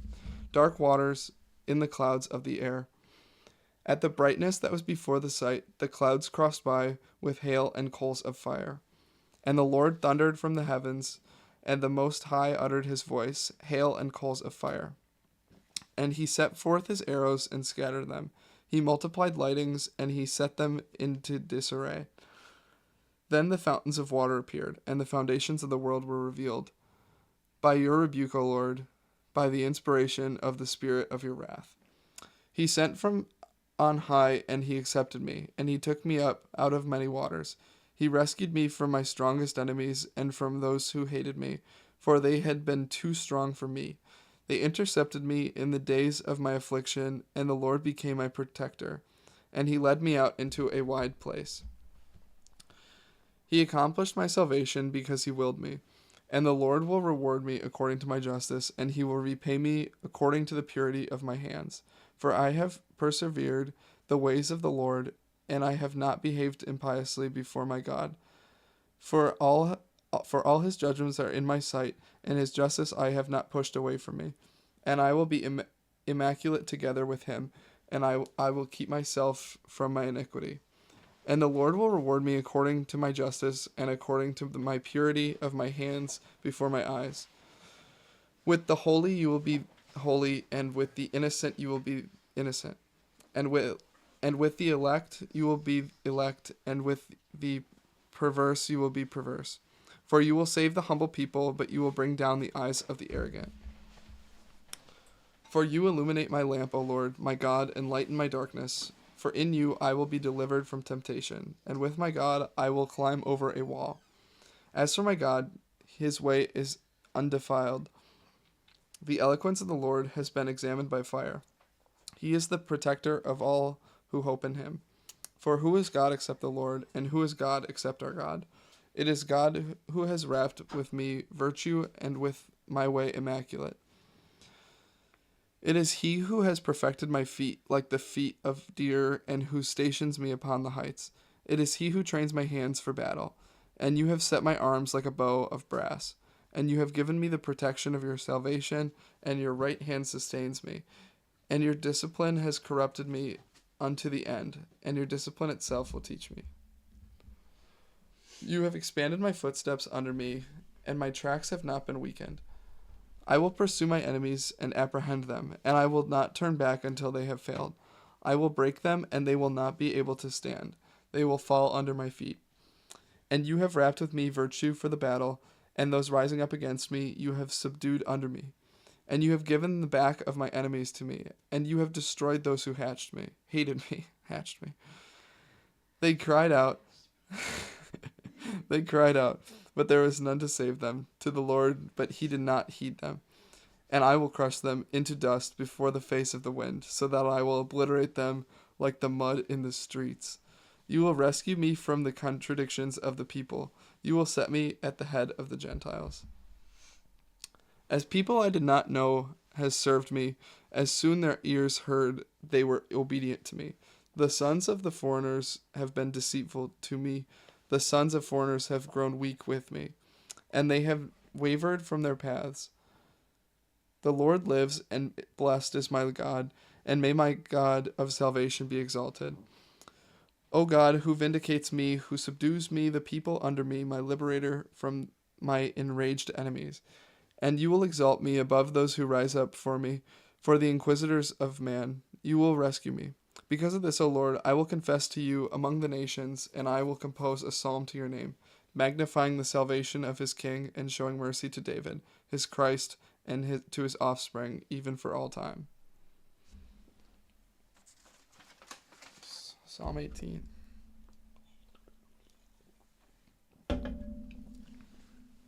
Unto the end, a psalm of David. The heavens describe the glory of God, and the firmament announces the work of his hands.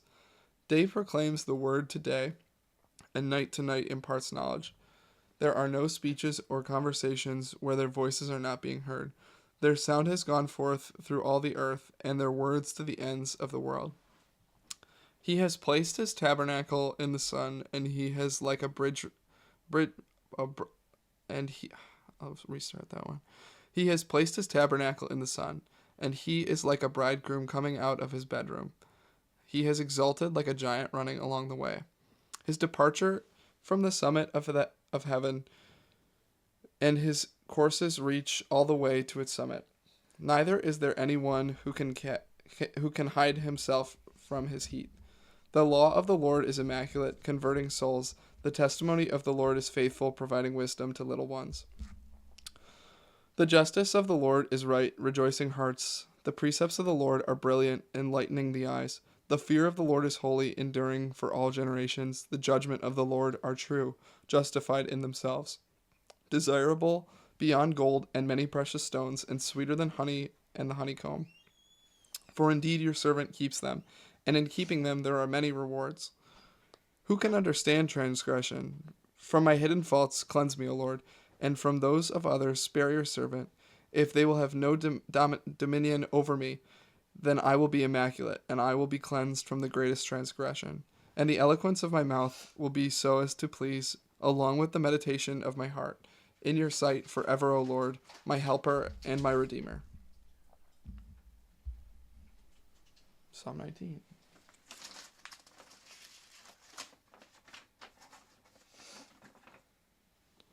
Unto the end, a psalm of David.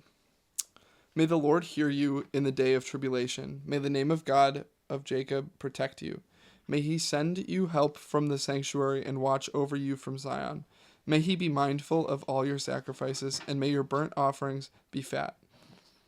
May he grant to you according to your heart and confirm all your counsels.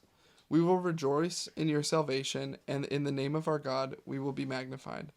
May the Lord fulfill all your petitions. Now I know that the Lord has saved his Christ. He will hear from him.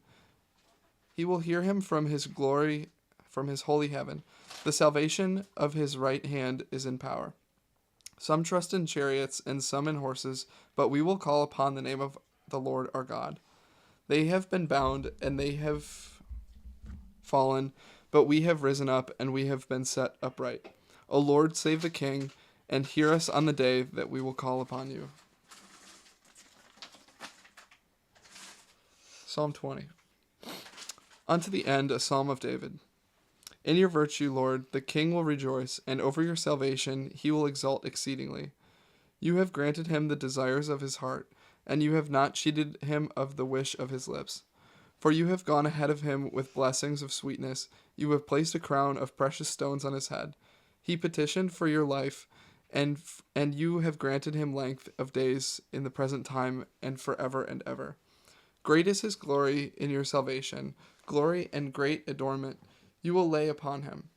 For you will give him a blessing as a blessing forever and ever. You will make him rejoice with gladness in your presence. Because the king hopes in the Lord and the mercy of the Most High, he will not be disturbed. May your hand be found by all your enemies. May your right hand discover all those who hate you. You will make them like an oven of fire in the time of your presence. The Lord will stir them up with his wrath, and fire will devour them. You will destroy their fruit from the earth and their offspring from the sons of men. For they have turned evils upon you. They have devised plans which they have not been able to accomplish. For you will make them turn their back. With your remnants you will prepare their countenance. Be exalted, Lord, by your own power. We will play music and sing psalms to your virtue.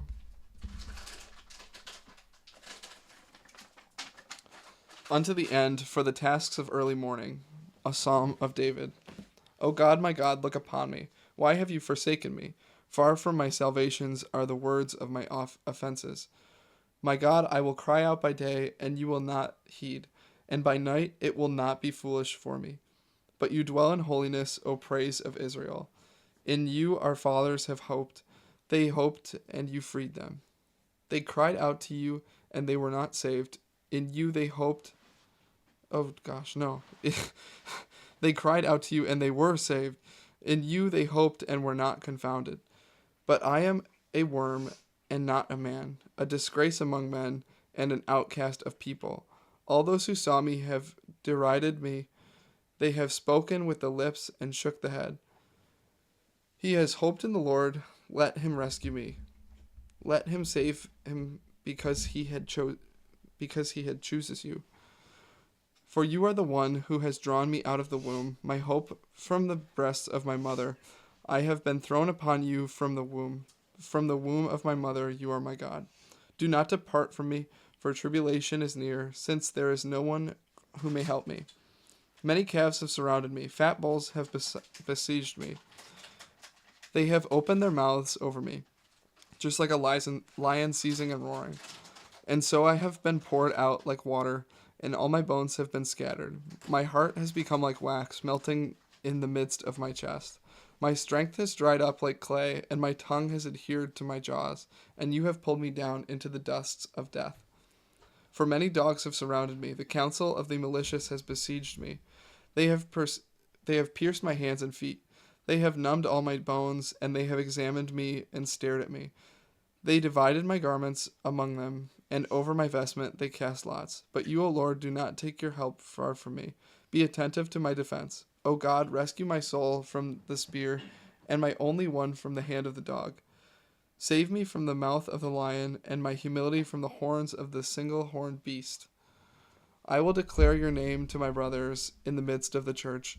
I will praise you. You who feared the Lord, praise him. All the offspring of Jacob, glorify him.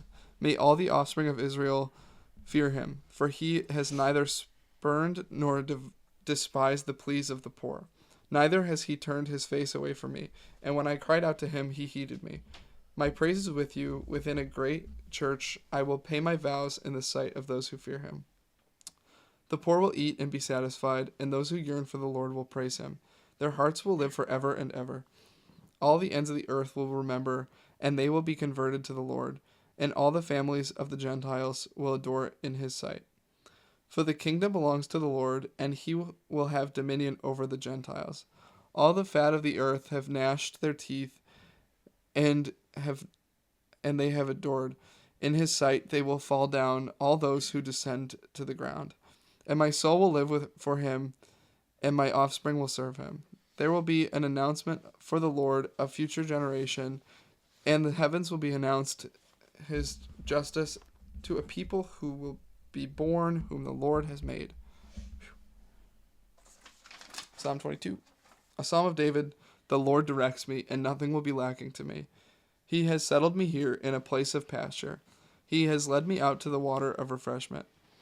He has converted my soul. He has led me away on the paths of justice for the sake of his name. For even if I should walk in the midst of the shadow of death, I will fear no evils. For you are with me, your rod and your staff. They have given me consolation. You have prepared a table in my sight, opposite those who trouble me. You have anointed my head with oil, and my cup which inebriates me, how brilliant it is. And your mercy will follow me all the days of my life, and so I may dwell in the house of the Lord for length of days. Psalm 23. For the first Sabbath, a psalm of David. The earth and all its fullness belong to the Lord, the whole world and all that dwells in it. For he has founded it upon the seas, and he has prepared it upon the rivers. Who will ascend to the mountain of the Lord? And who will stand in his holy place? The innocent of hands and the clean of heart, who has not received his soul in vain, nor sworn deceitfully to his neighbor. He will receive a blessing from the Lord and mercy from the Lord, his Savior. This is the generation that seeks him, that seeks the face of God of Jacob. Lift up your gates, you princes, and be lifted up, eternal gates, and the King of glory shall enter. Who is this God of glory? The Lord who is strong and powerful, the Lord powerful in battle. Lift up your gates, your princes, and be lifted up, eternal gates, and the King of glory shall enter. Who is this King of glory? The Lord of virtue. He himself is the King of glory. Psalm 24. Unto the end, a psalm of David. To you, Lord, I have lifted up my soul. In you, my God, I trust. Let me not be put to shame, and do not let my enemies laugh at me, for all who remain with you will not be confounded. May all who act unjustly over nothing be confounded. O Lord, demonstrate your ways to me, and teach me your paths. Direct me in your truth, and teach me. For you are God, my Savior, and I remain with you all day long. O Lord, remember your compassion and your mercies, which are far from ages past. Do not remember the offenses of my youth and my ignorances. Remember me according to your mercy, because of your goodness, O Lord. The Lord is sweet and righteous. Because of this, he will grant a law to those who fall short in the way. He will direct the mild in judgment. He will teach the meek his ways. All the ways of the Lord are mercy and truth to those who yearn for his covenant and his testimonies. Because of your name, O Lord, you will pardon my sin, for it is great. Which is the man who fears the Lord? He has established a law for him on the way that he has chosen. His soul will dwell upon good things, and his offspring will inherit the earth. The Lord is a firmament to those who fear him, and his covenant will be made to manifest to them. My eyes are ever toward the Lord, and he will pull my feet from the snare. Look upon me and have mercy on me, for I am alone and poor. The troubles of my heart have been multiplied. Deliver me from my needfulness. See my lowliness and my hardship, and release all my offenses. Consider my enemies, for they have been multiplied, and they have hated me with an unjust hatred. Preserve my soul and rescue me. I will not be ashamed, for I have hoped in you. The innocents and the righteous have adhered to me, because I have remained with you. Free Israel, O God, from all his tribulations. Psalms end. Let's go. Psalm 25. Unto the end, a psalm of David. Judge me, Lord, for I have been walking in my innocence, and been hoping in the Lord. I will not be weakened. Examine me, Lord, and test me, and kindle my temperament and my heart. For your mercy is before my eyes, and I am serene in your truth. I have not sat with the counsel of emptiness, and I will not enter with those who carry out injustice. I have hated the assembly of the malicious, and I will not sit with the impious. I will wash away my hands. I will wash my hands among the innocent, and I will surround your altar, O Lord, so that I may hear the voice of your praise and describe all your wonders. O Lord, I have loved the beauty of your house and the dwelling place of your glory.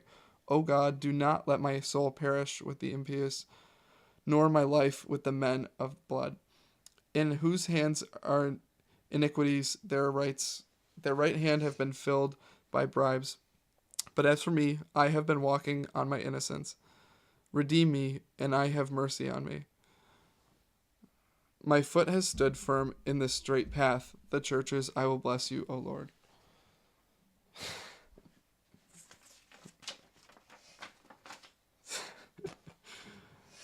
A psalm of David before he was sealed.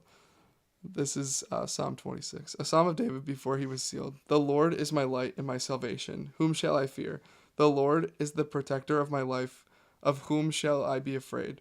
Meanwhile, the guilty draw near to me, so as to eat my flesh. Those who trouble me, my enemies, have themselves been weakened and have fallen. If entrenched armies were to stand together against me, my heart would not fear. If a battle were to rise up against me, I would have hope in this. One thing I have asked of the Lord, this I will seek, that I may dwell in the house of the Lord all the days of my life, so that I may behold the delight of the Lord and may visit his temple. For he has hidden me in his tabernacle in the day of evils.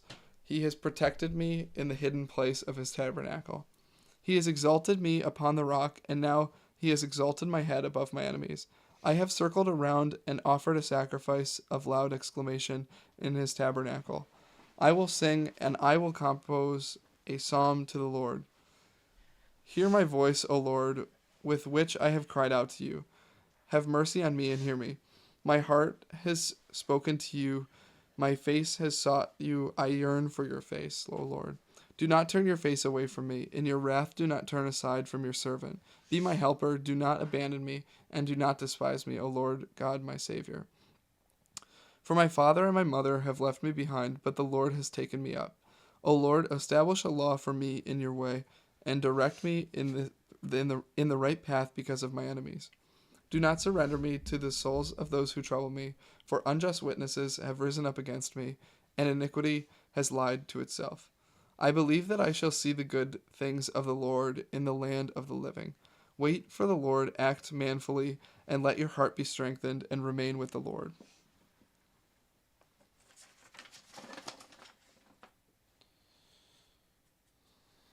A psalm of David to himself. To you, Lord, I will cry out, my God, do not be silent toward me. For if you remain silent toward me, I will become like those who descend into the pit. Hear, O Lord, the voice of my supplication. When I pray to you, I lift up my hands toward the holy temple. Do not draw me away together. Do not draw me away together with sinners, and let me not perish with those who work iniquity, who speak peacefully to their neighbor, yet evil are in their hearts. Give to them according to their works, and according to the wickedness of their inventions. Assign to them according to the works of their hands. Repay them with their own retribution. Since they have not understood the works of the Lord and the works of his hands, you will destroy them, and you will not build them up. Blessed is the Lord, for he has heard the voice of my supplication. The Lord is my helper and my protector. In him my heart has hoped, and I have been helped. And my flesh has flourished again. And from my will I shall confess to him. The Lord is the strength of his people, and the protector of the salvation of Christ. O Lord, save your people, and bless your inheritance, and reign over them, and exalt them even unto eternity. Psalm 28. A psalm of David at the completion of the tabernacle. Bring to the Lord, O sons of God. Bring to the Lord the sons of rams. Bring to the Lord glory and honor. Bring to the Lord glory for his name. Chat's going crazy. O sons of God, bring to the Lord the sons of rams. Bring to the Lord. It's just YouTube. That's the chat. It's going crazy. Oh, that was me. It's turned off. Oh, we're good? Okay. I'll start that over. Psalm 28. A psalm of David at the completion of the tabernacle. Bring to the Lord, O sons of God. Bring the Lord the sons of the rams. Bring to the Lord glory and honor. Bring to the Lord glory for his name. Adore the Lord in his holy court. The voice of the Lord is over the waters. The God of majesty has thundered. The Lord is over many waters. The voice of the Lord is in virtue. The voice of the Lord is in magnificence. The voice of the Lord shatters the cedars, and the Lord will shatter the cedars of Lebanon. And it will break them into pieces like a calf of Lebanon, and in the same way the beloved son of the single-horned beast.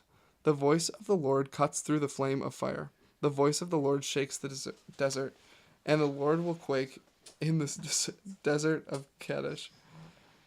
The voice of the Lord is preparing the stags, and he will reveal the dense woods.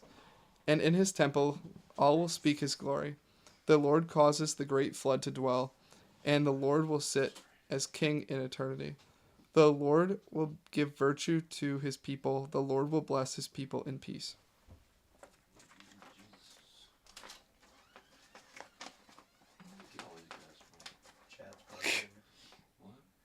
Chat's partying, bro.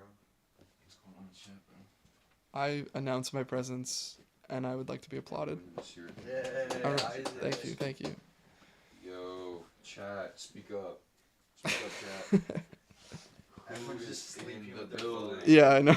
It's just 15 people sleeping with their phone. We've gained 3 viewers since I jumped on. That's awesome. We topped out at 18. Are you serious? A little while ago, yeah. Holy cow! And I totally thought I was gonna the lose. stream has Folks. got 11 likes, which means 11 new people came and liked it Wow. while you were reading. That's so sick. That's Thanks, awesome. guys. Thanks, chat. Thanks for the likes. Much for the likes. appreciated. Thanks for the hearts. Stay tuned for Psalm 6:7. Psalm 6:7. But for now, Psalm 2:9. It's coming. It's coming. Gina Capello back on the mic. Oh yeah, in just 5 minutes. Holy cow!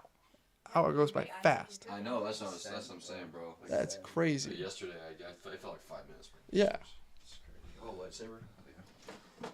A canticle psalm in dedication to the house of David.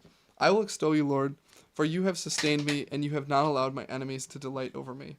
O Lord my God, I have cried out to you, and you have healed me. Lord, you led my soul away from hell. You have saved me from those who descend into the pit. Sing a psalm to the Lord, you his saints, and confess with remembrance of his holiness. For wrath is his indignation, and life is in his will. Toward evening weeping will linger, and toward morning gladness. But I have said in my abundance, I will never be disturbed. O Lord, in your will you have made virtue preferable to beauty for me. You turned your face away from me, and I became disturbed. To you, Lord, I will cry out, and I will make supplication to my God. What use would there be in my blood if I descend into corruption? Will dust confess to you or announce your truth? The Lord has heard, and he has been merciful to me. The Lord has become my helper. You have turned my mourning into gladness for me. You have cut off my sackcloth, and you have surrounded me with joy. So then may my glory sing to you, and may I not regret it. O Lord my God, I will confess to you for eternity. Psalm 30. Unto the end, a psalm of David, according to an ecstasy. In you, Lord, I have hoped. Let me never be confounded. In your justice, deliver me. Incline your ear to me. Hasten the rescue to me. Be for me a protector, God, and house of refuge, so as to accomplish my salvation. For you are my strength, and you are my refuge, and for the sake of your name, you will lead me and nourish me. You will lead me out of this snare, which they have hidden for me. For you are my protector. Into your hands I commend my spirit. You have redeemed me, O Lord God of truth. You have hated those who practice emptiness to no purpose, but I have hoped in the Lord. I will exult and rejoice in your mercy, for you have looked upon my humility. You have saved my soul from the needfulness, and you have not enclosed me in the hands of the enemy. You have set my feet in a spacious place. Have mercy on me, Lord, for I am troubled. My eye has been disturbed by wrath, along with my soul and my gut. For my life has fallen into sorrow, and my years into sighing. My virtue has been weakened in poverty, and my bones have been disturbed. I have become a disgrace among all my enemies, and even more so to my neighbors, and a dread to my acquaintances. Those who catch sight of me flee away from me. I have become forgotten, like one dead to the heart. I have become like a damaged utensil.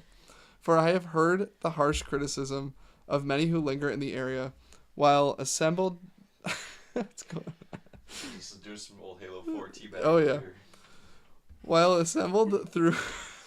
I was doing some Halo 4 teabagging over here, bro. What's that? Old Halo Reach? You don't know about that. While assembled together against me in that place, they deliberated on how to take away my life. But I have hoped in you, O Lord, and said, you are my God. My fate is in your hands. Rescue me from the hand of my enemies and from those who are persecuting you. Shine your face upon your servant. Save me in your mercy. Do not let me be confounded, Lord, for I have called upon you. Let the impious be ashamed and be drawn down into hell. May deceitful lips be silenced, those that speak iniquity against the just, in arrogance and in abusiveness. How great is the multitude of your sweetness, O Lord, which you keep hidden for those who fear you, which you have perfected for those who hope in you in the sight of the sons of men. You hide them in the concealment of your face from the disturbance of men. You protect them in your tabernacle from the contradiction of tongues. Blessed is the Lord, for he has shown his wonderful mercy to me in a fortified city. But I said in the excess of my mind, I have been cast away from the glance of your eyes, and so you heeded the voice of my prayer while I was still crying out to you. Love the Lord, all you his saints, for the Lord will require truth, and he will abundantly repay those who act with arrogance. Act manfully, and let your heart be strengthened, all you who hope in the Lord. And that's my time. Wow. You clutched that. Let me. So I want to just repeat this one, which I appreciated. Go for it.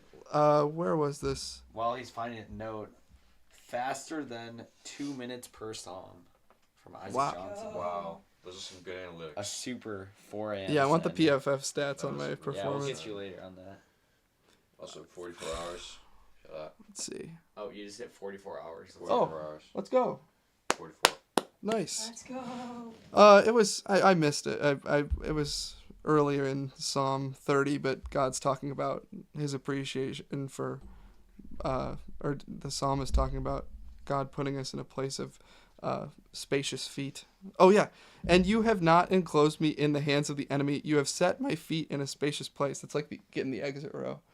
It's nice. God was clutch, big fan of foot room. That's facts. it's important. God definitely would have flown first class. Yeah, absolutely. Yeah, that's pretty cool. Yo, thank you, chat. Zarbo. Let's go, brother. Let's Are go. you still there, All right, Zarbo? welcome on Gina for probably the greatest of graveyards. Yep. Actually, I think Isaac. And you know we're about halfway too. Yes. I think Dude, I'm that's so halfway. excited. Psalm 67. Like, Yo, Zarbo, a drop million hard. people are gonna join. I think 67 people are gonna join. I think so. Alright, get in here. $67 donos Alright, for bet. Psalm 67. I'm going to bed. If you have problems, call me. Yeah, record the video. Alright, we're recording Gina. Zarbo, where you at, dog? Oh wait, I want to get a picture Watching the with the chat. stew. Oh, yeah. Dude, yeah, man. Studio's pretty sick. The crew in the back. Let's go. 4 a.m. activity. Smile chat. Sweet. Yeah. Let's go, chat. And Dude, someone's gonna film Psalm 67 on Parents' the camera. basement goes hard. Great work, Isaac. Psalm Great work. 67 coming up. Zarbo. Alright, Gina, what are you going to Hard. Zarbo's at the fair. Party people, what's up? It's 4 a.m. Santa's coming. It's time to get it. Sponsored by the Chesapeake Bay. Big. Alright, have fun. Thank you, dog. Bye, good night. Good night. good night, chat. Alright, guys. How many hours are you going for? You know what time it is. 1 hour? 1 hour. And then Tom is waking up at 5 a.m. to join us. Tom's coming? Yeah, I actually don't know how to work this. Wait, Tom? Or which Tom? Tom Blackwell. Or not Tom Blackwell. Oh, he's in class. Tom who's sleeping that was here. Oh, word, okay. Yeah, dog. Alright. How do I work this? Can I just scroll? Yeah, Party so, people, time to cook. so Cook some like, psalms in the chat. where are we at? We're at Psalm 31. Yeah, Then I right there. click So, some- like, this is back, this is forward. Oh, It's like this is tap- the whole screen? Yeah. Oh, Just like, bet. so just tap, like, the, openings. Alright, we're on Psalm 31. It's 4 a.m. Thank you guys for tuning in. Let's get it. Donate $50, I'll spin the wheel. Punishment or reward? Punishment or reward. Let's get it, dogs. Alright. Psalm 31. The understanding of David himself. Blessed are they whose iniquities have been forgiven and whose sins have been covered. Blessed is the man to whom the Lord has not imputed sin, and in whose spirit there is no deceit. Because I was silent, my bones grew old, while still I cried out all day long. For day and night your hand was heavy upon me. I've been converted in my anguish, while still the thorn is piercing. I have acknowledged my offense to you, and I have not concealed my injustice. I said, I will confess against myself my injustice to the Lord, and you forgave the impiety of my sin. For this, everyone who is holy will pray to you in due time. Yet truly in a flood of many waters, they will not draw near to him. You are my refuge from the tribulation that has surrounded me. You are my exaltation. Rescue me from those who are surrounding me. I will forgive you understanding, and I will instruct you in this way, and in which you will walk. I will fix my eyes upon you. Do not become like the horse and the mule, while have no understanding. Their jaws are constrained with bit and brittle, so as not to draw near to you.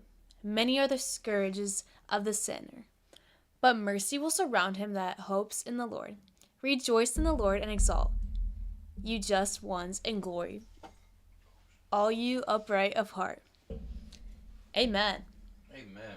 All right. I think we're on to Psalm, if I'm reading this right. Yeah. Psalm 32. Let's get 'em, boys. All right, Psalm 32, a psalm of David. Exalt in the Lord, you just ones. Together praise the upright. Confess to the Lord with stringed instruments. Sing psalms to him with the psaltery, the instrument of 10 strings. Sing to him a new song.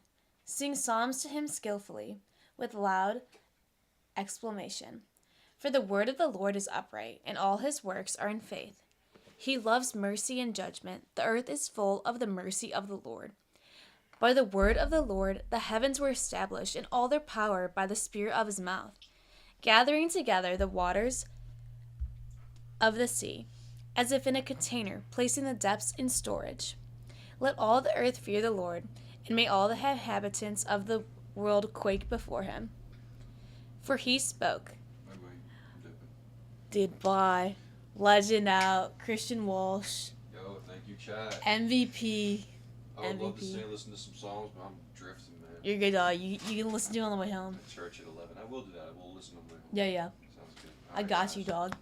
Peace. See you Peace guys. out, Legend. For he spoke and they became. Oh, shoot. Oh, yeah. For he spoke and they became. He commanded and they were created. The Lord scatters the counsels of the nations. Like your nation. Shout out. Moreover, he reproves the thoughts of the people, and he rejects the counsels of the leaders. But the counsel of the Lord remains for eternity, the thoughts of his heart from generation to generation. Blessed is the nation whose God is the Lord, the people whom he has chosen at his inheritance. The Lord has looked down from heaven. He has seen all the sons of men. From his prepared, it's 4 a.m., y'all, dwelling place, he has gazed upon all who dwell on the earth. He has formed the hearts of each one of them. He understands all their works. The king is not saved by great power, nor will the giant be saved by his many powers. The horse is false safety, for he will not be saved by the abundance of his powers. Behold, the eyes of the Lord are on those who fear him, and on those who hope in his mercy, so as to rescue their souls from death, and to feed them during famine. Our soul remains with the Lord, for he is our helper and protector. For in him our heart will rejoice, and in his name, holy name, we have hoped. Let your mercy be upon us, O Lord, just as we have hoped in you. And that wraps Psalm 32. I see we have some chats from some guy named Michael Zarbo. He says he regrets being employed. Is that Gina? No, it's G-Money Dog. G-Money, of course. Hey, bro, got censored? Nah, dog. Alright, comment down below if you were up at 4 a.m. listening to the Psalms. And upcoming news. In this hour, we will hopefully reach Psalm 6-7. So stay tuned, it's about to go wild. It's gonna be crazy. Alright. Let's get them, boys. We are on Psalm 33. Again, brought to you by the Chesapeake Bay. Psalm 33. To David, when he changed his appearance in the sight of Abimelech, and he dismissed him, and he went away.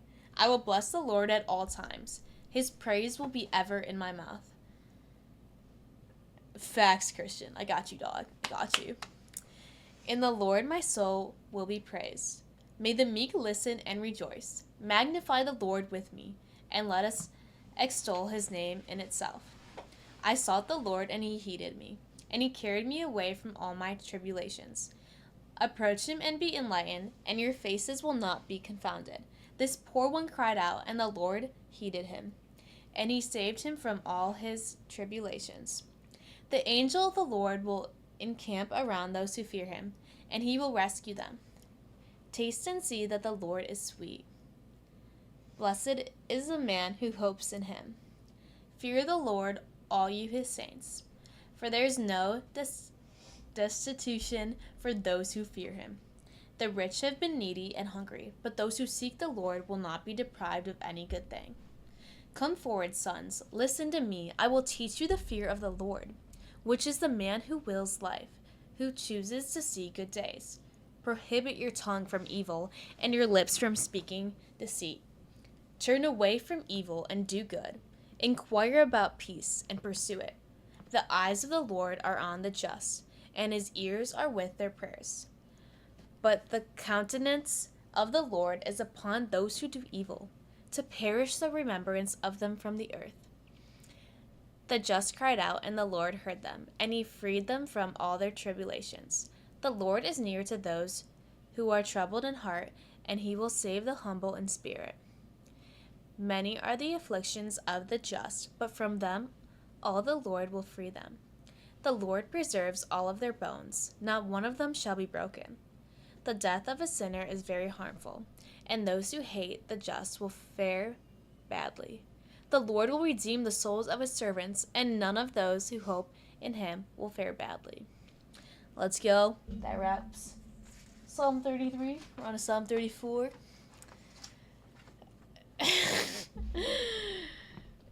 Ayo. Zarbo, comment down below. What are you doing at the current moment at the fair? We'd love to hear from you. Also, comment down below how many viewers it says, because I'm curious how many people are up at 4 a.m. Let's get it. Psalm 34. Of David himself, O Lord, judge those who harm me. Assail those who attack me. Take hold of weapons and a shield, and rise up in assistance to me. Bring forth in the spear, and close in on those who persecute me. Say to my soul, I am your salvation. Let them be confounded and in awe, who pursue my soul. Let them be turned back and be confounded, who think up evil against me. May they become like dust before the face of the wind, and let the angel of the Lord hem them in. May their way become dark and slippery, and may the angel of the Lord pursue them. Yo, 15 viewers, let's go. Solid 4 a.m. crew. I agree. We're getting hype up in here. Hype up in here. For without cause they have concealed their snare from me unto destruction. Over nothing they have rebuked my soul. Let the snare of which he is ignorant come up upon him, and let the deception which he has hidden take hold of him, and may he fall into that very snare. But my soul will exult in the Lord and delight over his salvation. All my bones will say, Lord, who is like you? He rescues the needy from the hand of the stronger one, the indigent and the poor from those who plunder him. Unfair witnesses have risen up, interrogating me about things of which I am ignorant. They replied me evil for good, to the deprivation of my soul. But as for me, when they were harassing me, I was clothed with haircloth. I humbled my soul with fasting, and my prayer will become my sinews, like a neighbor and like our brother. So did I please like one murmuring and contrite, so was I humbled. And they have been joyful against me, and they joined together. Scourges have been gathered over me, and I was ignorant of it. They have been scattered, yet they were unremorseful. They have tested me. They scoffed at me with scorn. They, I don't know, gnash their teeth over me. Lord, when will you look down upon me? Restore my soul from before their malice, my only one from before the lions. I will confess to you in a great church. I will praise you among a weighty people. May those who are my unjust adversaries not be glad over me, those who have hated me without cause, and who not agreement with their eyes. For indeed they spoke peacefully to me, and speaking with passion to the earth. They intended deceit, and they opened their mouth wide over me. They said, Well, well, our eyes have seen. You have seen, O Lord, do not be silent. Lord, do not depart from me. Rise up and be attentive to my judgment, to my cause, my God and my Lord. Judge me according to your justice, O Lord my God, and do not let them be glad over me. Do not let them say in their hearts, Well, well to our soul. Neither let them say, We have devoured him. Let them blush and be in awe together, those who congratulate at my misfortunes. Let them be clothed with confusion and awe, who speak great things against me. Let them exult and rejoice, who wish my justice, and let them ever say, The Lord be magnified, who will the peace of his servant. And so my tongue will express your justice, your praise all day long. And we are on to Psalm 35. Let's go. I think I gotta pick up the pace in order to make it to Psalm 6-7 before Tom does. So we're gonna push through. Shout out to my behind the scenes crew, Vinny. Yeah, I'm playing Clash Royale. Vinny's playing iPad games while I'm reading. He's gonna take over in a bit for a chapter, possibly. Perhaps. But yeah, let's get to 6-7 people. I think we can do it. Let's get them, boys. All right, Psalm 35. Unto the end, to the servant of the Lord, David himself. The unjust one has said within himself that he would commit offenses. There is no fear of God before his eyes, for he has acted deceitfully in his sight. such that his iniquity will be found to be hatred. The words of his mouth are iniquity and deceit. He is unwillingly to understand so that he may act well. He has been considering iniquity on his bed. He has set himself on every way that is not good. Moreover, he has not hated evil. Lord, your mercy is in heaven, and your truth is even to the clouds. Your justice is like the mountains of God. Your judgments are a great abyss. Men and beasts you will save, O Lord. How you have multiplied your mercy, O God. And so the sons of men will hope under the cover of your wings. They will be inebriated with the fruitfulness of your house, and you will give them to drink from the torrent of your enjoyment. For with you is the fountain of life, and within your light we will see the light. Extend your mercy before those who know you, and your justice to these who are upright in heart. May arrogant feet not approach me, and may the hand of the sinner not disturb me. In that place those who work iniquity have fallen. They have been expelled. They were not able to stand. Psalm 36. Zarba's saying he guards a gate for 8.5 hours. Let's give it up for Zarba in the chat. Everybody clap it up. Clap it up. The Zorbies are going crazy right now. Everyone comment down below. Zorbies. That's all. I think if I make it to Psalm 6-7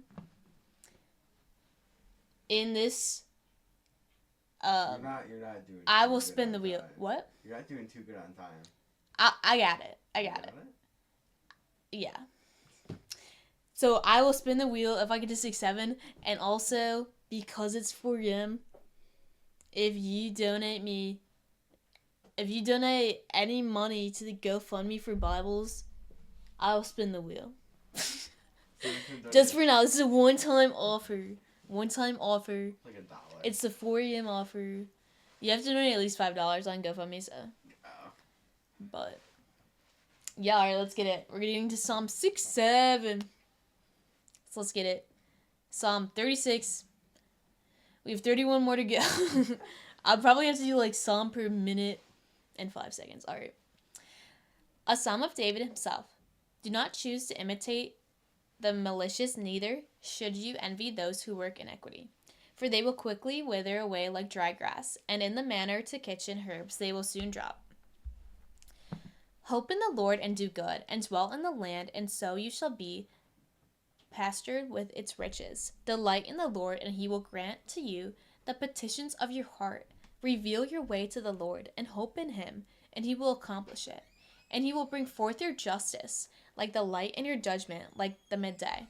Be subject to the Lord and pray to him. Do not choose to compete with him who prospers in his way, with the man who does injustice. Cease from wrath and leave behind rage. Do not choose to imitate the malicious, for those who are malicious will be exterminated. But those who remain with the Lord, these will inherit the land. Yet still a little while, and the sinner will not be. And you will search his place and find nothing. But the meek shall inherit the earth. Yeah, you want to sing one? Sure. And then I'm going to bed. Alright. Alright. Yeah, and then Vinny's. I'm trying to get to Psalm 6-7. Yeah. I love doing 6-7. I'll do 6-7. You can read it. Alright, We'll go send crazy it, and then send video. it. Wait, am I supposed to sing? No, finish this one, and then I want to sing one with you before bed. Okay, and they will delight in the multitude of peace. The sinner will observe the just, and he will gnash his teeth over him. But the Lord will laugh at him, for he knows in advance that his day will come. The sinners have drawn the sword. They have bent their bow, so as to cast down the poor and the needy, so as to massacre the upright of heart. Let their sword enter into their own hearts, and let their bow be broken. A little is better to the just than the many riches of sinners. For the arms of sinners will be crushed, but the Lord confirms the just. The Lord knows the days of the immaculate, and their inheritance will be in eternity. They will not be confounded in an evil time, and in days of famine they will be satisfied. For sinners will perish. Truly the adversities of the Lord, soon after they have been honored and exalted, will fade away, in the same way that smoke fades away. The sinner will lend and not release, But the just one shows compassion and donates. For those who bless him will inherit the earth, but those who curse him will perish. The steps of a man will be directed by the Lord, and he will choose his way. When he falls, he will not be harmed, because the Lord places his hand under him. I have been young, and now I am old, and I have not seen the just forsaken, nor his offspring seeking bread. He shows compassion and lends all day long, and his offspring will be in blessing. Turn away from evil and do good, and dwell forever and ever. For the Lord loves judgment, and he will not abandon his saints. They will be kept safe in eternity. The unjust will be punished, and the offspring in the impious will perish. But the just will inherit the earth, and they will dwell upon it forever and ever. The mouth of the just one will express wisdom, and his tongue will speak judgment. The law of his God is in his heart, and his steps shall not be supplanted. The sinner considers the just one and seeks to put him to death. But the Lord will not abandon him into his hands, nor condemn him when he will be judged. Wait for the Lord and keep in his way, and he will exalt you so as to inherit the land that you may seize. When the sinners will have passed away, then you shall see. I have been the impious overexalted and lifted up like the cedars of Lebanon. And I passed by, and behold, he was not, and I sought him, and his place was not found. Keep to innocence and gaze upon fairness, because they are allotments for the peaceful man. But the unjust will be destroyed together. The allotments of the impious will pass away. But the salvation of the just is from the Lord, and he is their protector in time of tribulation. And the Lord will help them and free them. And he will rescue them from sinners and save them, because they have hoped in him. And that wraps Psalm 36. We're on to Psalm 37. I hope it's not that long. Yeah, that was a long one. All right, surprise 4 a.m. drop. Let's go. Me and David are going to be singing Psalm 37. This is night prayer, so I can go to bed. Night prayer. All right, how do you want to do this, dog? I thought every other works pretty good. But you can start. Oh, like this? It's like doing night prayer, basically. Like you do one, and then I do one. How are we singing this? Like you sing it, and then I'll just try to replicate it. Are we rapping, or are we going opera? Like chant. What's a chant? You go first. A Psalm of David in commemoration of the Sabbath. O Lord, do not rebuke me in your fury, nor chastise me in your wrath. For your arrows have been driven into me, and your hands have been confirmed over me. Hey. Oh. There is no health in my flesh before the face of your wrath. There is no peace for my bones before the face of my sins. For my iniquities have walked over my head, and they have been like a heavy burden weighing upon me. My sores have petrified and been corrupted before the face of my foolishness. I have become miserable, and I have bent down even to the end. I have walked with contrition all day long. For my lions have been filled with illusions, and there is no health in my flesh. I have been afflicted and greatly humbled. I bellowed from the groaning of my heart. Hey. Yo, this is like so accurate. That was bars. This is exactly what I'm going through right now. I've been afflicted and greatly humbled. I bellowed from the groaning of my heart. Alright, continue. O Lord, all my desire is before you, and my groaning before you has not been hidden. My heart has been disturbed. My strength has abandoned me, and the light of my eyes has abandoned me, and it is not with me. My friends and my neighbors have drawn near and stood against me, and those who were next to me stood far apart, and those who sought my soul used violence. And those who thought evil accusations against me were speaking emptiness, and they practiced deceitfulness all day long. Morning, Tom. Morning, Tom. You're early, ready to go. I guess I can get in bed now because Tom's out of it. I wasn't in your bed. Yeah, I know. But like someone deaf I did not hear, and I was like like someone mute, not opening his mouth. And I became like a man who does not hear, and who has no reproofs in his mouth. For in you, Lord, I have hoped. You will listen to me, O Lord my God. For I said, lest at any time my enemies might rejoice over me. And while my feet are being shaken, they have spoken great things against me. For I have been prepared for scourges, and my sorrow is ever before me. For I will announce my iniquity, and I will think about my sin. Oh. But my enemies live, and they have been stronger than me, and those who have wrongfully hated me have been multiplied. Those who render evil for good have dragged me down, because I have followed goodness. Do not forsake me, O Lord my God. Do not depart from me. Be attentive to my help, O Lord, the God of my salvation. Let's go. Amen. Amen. See you guys at 10 a.m. 10 a.m. Santa's coming. What? Why is Santa coming? It's just like one sound from Alf. Alright. I don't know what time it is. Send it. We need Vinny to read 6-7. I know, we might have to stay up at times. Hey, 44.4 You know 6-7? hours, guys. 44.4 hours. You don't know what 6-7? It's a joke, but we're waiting for Psalm 6-7. And then this guy's gonna read it. Alright, if you want to vlog, this is here. Oh yeah, we might vlog a bit. Alright, Tom. Alright, Psalm 38, let's get it. Unto the end for Judith himself, a canticle of David. I said, I will keep in my ways so that I will not offend with my tongue. I posted a guard on my mouth when a sinner took up a position against me. I was silenced and humbled, and I was quiet before good things, and my sorrow was renewed. My heart grew hot within me, and during my meditation a fire would flare up. I spoke with my tongue, O Lord, make me know my end, and what the number of my days will be, so that I may know what is lacking to me. Behold, you have made my days measurable, and before you my substance is as nothing. Yet truly all things are vanity, every living man. So then truly man passes by like an image, even so he is disquieted in vain. He stores up, and he knows not for whom will gather these things.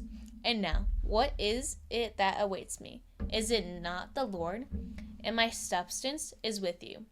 Rescue me from all iniquities. You have handed me over as a reproach to the foolish. I was silenced, and I did not open my mouth, because it was you who acted. Remove your scourges from me. I fall short at corrections from the strength of your hand, for you have chastised man for iniquity, and you have made his soul shrink away like a spider. Nevertheless, it is in vain that any man be disquieted. O Lord, heed my prayer and be my supplication. Pay attention to my tears. Do not be silent, for I am a newcomer with you, and a sojourner just as all my followers were. Forgive me so that I may be refreshed before I will go forth and be no more. Psalm 39. Let's catch up with the chat real quick. Zorby's just lost it. Oh my gosh. I'm not a Zorby, Zyra. You can wish. Oh, yeah. I just did a lullaby. Let's go, dogs. Let's go. Alright, let's get it. Yo, Retro Livestream Studio. Thank you for joining us at this awesome hour. Also, reminder, special hour because I'm offering, because it is 4 a.m., any donation, I'll spin the wheel. 4 a.m. hour. Alright, let's get it. Psalm 39. Unto the end, a psalm of David himself. I have waited expectantly for the Lord, and he was attentive to me. And he heard my prayers, and he led me out of the pit of misery and the quagmire. And he stationed my feet upon a rock, and he directed my steps. And he sent a new canticle into my mouth, a song to our God. Many will see, and they will fear, and they will hope in the Lord. Blessed is the man whose hope is in the name of the Lord, and who has no respect for vanities and absurd falsehoods. You have accomplished your many wonders, O Lord my God, and there is no one similar to you in your thoughts. I have announced and I have spoken. They are multiplied beyond number. Sacrifice and oblation you did not want, but you have perfected ears for me. Holocaust and sin offering you did not require. Then I said, Behold, I draw near at the head of the book. It has been written of me, that I should do your will, my God. I have willed it, and your law is in its midst of my heart. I have announced your justice in a great church. Behold, I will not restrain my lips. O Lord, you have known it. I have not concealed your justice within my heart. I have spoken your truth and your salvation. I have not concealed your mercy and your truth from a great assembly. O Lord, do not take your tender mercies far from me. Your mercy and your truth ever sustain me. For evils without number have surrounded me. My iniquities have taken hold of me, and I will not able to see. They have been multiplied beyond the hairs of my head, and my heart has forsaken me. Be pleased, O Lord, to rescue me. Look down, O Lord, to help me. Let them together be confounded and awed, who seek after my soul to steal it away. Let them be turned back and be in awe, who wish evils upon me. Let them bear their confusion all at once, who say to me, Well, well. Let all who seek you exalt and rejoice over you. And let those who love your salvation always say, May the Lord be magnified. But I am a beggar and poor. The Lord has been concerned about me. You are my helper and my protector. My God, do not delay. Let's go. Psalm 40. You know what that means. 27 more to go. Until 6-7. Let's get it, dogs. Psalm 40. Unto the end, a psalm of David himself. Blessed is he who shows understanding toward the needy and the poor. The Lord will deliver him in the evil day.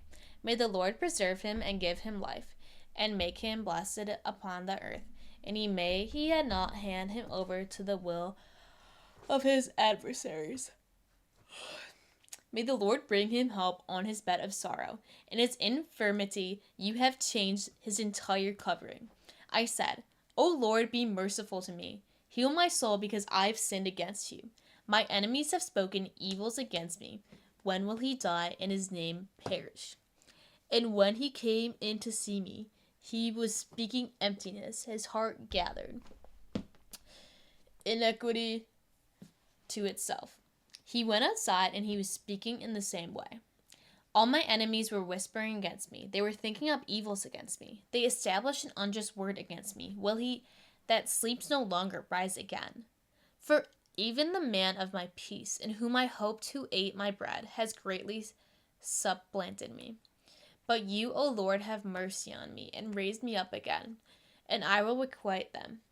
By this I knew that you preferred me, because my adversary will not rejoice over me. But you have sustained me because of my innocence, and you have confirmed me in your sight in eternity. Blessed is the Lord God of Israel for all generations, and even forever. Amen. Amen. Psalm 31. I'm gonna get some Wawa. Some Wawa in the chat. Comment down below. What should they comment, Vinny? 6, 7. Everybody comment down below if you're active right now. 6, 7. How many viewers actually? Yeah, check. I'm curious.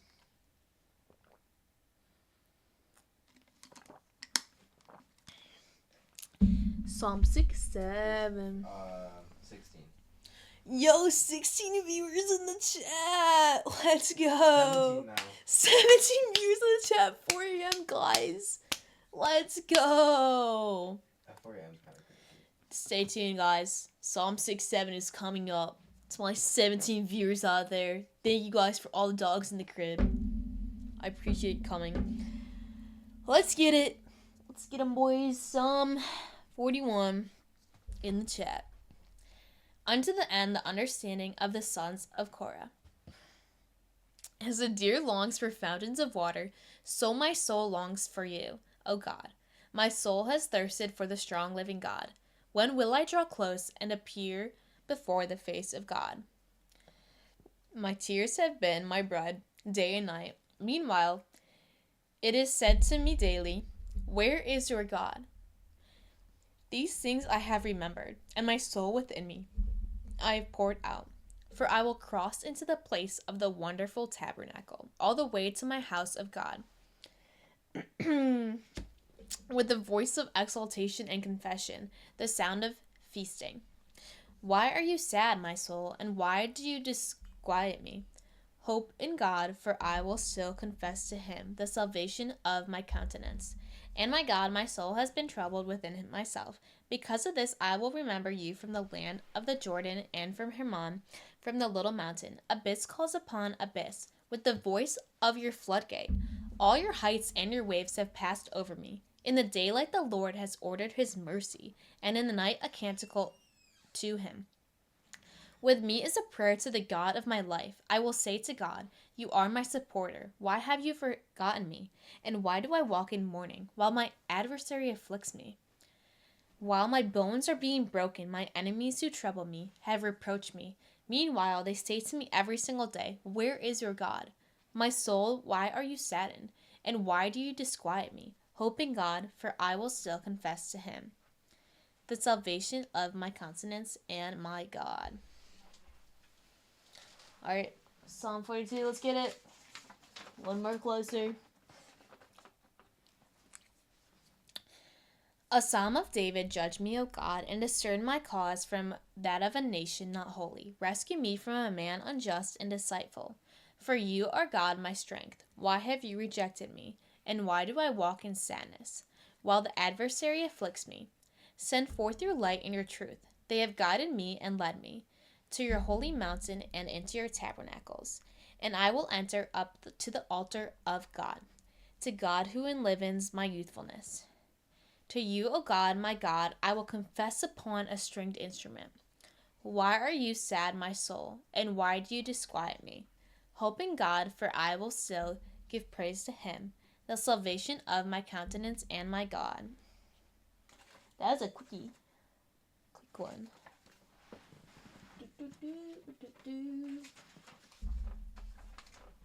Let's get it. Psalm 43. Unto the end, to the sons of Korah, toward understanding. We have heard, O God, with our own ears. Our fathers have announced to us the work that you wrought in their days and in the days of antiquity. Your hands dispersed the Gentiles, and you transplanted them. You afflicted a people, and you expelled them. For they did not possession of the land by their sword, and their own arm did not save them, but your right hand and your arm and the light of your countenance did so, because you were pleased with them. You yourself are my King and my God, who commands the salvation of Jacob. With you we will brandish a horn before our enemies, and in your name we will spurn those rising up against us. For I will not hope in my bow, and my sword will not save me.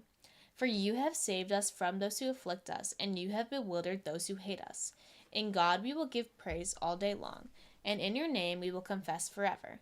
But now you have rejected and bewildered us, and you will not go forth with our armies, O God. You have turned our back to our enemies, and those who hated us have plundered for themselves. You have given us over like sheep for food. You have scattered us among the Gentiles. You have sold your people without a price, and no great number was exchanged for them. You have set us as a disgrace to our neighbors, a scoff and a desertion to those who are around us. You have set us as a parable among the Gentiles, a shaking of the head among the peoples. All day long my shame is before me, and the confusion of my face has covered me, before the voice of the reproacher and the commentator, before the face of the adversary and the pursuer. All these things have come upon us, yet we have not forgotten you, and we have not acted unjustly in your covenant. And our heart has not turned back, and you not diverted our steps from your way. For you humbled us in a place of affliction, and the shadow of death has covered us. If we have forgotten the name of our God, and if we have extended our hands to a foreign God, will not God find us out? For he knows the secrets of the heart. For because of you we are being killed all day long. We are considered as sheep for the slaughter. Rise up, why do you fall asleep, O Lord?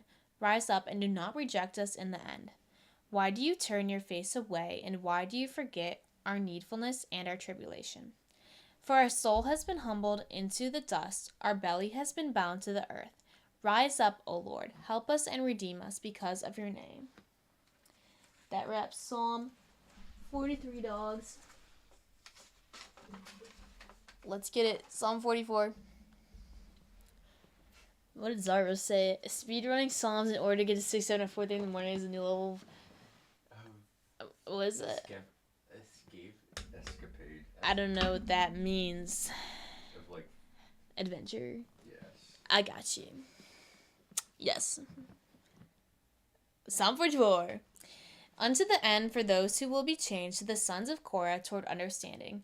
A canticle for the beloved.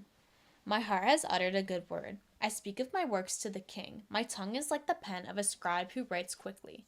You are a brilliant form before the sons of men. Grace has been poured freely into your lips. Because of this, God has blessed you in eternity.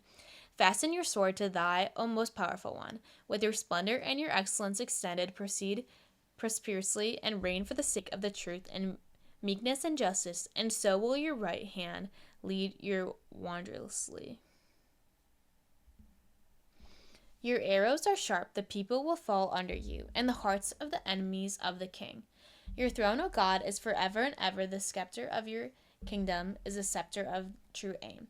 You have loved justice and hated iniquity. Because of this, God, your God, has anointed you before your cohers with the oil of gladness. Myrrh and balsam and cinnamon, perfume and garments from the houses of ivory, from those they have delighted you. The daughters of kings in your honor, the queen assisted at your right hand in clothing of gold, encircled with diversity. Listen, daughter, and see and incline your ear, and forget your people and your father's house. And the king will desire your beauty, for he is the Lord your God, and they will adore him. And the daughters of Tyre will entreat your countenance with gifts. All the rich men of the people, all the glory of the daughter of its king is inside in golden fringes. Fringes? I thought that said fries, honestly, at first. I was like, yeah. Clothed all around with diversities after her. Virgins will be led to the king. Her neighbors will be brought to you. They will be brought with gladness and exultation. They will be led into the temple of the king. For your father's sons have been born to you. He will establish them as leaders over all the earth. They will remember your name always, for generation after generation. Because of this, people will confess to you in eternity, even forever and ever.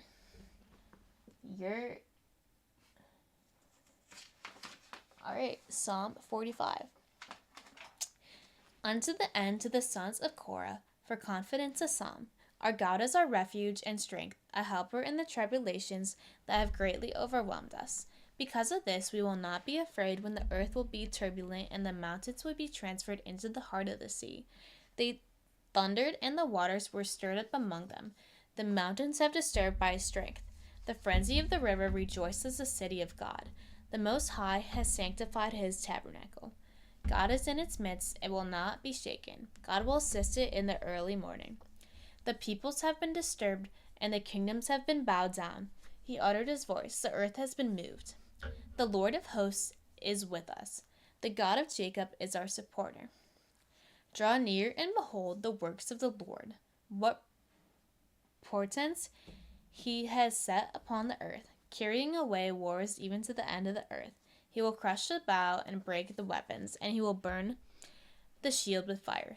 Be empty and see what I am God. I will be exalted among the peoples, and I will be exalted upon the earth.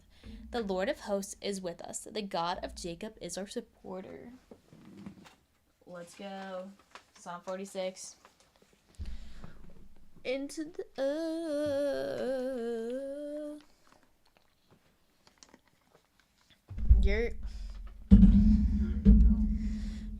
¿cómo se dice? Psalm 46. Unto the end, a psalm for the sons of Korah. All nations clap your hands. Shout joyfully to God with a voice of exultation. For the Lord is exalted and terrible, a great king over all the earth. He has subjected the people to us and subdued the nations under our feet. He has chosen us for his inheritance and splendor of Jacob, whom he has loved. God ascends with jubilation, and the Lord with the voice of the trumpet. Sing psalms for God, sing psalms to our King, sing psalms. For God is the King of all the earth, sing psalms wisely. God will reign over the peoples. God sits upon his holy throne. The leaders of the peoples have been gathered together by the God of Abraham, for the strong gods of the earth have been exceedingly exalted.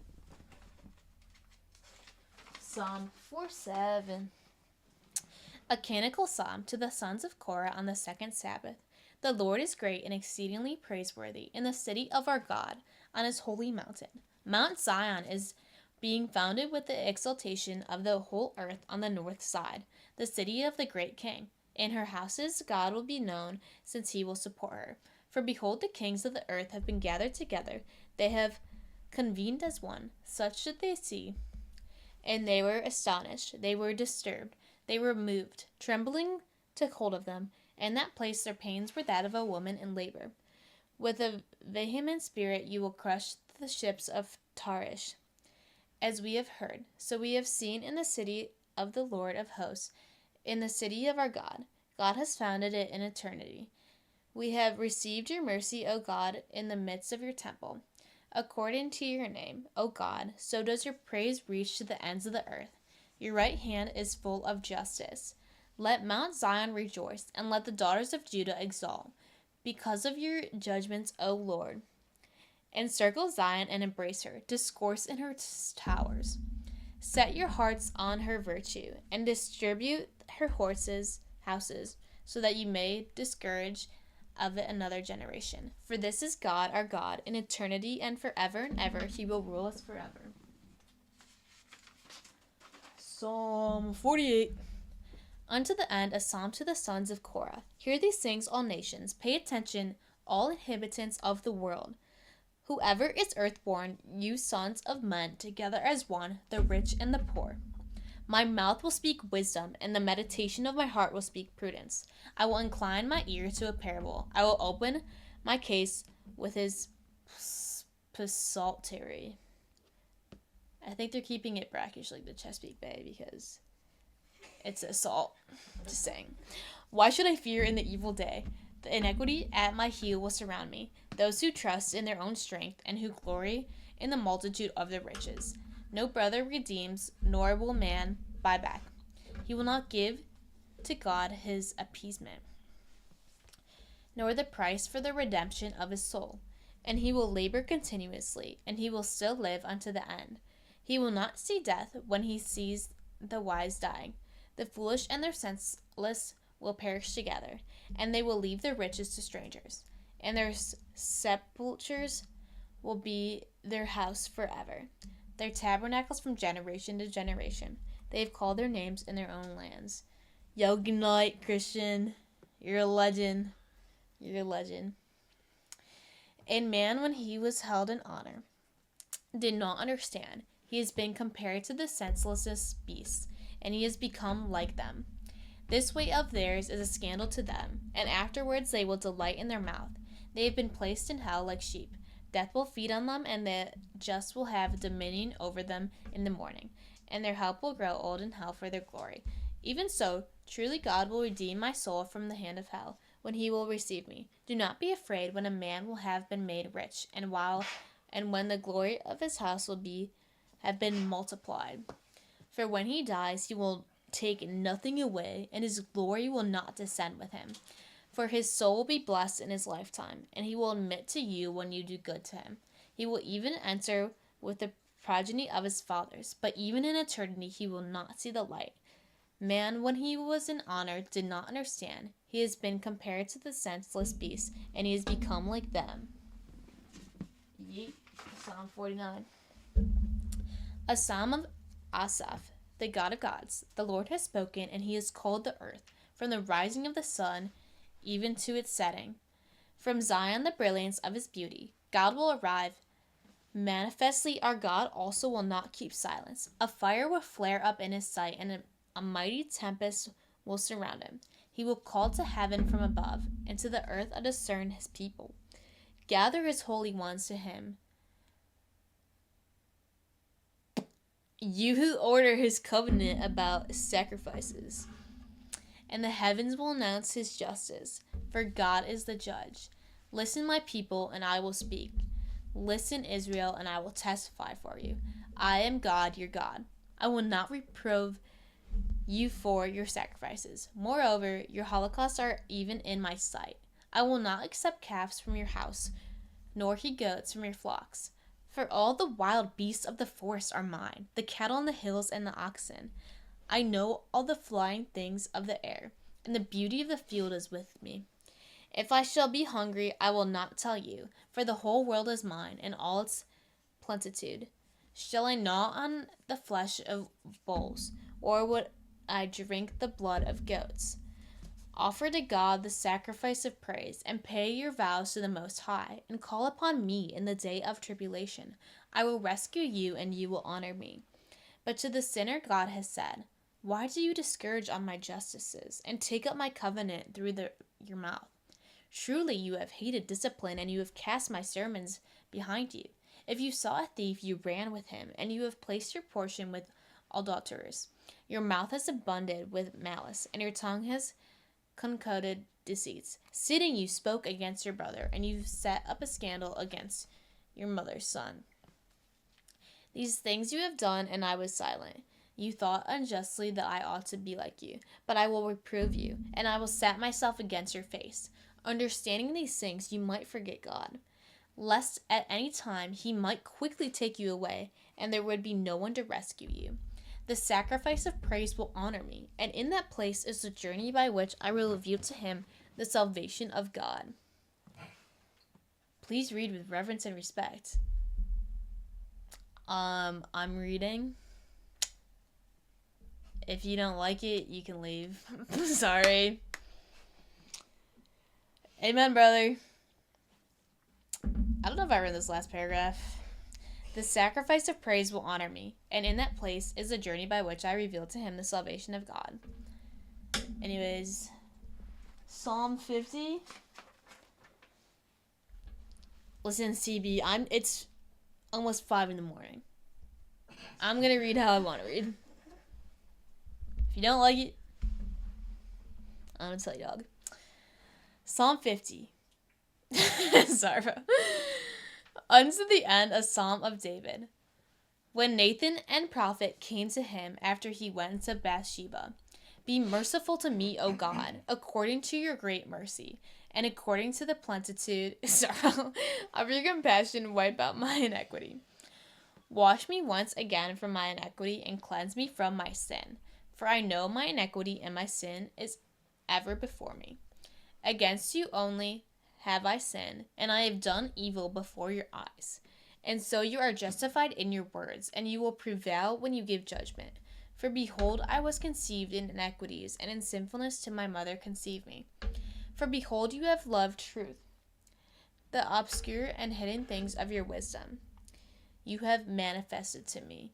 You will sprinkle me with hyssop, and I will be cleansed. You will wash me, and I will be made whiter than snow.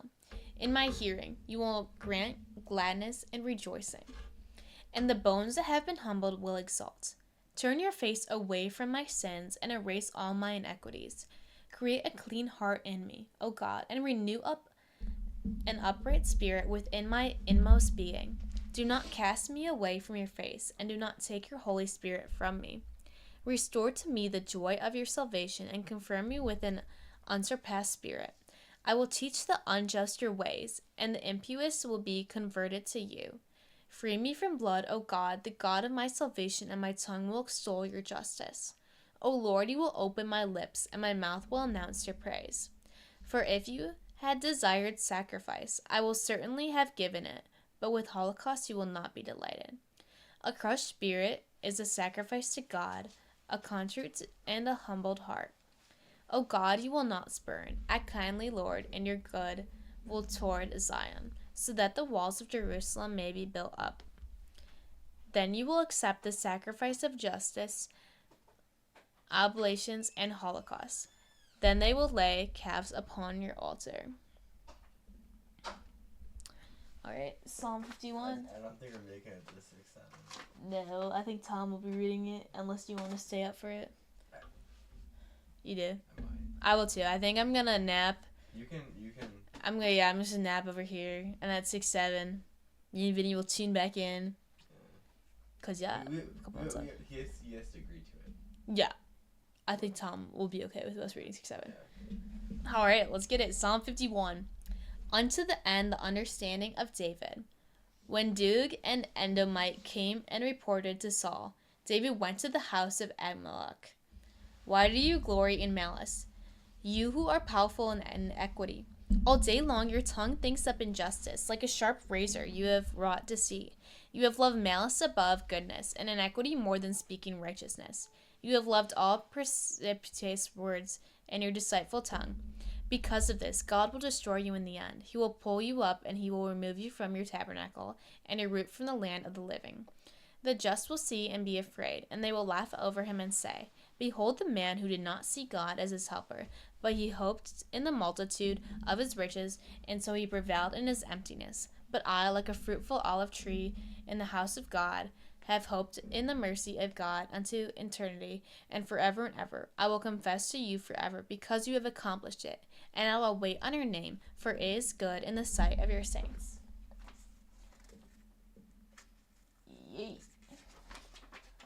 Alright, Psalm 52. Unto the end from Mahalath, the thoughts of David, the fool has said in his heart, There is no God. They were corrupted, and they became abominable with iniquities. There is no one who does good. God gazed down from heaven on the sons of men, to see if there were any who were considered or seeking God. All who have gone astray, together they have been useless. There is no one who does good, there is not even one. Will they never learn? All those who work iniquity, who devour my people like a meal of bread. They have not called upon God in that place. They have trembled in fear where there was no fear. For God has scattered the bones of those who please men. They have been confounded because God has spurned them. Who will grant from Zion the salvation of Israel? Jacob will exult when God will convert the capacity of his people, and Israel will rejoice. Psalm 33. Let's get him, boys. Unto the end in verses. The understanding of David. When the Ziphites had arrived, and they said to Saul, Has not David been hidden with us? Save me, O God, by your name, and judge me in your virtue. O God, listen to my prayer. Pay attention to the words of my mouth. For strangers have risen up against me, and the strong have sought my soul. And they have not set God before their eyes. For behold, God is my helper, and the Lord is the protector of my soul. Turn back the evils upon my adversaries, and ruin them by your truth. I will freely sacrifice to you, and I will confess your name, O God, because it is good. For you have quickly rescued me from all tribulation, and my eyes has looked down upon my enemies. Alright, this is my last one until 6-7, when me and Vinny read it. Psalm 54. Unto the end, in verses the understanding of David. Listen to my prayer, O God, and despise not my supplication. Be attentive to me and heed me. I have been grieved in my training, and I have been disturbed. At the voice of the adversary, and as the tribulation of the sinner. For they have diverted iniquities toward me, and they have been harassing me with rage. My heart has become disturbed within me, and the dread of death has fallen over me. Fear and trembling have overwhelmed me, and darkness has buried me. And I said, Who will give me wings like the dove, so that I may fly away and take rest? Behold, I have fled far away, and I linger in solitude. I waited for him who saved me from a weak-minded spirit and from a tempest. Cast them down, O Lord, and divide their tongues, for I have seen iniquity and contradiction in the city. Day and night iniquity will surround it upon its walls, and hardship in its midst, while injustice and usury and deceit have not fallen away from its streets. For if my enemy had spoken evil upon me, certainly I would have sustained it, and if he had hated me, he had been speaking great things against me, I would perhaps have hidden myself from him.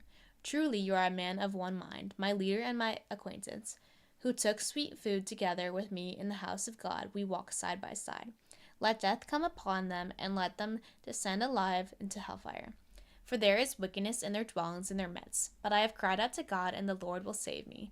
Evening and morning and midday I will discourse and announce, and he will heed my voice. He will redeem my soul and peace from those who draw near to me. For among the many they were with me. God will hear, and he who is before time will humble them, for there is no change with them, and they have not feared God. He has stretched forth his hand in retribution. They have contaminated, my eyes are closing, y'all, his covenant. They were divided by the wrath of his countenance, and his heart has drawn near. His words are smoother than oil, and they are arrows. Cast your cares upon the Lord, and he will nurture you. He will not allow the just to be tossed about forever. Truly, O God, you will lead them away into the well of death. Bloody and deceitful men will not divide their days in half. But I will hope in you, O Lord. Epic. We're on Psalm 55. In the legend, Tom will be taking over. Yeah. Facts, Zarbo, but don't worry. Psalm, could we do Psalm 6-7 when it comes up? Yeah. Have you gone to bed or no? No. None of us have. Are you gonna stay down here? Yeah, until Psalm 6-7, and I'll probably go to bed. 6-7. Until Mass. Thank you guys for tuning in, dogs. Me and Vinny will be back at Psalm 6-7. Introducing the legend. You know me, love him. It's Tom. 45-hour marker. Let's get it, dogs. Let's get it. There you go. Great job, Gina. Thank you, dog. I don't care what the haters say. Facts. We're on 55. Let's go. All right. How many people are watching right now? Can you tell? I'll check for you. Can't really see on these things for some reason. Well, it was different before, but... Yeah. I can tell you. 12. 14. 12? 14. And it's all Zarba's emails accounts. It's all Zarba. Actually, once we get to Psalm 6-7, ironically, there's its own thing for 6-7 to 150. So we'll put that up when we get there. Oh. Alright, you got that, Tom? I'm still waking up, Gina. Still waking up. All right. Unto the end, for the people who have become far removed from the sacred, of David with the inscription of a title, when the Philistine held him in Gath. Have mercy on me, O God, because man has trampled over me. All day long he has afflicted me by fighting against me. My enemies have trampled over me all day long. For those who make war against me are many. From the height of the day I will be afraid, but truly I will hope in you. Oh, Gina's typing in the chat now. Sure you want, Tom? XP farming. Yeah, bro. For the height of the day I will be afraid, but truly I will hope in you. In God I will praise my words. In God I have put my trust. I will not fear what flesh can do to me. All day long they curse my words. All their intentions are for evil against me. They will dwell and hide themselves. They will watch my heel, just as they waited for my soul. Because of this, nothing will save them. In the anger, you will crush the people. Low key, what I've been doing. Oh, Zarba's the XP farmer. Oh God, I have announced my life to you. You have placed my tears in your sight, and even in your promise. Then my enemies will be turned back, and whatever day that I call upon you, behold, I know that you are my God. In God I will praise the word in the Lord. I will praise his speech in God. I have hoped. I will not fear what man can do to me. My vows to you, O God, are in me. I will repay them. Praise be to you. For you have rescued my soul from death and my feet from slipping, so that I may be pleased in the sight of God in the light of the living. Let's go. Getting closer to 6-7. Hey. Still don't know what it represents, but all right. Unto the end, may you not destroy. Of David with the inscription of a title when he fled from Saul into a cave. Be merciful to me, O God, be merciful to me. For my soul trusts in you, and I will hope in the shadow of your wings until iniquity passes away. I will cry out to God Most High, to God who has been kind to me. D1 Yapper. He sent from heaven and freed me. He has surrendered into disgrace those who trampled me. God has sent his mercy and his truth, and he has rescued my soul from the midst of the young lions. I slept troubled. The sons of men, their teeth are weapons and arrows, and their tongues and their tongue is a sharp sword. Be exalted above the heavens, O God, and your glory above all the earth. They prepared a snare for my feet, and they bowed down my soul. They dug a pit before my face, and yet they have fallen into it. My heart is prepared, O God, my heart is prepared. I will sing, and I will compose a psalm. Sorry, there's way too much happening in the chat right now. Rise up, my glory, rise up, psalmody and harp. I will arise in early morning. I will confess to you, O Lord, among the peoples. I will compose a psalm to you among the nations. For your mercy has been magnified, even to the heavens, and your truth, even to the clouds. Be exalted above the heavens, O God, and your glory above all the earth. 10 more to go.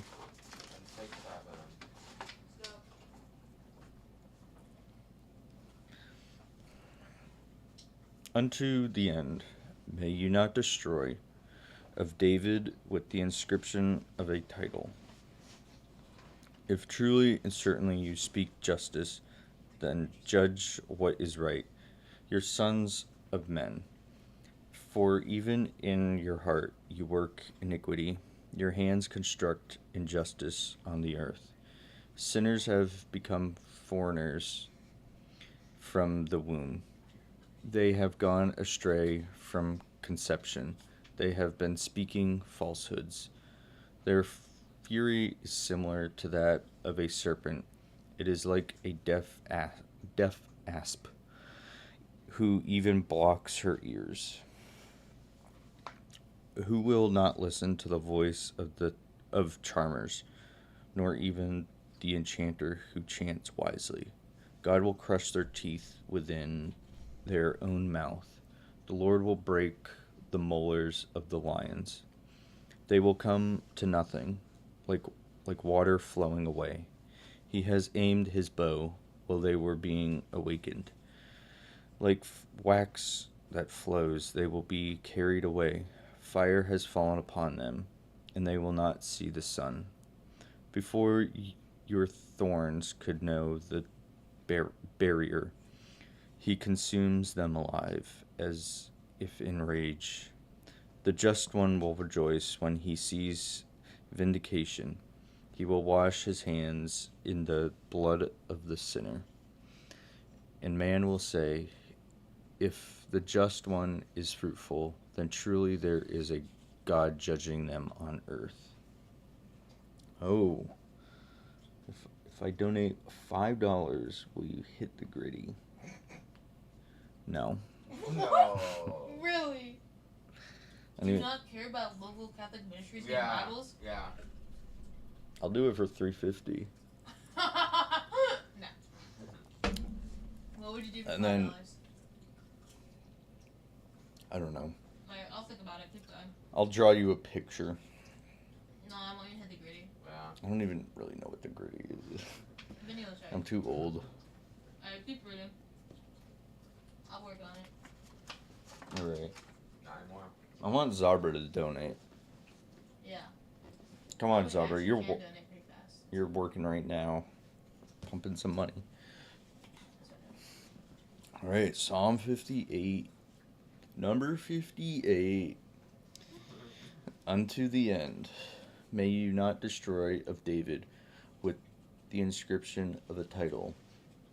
When Saul sent and watched his house in order to execute him. Rescue me from my enemies, my God, and free me from those who rise up against me. Do it for crisp handshake. I'm down. Rescue me from those who work iniquity and save me from men of blood. For behold, they have seized my soul, the strong have rushed upon me, and it is neither my iniquity nor my sin, O Lord. I have run and gone directly without iniquity. Rise up to meet me, and see, even you, O Lord, the God of hosts, the God of Israel. Reach out to visit all nations. Do not take pity on all those who work iniquity. They will return toward evening, and they will suffer hunger like dogs, and they will wander around the city. Behold, they will speak with their mouth, and a sword is in their lips. For who has heard us?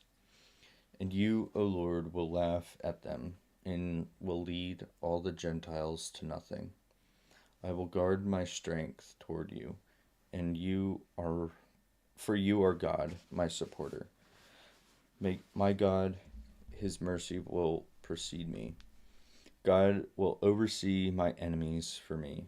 Do not slay them, lest at times my people may forget them. Scatter them by your virtue and dispose them, O Lord, my protector. By the offense of their mouth and by the speech of their lips, and may they be caught in their arrogance, and for their cursing and lying they will be made known.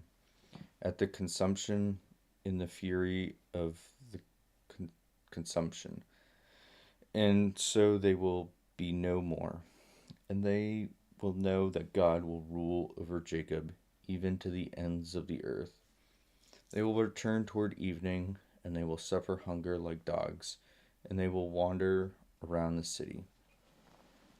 They will be disappeared in order to gnaw, and truly they will have been satisfied.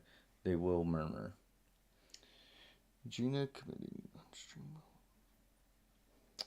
Man, Zarbo's throwing the shade over here. Go home, Zarbo. Go to bed, Zarbo. Yeah, go to bed, Zara. But I will sing your strength, and I will exalt your mercy in the morning, for you have been my supporter in my refuge, in the day of my tribulation. To you, my helper, I will sing psalms. For you are God, my supporter. My God is my mercy. All right. Yeah. Here. Oh, he can't gritty? Oh. No, not Zara.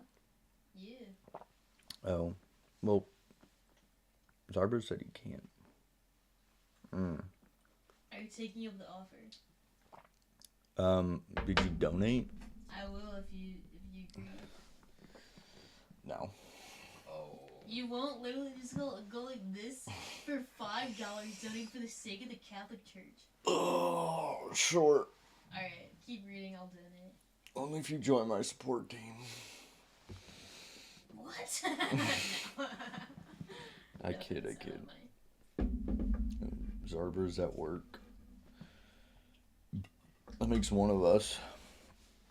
Alright, chicken has a deal, I'm doing. Alright. I better see that go up to whatever. Enough. I should donate $67. No, keep it at the odd amount. It's a lot of money though. 67. Yeah, 6-7. 6-7. Or you could do 67 cents. No, you have to donate at least $5. $6.7. Alright, Psalm 59. Unto the end, for those who will be changed with the inscription of a title of David himself for instruction. When he set fire to Mesopotamia, it is 5 a.m., can't read that word, of Syria and Sobal, and Joab turned back and struck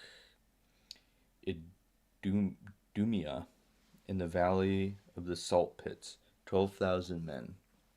O God, you have rejected us, and you have ruined us. You became angry, and yet you have been merciful to us. You have moved the earth, and you have disturbed it. Heal its branches, for it has been moved. You have revealed to your people difficulties. You have made us drink the wine of remorse.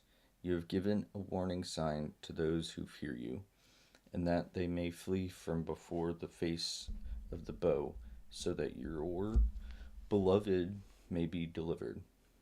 Save me with your right hand, and hear me. God has spoken in the holy place. I will rejoice, and I will divide Shechem, and I will measure the steep valley of the tabernacles. Gilead is mine, and Manasseh is mine, and Ephraim is the strength of my head. Judah is my king. Moab is the cooking pot of my hope. Into Edom I will extend my shoe. To me the foreigners have been made subject. Who will lead me into the fortified city? Who will lead me all the way to Edom? Will not you, O God, who has rejected us, and will you not you, O God, go with our armies? Grant us help from tribulation, for salvation from man is empty. In God we will act virtuously, and those who trouble us he will lead to nothing.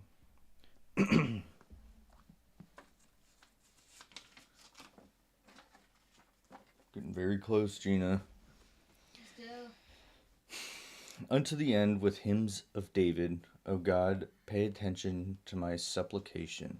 Be attentive to my prayer. I cried out to you from the ends of the earth. When my heart was in anguish, you exalted me on a rock. You have led me. For you have been my hope, a tower of strength before the face of the enemy. I will dwell in your tabernacle forever. I will be protected under the cover of your wings. For you, my God, have listened to my prayer. You have granted my inheritance to those who fear your name. You will add days to the days of the king, to his years, even to the time of generation after generation. He remains in eternity. He remains eternity in the sight of God, who will long for his mercy and truth. So I will compose a psalm to your name forever and ever, so that I may repay my vows from day to day.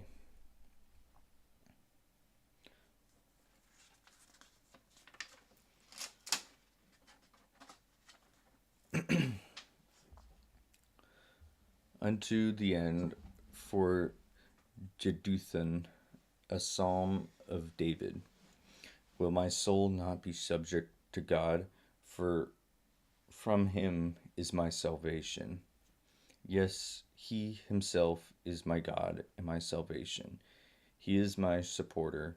I will be moved no more. How is it that you rush against a man? Every one of you puts to death, as if you were pulling down a ruined wall, leaning over and falling apart. So truly they intended to reject my price. I ran in thirst. They blessed with their mouth and cursed with their heart. Yes, truly, my soul will be subject to God, for from him is my patience.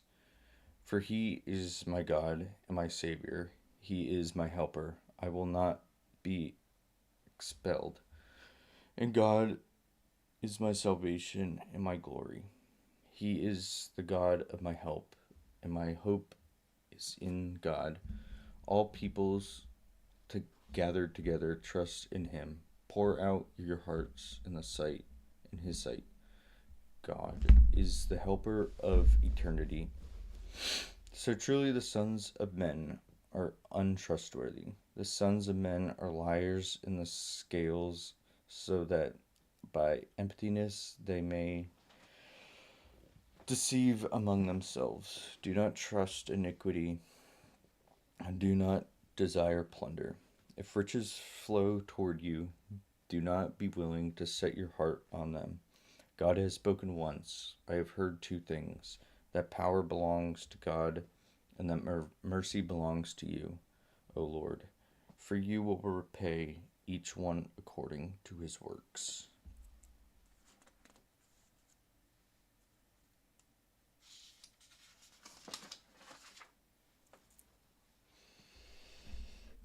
Avi. Avi.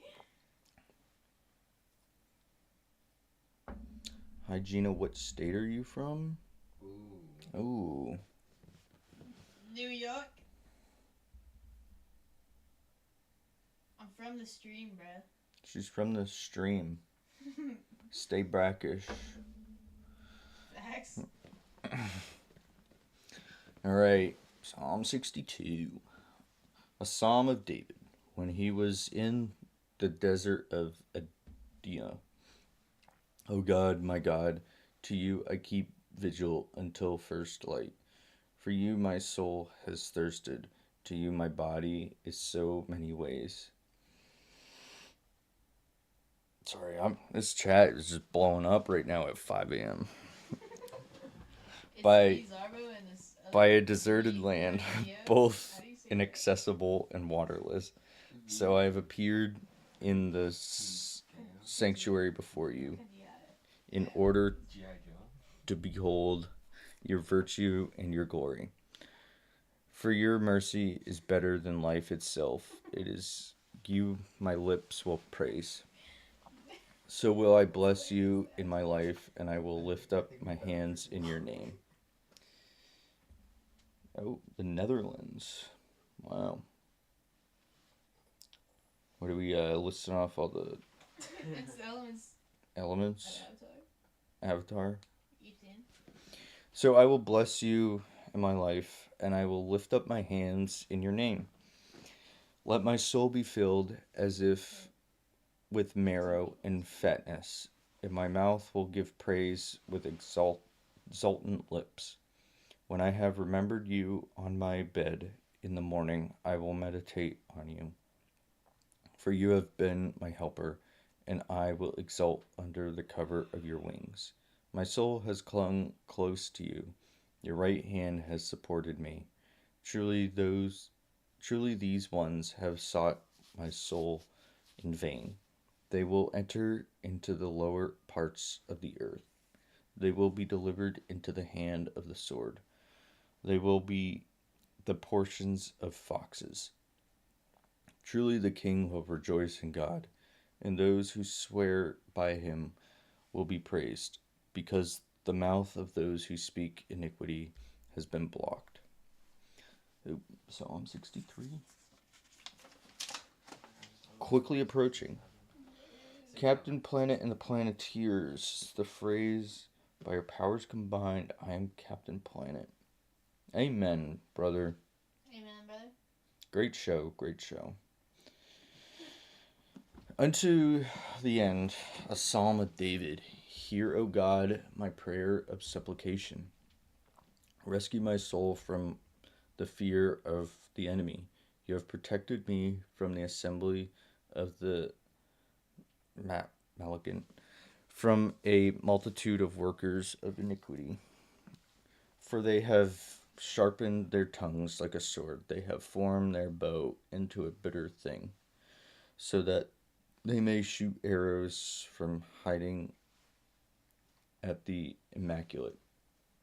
They will suddenly shoot arrows at him, and they will not be afraid. They are resolute in their wicked talk. They have discussed hidden snares. They have said, who will see them? I know it as Captain Planet. Yes, I know it as Captain Planet 2. Yep. Viet something Congoya. Is that how you say it, Gina? I have no idea what they're talking about. They have been searching carefully for iniquities. Their exhaustive search has failed.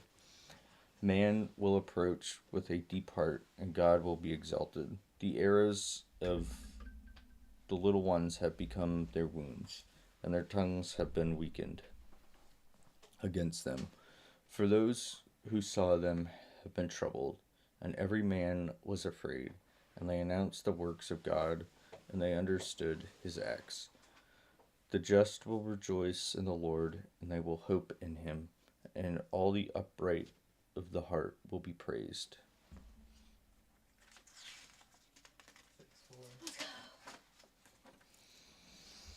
Unto the end, a psalm of David, a canticle of Jeremiah and Ezekiel, to the people of the captivity, and they will begin to go into exile. O God, a hymn adorns you in Zion, and a vow will be repaid to you in Jerusalem. Hear my prayer, all flesh will come to you. Words of iniquity have prevailed over us, and will pardon our impieties. Blessed is he whom you have chosen and taken up. He will dwell in your courts, and will be filled with the good things of your house. Holy is your temple, wonderful in iniquity. Hear us, O God, our Savior, and hope for all the ends of the earth. In the sea far away, you prepare the mountains in your virtue wrapped with power. You stir up the depths of the sea, the noise of its vast waves. The nations will be troubled. Those who dwell at the limits will be afraid. Before your signs, you will make the passing of the morning and evening enjoyable.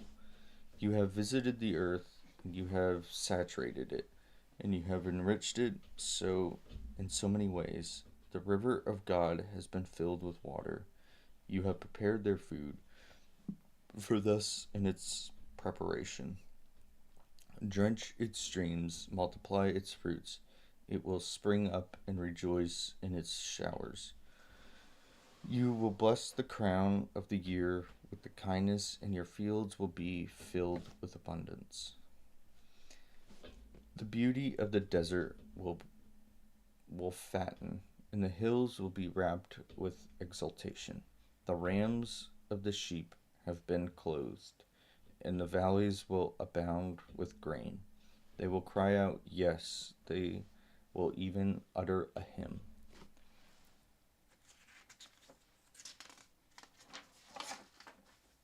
Almost there. Unto the end, a canticle psalm of the resurrection. Shout joyfully to God, all the earth. Proclaim a psalm to his name. Give glory to the praise. Exclaim to God, how terrible are your works, O Lord. According to the fullness of your virtue, your enemies will speak lies about you. Let all the earth adore you and sing psalms to you. May it sing a psalm to your name. Draw near and see the works of God, who is terrible in the counsel over the sons of men. He converts the sea into dry land. They will cross the river on foot. There we will rejoice in him. He rules by his virtue of eternity. His eyes gaze upon the nations. May those who exploit him not be exalted in themselves. Bless our God, you Gentiles, and make the voice of his praise be heard. He has set my soul toward life, and he has granted that my feet may not be shaken. For you, O God, have tested us, and you have examined us by fire, just as silver is examined. You have led us to a snare. You have placed tribulations on our back. You have set men over our heads. You have crossed through fire and water, and you have led us out of refreshment. I will enter your house with holocausts. I will repay my vows to you, which my lips discerned and my mouth spoke in my tribulation. I will offer you holocausts full of marrow with burnt offerings of rams. I will offer to you bulls as well as goats. Draw near and listen, all you who fear God, and I will describe to you how much he has done for my soul. I cried out to him with my mouth, and I extolled him under my breath. If I have even seen iniquity in my heart, the Lord would not heed me. And yet God has heeded me, and he has attended to my voice of my supplication. 2 to go. Supplication. Blessed is God, who has removed my prayer, nor his mercy from me. It's actually 1 to go now. Vetikangayo. Closing in.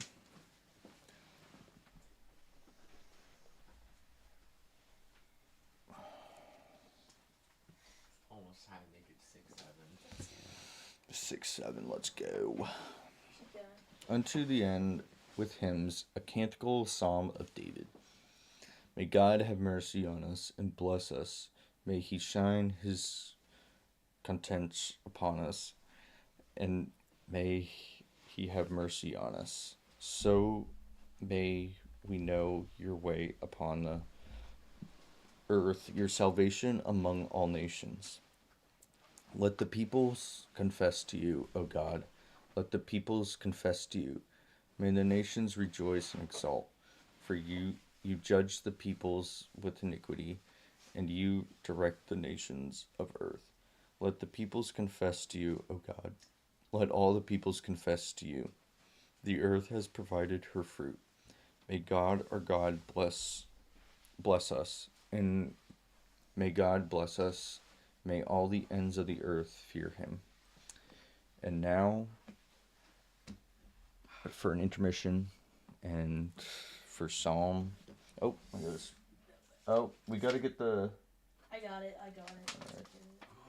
He's Tom. Oh, you have it. That's back here. Wake up the whole house for this historic moment. Dude, for real. Alright, Vinny. Zarbo, pull up. I won't. Alright.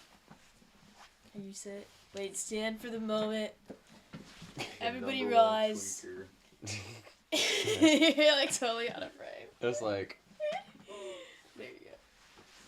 It is time for Psalm 6-7! Let's go! It's Psalm 6-7, let's get it. 6-7. 6-7. Officially, Psalm 6-7, the time has arrived. The time has arrived. Let's go, alright? Do I just read down? Yeah, but Okay. take it away, Psalm 6-7. Alright. Unto the end, can't first word already. Cancel. Canticle. Canticle. I can't even. You got it. I can't speak. You could just say it wrong.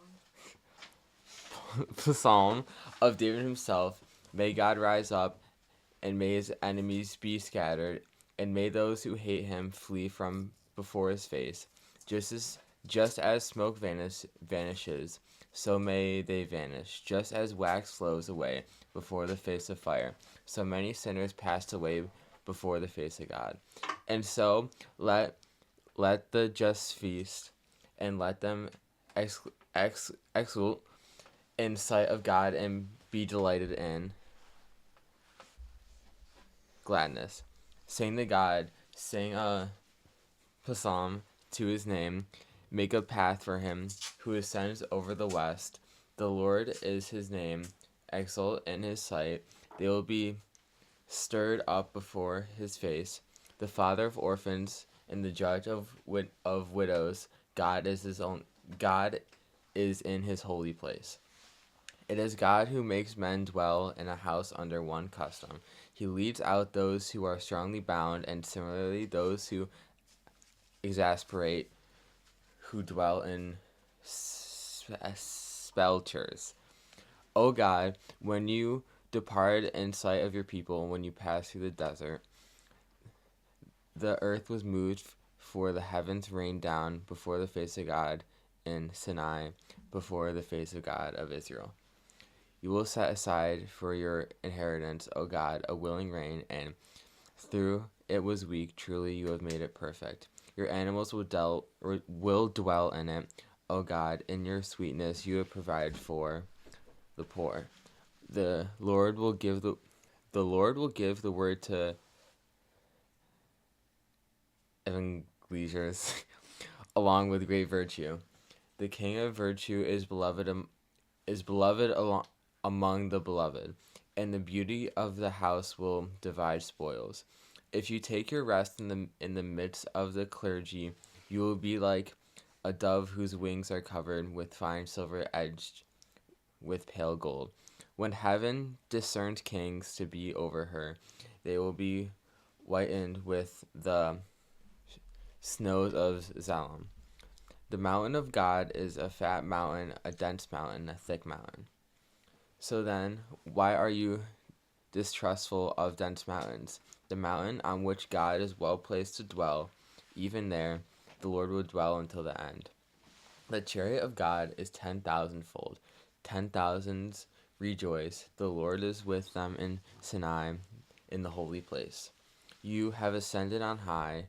You have taken captivity captive. You have accepted gifts among men.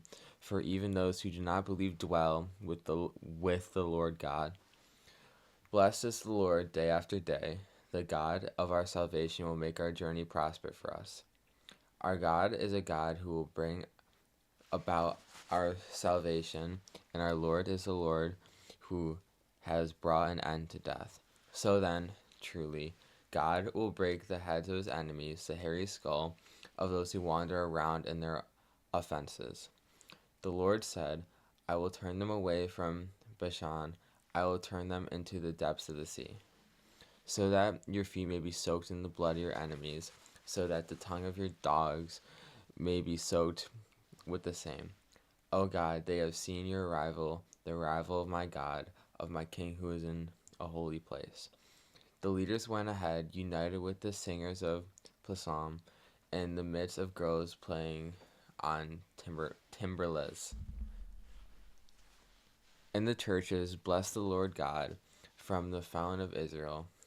In that place, Benjamin is a youth in ecstasy of mind. The leaders of Judah are their governors. The leaders of Zebulun, the leaders of Naphtali. Command by your virtue, O God, confirm in this place, O God, what have you wrought in us? Before your temple in Jerusalem, kings will offer gifts to you.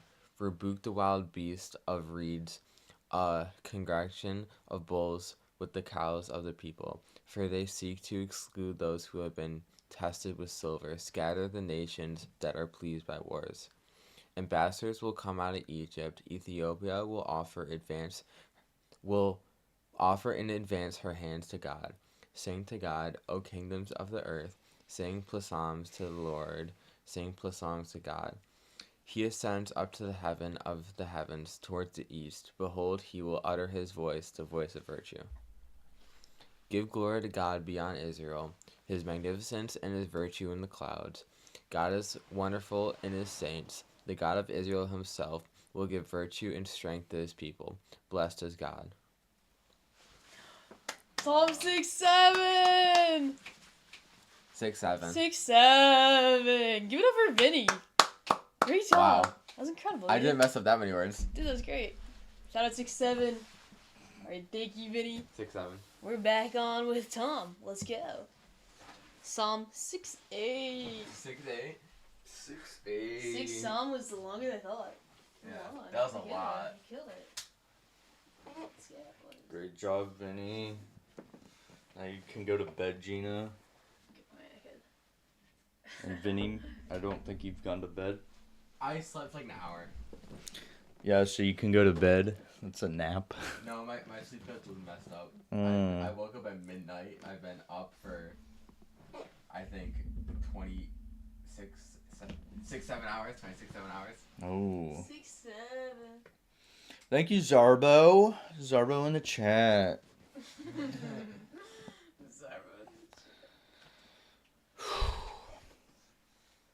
I'm not mentally prepared. You got it. All right, Psalm 17 more minutes. 68. Unto the end, for those who will be changed of David. Save me, O God, for the waters have entered even my soul. I have become stuck in a deep quagmire, and there is no firm footing. I have arrived at the height of the sea, and a tempest has overwhelmed me. I have endured hardships while crying out. My jaws have become hoarse. My eyes have failed. Meanwhile, I hope in my God. Those who hate me without cause have been multiplied beyond the hairs of my head. My enemies who persecuted me unjustly have been strengthened. Then I have required to pay for what I did not take. O God, you know my foolishness, and my offenses have been hidden from you. Let those who wait for you, O Lord, the Lord of hosts, not be ashamed in me. Let those who seek you, O God of Israel, not be confounded over me. For because of you I have endured reproach. Confusion has covered my face. I have become a stranger to my brothers and sojourn to the sons of my mother. For zeal of your house has consumed me, and the reproaches of those who have reproached you have fallen upon me. And I have covered my soul with fasting, and has become a reproach to me.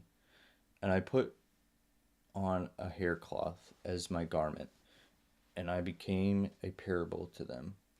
Those who sat at the gate spoke against me, and those who drank wine made me their song. But as for me, truly my prayer is to you, O Lord. This time has pleased you well. And, O God, in the multitude of the mercy and the truth of your salvation, hear me. Rescue me from the quagmire, so that I may not become trapped. Free me from those who hate me, from deep waters. Do not allow the tempest of water to submerge me, nor the deep to absorb me, and do not allow the well to close in on me. Hear me, O Lord, for your mercy is kind.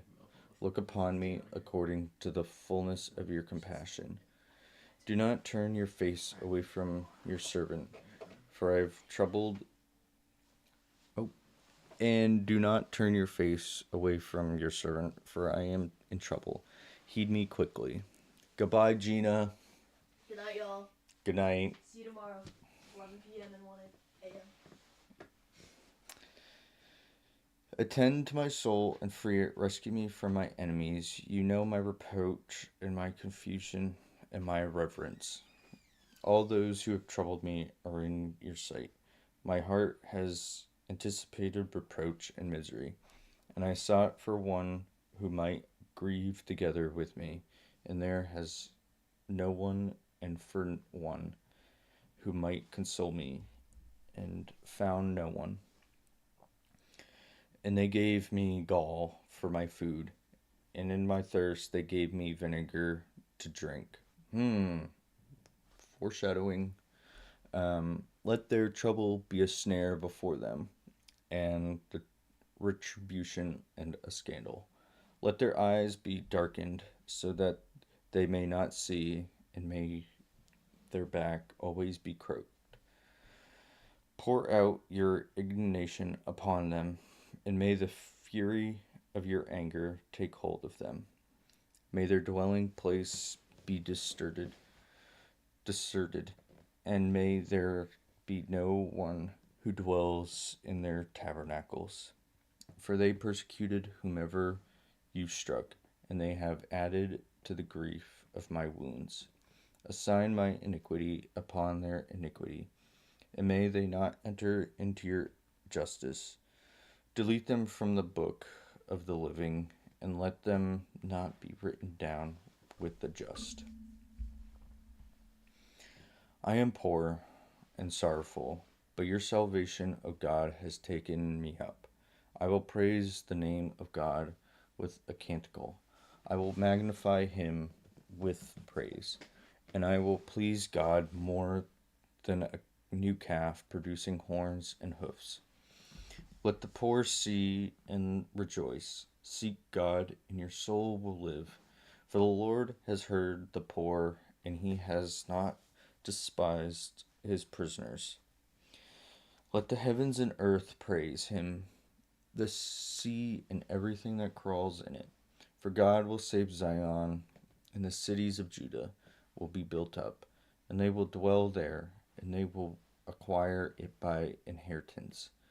And the offsprings of his servants will possess it, and those who love his name will dwell in it. Unto the end, a psalm of David. Oh, we're on Psalm 69, by the way. A psalm of David in remembrance that the Lord has saved him. O God, reach out to me. Reach out to help me. O God, hasten to assist me. May those who seek my soul be confounded and awed, and those who wish evils upon me be turned back and blush with shame. May they be turned away immediately, blushing with shame, who say to me, well, well. Let all who seek and exalt and rejoice in you, and let those who love your salvation forever say, the Lord be magnified. And I am truly destitute and poor. O God, assist me. You are my helper and my deliverer. O Lord, do not delay. All right, I don't know how many people are watching.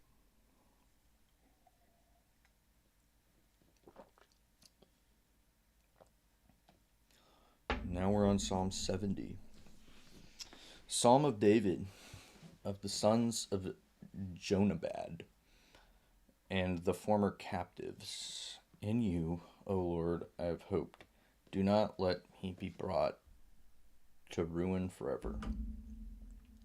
Free me from your justice and rescue me. Incline your ear to me and save me. Be a God of protection and a place of strength for me, so that you may accomplish my salvation. For you are my firmament and my refuge. Rescue me, my God, from the hand of the sinner, from the hand of the unjust, those who act against the law. For you, O Lord, are my patience, my hope from my youth, O Lord. In you I have been confirmed from conception. From my mother's womb you are my protector. In you I will sing forever. I have become in many as if I were a portent, but you are a stronger helper. Let my mouth be filled with praise, so that I may sing your glory, your greatness all day long. Do not cast me off in the time of old age. Do not abandon me when my strength will fail. For my enemies have spoken against me, those who watched from my soul have taken counsel as one, saying, God has abandoned me. Pursue and overtake him, for there is no one to rescue him. O God, do not be far from me. O my God, provide for me my assistance. May they be confounded and may they fail, who drag down my soul. Let them be covered with confusion and shame, who seek evils for me. But I will always have hope, and I will add more to all your praise. My mouth will announce your justice, your salvation all day long, for I have not known letters. I will enter into the powers of the Lord. I will be mindful of your justice alone, O Lord. You have taught me from my youth, O God, and I will declare your wonders continuously. Even in old age, with gray hairs, do not abandon me, O God. Will I announce your arm to every future generation, your power and your justice, O God, to the highest great things you have done, O God, who is like you?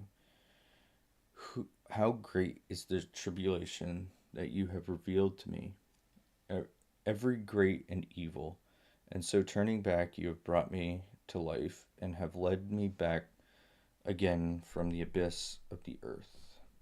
You have multiplied your magnificence, and so turning back to me you have consoled me. Therefore I will confess your truth to you with the instruments of the psalter. O God, I will sing psalms to you with string instruments, O Holy One of Israel. My lips will exult when I sing to you, and also my soul, which you have redeemed. And even my tongue will meditate on your justice all day long, when those who seek evils for me have been confounded and set in awe. All right, Psalm 71.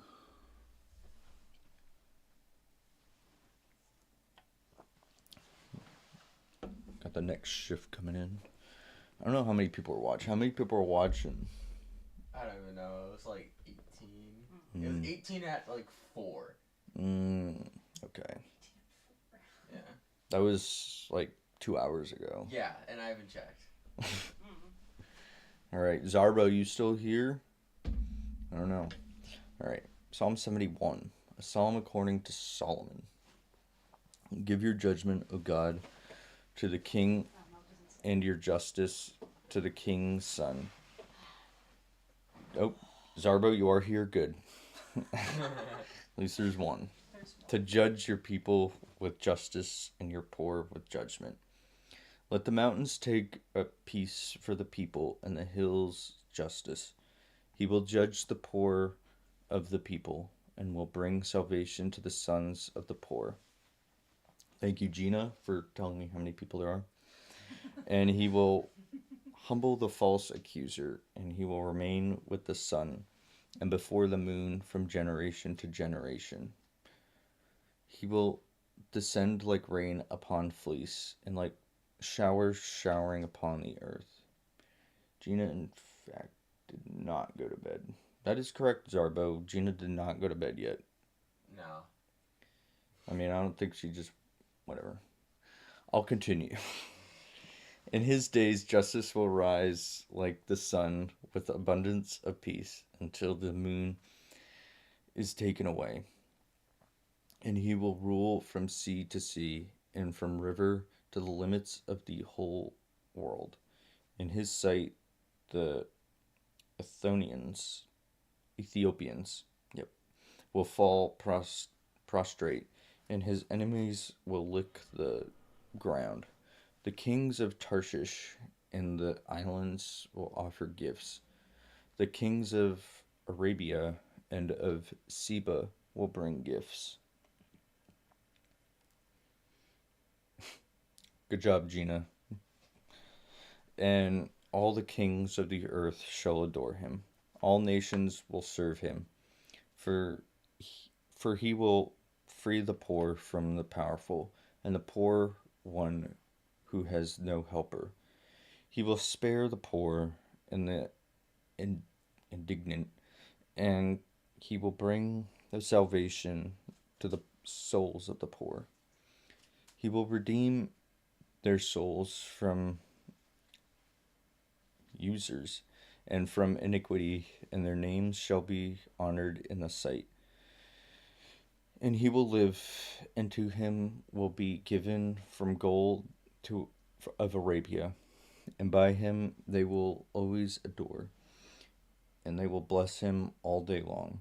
And there will be a firmament on the earth at the summits of the mountain. Its fruit will be exalted above Lebanon, and those of the city will flourish like the grass of the earth. May his name be blessed forever. May his name remain before the sun, and all the tribes of the earth will be blessed in him. All nations will magnify him. Blessed is the Lord God of Israel, who alone does wondrous things. And blessed is the name of his majesty in eternity, and all the earth will be filled with his majesty. Amen, amen. The praises of David, the son of Jesse, have reached an end. That's the end of Psalm 71. This is literally a prophecy about Jesus. Wow. Yes, it is. All right, now it's Psalm 72, and I probably shouldn't start this. I'll just what's your name? Isabel. I will let Isabel start. Or Izzy. Alright. Good hanging out with you, Zarbo. You said 71. No, just Psalm 72. It's right there. On the right. Sounds wonderful. Sweet. Thank you. Psalm 72. Yes, it's right there. Here we go.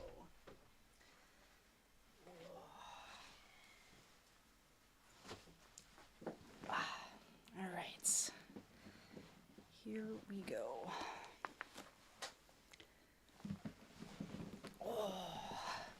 Good morning. A psalm of Asaph.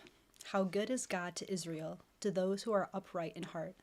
But my feet were nearly moved, my steps had nearly slipped, for I was zealous over the iniquitous, seeing the peacefulness of sinners. For they have no respect for their death, nor do they have support in their wounds. They are not with the hardships of men, nor will they be scourged with men. Therefore, arrogance has held on to them. They have been covered with their iniquity and impiety. Their iniquity has proceeded as if from fat. They have parted from the affection of the heart. They have thought and spoken wickedness. They have spoken iniquity in high places. They have set their mouth against heaven, and their tongue has traversed the earth. Therefore my people will be coveted here, and fullness of days will be found in them. And they said, how would God know? And isn't there knowledge in high places? Behold, these are sinners, and abounding in this age they have obtained riches. And I said, so then it is without purpose that I have justified my heart and washed my hands among the innocent. And I have been scourged all day long, and I have received my chastisement in the mornings. If I were to say that I would explain this, behold, I would condemn this nation of your sons. I considered so that I might know this. It is hardship before me, until I may enter into the sanctuary of God and understand it is its last part. So because of this deceitfulness, truly you have placed it before them. While they were being lifted up, you were casting them down. How have they been brought to desolation? They have suddenly failed. They have perished because of their iniquity. As a dream is to those who awaken, O Lord, so will you reduce their image to nothing in your city. For my heart has been inflamed, and my temperament has been changed. And so I have been reduced to nothing, and I did not know it. I have become like a beast of burden to you, and I am always with you. You have held my right hand, and in your will you have conducted me, and with your glory you have taken me up. For what is there for me in heaven? And what do I do, and what do I wish for on earth before you? My body has failed, and my heart, O God of my heart, and God of my portion, into eternity. For behold, those who put themselves far from you will perish. You have perished all those who fornicate away from you. But it is good for me to adhere to God, to put my hope in the Lord God, so that I may announce all your prophecies at the gates of the daughter of Zion. Psalm chapter 73. The understanding of Asaph, O God, why have you rejected us to the end? Why has your fury become enraged over the sheep of your pasture? Be mindful of your congregation, which you have possessed from the beginning. You redeemed the scepter of your inheritance, Mount Zion, in which you have dwelt. Lift your hands against their arrogance in the end. How great the malice of the enemy has been in the sanctuary. And those who hate you have been glorified in the midst of your solemnity. They have set up their own signs as a proof, as if it had been issued from on high, yet they did not understand. As in a forest of chopped wood, they have cut down the entrances themselves. With axe and hatchet they have brought it down. They have set fire to your sanctuary. They have polluted the tabernacle of your name on earth. They have said in their heart, the whole group of them together, let us cause all the feast days of God to cease from the land. We have not seen our proof. There is now no prophet, and he will no longer know us. How long, O God, will the enemy place blame? Is the adversary to provoke your name until the end? Why do you turn your hand away, even your right hand, from the midst of your sinews until the end? But God is our King before all ages. He has wrought salvation in the midst of the earth. In your virtue you confirmed the sea. You crushed the heads of the serpents in the waters. You have broken the heads of the serpent. You have given him as food for the people of the Ethiopians. You have disrupted the fountains and the torrents. You have dried up the rivers of Ethan. Yours is the day, and yours is the night. You have made the morning light and the sun. You have made all the limits of the earth. The summer and the spring were formed by you. Be mindful of this. The enemy placed blame against the Lord, and a foolish people has incited against your name. Do not hand over to beasts the souls that confess to you, and do not forget the souls of your poor until the end. Consider your covenant. For those who have been darkened upon the earth have been filled by the iniquity of the houses. Do not allow the humble to be turned away in confusion. The poor and the needy will praise your name. Rise up, O God, judge your own case. Call to mind the accusations against you, which are made by the foolish all day long. Do not forget the voices of your adversaries. The arrogance of those who hate you rises up continually. Psalm chapter 74. Until the end, may you not be corrupted. A canticle psalm of Asaph. We will confess to you, O God, we will confess, and we will call upon your name. We will describe your wonders. While I have time, I will judge justices. The earth has been dissolved with all who dwell in it. I have confirmed its pillars. I said to the iniquitous, do not act unjustly, and to the offenders, do not exalt the horn. Do not exalt your horn on high. Do not speak iniquity against God. For it is neither from the east nor from the west nor before the desert mountains, for God is judge. This one he humbles, and that one he exalts. For in the hand of the Lord there is a cup of undiluted wine, full of consternation,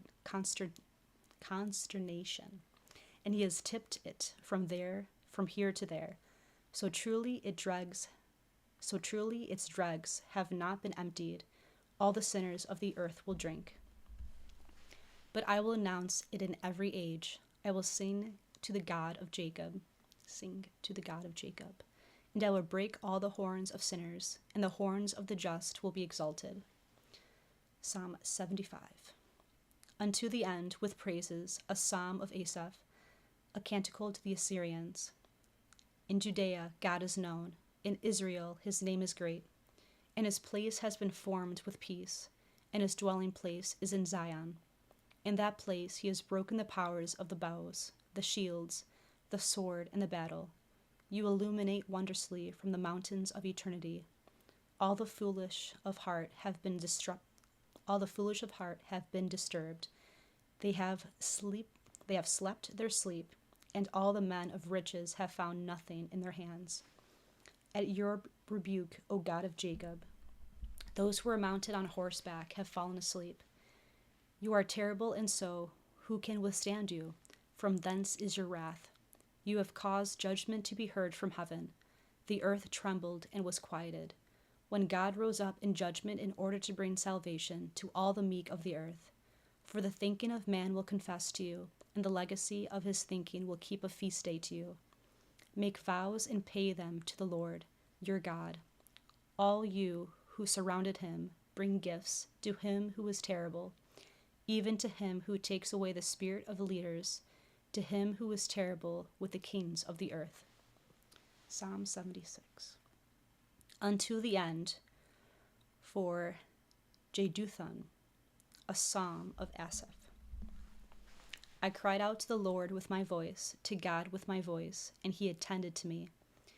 In the days of my tribulation, I sought God with my hands opposite him in the night, and I was not deceived. My soul refused to be counseled. I was mindful of God, and I was delighted, and I was distressed, and my spirit fell away. My eyes anticipated the vigils. I was disturbed, and I did not speak. I considered the days of antiquity, and I held the years of eternity in my mind. And I meditated in the night with my heart, and I was distressed, and I examined my spirit. So then, will God reject for eternity? Will he not continue to allow himself to show favor? Or will he cut off his mercy in the end, from generation to generation? And would God ever forget to be merciful? Or would he, in his wrath, restrict his mercies? And I said, now I have begun. This change is from the right hand of the Most High. I was mindful of the works of the Lord, for I will be mindful from the beginning of your wonders. And I will meditate on all your works, and I will take part in your intentions. Your way, O God, is in what is holy. Which God is great like our God? You are the God who performs miracles. You have made your virtue known among the peoples. With your arm you have redeemed your people, the sons of Jacob and of Joseph. The waters saw you, O God, the waters saw you, and they were afraid, and the depths were stirred up.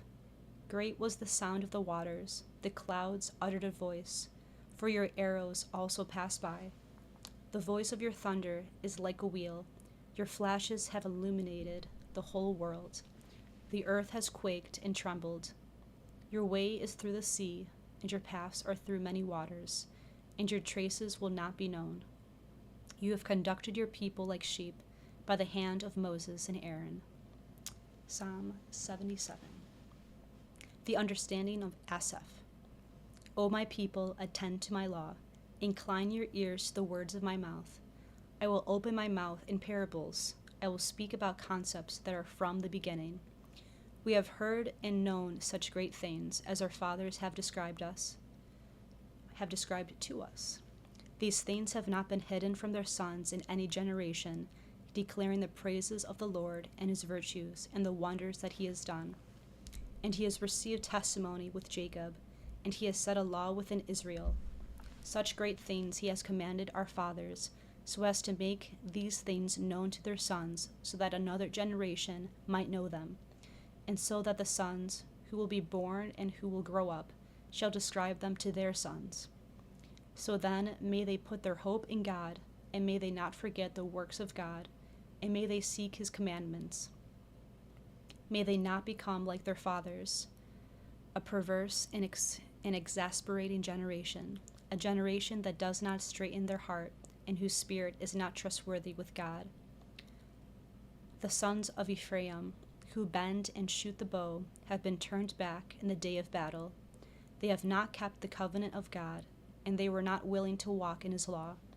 And they have been forgetful of his benefits and of his miracle, which he revealed to them. He performed miracles in the sight of their fathers, in the land of Egypt, in the field of Tanis. He broke the sea, and he led them through, and he stationed the waters as if in a vessel. And he led them with a cloud by day, and with illumination by fire throughout the night. He broke through the rock in the wasteland, and he gave them to drink as if from the great abyss. He brought forth water from the rock, and he conducted the waters as if they were rivers. And yet they continued to sin against him. In a waterless place they provoked the Most High with resentment, and they tempted God in their hearts by asking for food according to their desires. And they spoke badly about God. They said, "Would God be able to prepare a table in the desert?" He struck the rock, and so waters flowed, and the torrents flooded. But would even he be able to provide bread, or provide a table for his people? Therefore the Lord heard, and he was dismayed, and a fire was kindled within Jacob, and an anger ascended into Israel. For they neither put their trust in God, nor did they hope in his salvation.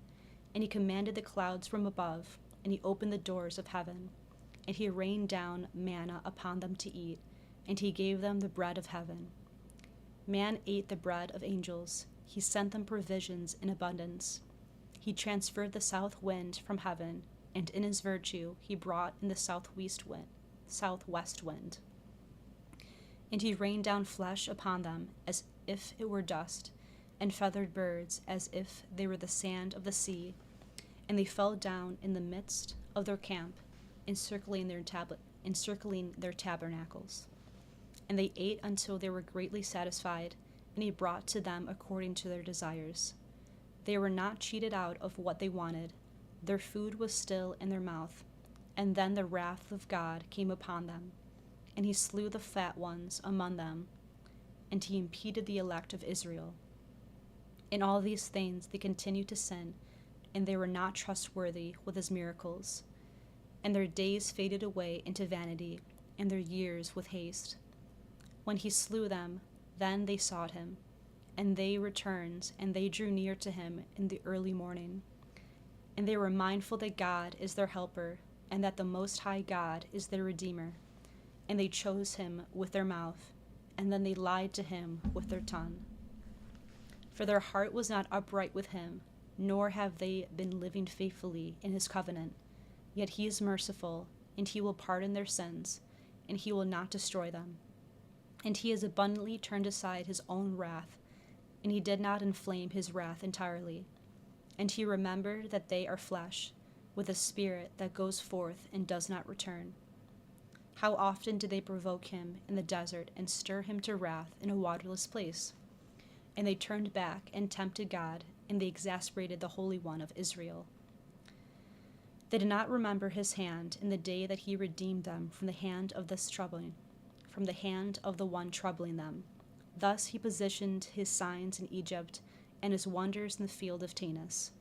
And he turned their rivers into blood, along with their rain showers, so that they could not drink. He sent among them the common fly, and it devoured them, and the frog, and it scattered them. And he gave up their fruits to mold, and their labors to the locust. And he slew their vineyards with hail, and their mulberry trees with severe frost. And he delivered their cattle to the hail, and their possessions to the fire. And he sent the wrath of his indignation among them, indignation and wrath and tribulation sent forth by evil angels. He made way for the path of his anger. He did not spare their souls from death, and he enclosed their beast of burden in death. And he struck all the firstborn in the land of Egypt, the firstfruits of all their labor in the tabernacles of Ham. And he took away his own people like sheep, and he led them through the wilderness like a flock. And he led them out in hope, and they did not fear, and the sea covered their enemies. And he led them to the mountain of his sanctification, the mountain that his right hand had acquired. And he cast out the Gentiles before their face, and he divided their land by lot to them, with a line of distribution. And he caused the tribes of Israel to dwell in their tabernacles. Yet they tempted and aggravated God Most High, and they did not keep his testaments. And they turned themselves aside, and they did not serve the covenant. In the same manner as their fathers, they were turned backwards, like a crooked bow. They impelled him to anger on their hills, and they provoked him to rivalry with their graven images. God listened, and he spurned them, and he reduced Israel greatly, almost to nothing. And he rejected the tabernacle of Shiloh, his tabernacle where he had dwelt among men.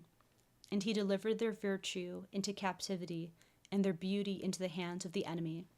And he enclosed his people with the sword, and he spurned his inheritance. Fire consumed their young men, and their virgins were not laminated. Their priest fell by the sword, and their widows did not weep. And the Lord was awakened, as if out of sleep, and like a wonderful man impaired by wine. And he struck his enemies on the back. He gave them over to everlasting disgrace. And he rejected the tabernacle of Joseph, and he did not choose the tribe of Ephraim. But he chose the tribe of Judah, Mount Zion, which he loved. And he built up his sanctuary, like a single-horned beast, in the land that he found for all ages. And he chose his servant David, and he took him from the flocks of the sheep. He received him from following the ewes with their young, in order to pasture Jacob his servant, and Israel his inheritance. And he fed them with the innocence of his heart, and he led them with the understanding of his hands. Psalm chapter 78. A psalm of Asaph. O God, the Gentiles have entered into your inheritance. They have polluted your holy temple. They have set Jerusalem as a place to tend fruit trees. They have placed the dead bodies of your servants as food for the birds of the sky, the flesh of your saints for the beasts of the earth. They have poured out their blood like water all around Jerusalem, and there was no one who would bury them. We have become a disgrace to our neighbors, an object of ridicule and mockery to those who are around us. How long, O Lord, will you be angry until the end? Will your zeal be kindled like a fire? Pour out your wrath among the Gentiles who have not known you, and upon the kingdoms that have not invoked your name. For they have devoured Jacob, and they have desolated his place. Do not remember our iniquities of the past. May your mercies quickly intercept us, for we have become exceedingly poor. Help us, O God, our Savior, and free us, Lord, for the glory of your name, and forgive us our sins for the sake of your name. Let them not say among the Gentiles, where is their God? And may your name become known among the nations before our eyes. For the retribution of your servant's blood, which has been poured out, may the groins of the shackled enter before you. According to the greatness of your arm, take possession of the sons of those who have been killed. And repay our neighbors sevenfold within their sinews. It is the reproach of the same ones who brought reproach against you, O Lord. But we are your people and the sheep of your pasture. We will give thanks to you in all ages. From generation to generation, we will announce your praise. Psalm 79. Until the end for those who will be changed, the testimony of Asaph, a psalm. The one who reigns over Israel, be attentive, for you lead Joseph like a sheep. The one who sits upon the cherubim, shine forth in the presence of Ephraim, Benjamin, and Manasseh. Awaken your power and draw near, so as to accomplish our salvation. Convert us, O God, and reveal your face, and we will be saved.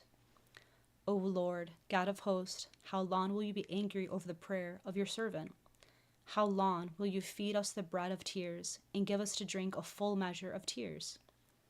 You have set us as a contradiction to our neighbors, and our enemies have ridiculed us. O God of hosts, convert us, and reveal your face, and we will be saved. You have transferred a vineyard from Egypt. You have cast out the Gentiles and planted it. You were the leader of the journey in its sight. You planted its roots, and it filled the earth. Its shadow covered the hills, and its branches covered the cedars of God. It extended its new branches even to the sea, and its new seedlings even to the river. So then, why have you destroyed its walls, so that all those who pass by the way gather its grapes? The wild boar of the forest has trampled it, and a single wild beast has laid waste to it. Turn back, O God of hosts. Look down from heaven and see and visit this vineyard, and complete what your right hand has planted, and look upon the Son of Man, whom you have confirmed for yourself. Whatever has been set on fire and dug under will perish at the rebuke of your countenance. Let your hand be over the man on your right, and over the Son of Man, whom you have confirmed for yourself. For we do not depart from you, and you will revive us, and we will invoke your name. O Lord, God of hosts, convert us, and reveal your face, and we will be saved. Psalm 80. Unto the end, for the wine and oil presses, a psalm of Asaph himself. Exult before God our helper, sing joyfully to the God of Jacob. Take up a psalm and bring forth the timbrel, a pleasing psalter with stringed instruments. Sound the trumpet at the new moon, on the noteworthy day of your solemnity. For it is a precept in Israel and a judgment for the God of Jacob. He set it as a testimony with Joseph when he went out of the land of Egypt. He heard a tongue that he did not know. He turned the burdens away from his back. His hands have been a slave to baskets. You called upon me in tribulation, and I freed you. I heard you within the hidden tempest. I tested you with waters of contradiction. My people, listen, and I will call you to testify. If, O Israel, you will pay heed to me, then there will be no new God among you, nor will you adore a foreign God. For I am the Lord your God, who led you out of the land of Egypt. Widen your mouth, and I will fill it. But my people did not hear my voice, and Israel was not attentive to me. And so I sent them away according to the desires of their heart.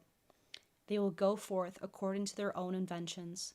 If my people have heard me, if Israel has walked in my ways, I would have humbled their enemies, as if it were nothing, and I would have sent my hand upon those who troubled them.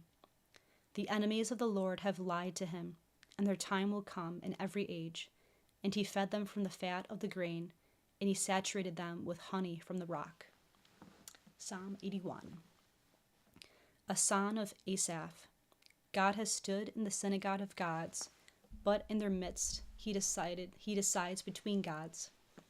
How long will you judge unjustly and favor the faces of sinners? Judge for the indignant and the orphan. Do justice to the humble and the poor. Rescue the poor and free the needy from the land, and free the needy from the hand of the sinner. They did not know and did not understand. They wander in darkness. All the foundations of the earth will be moved.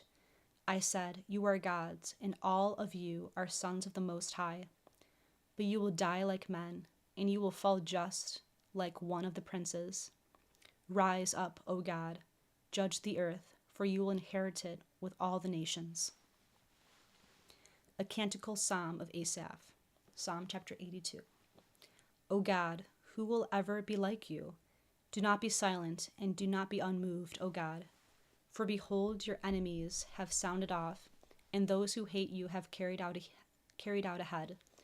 They have acted with malice in counsel over your people, and they have plotted against your holy ones. They have said, come, let us scatter them from the nations, and not allow the name of Israel to be remembered any longer. For they plotted unanimously. joined together against you. They ordained a covenant. The tabernacle of Edomites and Ishmaelites and Moab and the Hagarites and Jebal and Ammon and Amalek, the foreigners among the inhabitants of Tyre. For even Asher comes with them. They have become the helpers of the sons of Lot. Do to them as you did to Midian and Sisera, just as to Jabin, and at the torrent of Kishon. They perished at Endor, and they became like the dung of the earth. Set their leaders to be like Oreb, and Zeb, and Zebah, and Zalmunna, all their leaders who said, "Let us possess the sanctuary of God for an inheritance."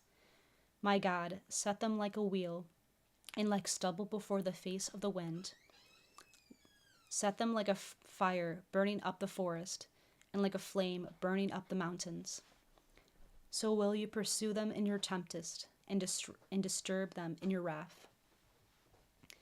Fill their faces with shame, and they will seek your name, O Lord. Let them be ashamed and troubled from age to age, and let them be confounded and perish.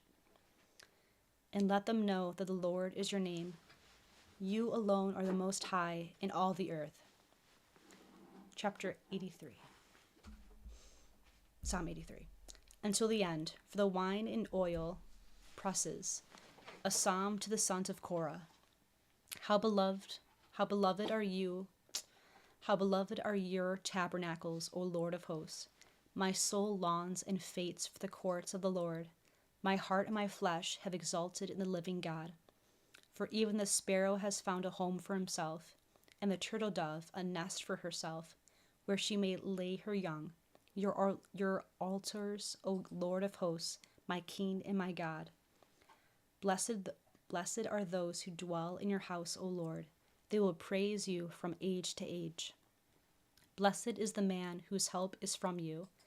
In his heart he has disposed to ascend from the valley of tears, from the place which he has determined.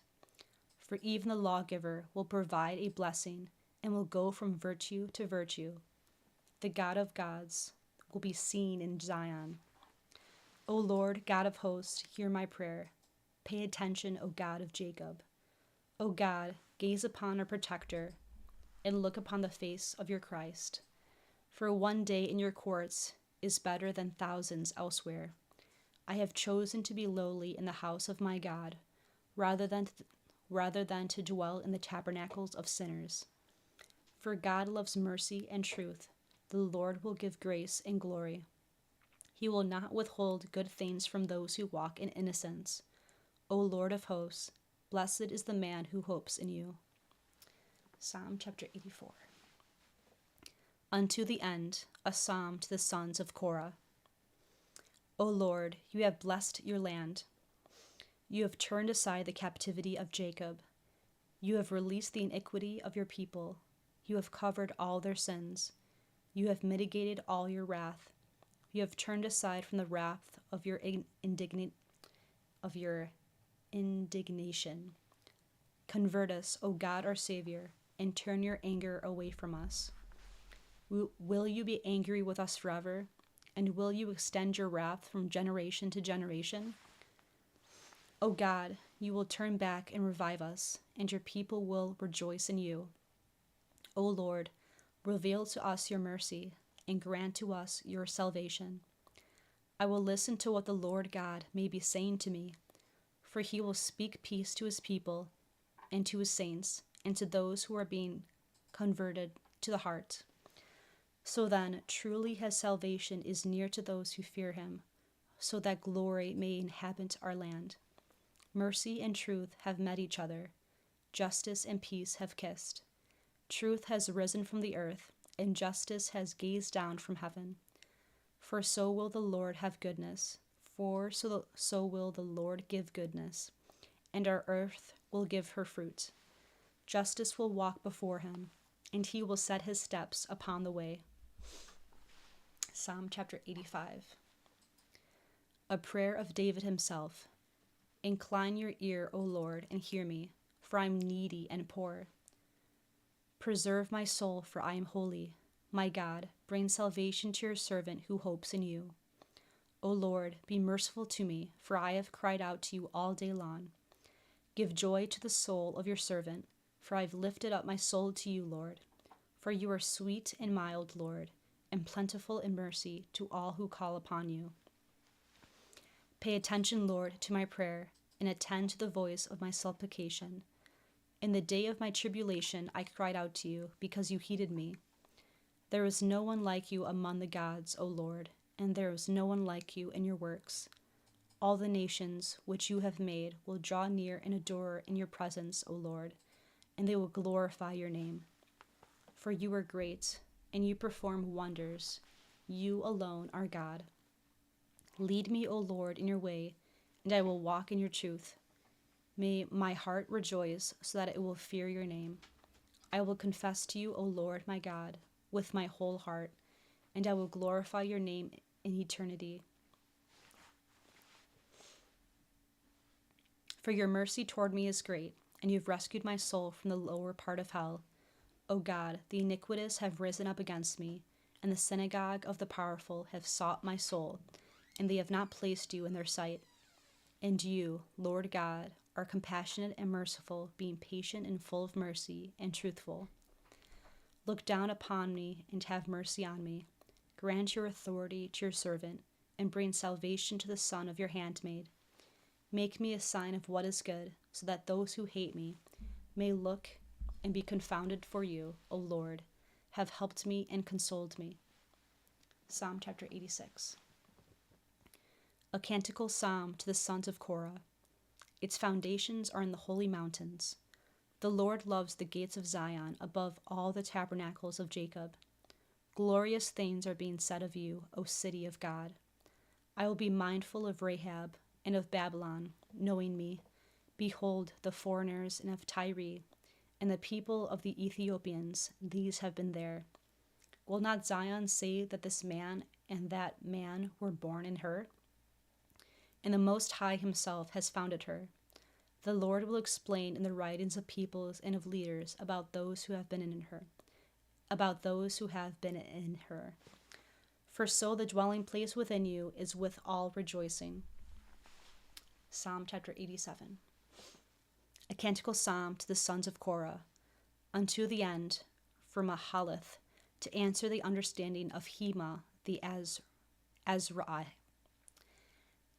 Ezrahite. O Lord, God of my salvation, I have cried out day and night in your presence. Let my prayer enter in your sight. Incline your ear to my petition. For my soul has been filled with evils, and my life has drawn near to hell. I am considered to be among those who will descend into the pit. I have become like a man without assistance, idle among the dead. I am like the wounded sleeping in sepulchres, whom you have no longer remember,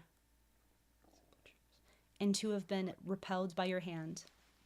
They have lain me in the lower pit, in dark places, in the shadow of death. Your fury has been confirmed over me, and you have brought all your waves upon me. You have sent my acquaintances far from me. They have set me as an abomination to themselves. I was handed over, yet I did not depart. My eyes languished before destitution. All day long I cried out to you, O Lord. I stretched out my hands to you. Will you perform wonders for the dead? Or will physicians raise to life and so confess to you? Could anyone declare your mercy in the sepulchre, or your truth from within perdition? Will your wonders be known in the darkness, or your justice in the land of oblivion? And I have cried out to you, O Lord, and in early morning my prayer will come before you. Lord, why do you reject my prayer? Why do you turn your face away from me? I am poor, and I have been amid hardships from my youth. And though I have been exalted, I am humbled and disturbed. Your wrath has crossed into me, and your terrors have disturbed me. They have surrounded me like water all day long. They have surrounded me all at once. Friend and neighbor and my acquaintances, you have sent far away from me, away from my misery. Away from misery. Psalm chapter 88. the understanding of Ethan the Ezrahite. I will sing the mercies of the Lord in eternity. I will announce your truth with my mouth from generation to generation. For you have said, mercy will be built in the heavens unto eternity. Your truth will be prepared there. I have set up a covenant with my elect. I have sworn to David my servant. I will prepare your offspring even in eternity. And I will build up your throne from generation to generation. The heavens will confess your miracles, Lord, and also your truth in the church of the saints. For who among the clouds is equal to the Lord? Who among the sons of God is like God? God is glorified by the counsel of the saints. He is great and terrible above all those who are around him. O Lord, God of hosts, who is like you? You are powerful, Lord, and your truth is all around you. You rule over the power of the sea, and you even mitigate the movement of its waves. You have humbled the arrogant one, like one who has been wounded. You have scattered your enemies with the arm of your strength. Yours are the heavens, and yours is the earth. You founded the whole world in all its fullness. You created the north and the sea. Tabor and Hermon will exult in your name. Your arm acts with power. Let your hand be strengthened, and let your right hand be exalted. Justice and judgment are the preparation of your throne. Mercy and truth will precede your face. Blessed is the people that knows jubilation. They will walk in the light of your countenance, O Lord, and they will exalt in your name all day long, and they will be exalted in your justice. For you are the glory of their virtue, and in your goodness our horn will be exalted. For our assumption is of the Lord, and it is of our King, the Holy One of Israel. Then you spoke in a vision to your holy ones, and you said, I have stationed help with the powerful one, and I have exalted the elect one for my people. I have found my servant David. I have anointed him with my holy oil. For my hand will assist him, and my arm will fortify him. The enemy will have no advantage over him, nor will the son of iniquity be positioned to harm him. And I will cut down his enemies before his face, and those who hate him I will turn to flight. In my truth and my mercy will be with him, and his horn will be exalted in my name. And I will place his hand on the sea and his right hand on the rivers. He will invoke me. You are my Father, my God, and the support of my salvation. And I will make him the firstborn, preeminent before the kings of the earth. I will preserve my mercy for him eternally, and my covenant for him faithfully. And I will set his offspring from generation to generation, and his throne like the days of heaven. But if his sons abandon my law, and if they do not walk in my judgments, if they profane my justices, and if they do not keep my commandments, I will visit their iniquities with a rod, and their sins with a beating. But I will not scatter my mercy from him, and I will not do harm to my truth, and I will not profane my covenant, and I will not make void that which proceeds from my lips. I have sworn by my holiness one time, I will not lie to David. His offspring will remain for eternity, and his throne will be like the sun in my sight, and like the moon, it is perfected in eternity, and it is a faithful witness in heaven. Yet truly you have rejected and despised, you have pushed away my Christ. You have overthrown the covenant of your servant. You have profaned his sanctuary on earth. You have destroyed all his fences. You have made his territory dreadful. All who pass by the way have plundered him. He has become a disgrace to his neighbors. You have exalted the right hand of those who oppress him, and have brought joy to all his enemies. You have diverted the help of his sword, and you have not assisted him in battle. You have torn him away from the cleansing, and you have smashed his throne down to the ground. You have reduced the days of his time. You have flooded him with confusion. How long, O Lord? Will you turn away unto the end? Will your wrath flare up like a fire? Remember what my substance is, For could you really have appointed all the sons of men in vain? Who is the man that will live, and yet not see death? Who will rescue his own soul from the hand of the underworld? O Lord, where are your mercies of antiquity, just as you swore to David in your truth? Be mindful, O Lord, of the disgrace of your servants, which I have sustained in my sinews among many nations. With these your enemies have reproached you, O Lord. With these they have reproached the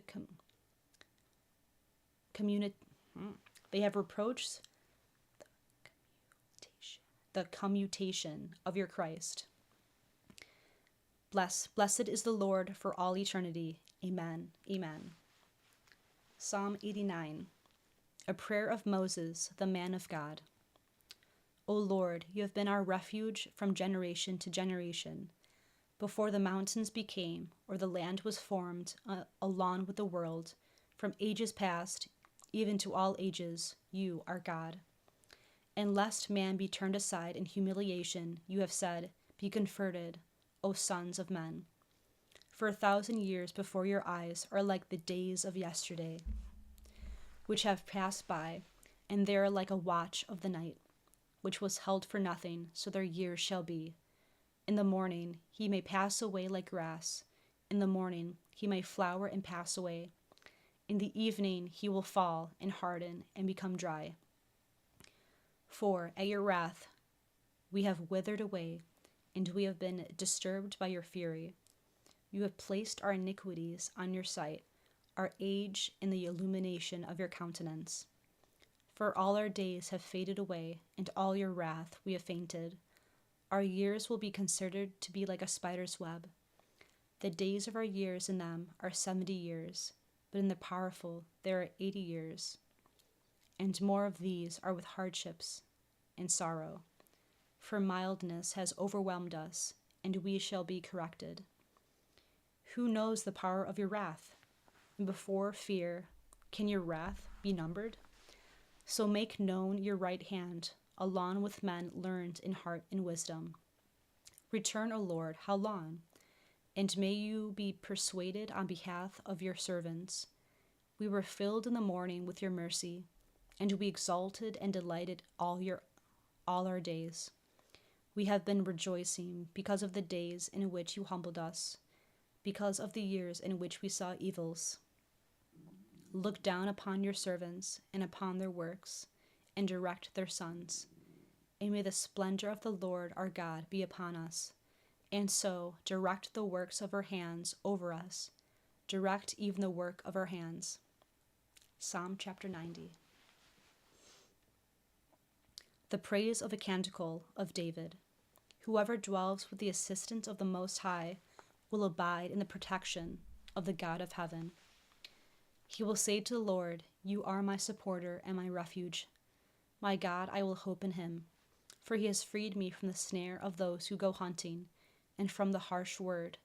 He will overshadow you with his shoulders, and you will hope under his wings. His truth will surround you with a shield. You will not be afraid before the terror of the night, before the arrow flying in the day, before the troubles that wander in the darkness, nor of invasion in the midday demon. 1,000 will fall before your side, and 10,000 before your right hand, yet it will not draw near to you. So then, truly, you will consider with your eyes, and you will see the retribution of sinners. For you, O Lord, are my hope. You have set the Most High as your refuge. Disaster will not draw near to you, and the scourge will not approach your tabernacle. For he has given his angels charge over you, so as to preserve you in all your ways. With their hands they will carry you, lest you hurt your foot against a stone. You will walk over the asp and the king of serpents, and you will trample the lion and the dragon. Because he has hoped in me, I will free him. I will protect him because he has known my name. He will cry out to me, and I will heed him. I am with him in tribulation. I will rescue him, and I will glorify him. I will fill him with length of days, and I will reveal to him my salvation. Psalm chapter 91. A canticle psalm. On the day of the Sabbath, it is good to confess to the Lord and to sing psalms to your name, O Most High, to announce your mercy in the morning and your truth throughout the night. Upon the 10 strings, upon the psaltery, with a canticle, upon stringed instruments. For you, O Lord, have delighted me with your doings, and I will exult in the works of your hands. How great are your works, O Lord! Your thoughts have been made exceedingly deep. A foolish man will not know these things, and a senseless one will not understand. When sinners will have risen up like grass, and when all those who work iniquity will have appeared, that they shall pass away, age after age. But you, O Lord, are the Most High for all eternity. For behold your enemies, O Lord, for behold, your enemies will perish, and all those who work iniquity will be dispersed. And my horn will be exalted like that of the single-horned beast, and my old age will be exalted in fruitful mercy. And my eye has looked down upon my enemies, and my ear will hear of the malignant rising up against me. The just one will flourish like the palm tree. He will be multiplied like the cedar of Lebanon. Those planted in the house of the Lord will flourish in the courts of the house of our God.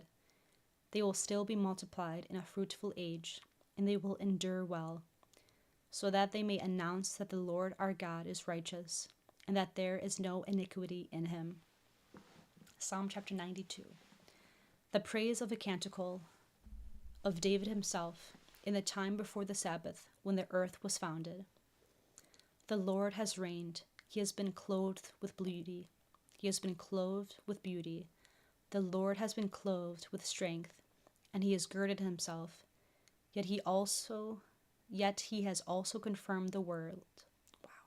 Yet he has also confirmed the world, which will not be moved. My throne is prepared from old. You are from everlasting. The floods have lifted up, O Lord. The floods have lifted up their voice. The floods have lifted up their waves before the noise of many waters. Wondrous are the surges of the sea. Wondrous is the Lord on high. Your testimonies have been made exceedingly trustworthy. Sanctify befits your house, O Lord, with length of days. Psalm chapter 93. A psalm of David himself, the 4th Sabbath. The Lord is the God of retribution. The God of retribution acts in order to deliver. Lift yourself up, for you judge the earth. Repay the arrogant with retribution. How long will sinners, O Lord, how long will sinners glory? How long will they utter and speak iniquity? How long will all who work injustice speak out? They have humiliated your people, O Lord, and they have harassed your inheritance. They have executed the widow and the new arrival, and they have slaughtered the orphan. And they have said, the Lord will not see, nor will the God of Jacob understand. Understand, you senseless ones among the people, and be wise at last, you foolish ones. He who formed the ear, will he not hear? And he who forged the eye, does he not look closely?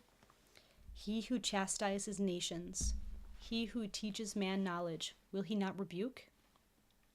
The Lord knows the thoughts of men, that these are in vain. Blessed is the man whom you will instruct, O Lord, and you will teach him from your law. So may you soothe him from the evil days, until a pit may be dug for sinners. For the Lord will not drive away his people, and he will not abandon his inheritance, even until the time when justice is being converted into judgment, and when those who are close to justice are all those who are upright of heart. Who will rise up with me against the malignant? Or who will stand with me against the workers of iniquity? Except that the Lord assisted me, my soul almost would have dwelt in hell. If I ever said, my foot is slipping,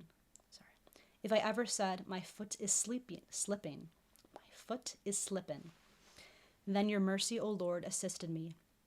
According to the multitude of my sorrows in my heart, your consolations have given joy to my soul. Does the seat of iniquity adhere to you? You who contrive hardship within a commandment, they will hunt down the soul of the just, and they will condemn innocent blood. And the Lord has been made into a refuge for me, and my God into the assistance of my hope. And he will repay them their iniquity, and he will destroy them in their malice. The Lord our God will utterly destroy them. Psalm chapter 94. The praise of a canticle of David himself. Come, let us exult in the Lord. Let us shout joyfully to God our Savior. Let us anticipate his presence with confession, and let us sing joyfully to him with psalms. For the Lord is a great God and a great King over all gods. For his hand are all the limits of the earth, and the heights of the mountains are his. For the sea is his, and he made it, and his hands formed the dry land. Come, let us adore and fall prostrate, and let us weep before the Lord who made us. For he is the Lord our God, and we are the people of his pasture, and the sheep of his hand. If today you hear his voice, harden not your hearts. As in the provocation, according to the day of temptation in the wilderness, where your fathers tempted me, they tested me, though they had seen my works. For 40 years I was offended by that generation, and I said, these have always strayed in heart, and these have not known my ways. So I swore in my wrath, they shall not enter into my rest. Psalm chapter 95. A canticle of David himself. When the house was built after the captivity, sing to the Lord a new song. Sing to the Lord, all the earth. Sing to the Lord and bless his name. Announce his salvation from day to day. Announce his glory among the Gentiles, his miracles among all peoples. For the Lord is great and greatly to be praised. He is terrible beyond all gods. For all the gods of the Gentiles are demons, but the Lord made the heavens. Confession and beauty are in his sight. Sanctity and magnificence are in his sanctuary. Bring to the Lord, you natives of the nations. Bring to the Lord glory and honor. Bring to the Lord glory for his name. Lift up sacrifices and enter into his courts. Adore the Lord in his holy court. Let the entire earth be shaken before his face. Say among the Gentiles, the Lord has reigned, for he has even corrected the whole world, which will not be shaken. He will judge the peoples with fairness. Let the heavens rejoice, and let the earth exult. Let the sea and all its fullness be moved. The fields and all the things that are in them will be glad. Then all the trees of the forest will rejoice before the face of the Lord, for he arrives. For he arrives to judge the earth. He will judge the whole world with fairness, and the peoples with his truth. Psalm chapter 96. This is to David when his land was restored to him. The Lord has reigned, let the earth exult, let the many islands rejoice. Clouds and mist are all around him. Justice and judgment are corrections from his throne. A fire will precede him, and it will inflame his enemies all around. His lightnings have enlightened the whole world. The earth saw, and it was shaken. The mountains flowed like wax before the face of the Lord of all the earth. The heavens announced his justice, and all peoples saw his glory. May all those who adore graven images be confounded, along with those who glory in their false images. All you, his angels, adore him. Zion heard and was glad, and the daughters of Judah exulted because of your judgments, O Lord. For you are the Most High Lord over all the earth. You are greatly exalted above all gods. You who love the Lord hate evil. The Lord watches over the souls of his holy ones. He will free them from the hand of the sinner. The light has risen for the just, and joy for the upright of heart.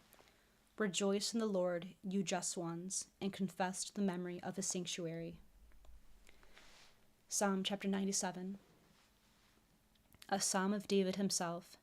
Sing to the Lord a new song, for he has performed wonders.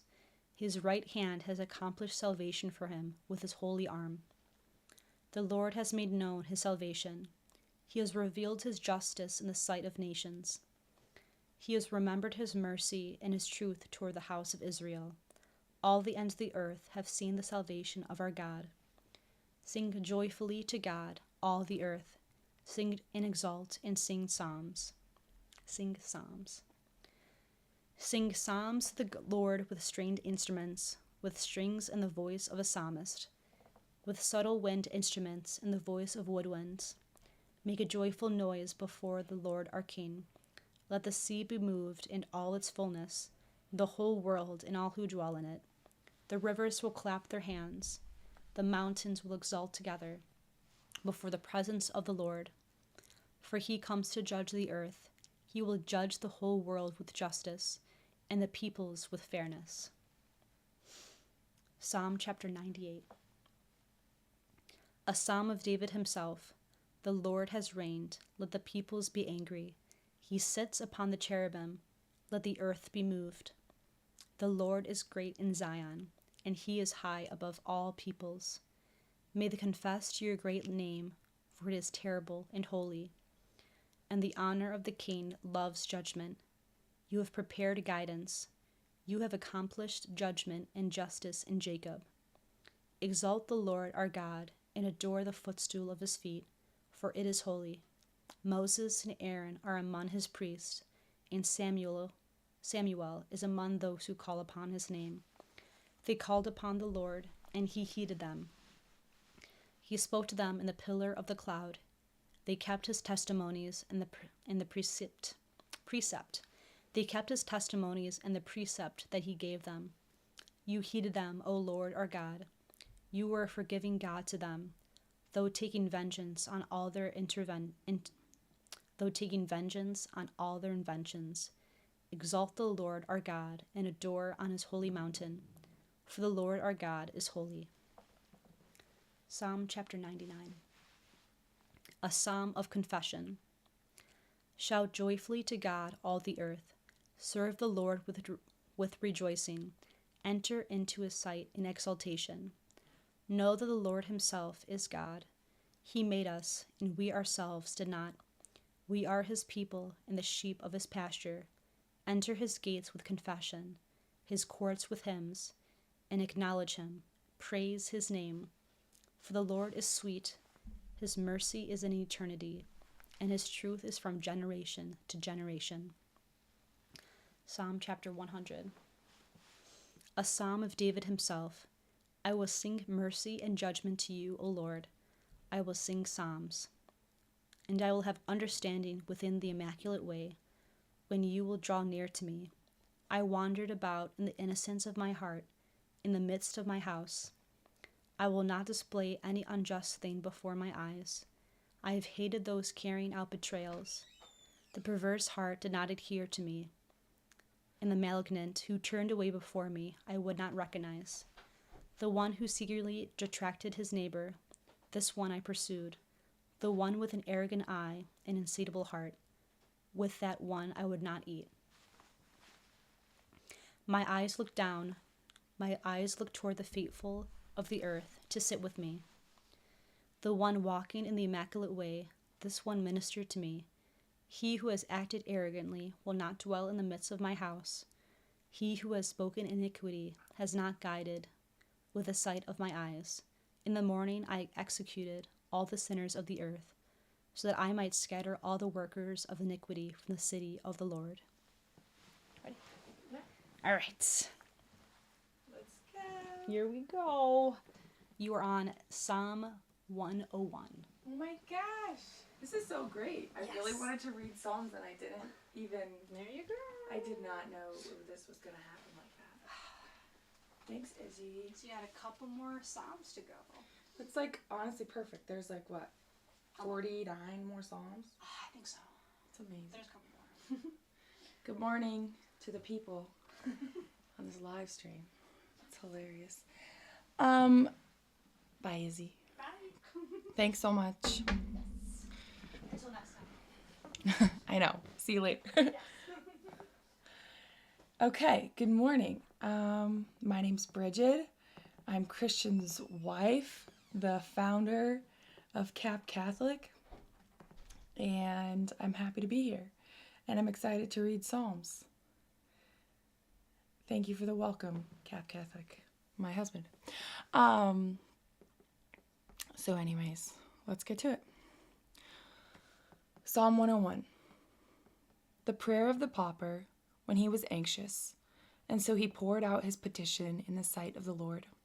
O Lord, hear my prayer, and let my outcry reach you. Do not turn your face away from me.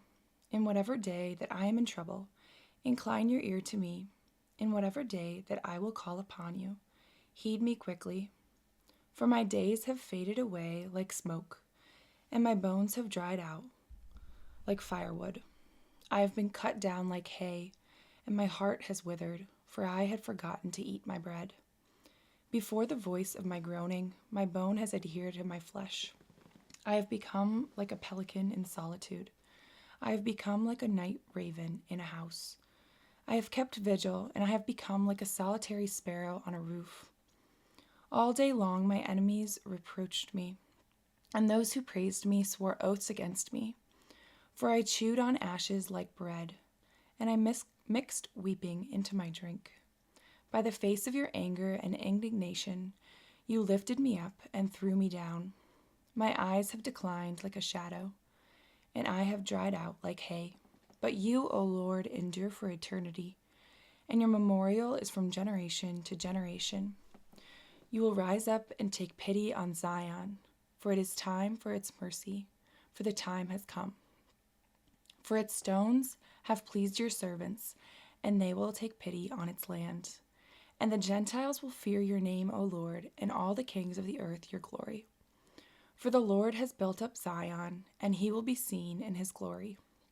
He has noticed the prayer of the humble, and he has not despised their petition.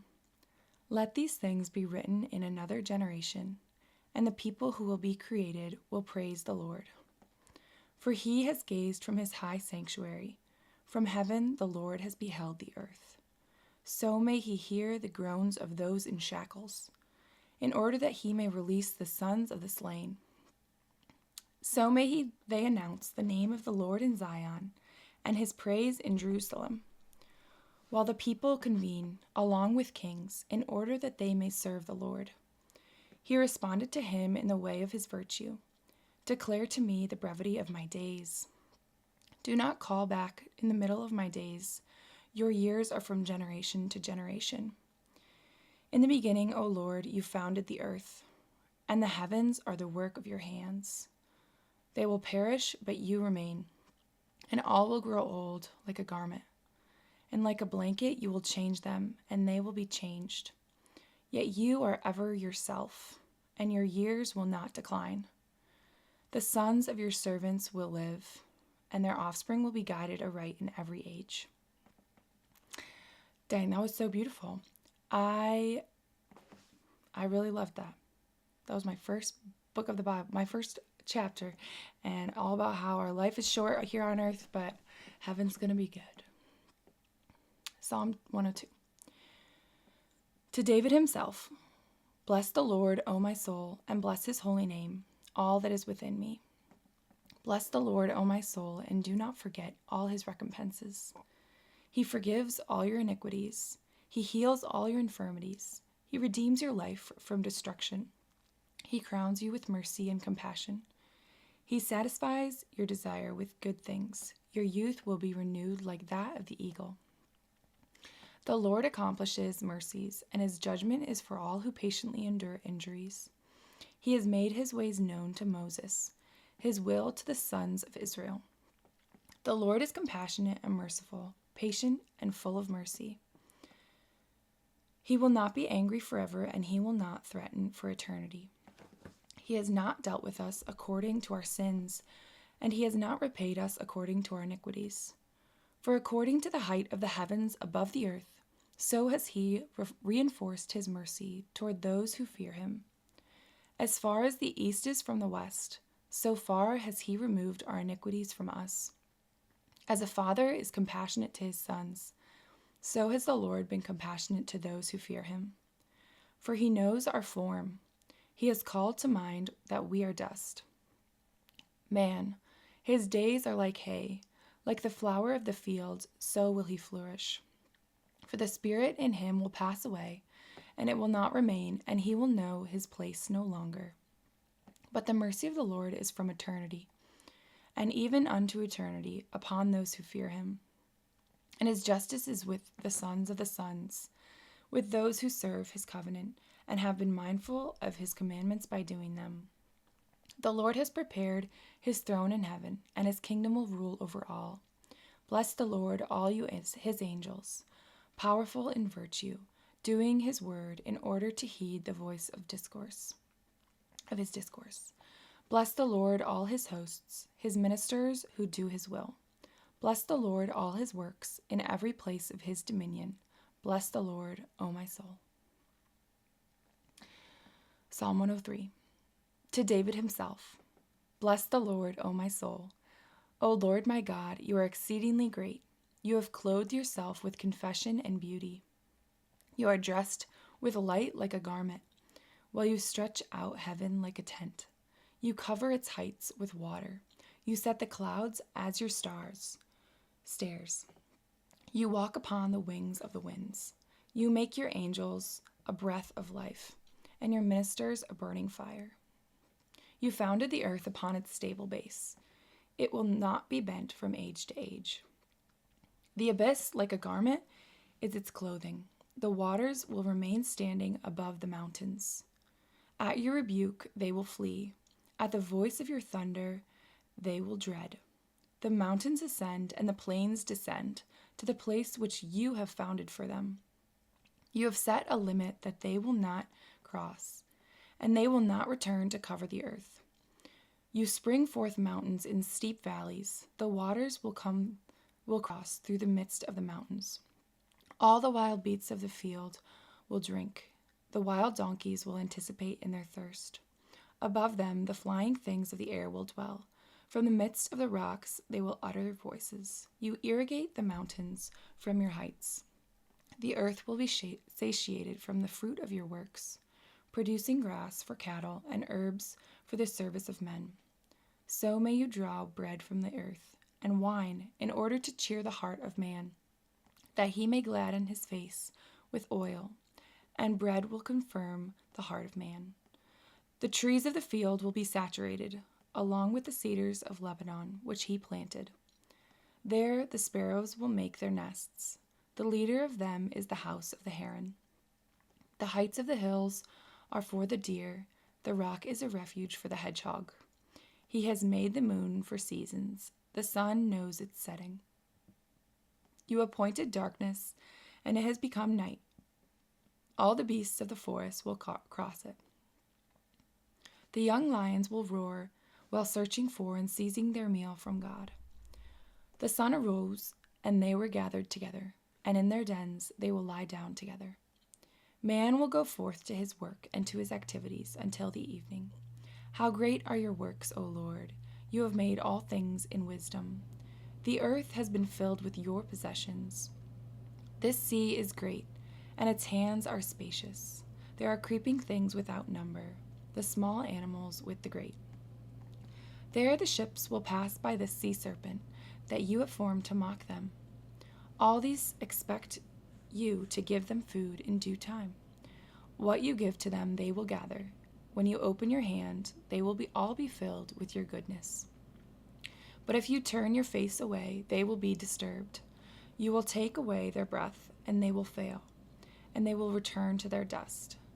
You will send forth your spirit, and they will be created, and you will renew the face of the earth. Great prayer. May the glory of the Lord be for all ages. The Lord will rejoice in his works. He considers the earth, and he makes it tremble. He touches the mountains, and they smoke. I will sing to the Lord with my life. I will sing psalms to my God as long as I am. May my speech be pleasing to him. Truly, I will take delight in the Lord. Let sinners fade away from the earth, along with the unjust, so that they may not be. Bless the Lord, O my soul.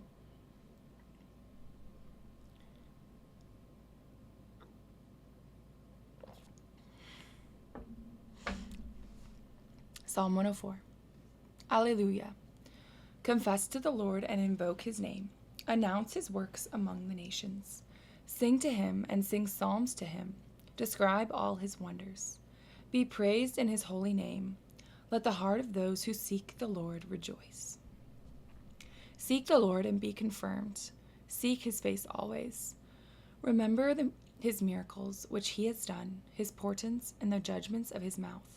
You offspring of Abraham his servant, you sons of Jacob his elect. He is the Lord our God. His judgments are throughout the entire earth. He has remembered his covenant for all ages, the word that he entrusted to 1,000 generations, which he assigned to Abraham and his oath to Isaac. And he stationed the same for Jacob with a precept, and for Israel with an eternal testament, saying, To you I will give the land of Canaan, the allotment of your inheritance. Though they may have been but a small number, very few and foreigners there, and though they passed from nation to nation and from one kingdom to another people, he allowed no man to harm them, and he reproved kings on their behalf. Do not be willing to touch my Christ, and do not be willing to malign my prophets. And he called a famine upon the land, and he crushed every fountain of the bread. He sent a man before them, Joseph, who had been sold as a slave. They humbled his feet in shackles. The iron pierced his soul. Until his word arrived, the eloquence of the Lord inflamed him. The king sent and released him. He was the ruler of the people, and he dismissed him. He established him as a master of his house and ruler of all his possessions, so that he might instruct his princes as himself and teach his elders prudence. And Israel entered into Egypt, and Jacob became a sojourner in the land of Ham. And he helped his people greatly, and he strengthened them over their enemies. He turned their heart to hate his people, and to deal deceitfully with his servants. He sent Moses, his servant, and Aaron, the one whom he chose. He placed with them signs of his word and portents in the land of Ham. He sent darkness and made it conceal, and he did not afflict them with his speech. He turned their waters into blood, and he slaughtered their fish. Their land brought forth frogs, even in the inner chambers of their kings. He spoke, and there came forth common flies and gnats in every region. He gave them a shower of hail and a burning fire in the same land. And he struck their vineyards and their fig trees, and he crushed the trees of their region. He spoke, and the locust came forth, and the caterpillar, of which there was no number. And it devoured all the grass in their land, and it consumed all the fruit of their land. And he struck all the firstborn in their land, and the firstfruits of all their labor. And he led them out with silver and gold, and there was not an infirm one among their tribes. Egypt was joyful at their departure, for the fear of them lay heavy upon them. He spread a cloud for their protection, and a fire to give them light through the night. They petitioned, and the quail came, and he satisfied them with the bread of the heaven. He ruptured the rock, and the waters flowed. Rivers gushed in the dry land, for he had called to mind his holy word, which he kept near to his servant Abraham. And he led forth his people in exultation, and his elect in rejoicing. He gave them the regions of the Gentiles, and they possessed the labors of the peoples, so that they might observe his justifications and inquire about his law.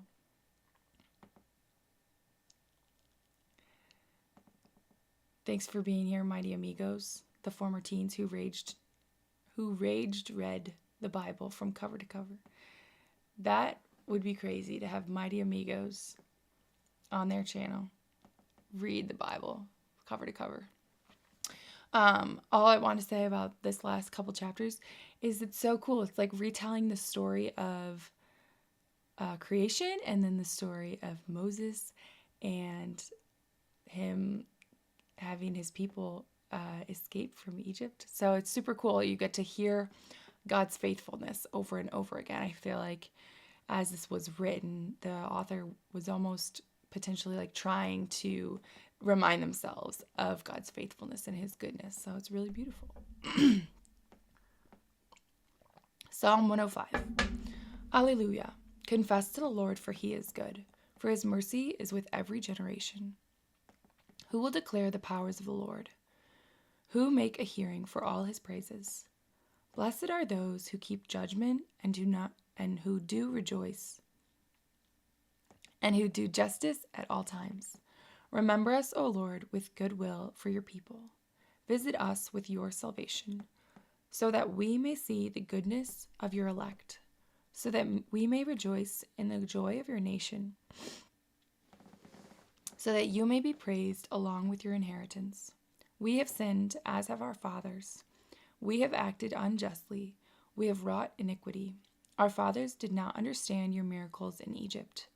They did not remember the multitude of your mercies, and they provoked you, while going up to the sea, even the Red Sea. And he saved them for the sake of his name, so that he might make known his power. And he rebuked the Red Sea, and it dried up. And he led them into the abyss, as if into a desert. And he saved them from the hand of those who hated them, and he redeemed them from the hand of the enemy. And the water covered those who troubled them. Not one of them remained. And they believed his words, and they sang his praises. As soon as they had finished, they forgot his works, and they would not endure his counsel. They coveted their desire in the desert, and they tempted God in a waterless place. And he granted to them their request, and he sent abundance into their souls. And they provoked Moses in the camp, and Aaron, the Holy One of the Lord.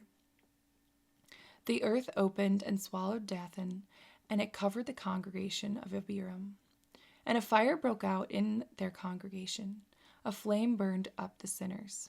And they fashioned a calf at Horeb, and they adored a graven image. And they exchanged their glory for the likeness of a calf that eats hay.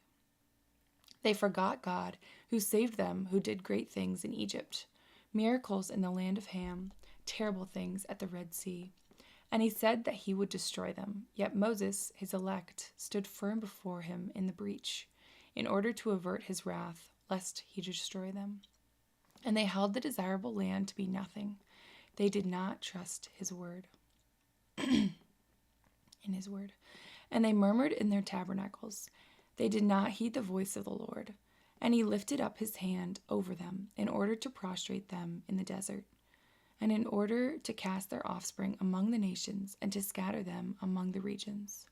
And they were initiated into Baal of Peor, and they ate the sacrifices of the dead. And they provoked him with their inventions, and ruination was multiplied in them. Then Phinehas stood up and placated him. I don't know that word, but I think it means made him calm down his wrath, something like that. And so the violent disturbance ceased, and it was reputed to him into justice from generation to generation, even forever. And they provoked him at the waters of contradiction, and Moses was afflicted because of them, for they exasperated his spirit, and so he divided them with his lips. They did not destroy the nations about which the Lord has spoken to them, and they were mixed among the Gentiles, and they learned their works, and they served their graven images, and it became a scandal to them. And they sacrificed their sons and their daughters to demons, and they shed innocent blood, the blood of their sons and their daughters, which they sacrificed to the graven images of Canaan. The land was infected with bloodshed, and was contaminated with their works, and they fornicated according to their own inventions. The Lord became furiously angry with his people, and he abhorred his inheritance. And he delivered them into the hands of the nations, and those who hated them became rulers over them. And their enemies afflicted them, and they were humbled under their hands. Many times he delivered them, yet they provoked him with their counsel, and they were brought low by their iniquities. And he saw that they were in tribulation, and he heard their prayer. And he was mindful of his covenant, and he repented according to the multitude of his mercies, and he provided for them with mercies in the sight of all those who had seized them, Save us, O Lord our God, and gather us from the nations, so that we may confess your holy name and glory in your praise. Blessed is the Lord God of Israel, from ages past even to all ages. And let all the people say, Amen, Amen. Good morning, the Zealots' Den. My favorite line from that was probably, they traded the likeness of God. This is misquoted, but they traded the likeness of God with the likeness of a cow who eats hay. It's like, okay, you're going to give up all that God's given you to be more like this animal who eats hay. It's not a better life, even though we think sometimes that it is. Psalm 106. Alleluia. Confess to the Lord, for he is good, for his mercy is with every generation. Let those who have been redeemed by the Lord say so, those whom he redeemed from the hand of the enemy and gathered from the regions, from the rising of the sun and its setting, from the north and from the sea. They wandered into solitude in a waterless place. They did not find the way of the city to be their dwelling place. They were hungry and they were thirsty. Their soul fainted within them. And they cried out to the Lord in tribulation, and he rescued them in their necessity. And he led them in the right way, so that they might go forth to a city of habitation. Let his mercies confess to the Lord, and let his miracles confess to the sons of men. For he has satisfied the empty soul, and he has satisfied the hungry soul with good things.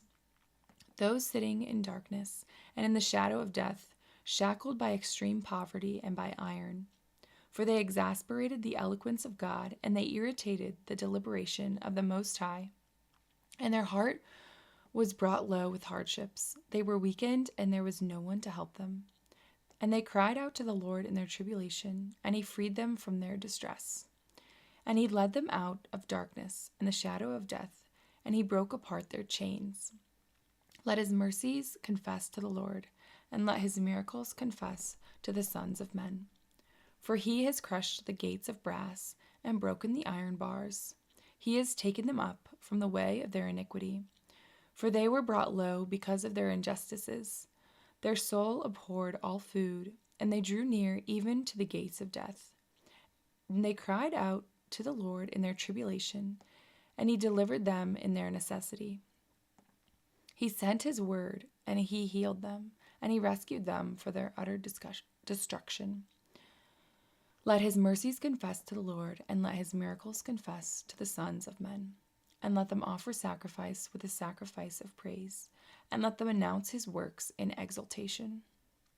Those who descend to the sea in the ships, making their livelihood in the great waters. These have seen the works of the Lord, and his wonders in the deep. He spoke, and a windstorm stood up, and its waves were exalted. They ascended even to the heavens, and they descend even to the abyss. Their soul will waste away in distress. They were troubled, and they moved like a drunkard, and all their wisdom was consumed. And they cried out to the Lord in their tribulation, and he led them out of their distress. And he replaced the storm with a breeze, and its waves were stilled.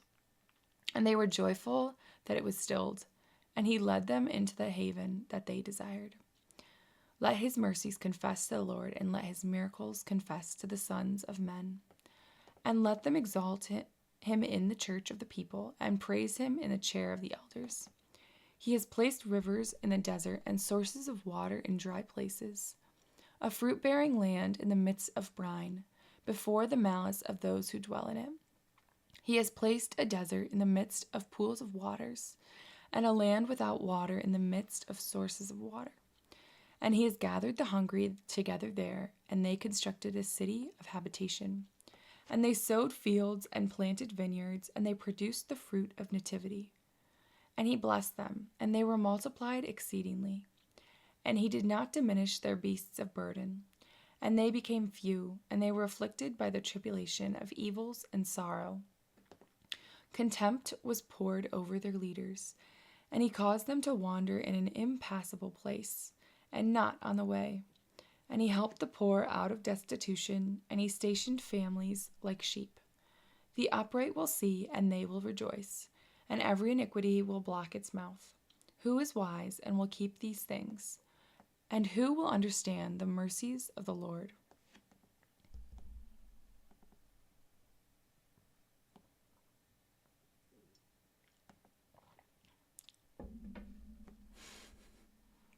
Got my decaf coffee. I just drink coffee for the vibe. Psalm 107. A canonical psalm of David himself. My heart is prepared, O God, my heart is prepared. I will sing songs and I will sing psalms in my glory. Rise up, my glory. Rise up, psalter and harp. I will arise in early morning. I will confess to you, O Lord, among the peoples, and I will sing psalms to you among the nations.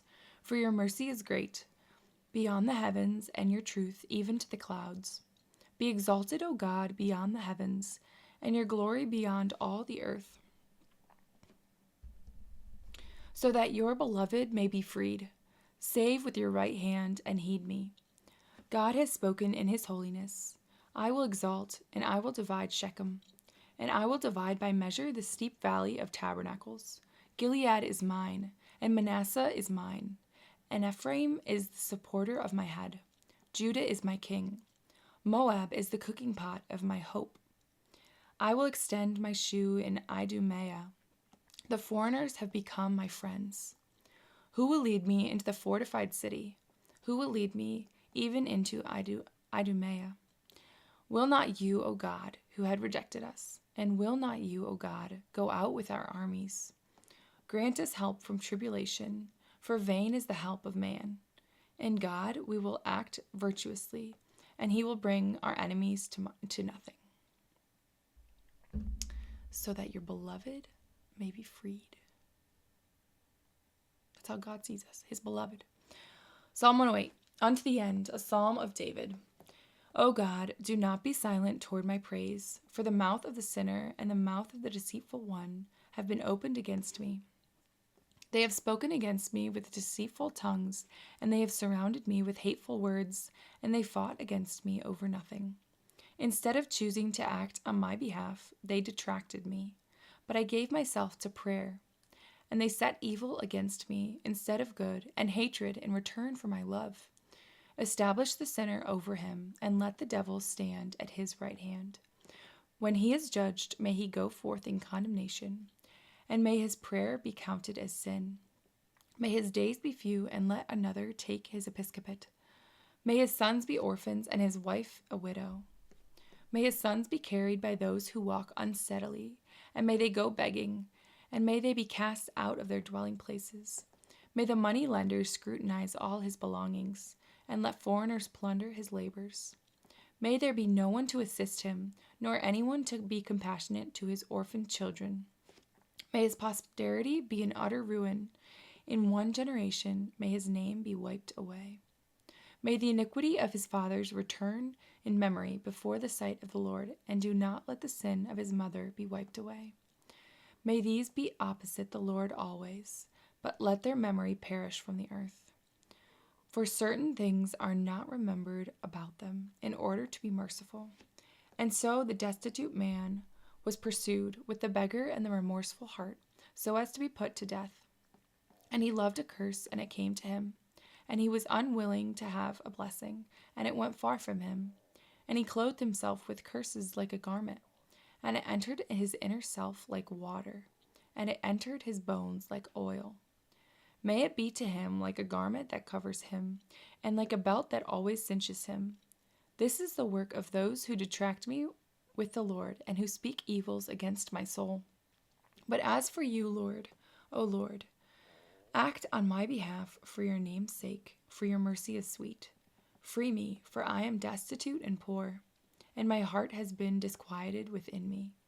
I have been taken away like a shadow when it declines, and I have been shaken off like locusts. My knees have been weakened by fasting, and my flesh has been replaced with oil, and I have become a disgrace to them. They saw me, and they shook their heads. Help me, O Lord my God.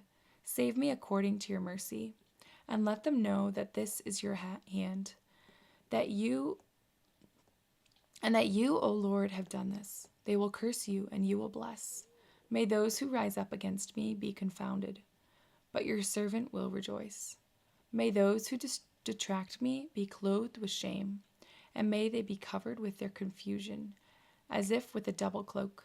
I will confess exceedingly to the Lord with my mouth, and I will praise him in the midst of the multitude, for he stands at the right hand of the poor, in order to save my soul from persecutors.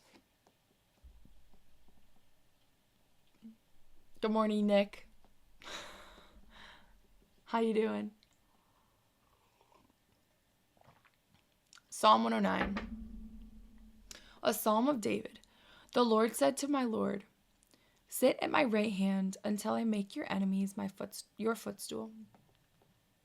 The Lord will send forth the scepter of your virtue from Zion. Rule in the midst of your enemies. It is with you from the beginning, in the day of your virtue, in the splendor of the saints. From conception before the light bearer, I begot you. The Lord has sworn, and he will not repent. You are a priest forever, according to the order of Melchizedek. The Lord is at your right hand. He has broken kings in the day of his wrath. He will judge between the nations. He will fill up ruination. He will shatter heads in the land of the many. He will drink from the torrent of the way. Because of this, he will exalt the head. Psalm 110. Alleluia. I will confess to you, O Lord, with my whole heart, in the council of the just and in the congregation. Great are the works of the Lord, exquisite in all his intentions. Confession and magnificence are his work, and his justice remains from age to age. He has created a memorial to his wonders. He is a merciful and compassionate Lord. He has given food to those who fear him. He will be mindful of his covenant in every age. He will announce the virtue of his works to his people, so that he may give them the inheritance of the nations. The works of his hands are truth and judgment. All his commands are faithful, confirmed from age to age, created in truth and fairness. He has sent redemption upon his people. He has commanded his covenant for all eternity. Holy and terrible is his name. The fear of the Lord is the beginning of wisdom. A good understanding is for all who do it. His praise remains from age to age. It's very beautiful. We just get to talk about God's goodness. Remind ourselves of God's goodness. Psalm 111. Alleluia. Of the return of Haggai and Zechariah. Blessed is the man who fears the Lord. He will prefer his commandments exceedingly. His offspring will be powerful on the earth. The generation of the upright will be blessed. Glory and wealth will be in his house, and his justice shall remain from age to age. For the upright, a light has risen up in the darkness. He is merciful and compassionate and just. Pleasing is the man who shows mercy and lends. He will order his words with judgment. For he will not be disturbed in eternity. The just one will be an everlasting memorial. He will not fear a report of disasters. His heart is prepared to hope in the Lord. His heart has been confirmed. He will not be disturbed until he looks down upon his enemies. He has distributed. He has given to the poor. His justice shall remain from age to age. His horn shall be exalted in glory. The sinner will see and become angry. He will gnash his teeth and waste away. The desire of sinners will perish. Hi, Alexander. That's so cool that we have people watching from all over. It's amazing. Psalm 112. Alleluia. Praise the Lord, children. Praise the name of the Lord. Blessed is the name of the Lord from this time forward and even forever. From the rising of the sun even to its setting, praiseworthy is the name of the Lord. The Lord is high above all nations, and his glory is high above the heavens. Who is like the Lord our God, who dwells on high, and who gazes upon the humble things in heaven and on earth?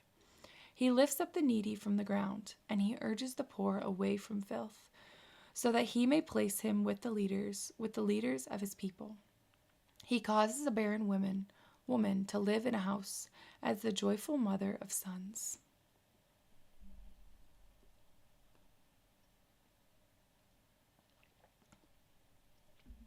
Psalm 113. Alleluia. At the departure of Israel from Egypt, the house of Jacob from the barbarous people, Judea was made his sanctuary. Israel was made his power. The sea looked, and it fled. The Jordan was turned back again. The mountains exalted like rams, and the hills like lambs among the sheep. What happened to you, O sea, so that you fled, and to you, O Jordan, so that you were turned back again? What happened to you, O mountains, so that you exalted like rams, and to you, O hills, so that you exalted like lambs among the sheep? Before the face of the Lord, the earth was moved, before the face of the God of Jacob. He converted the rock into pools of water, and the cliff into fountains of water. Not to us, O Lord, not to us, but to your name give glory. Give glory to your mercy and your truth, lest the Gentiles should say, where is their God? But our God is in heaven. All things whatsoever that he has willed, he has done. The idols of the nations are silver and gold, the works of the hands of men. They have mouths and do not speak. They have eyes and do not see. They have ears and do not hear. They have noses and do not smell. They have hands and do not feel. They have feet and do not walk. Neither will they cry out with their throat. Let those who make them become like them, along with all who trust in them. The house of Israel has hoped in the Lord. He is their helper and their protector. The house of Aaron has hoped in the Lord. He is their helper and their protector. Those who fear the Lord have hoped in the Lord. He is their helper and their protector. The Lord has been mindful of us, and he has blessed us. He has blessed the house of Israel. He has blessed the house of Aaron. He has blessed all who fear the Lord, the small with the great. May the Lord add blessings upon you and upon your sons. Blessed are you by the Lord, who made heaven and earth. The heaven of heaven is for the Lord, but the earth he has given to the sons of men. The dead will not praise you, Lord, and neither will all those who descend into hell. But we who live will bless the Lord from this time forward and even forever.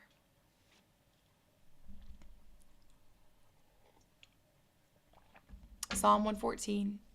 Alleluia. I have loved, therefore the Lord will heed the voice of my prayer. For he has inclined his ear to me, and in my days I will call upon him. The sorrows of death have surrounded me, and the perils of hell have found me. I have found tribulation and sorrow, and so I called upon the name of the Lord. O Lord, free my soul. Merciful is the Lord and just, and our God is compassionate. The Lord is the keeper of little ones. I was humbled, and he freed me. Turn again my soul to your rest, for the Lord has done good to you. For he has rescued my soul from death, my eyes from tears, my feet from slipping. I will please the Lord in the land of the living.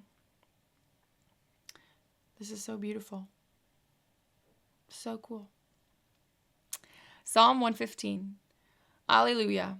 I had confidence because of what I was saying, but then I was greatly humbled. I said in my excess, every man is a liar. What shall I repay to the Lord for all the things that he has repaid to me? I will take up the cup of salvation, and I will call upon the name of the Lord. I will repay my vows to the Lord in the sight of all his people. Precious in the sight of the Lord is the death of his holy ones. O Lord, because I am your servant and the son of your handmaid, you have broken my bonds. I will sacrifice to you the sacrifice of praise, and I will invoke the name of the Lord. I will repay my vows to the Lord in the sight of all his people, in the courts of the house of the Lord, in your midst, O Jerusalem. Psalm 116. Alleluia. All nations praise the Lord. All peoples praise him. For his mercy has been confirmed over us, and the truth of the Lord remains for all eternity. A 2-verse chapter. How crazy is that? I don't know if that happens anywhere else in the Bible. Only 2 verses. That's so short. Psalm 117. Alleluia. Confess to the Lord, for he is good, for his mercy is forever. Let Israel now say, for he is good, for his mercy is forever.